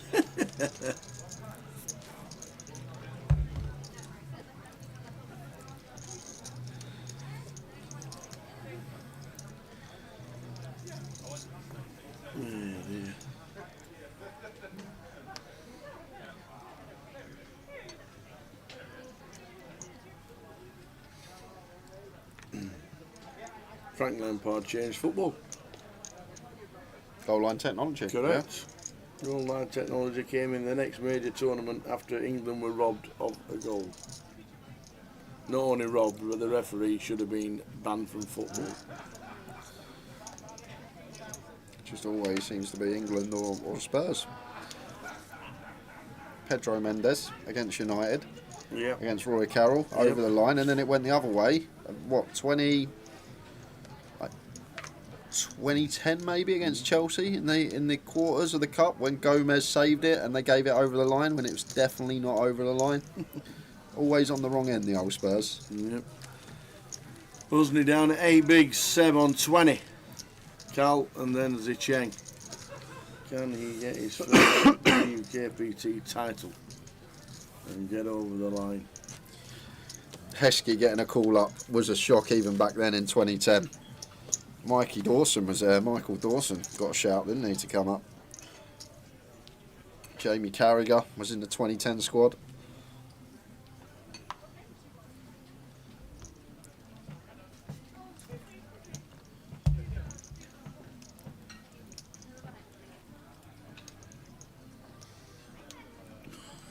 Why was VAR not implemented after the '66 World Cup?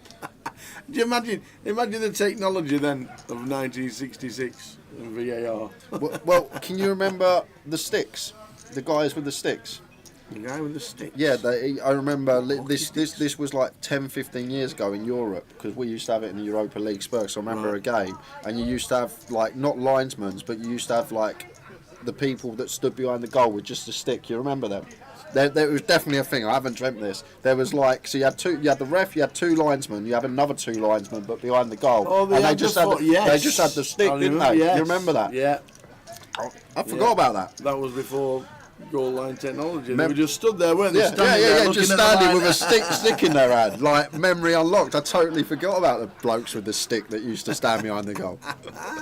That didn't last long. It was literally a linesman's flag without the flag. It was like. I totally forgot that used to happen.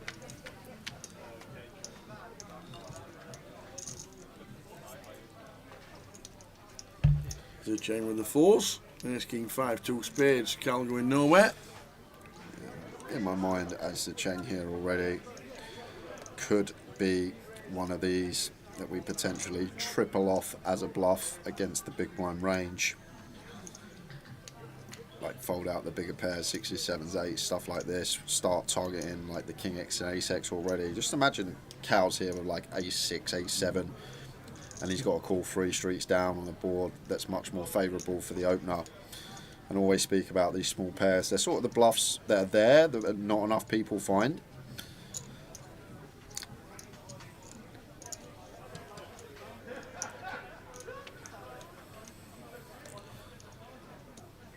Cal just gets the dream turn, turns the flush on 9 of spades.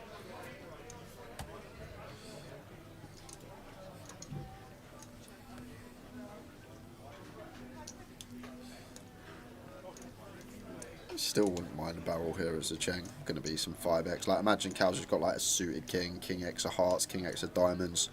Really going to struggle to strap in. Even like some of the Ace X, like an Ace Deuce through Ace 4, no spade.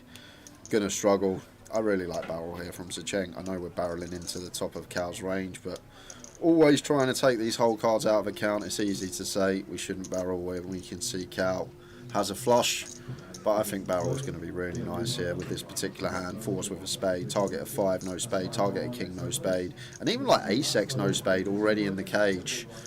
So I'm actually a fan of this one from Zicheng. And now is Cal. Is he going to fast play it or keep the bluffs in? Going for the latter.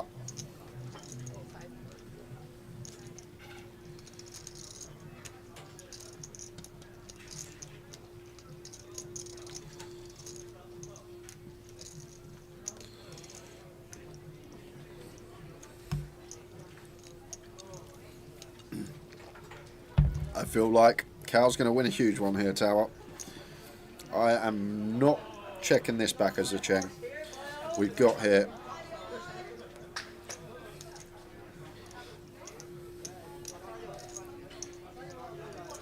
the thing about double and check river, like Cal's still going to have Ace X with a spade, King X with a spade, 5X potentially with a spade might stick along. So there's a lot of hands that would call turn, 1 pair, bare spade, that probably have to fold river. So as a Cheng here, I'm a big fan of this tower. I take out of account that Cal has a flush here. I think this is a tidy triple that not a lot of people find. People don't find these small pairs, under pairs to the board with one of the suit blocking the flush enough. Yeah, because when you said he's going to win a big one, I'm just thinking, well, I'm checking back. That's exactly what I'm thinking. I'm thinking I've got fours. I'm just checking back and hopefully get the reward I want. You just got to think of all the hands that Zicheng has. And that is a big one for Cal, just as Jay has absolutely nailed it.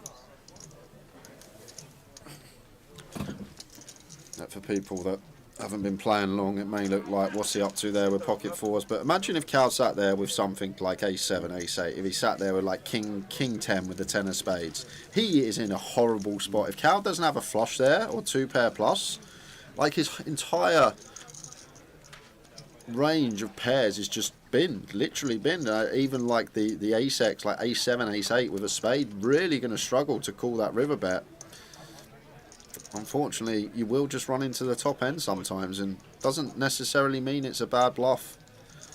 That's sort of the inclination you get sometimes when people get their bluffs called. They'll muck them face down straight into the muck because they're embarrassed about showing them, but be proud of your bluffs, slam them down.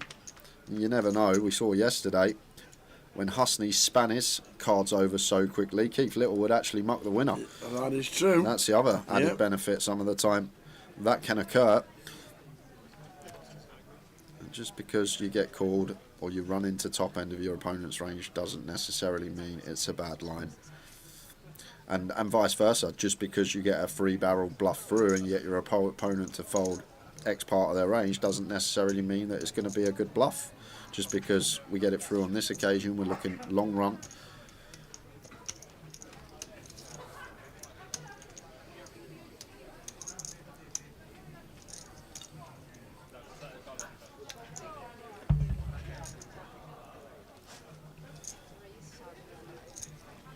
Goes with the 10s. King 3 for Seb. Yeah, the problem Seb's got here, if we call and we lose, it's switcheroo. Husney has our stack, or slightly less, and we have his, slightly more. Don't think we necessarily need to call this one a Seb. Like, I'd call Queen Jack suited for sure. We dominate more stuff like the Jack 9 jams, the Jack 10 jams, the Queen 8 suited jams, but King 3 really struggles to dominate anything. So I'd just let it go to Seb as he does. Disciplined. Correctly out the way.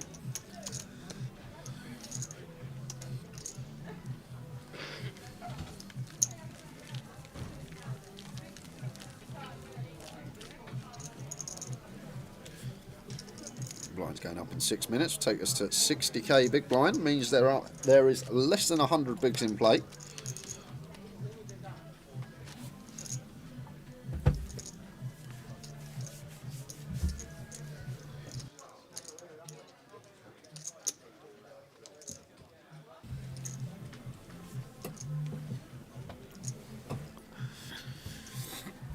Well, things have changed. We have a pair. We're four-handed as Husney. We're under the gun and 10 bigs. There's the triangle. Anything for anyone.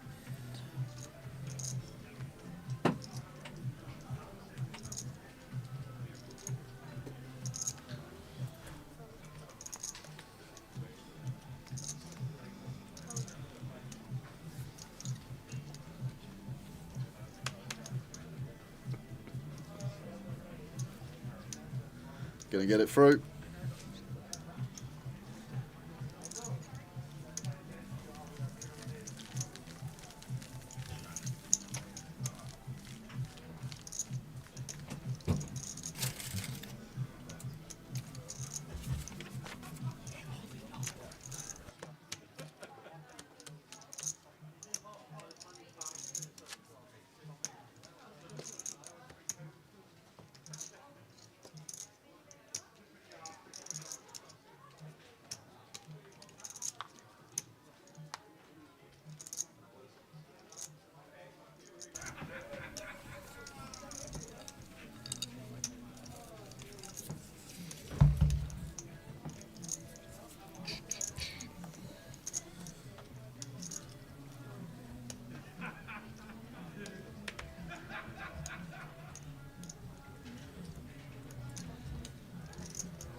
$23,590 locked up. That is a chunk of money for fourth.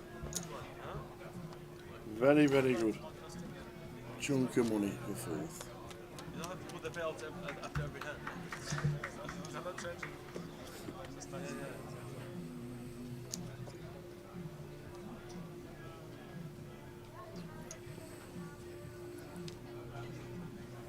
A6 suited for Seb under the gun would just be making this 2 bigs.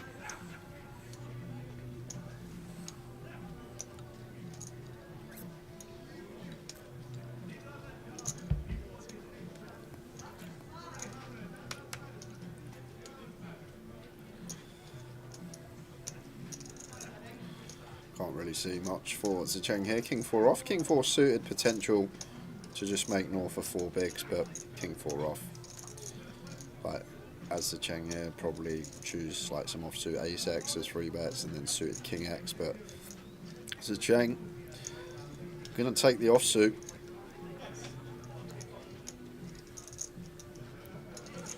Makes it just north of 4.5 blinds. Well, back over to Seb. If this 6 was a 5, I'd probably be jamming. The 5 of diamonds would be better to see over the 6 as a 4-bet send. I would not be peeling off this stacks out of position. Seb agrees, just into the muck.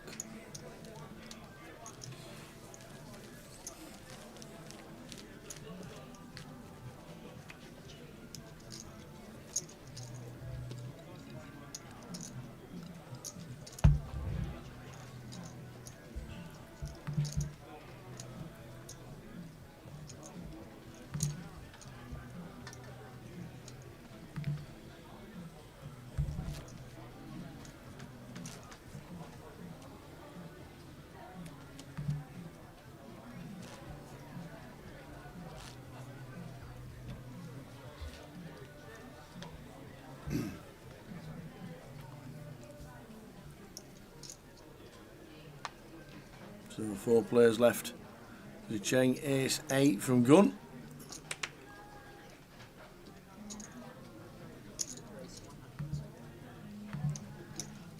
Hi then, Brad. Good evening. Good evening, brothers. How we doing? I like your little videos that you started doing again on Insta and all that malarkey. Here we are, my kitchen, mate. Here we are. Look at the fridges behind me. Cleaned them all out yesterday. Did you know I've worked with Ramsey and Eston Blumenthal? Did you know that? Love them, mate. Love them. Keep them coming. And he started telling us how to fillet a salmon and skin it and get it all prepared and everything. Fillet a salmon? Love it. Top lad. What I'd like to watch is somebody making a proper pie. Really amazing. Steak and ale and mushroom pie. Mushroom, yeah. From start to finish. Is it not? Is it not chicken and mushroom or steak and ale? Well, I've never heard steak and ale and mushroom. I'm just being greedy. I think pies are underrated to be watched from start to finish. Some people don't know if you have to blind bake or you don't bake it or you put them straight in the oven, you the bottom on the pie, top on the pie, anything. Why waste all that time when you ring up the chippy and get a pucker pie for £3? They're nice, them pucker pies. It's the satisfaction of being able to cook your own food. Well, here we go, because Cal shouldn't be folding here for 10. Husney going to be shoving worse and stuff that we dominate. Ace 10, too good. Too good.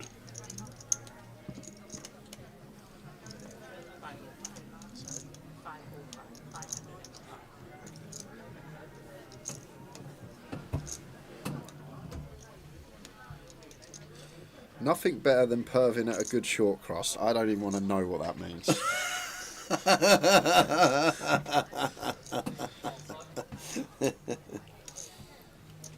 No way Cal folds this one. like Husney going to shove ace deuce through ace 9 suited, some offsuit ace X that we dominate as well. King 10, Queen 10 suited, Jack 10 suited, 10 9 suited at 10, cut off effective under the gun. I think this would be a crazy fold if Cal makes it, and the longer he thinks about it, the more I think he could be taking that approach. And he does eventually reach for chips and make the call. And Seb now with sixes. Seb would have probably been calling himself, and now we never ever call now as Seb because we have the chance to ladder. Yeah. Cal has the chance to bust Husney for us. So here we go, Husney stands up, cash game player from London. Here in Luton, final 4 of the GUKPT main event. Does he double back up to a milli? And 20 bigs. When he's live, he will like what he sees. Absolutely.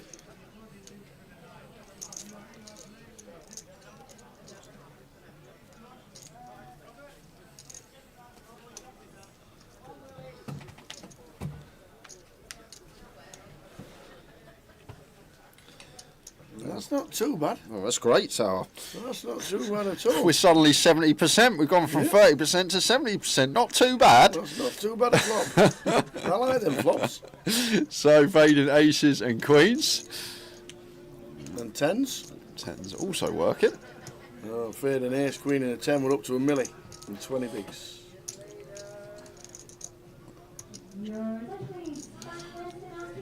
Oh, it is the queen! Queen of spades for Broadway. Whoa, wasn't he?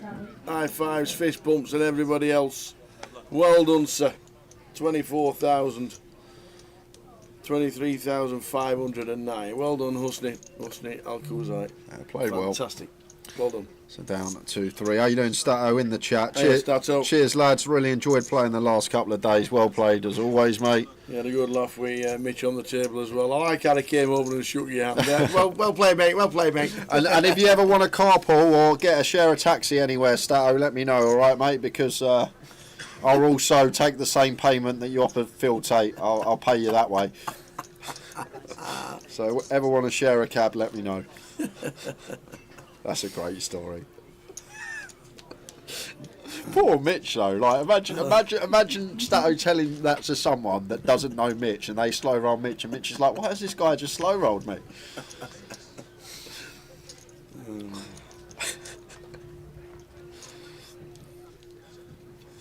So then there was 3. Oh, indeed. Cal and Seb come in 1 and 2 to this FT. Cheng was short for most of it. He's really had a good couple of hours on this Sunday evening. Queen 10 suited send from Seb, just shy of 11.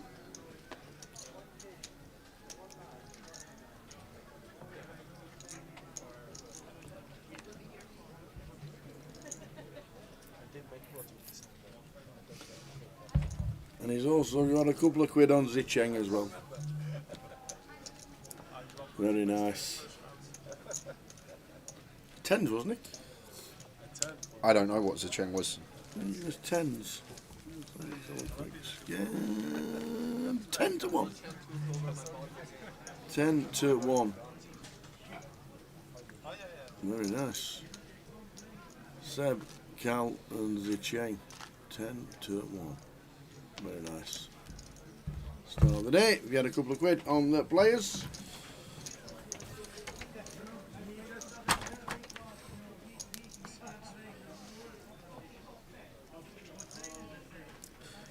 Would be 2 wins in 2 weeks for Zicheng if he wins this.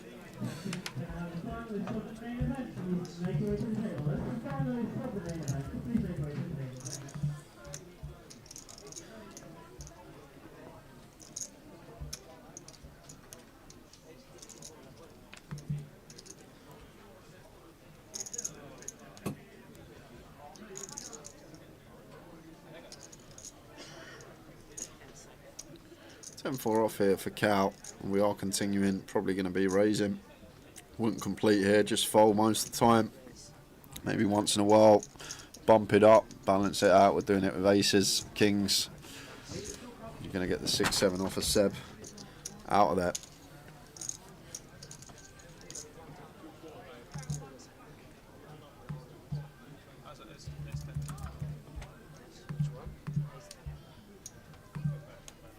Oh, the ace 10. Yeah.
Tens for Seb.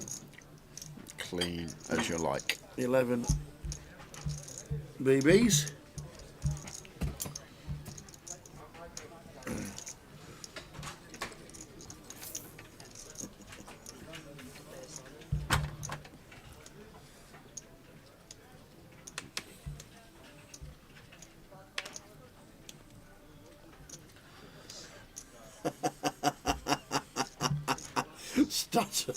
Stato's analogy. Wanted to get heads up with him and be the Mark Williams to his Zhao Zintong, wily veteran with dodgy eyes and a 5 o'clock shadow against the up and coming Chinese superstar.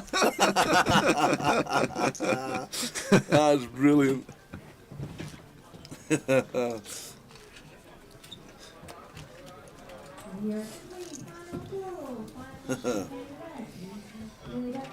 We'll see you again soon, Stato, whatever you're off to next. Enjoy, whether it's Monte Carlo or Cyprus or Malta or Leeds in a couple of weeks. Open Cyprus, free taxi to the venue for me.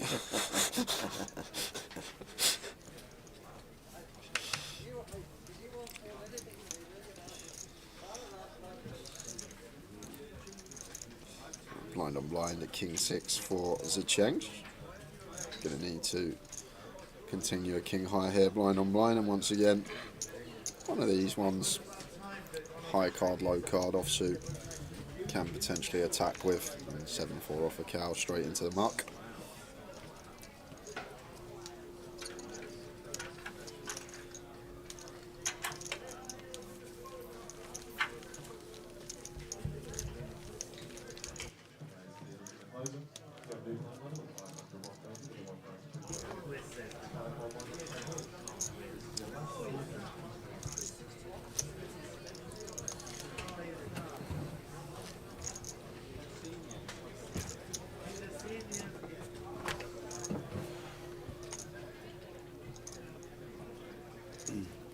What finals are they on? PLO. PLO. Sun's on final 3 of the... Yep. The cup. The cup. Not bad, is it? Kaluki champion. Ali Sarkisic. I wouldn't call him that. Would you not? I wouldn't call him the Kaluki champion. Oh, okay. The Kaluki player. Little bit spot. He gets us a lot to come and play. If Ali's there, everyone else comes and plays, so that should give you an idea. Ali's playing, yeah, get me in. Yeah. Get me in. He won't mind me saying it, he even admits it himself. He'll sat at the table here and go, you guys know I'm the worst player and I still play with you. He's like... Good friend of mine, Ali. Kill 3 bets. Always does well in the PLO comps as well. Quickly jump back to this one. Cal gone fairly small here. Start the hand 35 effective. Might have gone north of 3x. Ace-8 off for Zicheng though. Not too much going on for us. Ace-6 potentially one that could 4-bet this spot. Zicheng just letting Cal have that one. Now locked up £31,430. When is the next live stream? Da, da, da. Da, da, da. Not then. Leeds. It's then. On the Wednesday. I won't be here on the Wednesday or the Thursday, but I'll be joining Tower in the booth Friday through to the Sunday. Nice one. Yeah, Leeds starts this Wednesday coming with the satellite, the double seat satellite for the opener and the mini, and then Thursday the opener and the mystery bounty starts. But we're live streaming in 10 days' time.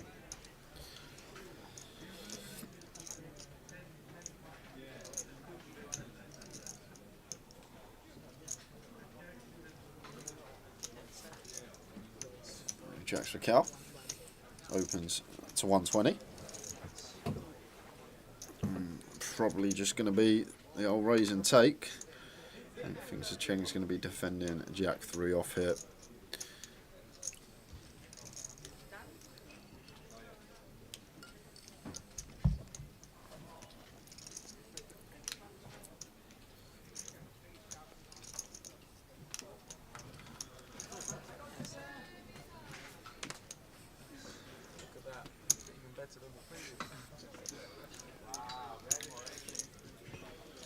I'm just seeing the final picture for the seniors event. I didn't realise it was a super seniors. Oh. You want to see the picture? So the old boys can play.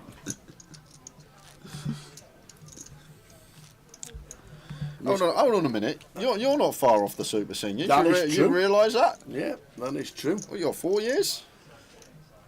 3. 57 now. I'm a Heinz bean. I'm a bean. 5 and 7.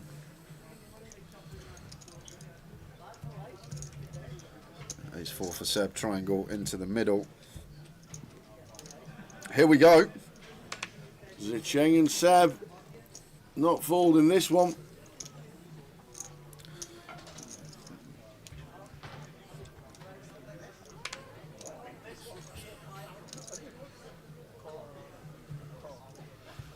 Just a call from Zicheng. Snap fold from Cal. Here we go. Seb not going to like what he sees. He is not.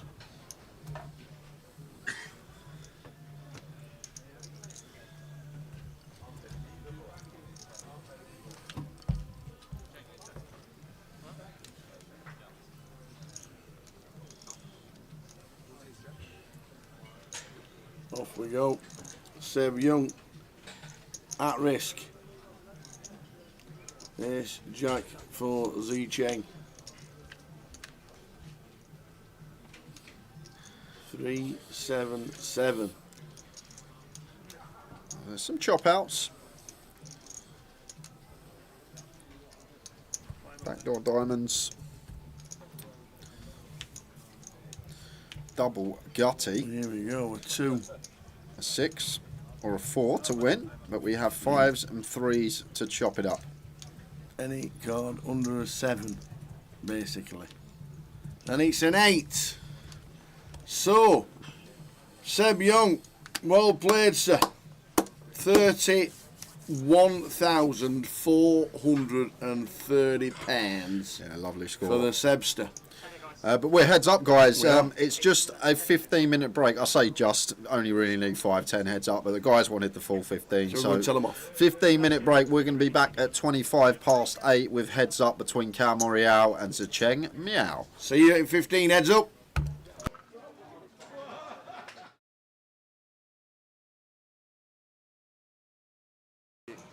Does so much for charity as well.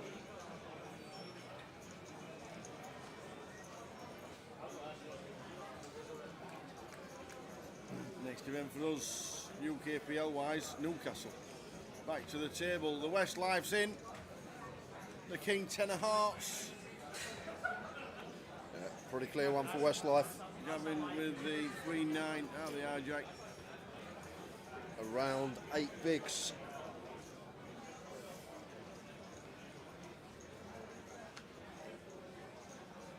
And Shan. Boy, this is a call all day long. May even ISO tower only working with 24 here, so ISO probably in order from Shan.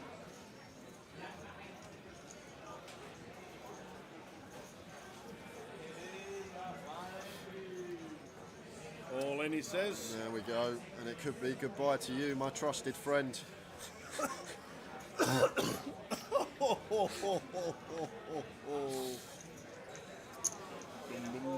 Yeah, goodbye to you, your trusted friend. He won't want to see.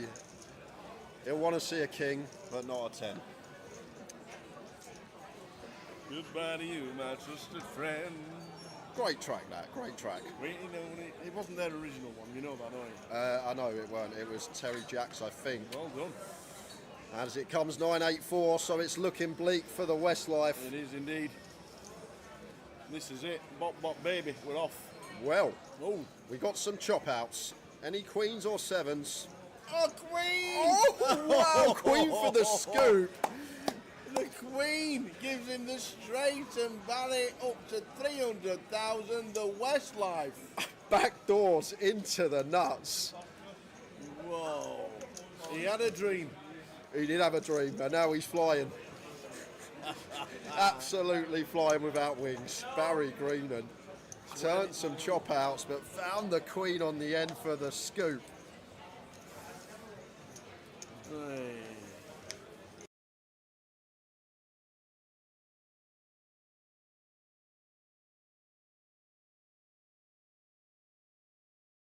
Okay, kind of thing. It's just a Scottish fair that's been on the TV for years. Very stereotypical. What kind of new?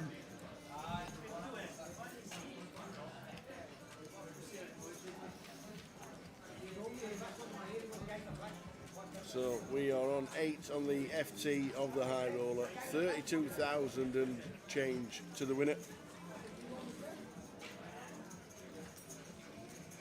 Aces for Mojan and 640k with the blinds at 25. Yeah, second time he's had aces this FT. Yeah. Had kings as well. Very nice distribution. And now it's Dan. Wouldn't shock me if he went for jam here, Tower, but we're never folding nines.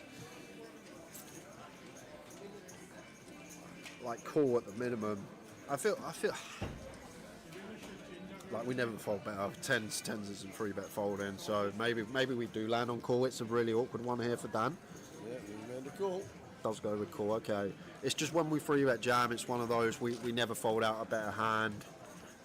We'd never get called by worse. So yeah, maybe call is the way to go here for Dan. Seems like a tricky one, but even when we cover, I feel like call is best once I think about it a bit more.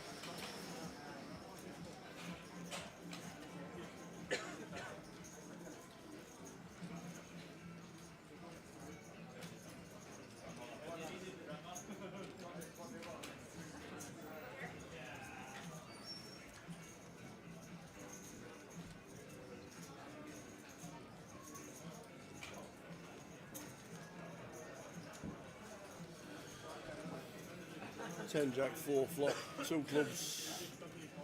Yeah, against quarter tower nines with position, 3 to a straight. I'd definitely continue nines with a club here as Dan. I wouldn't even fault him for continuing nines no club, to be fair. There you go. Okay. How are we doing, Gumel? Welcome to the stream, sir. We're on the final 8 of the high roller, playing for £32,000. Well, that's just got a bit interesting for Dan. Picks up open-ender. This is so annoying though, Tao, because we're just going to be met with jam. There it is from Malgen, and now with nines.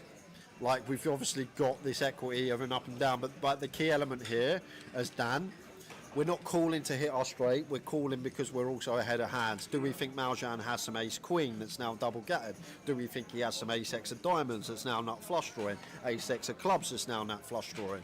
Like, it's a real tough one here for Dan Gormley, but it's a situation where we can actually still have the best hand. It's two-tone. Ace Queen we're ahead of. Ace King we're ahead of. Ace X of clubs we're ahead of. Ace X of diamonds we're ahead of. And the times that our opponent does have this Ace Jack, Queens, Kings and Aces, we can still find a 10 outer. We can hit a Queen. We can hit a 7. We can hit a 9.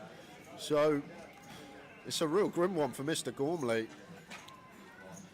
On such a draw-heavy board, there are some scenarios 9s are best here, and when they're not, we're still going to have 25% to hit that 10 outer.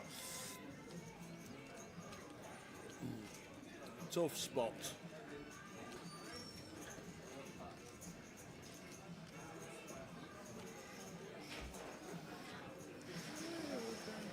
It's really tough. Such good 9s to call with as well, Tower. The perfect 9s to call with. But then saying that, you say the perfect 9s to call with, no 9 of diamonds, no 9 of clubs. There's not much in the 3-bet range of Malgen at this stack depth that's going to contain 9x anyway, so maybe less irrelevant than first glance. But here we go, has paid it off with the 9s. And Malgen well out in front. 7s, 9s and queens for Dan Gormley. Anything else, we get a full double up for Malgen. And it's a king on the river. So Malgen doubles to 1.3 million. Dan down at less than $500,000. 20 bigs for Dan Gormley.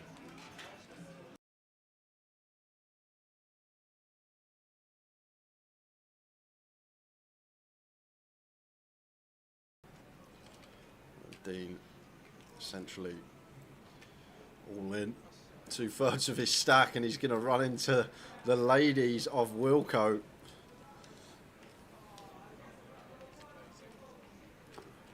That's all you need, mate, to come back. Potential bust out. Tower was the wrong energy. You're the man who actually gets it in. Here we go, here we go. So George for Folk in Queen, and then going to be back on Dean, and may stall for a few seconds, see if anything's occurring on the outer table. But hold on a second, Wilco's just exposed the ladies, and it's still on Dean. He showed the queens. Everyone saw them.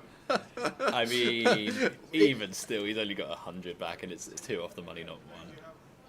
I can't see how you fold, but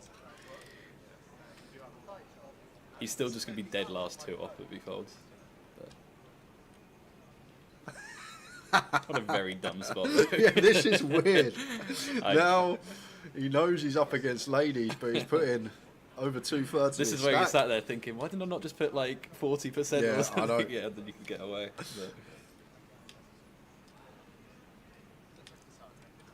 Look at the price Dean's getting. Take out the 510 and Wilco, 325 in the pot, plus his 110, so 435 in the pot. So he's getting 4-1, Dean, literally nearly on the nail. Way more than that, no? No, because it's accounting for Wilco's stack in the pot down the bottom right. Well, you had to call 100 to win 700 or something. No, I don't know. It's less, I think. No, it's going to be more. He's got 385. You put in 270 of a stack. 270, 110. Another but I think this 820 accounts for Wilco's. We'll see when it gets. Well, yeah, back. we'll see. We'll see.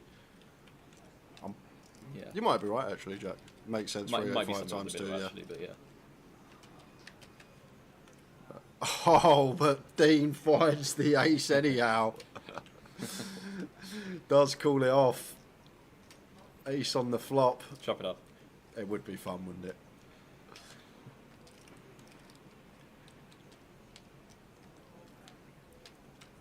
I know, you're spot on, Jack. Yeah, 820. So was getting 110 to win 710. 6.5 to 1. Even seeing Wilco's hand. Called it off and stays alive up to 33 bigs for Dean Lyell.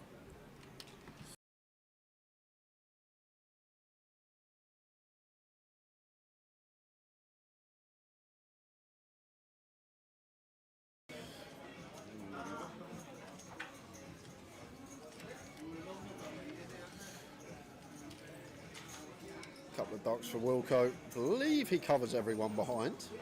Going to open from the cut-off. Got to be aware though, we need to raise call facing the big blind here. If Craig did happen to move all in, once we got 2 invested, and I think Craig's got like 180, something like that, pair would be too good to fold. King 9 off for Craig. Doesn't necessarily have to jam. Can have a look at 3 and does exactly that.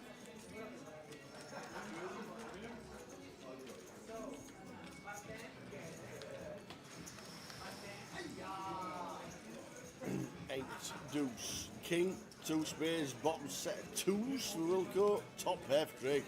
Bit of action. Wilco going to bet.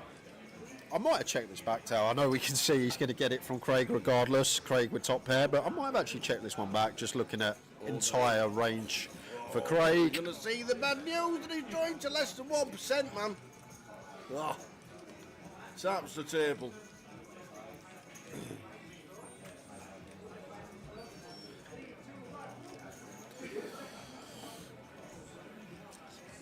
Is this the first exit?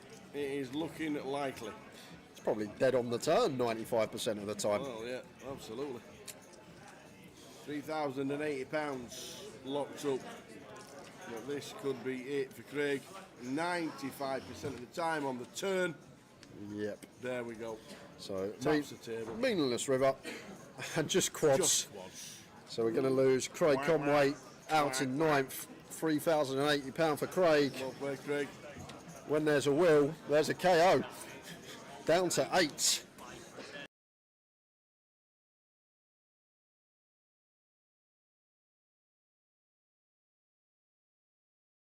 Do you want to last longer for the main event?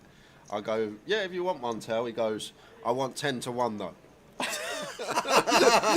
to 1. So I was like, yeah. He goes, I want 10 to 1. I go, I don't think it's worth me while. Yeah.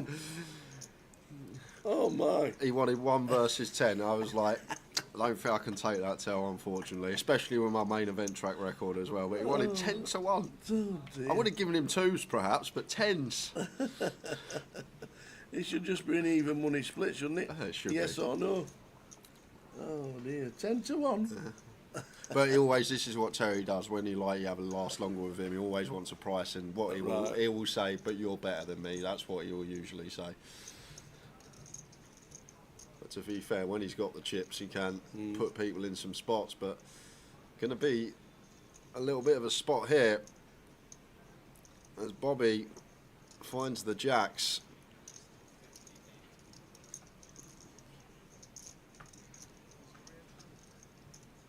Damn Doherty. I remember meeting Terry on the first break of the World Series one year. Starting stake of 60,000, he had 210,000 after 2 hours. Oh dear, imagine bagging up 210 at the end of the day. Yeah, you'd love that, wouldn't you, for day Absolutely. one? Well, it might be short and sweet for TJ because real hand. It has gone in pre. A proper hand has all ended up. It's ended up with like 400 bigs in the middle.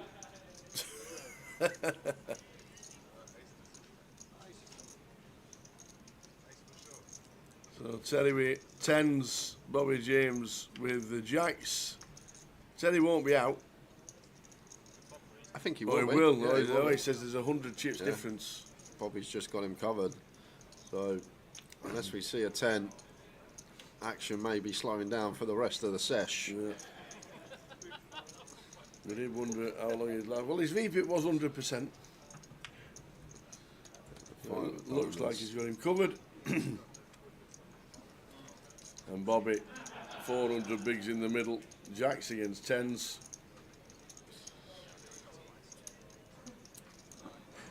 Just working it out, see if he has him covered, and he has by, like I say, 100 chips.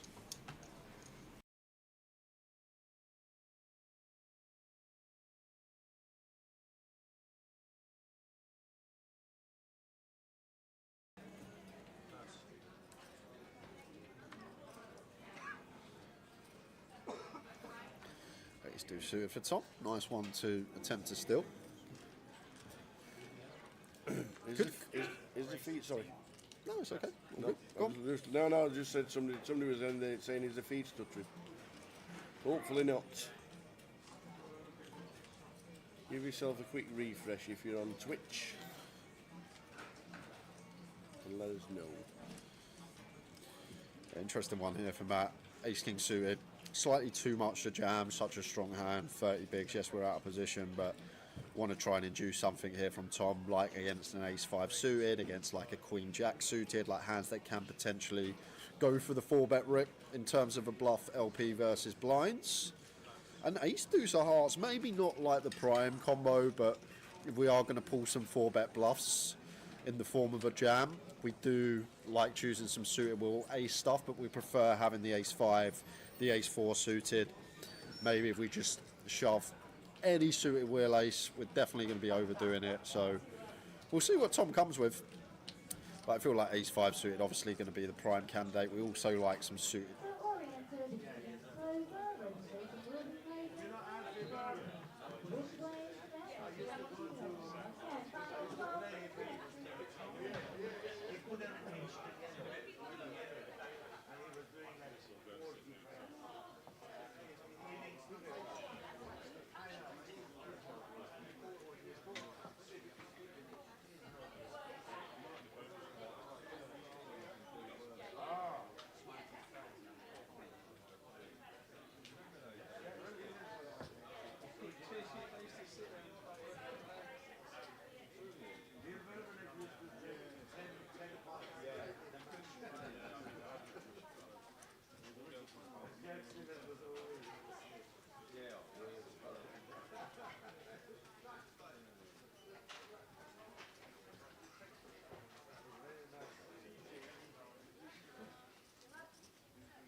Here they come.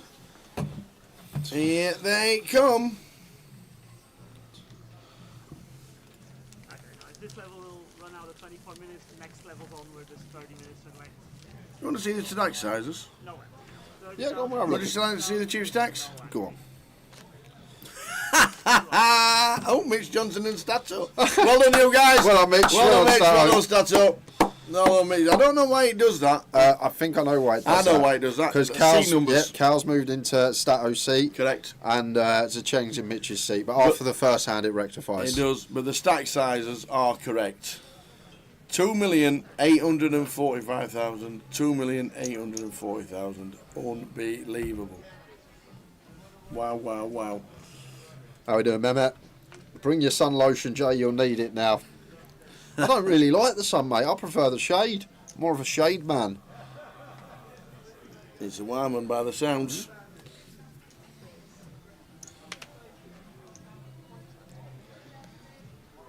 Heads up poker. One of the purest forms. No waiting for hands. You need to be fighting for pots.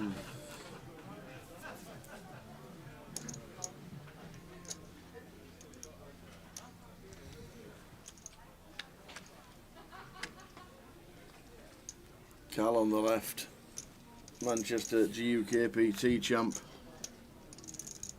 Back in February 2023, 2 years ago. This is Cal's biggest finish. Second in over 12 months.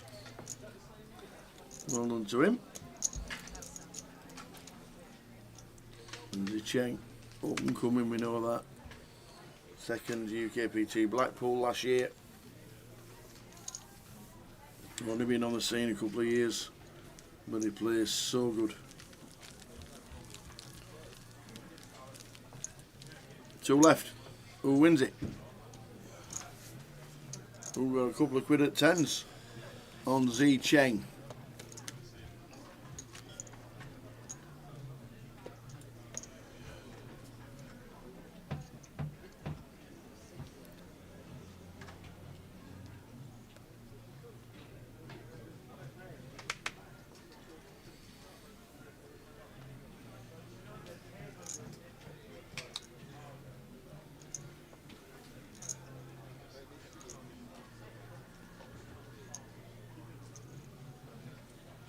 Seven, 8 off for Zicheng. Going to open on the button.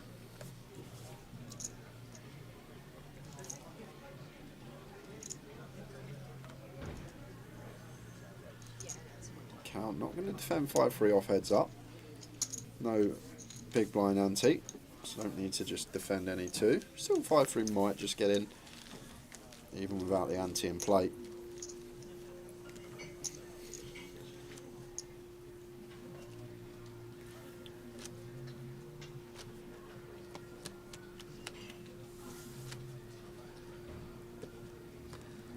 Go with the hood back up.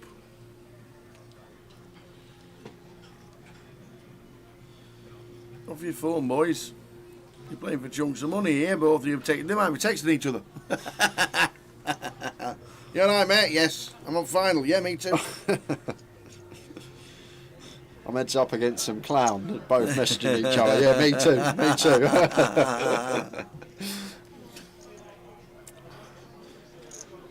Ace 3 off for Zicheng.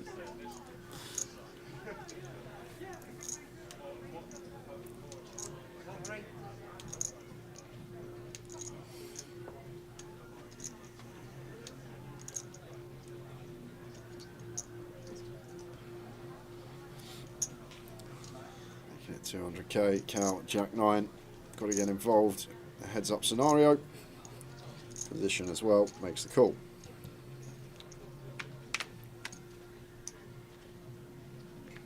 6-6-10 flop.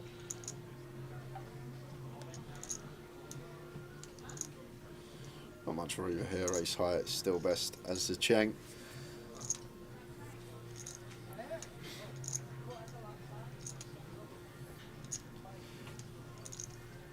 You can tell with the Cheng, every single decision, he's just thinking about a lot of things, calculating each thing that he feels he needs to think about. Not just snap making his decisions, you can tell a lot of thought going on inside that head. 50 bigs, 45 bigs. 60,000 is the big blind. Yee-hoo. Yee-hoo.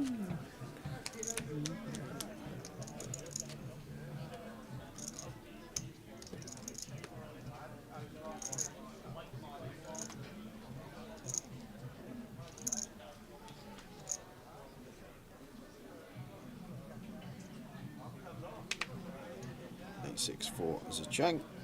We're going to need to VPip. No one's been limping button yet. Are they just going to continue playing raise? We're about to find out. Ian Needleman did tip earlier. Zicheng and Jing Tong in the snooker double was a good bet today. That's exactly what he told me as he was walking in this morning. The old double. The poker snooker double.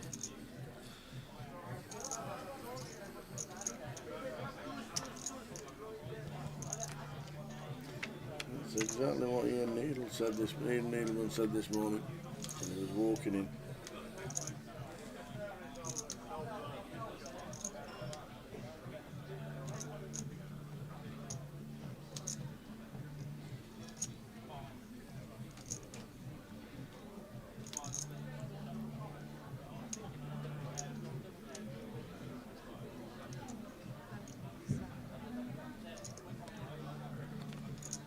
Cheng with the bet should get the job done here and now, but Cal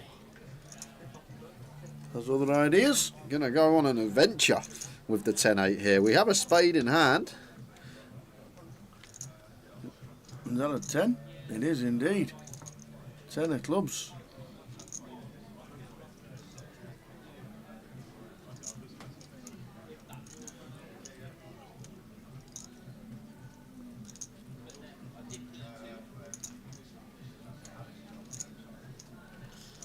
Just 8 high here for Zicheng. Like, much prefer barreling like 6-4, 8-4, some sort of equity versus ace-x, as I always say.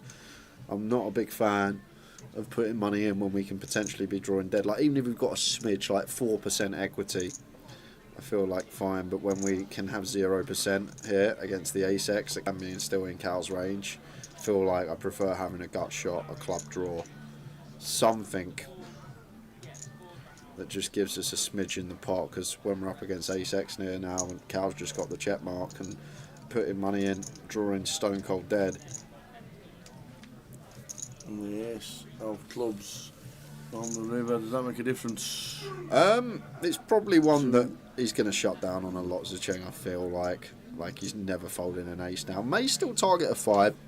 Cal can definitely have some 5x, deuce x here, so maybe with 8 high and a club, we potentially try and get these to fold this part of Cal's range of 5 at deuce.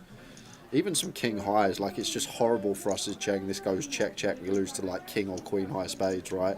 So maybe we do need to bluff 8 high once we get here, but probably wouldn't a barrel turn in the first place. But the fact that, like, we just lose to 9 high, jack high spades, maybe we do want to target some stuff to fold out, king highs. Not folding out a 10 though. Cal's not floating flop with 10 high to fold a 10 here. Nope. Absolutely spot on. Well, this is where he folds, but he's not folding. Yeah, third pot on the nose here from Zicheng. And I would have personally just one chip this as Cal, but like the other thing as well, heads up, when Zicheng chooses this small size on the river, is there ever any like 6s through 9s in here? Because Cal just doesn't really have any 10x once he calls flop. The 10 ain't going to be good for Cal. Yep, 10. Nice pot for Cal. There's a gap.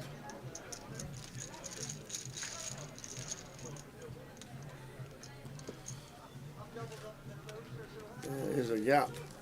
Cal L'Oreal, former champion in Blackpool. In Manchester. Zicheng second in Blackpool. Chopped it in London as well. Comes second in London before he won Manchester, didn't he, the month before. A young lad, Dylan Patel. Never saw him again. Good shout, that one. Chopped it for 100k. And then shout, disappeared off the face of the earth. I think it was Dylan Patel that he chopped it with. Hardcastle was on that final as well, I think. Devon Patel. Devon Patel, not John Dylan. McCann. Cal, Devon Patel, and Jonathan McCann. That's when Janice was 4th.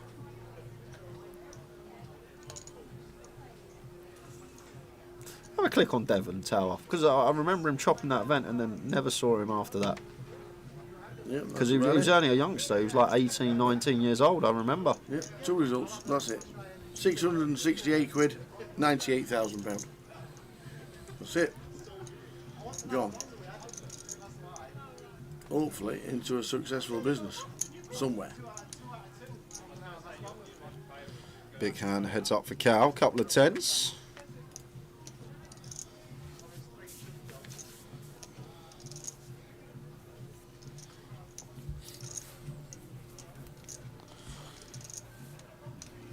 Does flop this over pair. Happy to see bet. We'll be checking this one back heads up.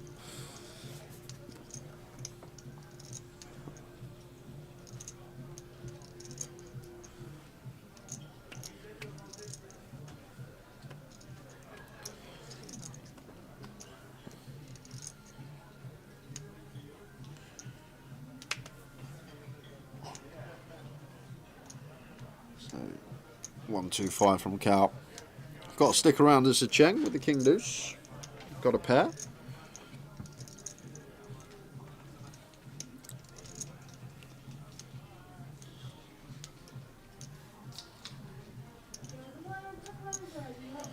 Well, Zicheng in with the check raise, small check raise to 300k.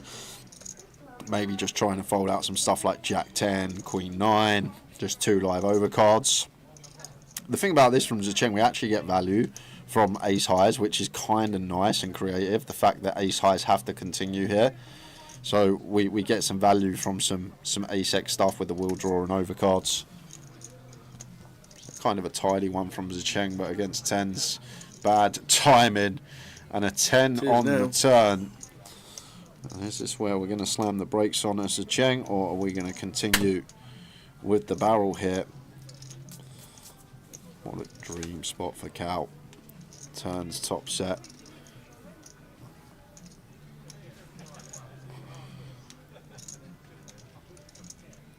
Oh, and he's reaching. He's reaching 4 chunks. And to be fair, this could be it.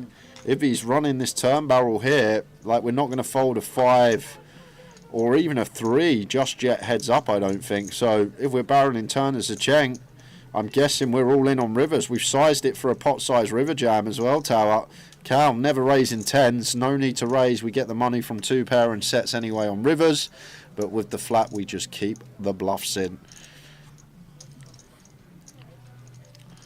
Like, it's such a dry texture tower, like nothing to really raise here. And the great thing is, like, Cheng probably doesn't barrel ace high or check raise ace high on the flop. So, whoa, Cal has gone for the triangle.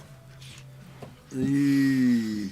You're saying, yeah, and a snap fold. What did you think about it? Well, I'm really surprised he shoved that hand there, Tower, because like, what are we protecting from? Maybe some 4x, an 8 outer, a little 16, 17% could potentially roll off, but the thing is, when Cheng has his value hands there, he's going to send these in on river anyway, and we can just snap. And then we have the addition of keeping the bluffs in of Cheng. 6x, a 4x, just keep all of these in range, and it comes a brick river. Cheng's all in, and we are champion.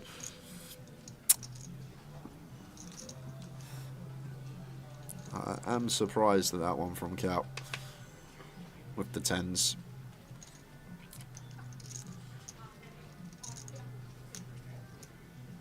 Like, I could see it a bit more if we had something there like ace 10 tower, like a 1 pair needing maybe some protection from some like 2 pairs and stuff like that. We're a bit more protection needed, but top set, like, such a lock on the hand, literally. And like what Cheng's repping for value, they all want to shove her on most rivers that don't bring the 4-liner. It's an interesting old jam.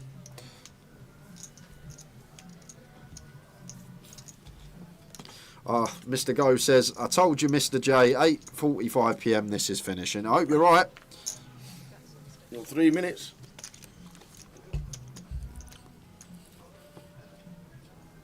And Ed just says, wow. Probably the same thought process as you. Check, just call turn. And it could have been over.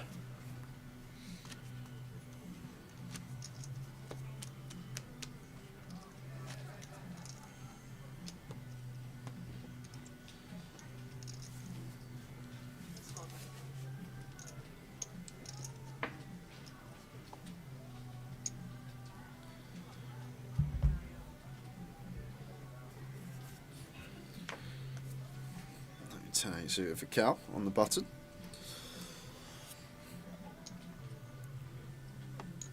Just a call.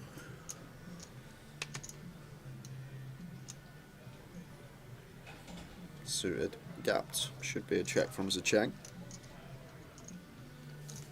How you doing, JG? Been watching the last couple of days quietly. Great work as always, gents. Thank you very much, JG Poker. Thank you very much indeed. See you in Portsmouth in June, if not before. Leeds and Reading. We'll probably see you in Reading, I reckon, for the 888.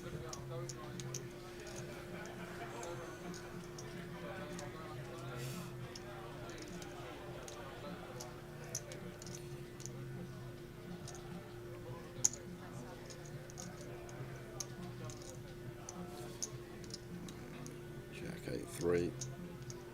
Middle pair of Cal. Starts with bet. And this should be getting through.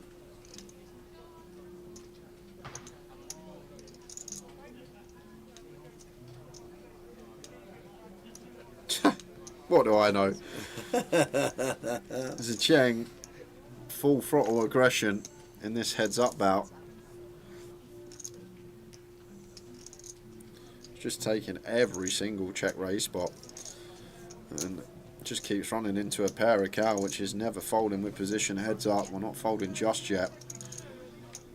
Queen of clubs on the turn. Wow, this is a fun one. It is indeed. Because the Cheng now with 5 high probably feels the need to barrel once this queen rolls off and we pick up the club draw. Like I say, Cal shouldn't be doing any raising in position, I don't think, on this turn, so I think fine to just go ahead and fire.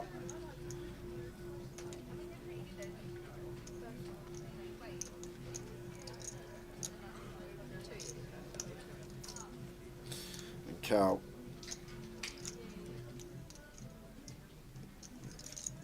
An incredible amount of equity here.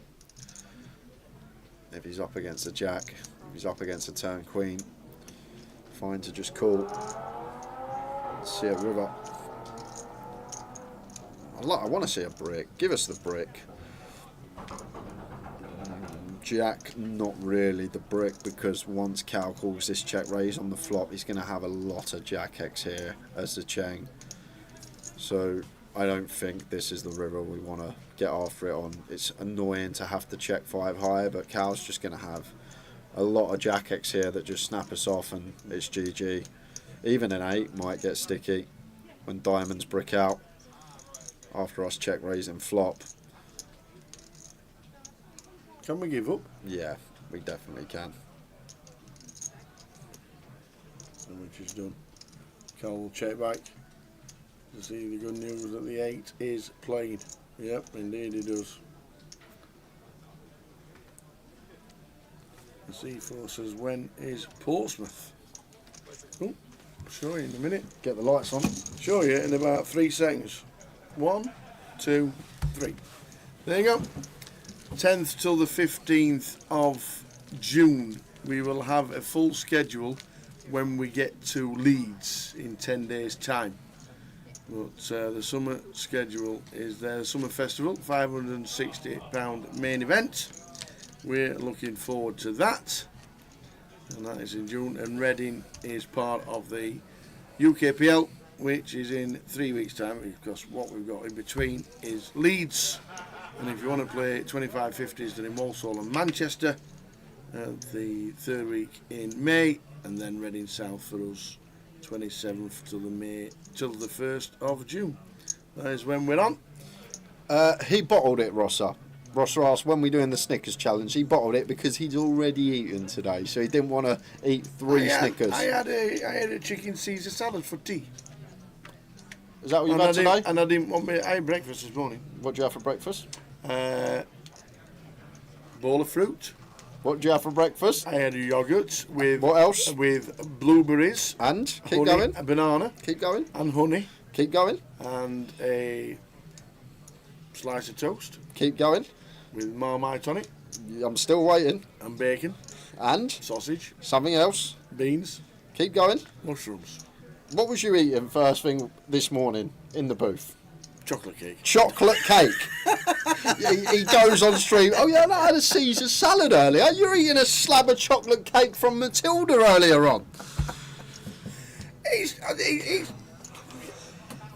I'm a growing lad.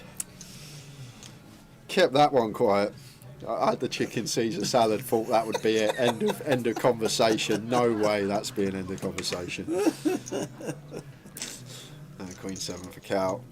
Goes for the barrel. Gets it done.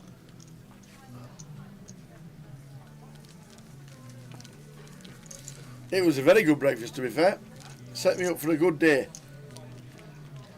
And a good day we've had.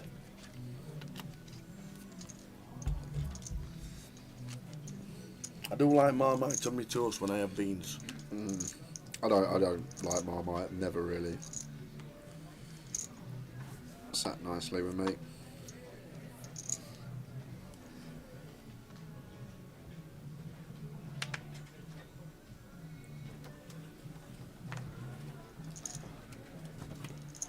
Nine, Cal.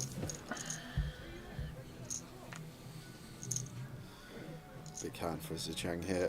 I wouldn't shove. Would have some shoves here as Zicheng, but 10's way too good in a heads-up scenario. Want to raise call this one even at 15.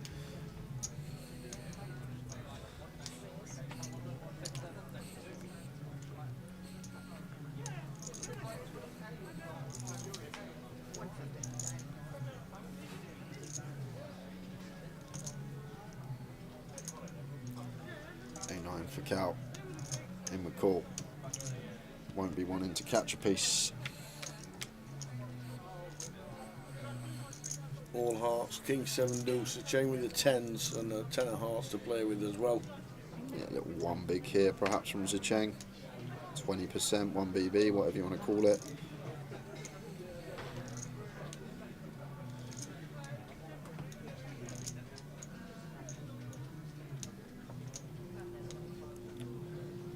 size up to third on the mono texture. 8-9 off for the cow, no heart, no continues here.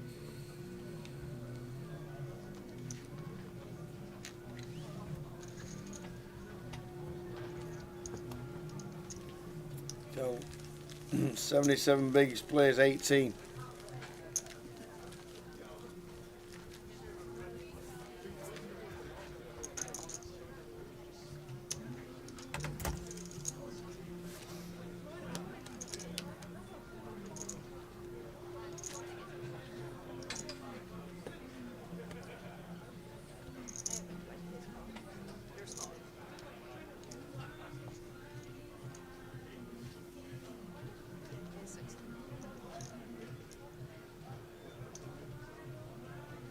Six red clubs for Zicheng.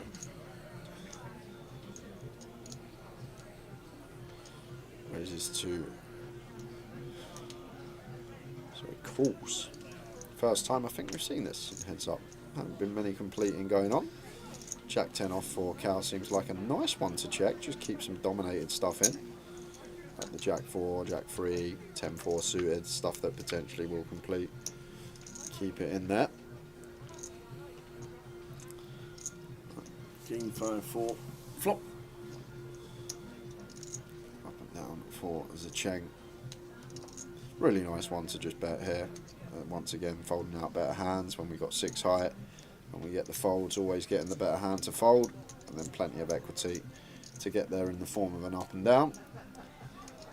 I'd let this go as Cal, but we saw earlier with 10-8 off, he made the call on ace 5-3, spiked the 10 on the turn and won a decent pot. And once again, does peel this Jack 10 no club. And this is too good a turn not to barrel. Zicheng blocking 6-7, still with our equity there. Cal's going to have some ace highs, going to have some queen highs, going to have some 4 and 5x. And the way Zicheng's been playing, he's just taking every spot. If anything, he's taken too many spots, even heads up, but not taking this one.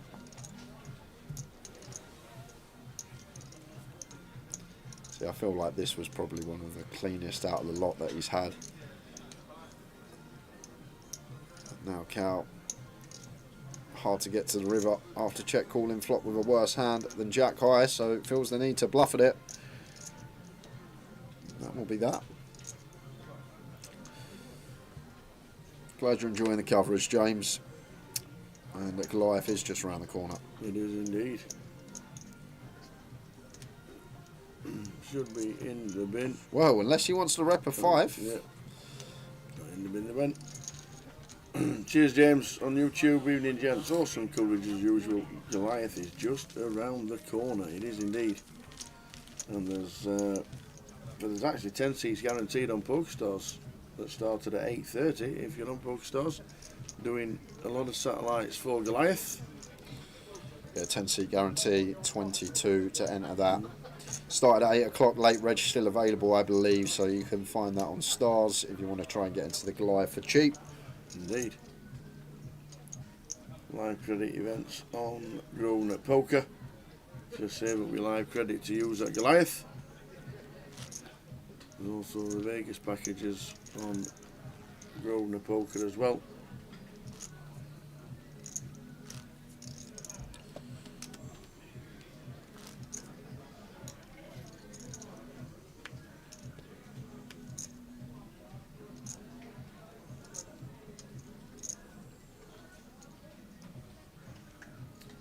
I don't know when the big satellites. They're on every week. Just check out PokerStars in a minute.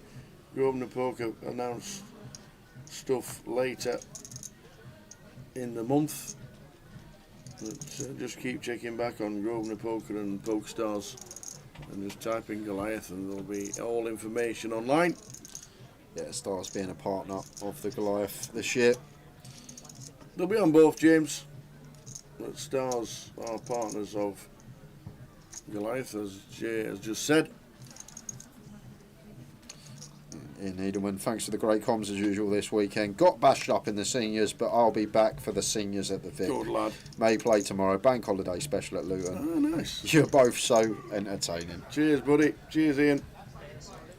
To be fair, yesterday, I actually had to ask a few people to check if it was true about Julian Few and his canoe. But word on the street is he did purchase a canoe, so there we go. It was. You didn't believe me? I didn't believe you. I just thought it was some joke that someone come up with, and it obviously just stuck because it rhymes perfectly. Julian Few bought a canoe. I don't know how to navigate it, unfortunately, Mr. Clipper. But just go to search. I'm good at search and satellites, maybe. The little magnifying glass search and just type in Goliath and it should be there. 10 seats guaranteed. Starts at 8 o'clock.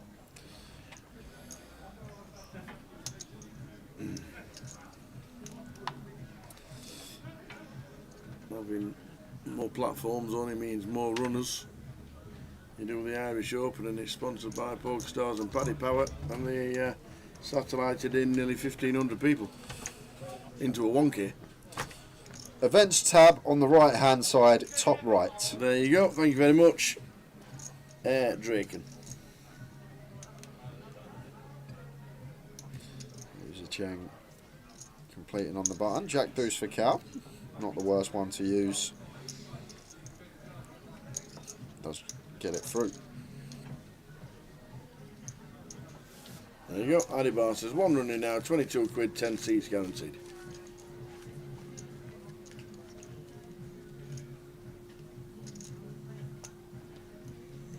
I do not. Yeah, 200 buy-in for the Goliath main event, but you can obviously satellite in for the £22. Yep. And the live credit events on Grosvenor Poker, you can use those towards Goliath.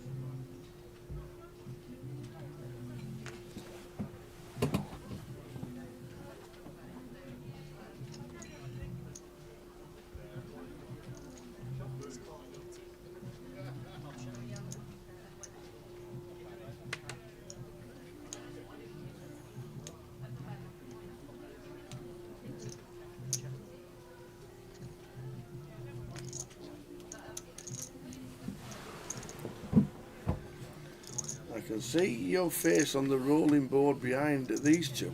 It's a clue. Well, there's plenty of faces on that board. I know who Draken is. Yeah? Yeah. Wilco. Is it? No. No, I didn't think it was. Wilco's here. Mad Toe. No, it's not. No. Alex Risby. No, it's not. Matt Dunbar. If I said their name is Noel, would you know who it is? Father Christmas.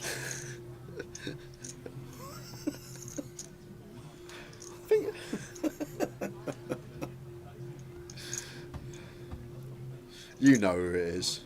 I know who it is. Noel.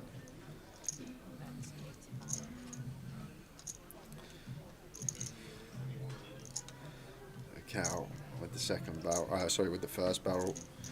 Makes it 85k. There's a Cheng Queen High here. Queen High Heart may have to stick around. Cow shouldn't be betting ace highs. There's the call from Cheng. Good instincts. And it's not me. I'm on the board now.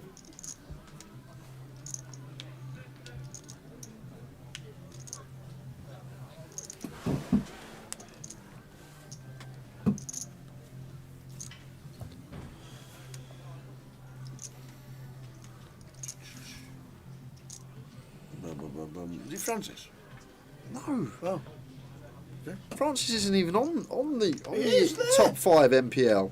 On the scrolling board. I was thinking of the 8 in my head as well.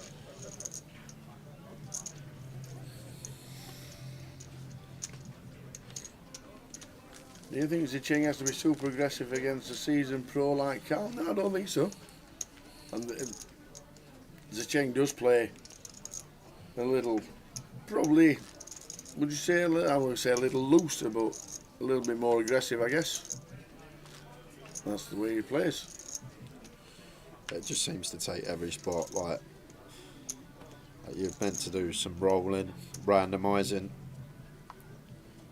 Like some people have different ways of randomising, but Some will look at the clock, some will look at their watch, some will look at their chips, and this is how we randomise when we throw in a little like bluff, a hand that calls some of the time, raises some of the time. We'll do some randomising to see which approach we're going to take, but it seems with Zicheng, when he has one of these spots, just every single time he's taking aggressive route.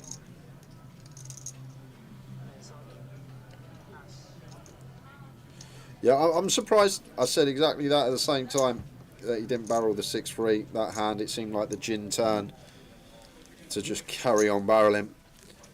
Apparently he plays a lot of spins.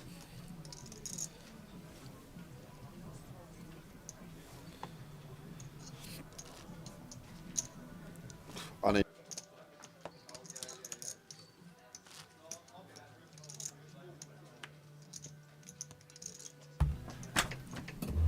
They had live spin and go tables in Dublin. 3-handed spin and go tables and a dealer. And I think the monitor was showing what you could win for the prize, for the price of entry.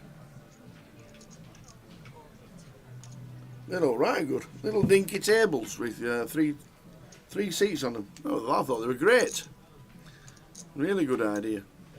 In the bar area as well. Sit down on there, have a jar, and watch them. Oh, I thought they were a great idea. Look, really good tables. Maybe that's something for the future.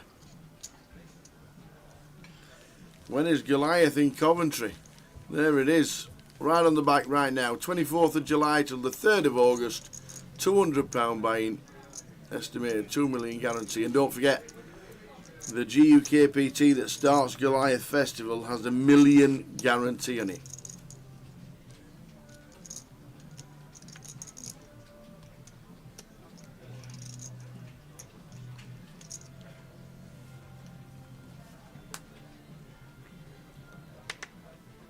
More information.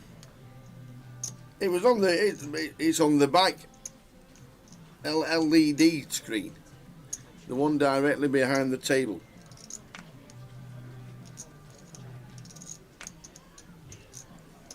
So the 10 seats guaranteed on Stars tonight. It's got 11 tickets generated already, and you can still buy in. You've got 30 minutes still to get into the 10 seats guaranteed on Stars for 22 quid.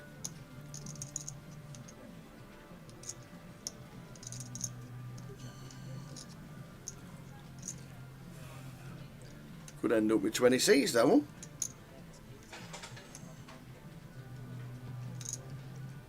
Seth Trollins. Oh, very good. So the late reg for the satellite that's running now on Stars, 10 seats guaranteed. Late reg for another 30 minutes. 25.50s in the background, 50,000 guaranteed. There's 2, Walsall and Manchester.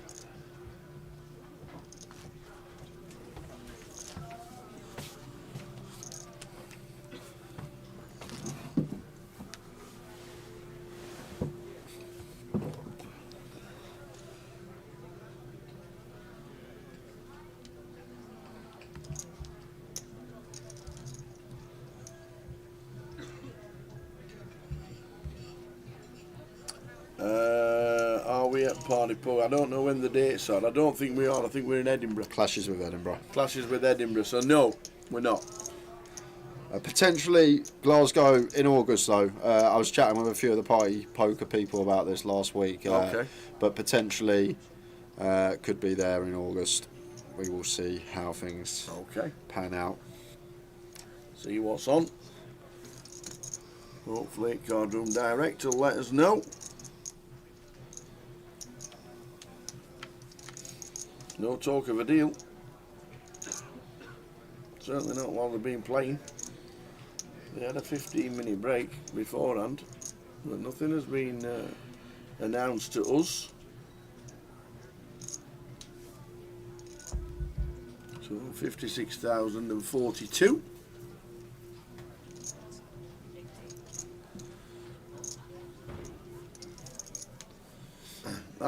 Hi, Tom. Tom Clack. Oh, what? You just realised it's Tom Clack now? Yes. No way. I had no idea it was Tom. His name is Noel. His name is Noel? What's the... What's... What do you mean his name is Noel? That's just a... Well, let's say if I say her name is Noel. It's just a Christmas character to me. What's that the first line of? What song? Her name is Noel. Oh, I'm just a teenage dirtbag baby. The penny's dropped. 18 minutes later. God dear. It's finally dropped.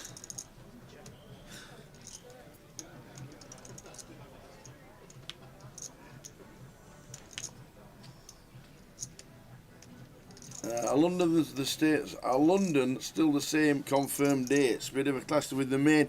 Yes, they are. I know, understand. With Vegas still going on and what have you. But 10th till the 21st of July is confirmed for London. I think they wanted a GUKPT festival before as an opener. Obviously, Goliath is on for 2 weeks and plenty of other events. For some value from some ace high, queen high stuff as the Cheng.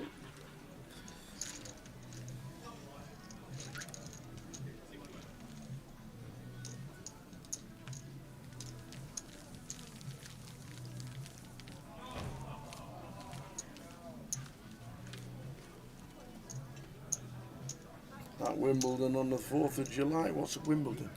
Wombles.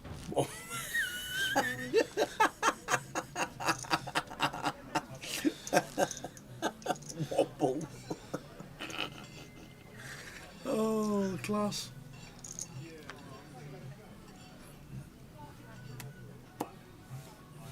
King 3 suited 4 is a Cheng. This one at 13 bigs. And he takes it from him. Could potentially get some better stuff to fold, something like the King 4 through like King 7. It's just going to go for the complete. Queen deuce of hearts for Cal. Suited queen at 13.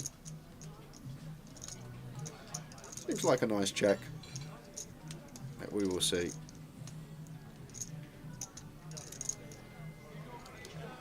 Let's go for check.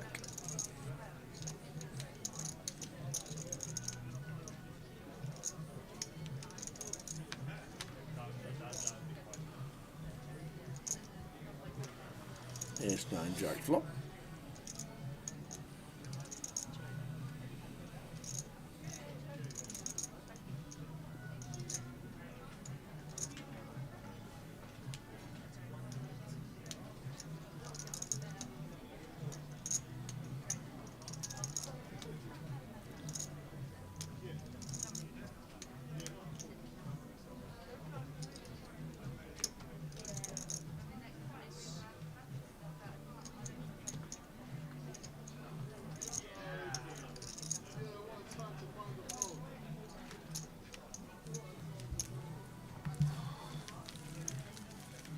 This chip lead for about 30 minutes or so now. Cal was a big pot early on, where Cal turned top set. And the Cheng went for check raise barrel, but ran into it and had to fold the turn. Cal has just solidified this lead for the last 30 minutes. Hasn't had any opportunities for the title yet.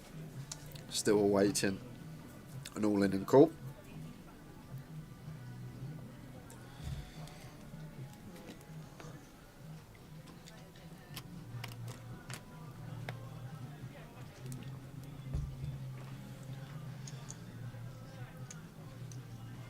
Can have some folds.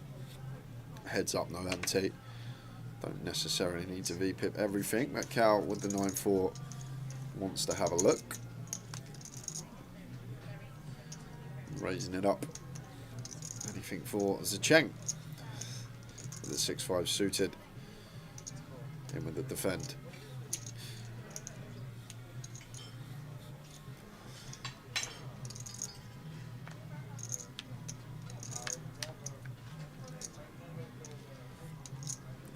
Likely to be Cal's as they open up, especially at Zicheng stack depth as well. Zicheng going to reshove a lot of his ace-X at 13.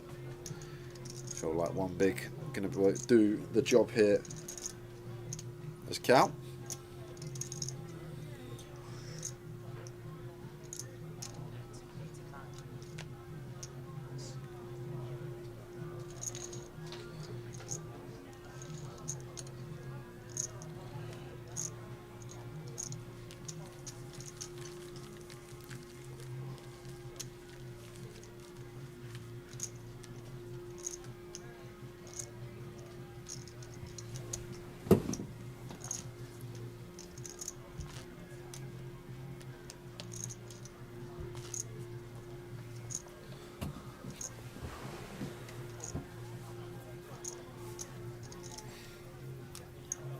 Cal Moriel on the left, Zicheng Mao.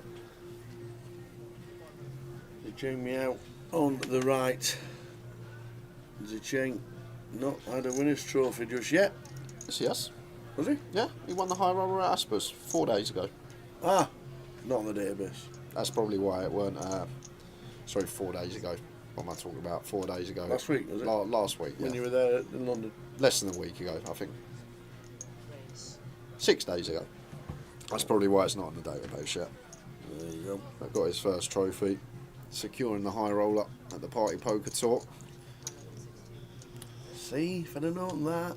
Oh. It's a form game. What do I always say? Yep, make the men in form. To be fair, I was there. That was some four-handed. It was Hang Shu, you know Hang, Zicheng, Phil Suki, and a Bulgarian who runs BBZ Staking. I can't remember his name, but it was some final table that was for the HR. See, results not on the database as of yet. There was another one. Who was it? Oh, Rob Sherwood was the other one. Oh, wow. Rob Sherwood. Just trying to think. So Jen going to go for the bet with the king height. We've seen some optimistic floats already from Cal. Heads up, but this one would be outrageous.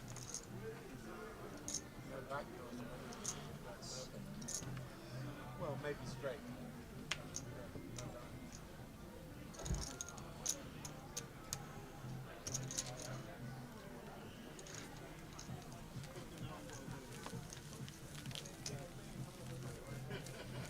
£42,060 and for £56,720.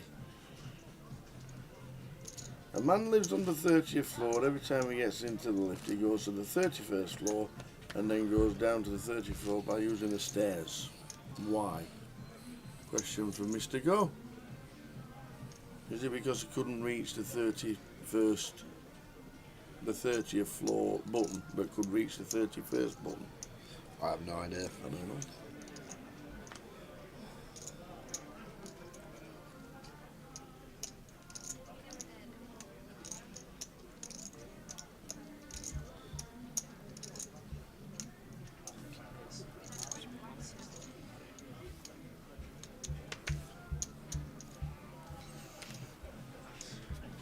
So it's a Cheng Miao on the right, Cal Morial on the left.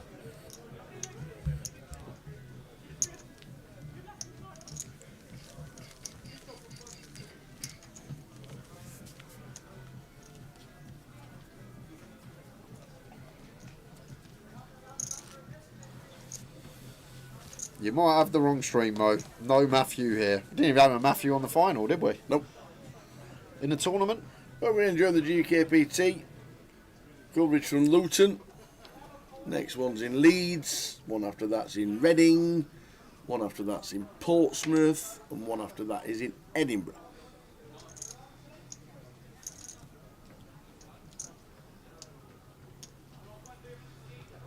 So 4 live streams coming up in 6-7 weeks.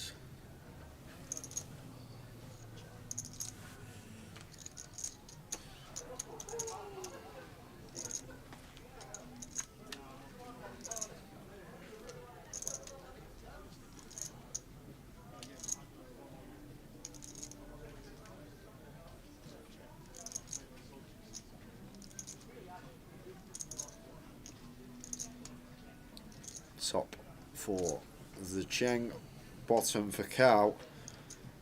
Good opportunity to get some chips here. Pair versus pair, heads up. Top versus bottom.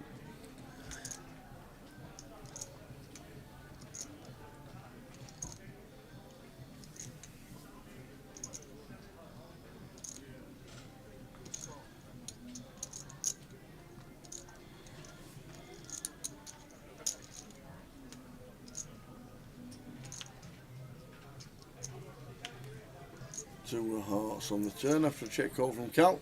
Yeah, bet here now is the Cheng. Like, heads up, top pair, top kick up. More than happy to go for 3 streets.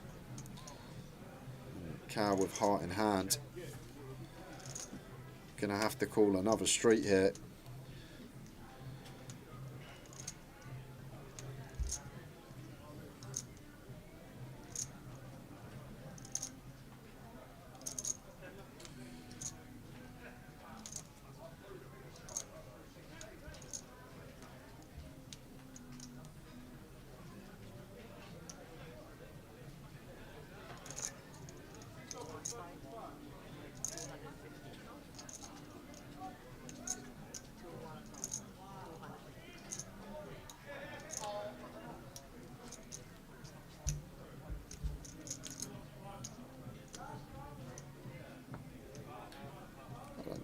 Say much else about this. I think it's always just got to be a call for Cal. We got third pair, we got a heart in our hand. This is heads up poker.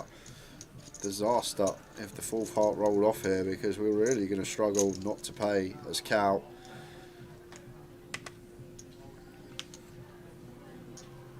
Yeah, there it is.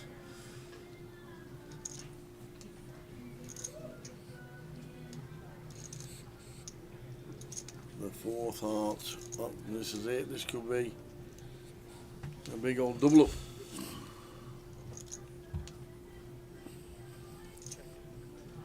It'd be some fold if Cal finds it, but I can't fold this because the Cheng just gets to bluff this river with anything that's not going to be able to show down I here. don't So think you can fold a flush at all. I really don't. I really don't. I don't think you can fold this, and this could be a big one for Zicheng.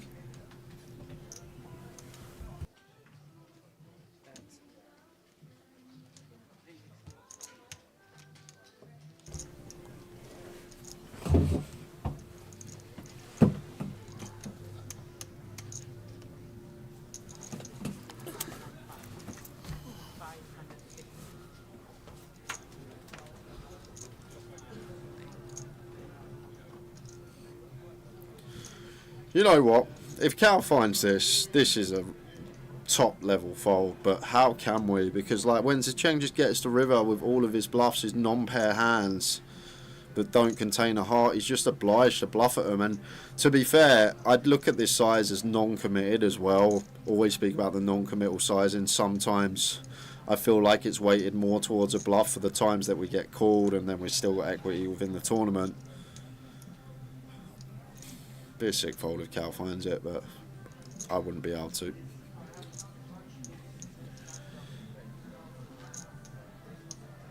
Yep, exactly that, Jim. Is that a screen of the table? Chip stacks, pot size, board run out, exactly displayed for them without the exposed hole cards. You are spot on. That's what it is. That's why you see some people just turn over their shoulder just to have a look at the screen, look at their opponent's stack, actually get the numerical value of it rather than the visual. That is what you can see on the telly on the right hand side. It's just basically a slave for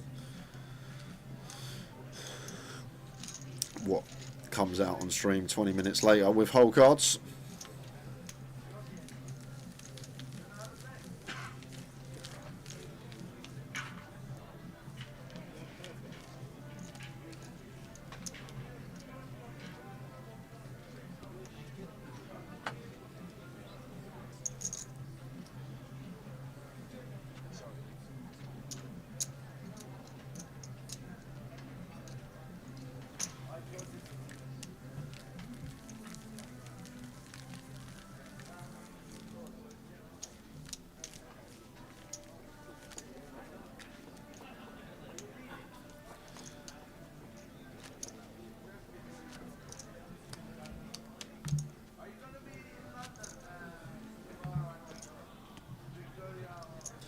Ian Eagleman says, I remember playing in Luton with Ambro Morial, Cal's father. Lovely man. Cal's never actually mentioned her. Obviously, I'm pretty close with Cal away from the tables and never mentioned too much about family that plays poker. I didn't realise that his dad used to play here at Luton.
King 5 for Zicheng on the button.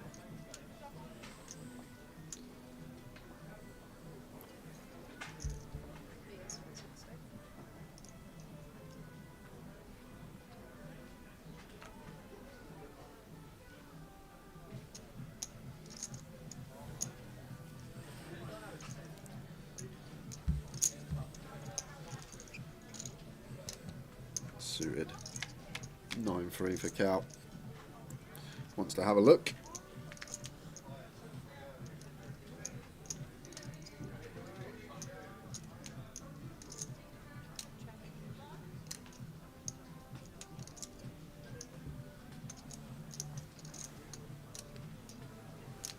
And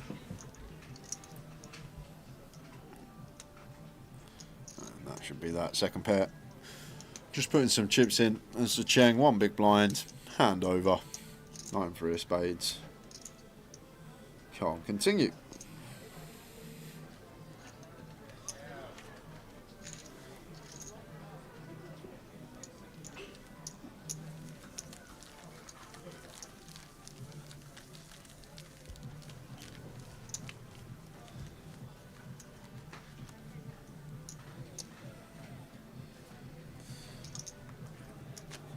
Blinds increasing yet again, guys, so going to be 100k big blind now. Sub 60 bigs in play. Something has to give soon. Still awaiting our first all-in and call. This heads up bout. We have had a couple of big pots, the biggest of them going to Cal so far.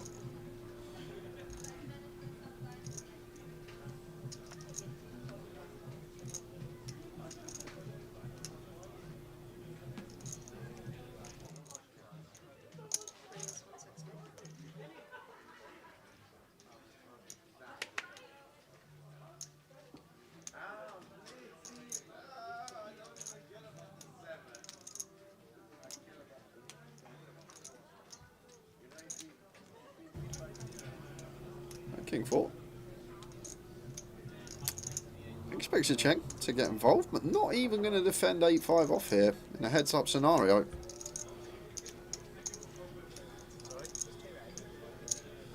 Essentially playing for £14,660. That's what this heads-up battle is worth. I've been going at it for about 45 minutes now, and still awaiting that first all-in and call.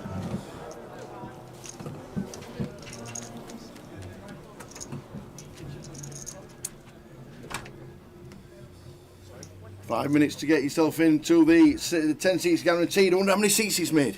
11 it was 20 minutes ago, so potentially more. Anybody playing it, let us know how many seats it's made, because there's going to be plenty online between Grosvenor and PokerStars before we get to Goliath.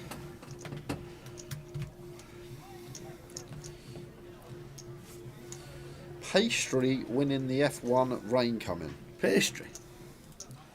Pastries?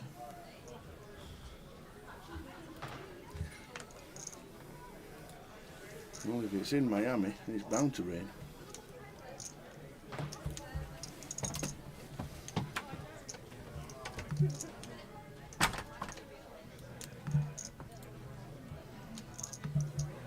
HBS is going to late reg it in 3 minutes. Excellent. Get yourself in. Let us know the information, please. There's 15 seats. 15. Thank you very much.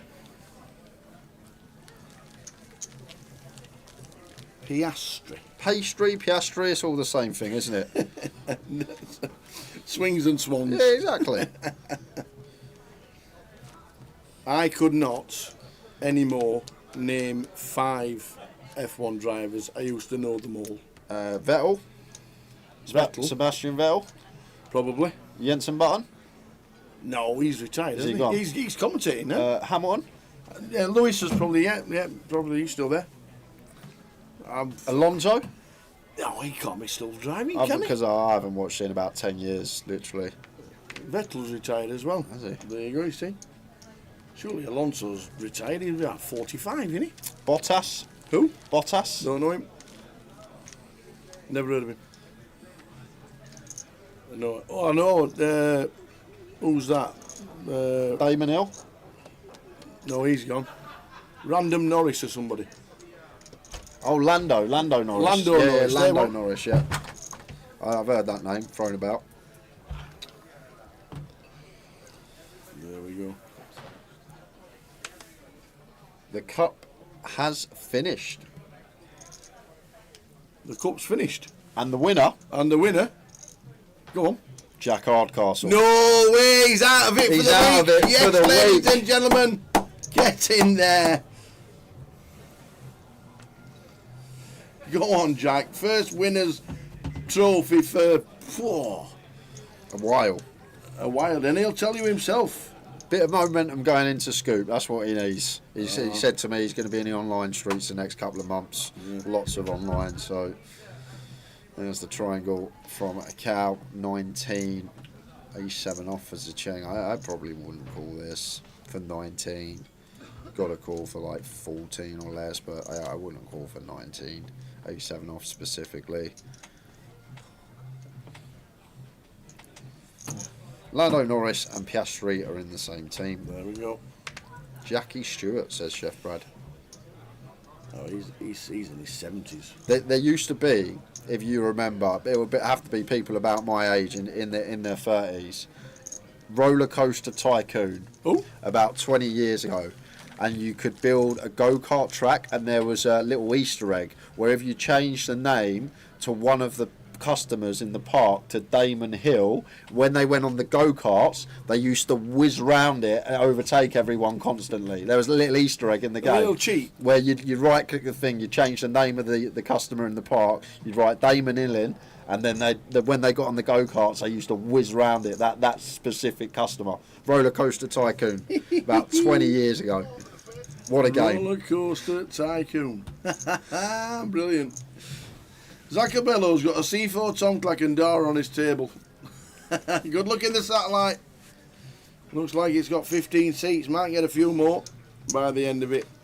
Get as many people to Goliath as possible. That's what we want for a fraction of the price. Grove and Folk are running a lot of live credits as well. They're always popular.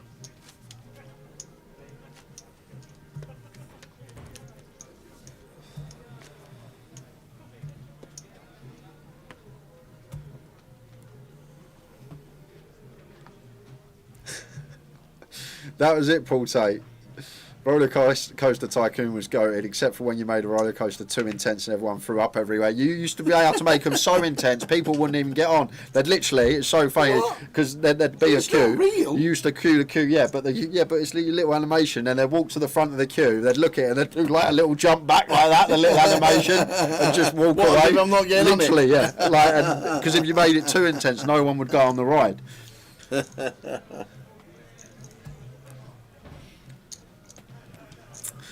Jack 5 suited for Zicheng, King 5 for Cal. Jack 4 flop. Wow, Jackie Stewart's 85. Very nice. Still going on.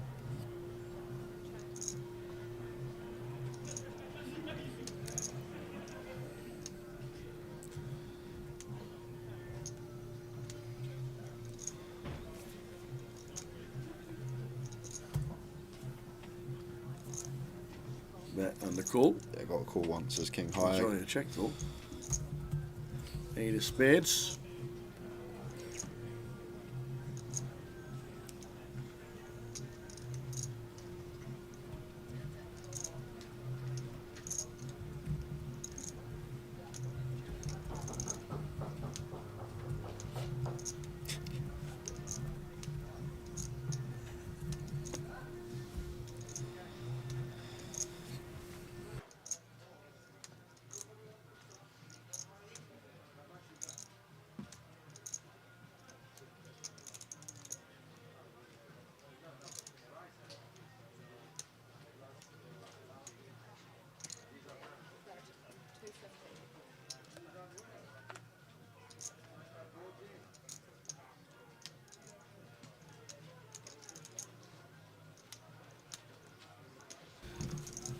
Got to let this one go now as Cal call once as king high, and then she does fold to the second barrel. So let us know on stars how it got there, how it finished. Does the Miami Grand Prix go around the Hard Rock Miami Dolphin Stadium? I think that was the plan, to get it around the Hard Rock Stadium. Are they the only country that have 2 Grand Prix in America? Because now they got Las Vegas as well. Yeah. It's a bit unfair that they get 2, no one else does. Well, it is true. 3 Grand Prix in the 3. US. Where's the other one, Ricky Kebabs? Austin. Texas. Wow.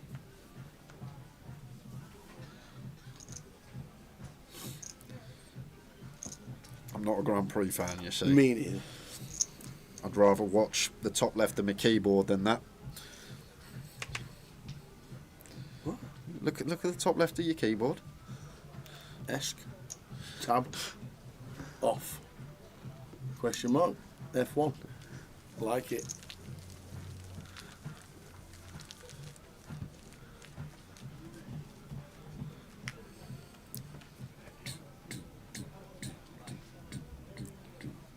Heads up battle.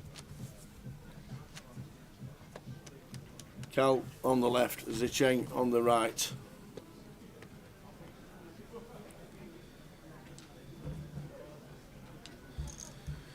That was the other one, Sabri. You could also do Mr. Bean. I didn't know about the Schumacher. You could also name them Mr. Bean. And they'd go on the go-karts and they'd drive really slow at the back. Literally, that was the other Easter egg. Would they be driving around like that? No.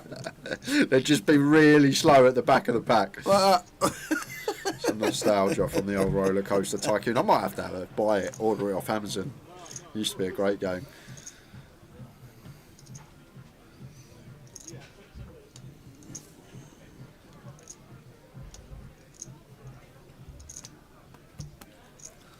Zicheng with a 10-5. Cal with a 7 deuce.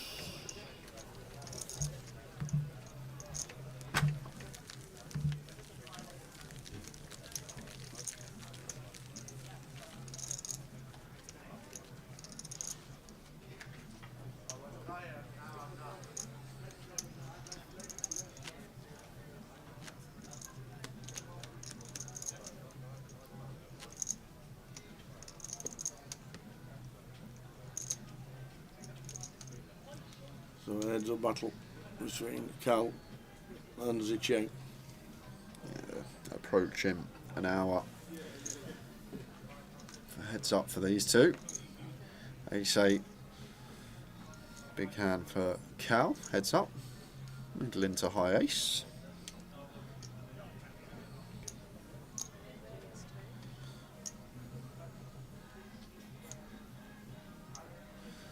Two big blinds, and Zicheng with 7's going to be a nice clean jam. And Cal, oh, ace 8 for 17. What we going to do? Oh, because Zicheng's pocket 7s, man. No, Zicheng's is clear as day. He's all in. I'm already thinking about what Cal's doing. The ace 8. Like as I said before, we had the same spot for Zicheng. I wouldn't call ace 7.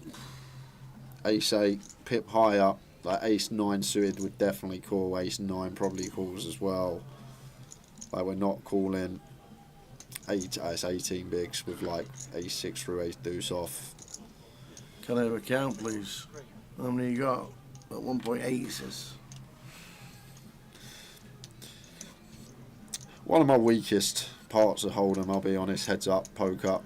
Only really chance you get to play it is when you're last two in the tournament, so not as studied as potentially these guys are. At Ace-8, I don't know, Tower. Maybe it's a call, maybe it's a fold, but whatever I do. What does he do, chat? It's pretty close. What does he do? Because I'd call Ace-9 suited for sure. One for call.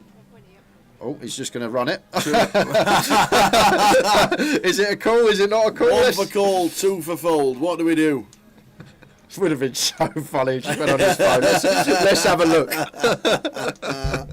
Right, World Series all over again. Yeah, for 18. Like I say, I'd fold Ace-6 for Ace-Deuce. I'd call Ace-9. Ace-8. Does the Jeng have a jam? In. Yeah, like he should shove some suited Ace-X that we potentially dominate. So potentially does get in here for Cal. It probably gets in theory, but how much is the Cheng shoving like everything correctly? Like, is the Cheng going to find 8-9 suited here potentially as a jam?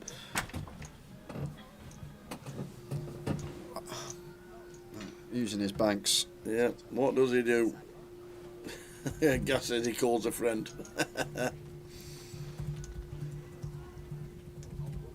I feel like it does just get him, but it's a tough one for Cal in game.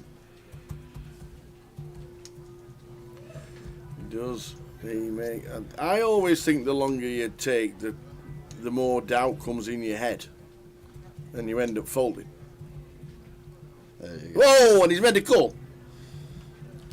Here we go. And we are racing for the title. For the title. Rob Duras is there. Sinead's there. Both final table the cup. Well done, those two. Rooting probably for them both, I wouldn't be surprised. But there's an 8. An 8 on the flop for Cal Morial. Just fading 7s. Backdoor clubs available too. We need a 7 to survive, or we have a 2-time champion. Cal Morial is one card away, and he's already gone and done it. Get in there, Cal. Whoa, two great players. Big cuddle. Well done, Zicheng. Really, really good watching him as always. Always fun to watch. Plays with a smile on his face. That's the best thing about it. Yeah. He loves it. He plays with a great big smile on his face. Puts himself in a certain group of players as well. Some elite names in there that won 2 GUKPTs. Not many have won 2. Oh, and there's the kiss and the cuddle from the missus. I love it. Hey. Shall I go out there and have a chat?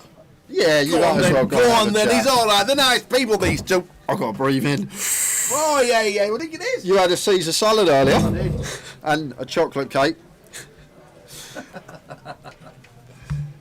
That is us, guys. We will finish back up in the booth as always, but just going to wait for Tower to make his way down to the floor. We said between 9 and 10 when the day started. It was looking at one point it could potentially eke into after 11 o'clock.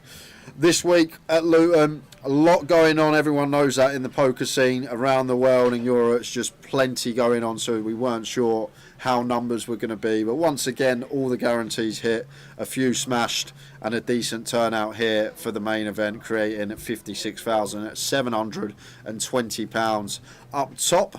Zicheng, second place finish up, taking £42,060. We're going to grab Zicheng first, so we're going to head to the floor with Tower and our runner-up, Zicheng Meow. I thought the face was, then I was like, he doesn't really want to speak, but I tell you what, well played, sir. Yeah. I was short at the start of the day, and so it's a like memorable day. I think I tried my best to play my A game. I don't know if it's the best condition, but I think I played all right for myself. Yeah. And the heads up was quite fun. I was very aggressive at start, but bluff not getting through, call always have it. Yeah. Yeah. Well, so now 2 seconds now in GUKPTs. It's you're building some resume now, and people know who you are when they sit at the tables. Yeah. Always second. Second in 8A, second, Yeah. 2 seconds in GUKPT. But you got a win last week. Oh, yeah. That was in Aspers, right? Yeah, you got a win last week. So the wins are coming. People know you can play the game. We really enjoy watching you as well. Yeah. Because you have got the moves. We've really enjoyed it. Yeah, thanks. I hope you have. Yesterday, my friend was making fun on the hand of A7. All right. They were asking me, is it bluff Was or... it a bluff or was it value? What was it? Tell me. It's a value bluff. It's a value bluff. I love it. I absolutely love that. You know what? When I was on the table and it's like last level of yesterday, and my friend was like chatting in the group, it makes me laughing on the table. You notice that? I was like, I was watching the phone and looking like an idiot because they're making joke on me. They're asking me, is it a bluff or is it a value or is it a value bluff? Yeah, and the comments on the stream was quite fun. Yeah, it was. We remember the hand, but super well played. It was a fantastic battle. Second, please be pleased with yourself. Because you're a superstar. Yeah, no. Zicheng, thank you very much. Yeah, thanks. Top man. Thank you very much. Thanks. Zicheng Miao, second here in Luton. I didn't realise it was Cal until they took the hood down. You've had the hood up the whole time. What's Yeah. with the new image? No, I just wanted need to a stay haircut? focused. Yeah, just. You want to stay in focus? Yeah. And you certainly did stay in focus. It was a great final. I made Just a few run us through. mistakes. I made a few mistakes, but yeah. It was a great final. Yeah, it was very tough on the A table. lot of good players on this table. Yeah. You know you've been involved in a decent game. Yeah, he was tough heads up as well, isn't he? Yeah. Very tough. First winners enclosure for over 12 months, but we're back. Yeah. The Cal is back. Yeah, it's very nice to do it at home soil as well. Absolutely. Very nice. Yeah, you told us earlier in the week, I get to sleep in my own bed. It's Yeah. a big advantage. Yeah, massive. Yeah, and also on the rail, cheering Yeah. the missus. Yeah. Yeah, I got to spend time with her and baby, so it's nice as well on this trip. Excellent stuff. Well done, buddy. We'll keep it short and sweet. We're going to get Michael with the trophy. Top man. Cheers. Thank you, guys. Ladies and gentlemen, can I have a massive round of applause for the winner of GUKPT Luton, Mr. Cal Morial!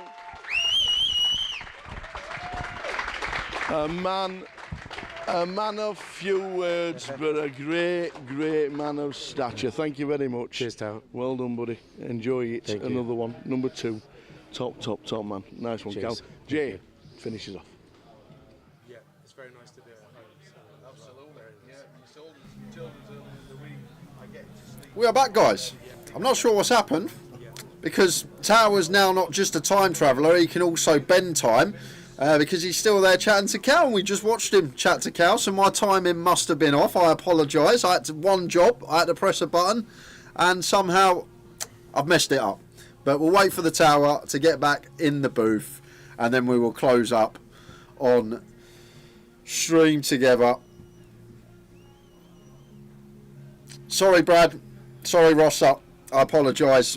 Here he is, magic, just like that. What's happened? I don't know. What's I don't happened? know. I must have hit the wrong button. What on earth happened there? I don't know. So, I actually know what happened. I've just figured out what happened. there's a new thing in town. Yep. It's a value bluff. A value bluff. Yeah, we got the answer from Zicheng. Was it bluff? Was it value? It was a value bluff. There we go. It was a value bluff. The moment everyone had been waiting for from Zicheng. And he says it was a value bluff. Of course he does. Oh, brilliant.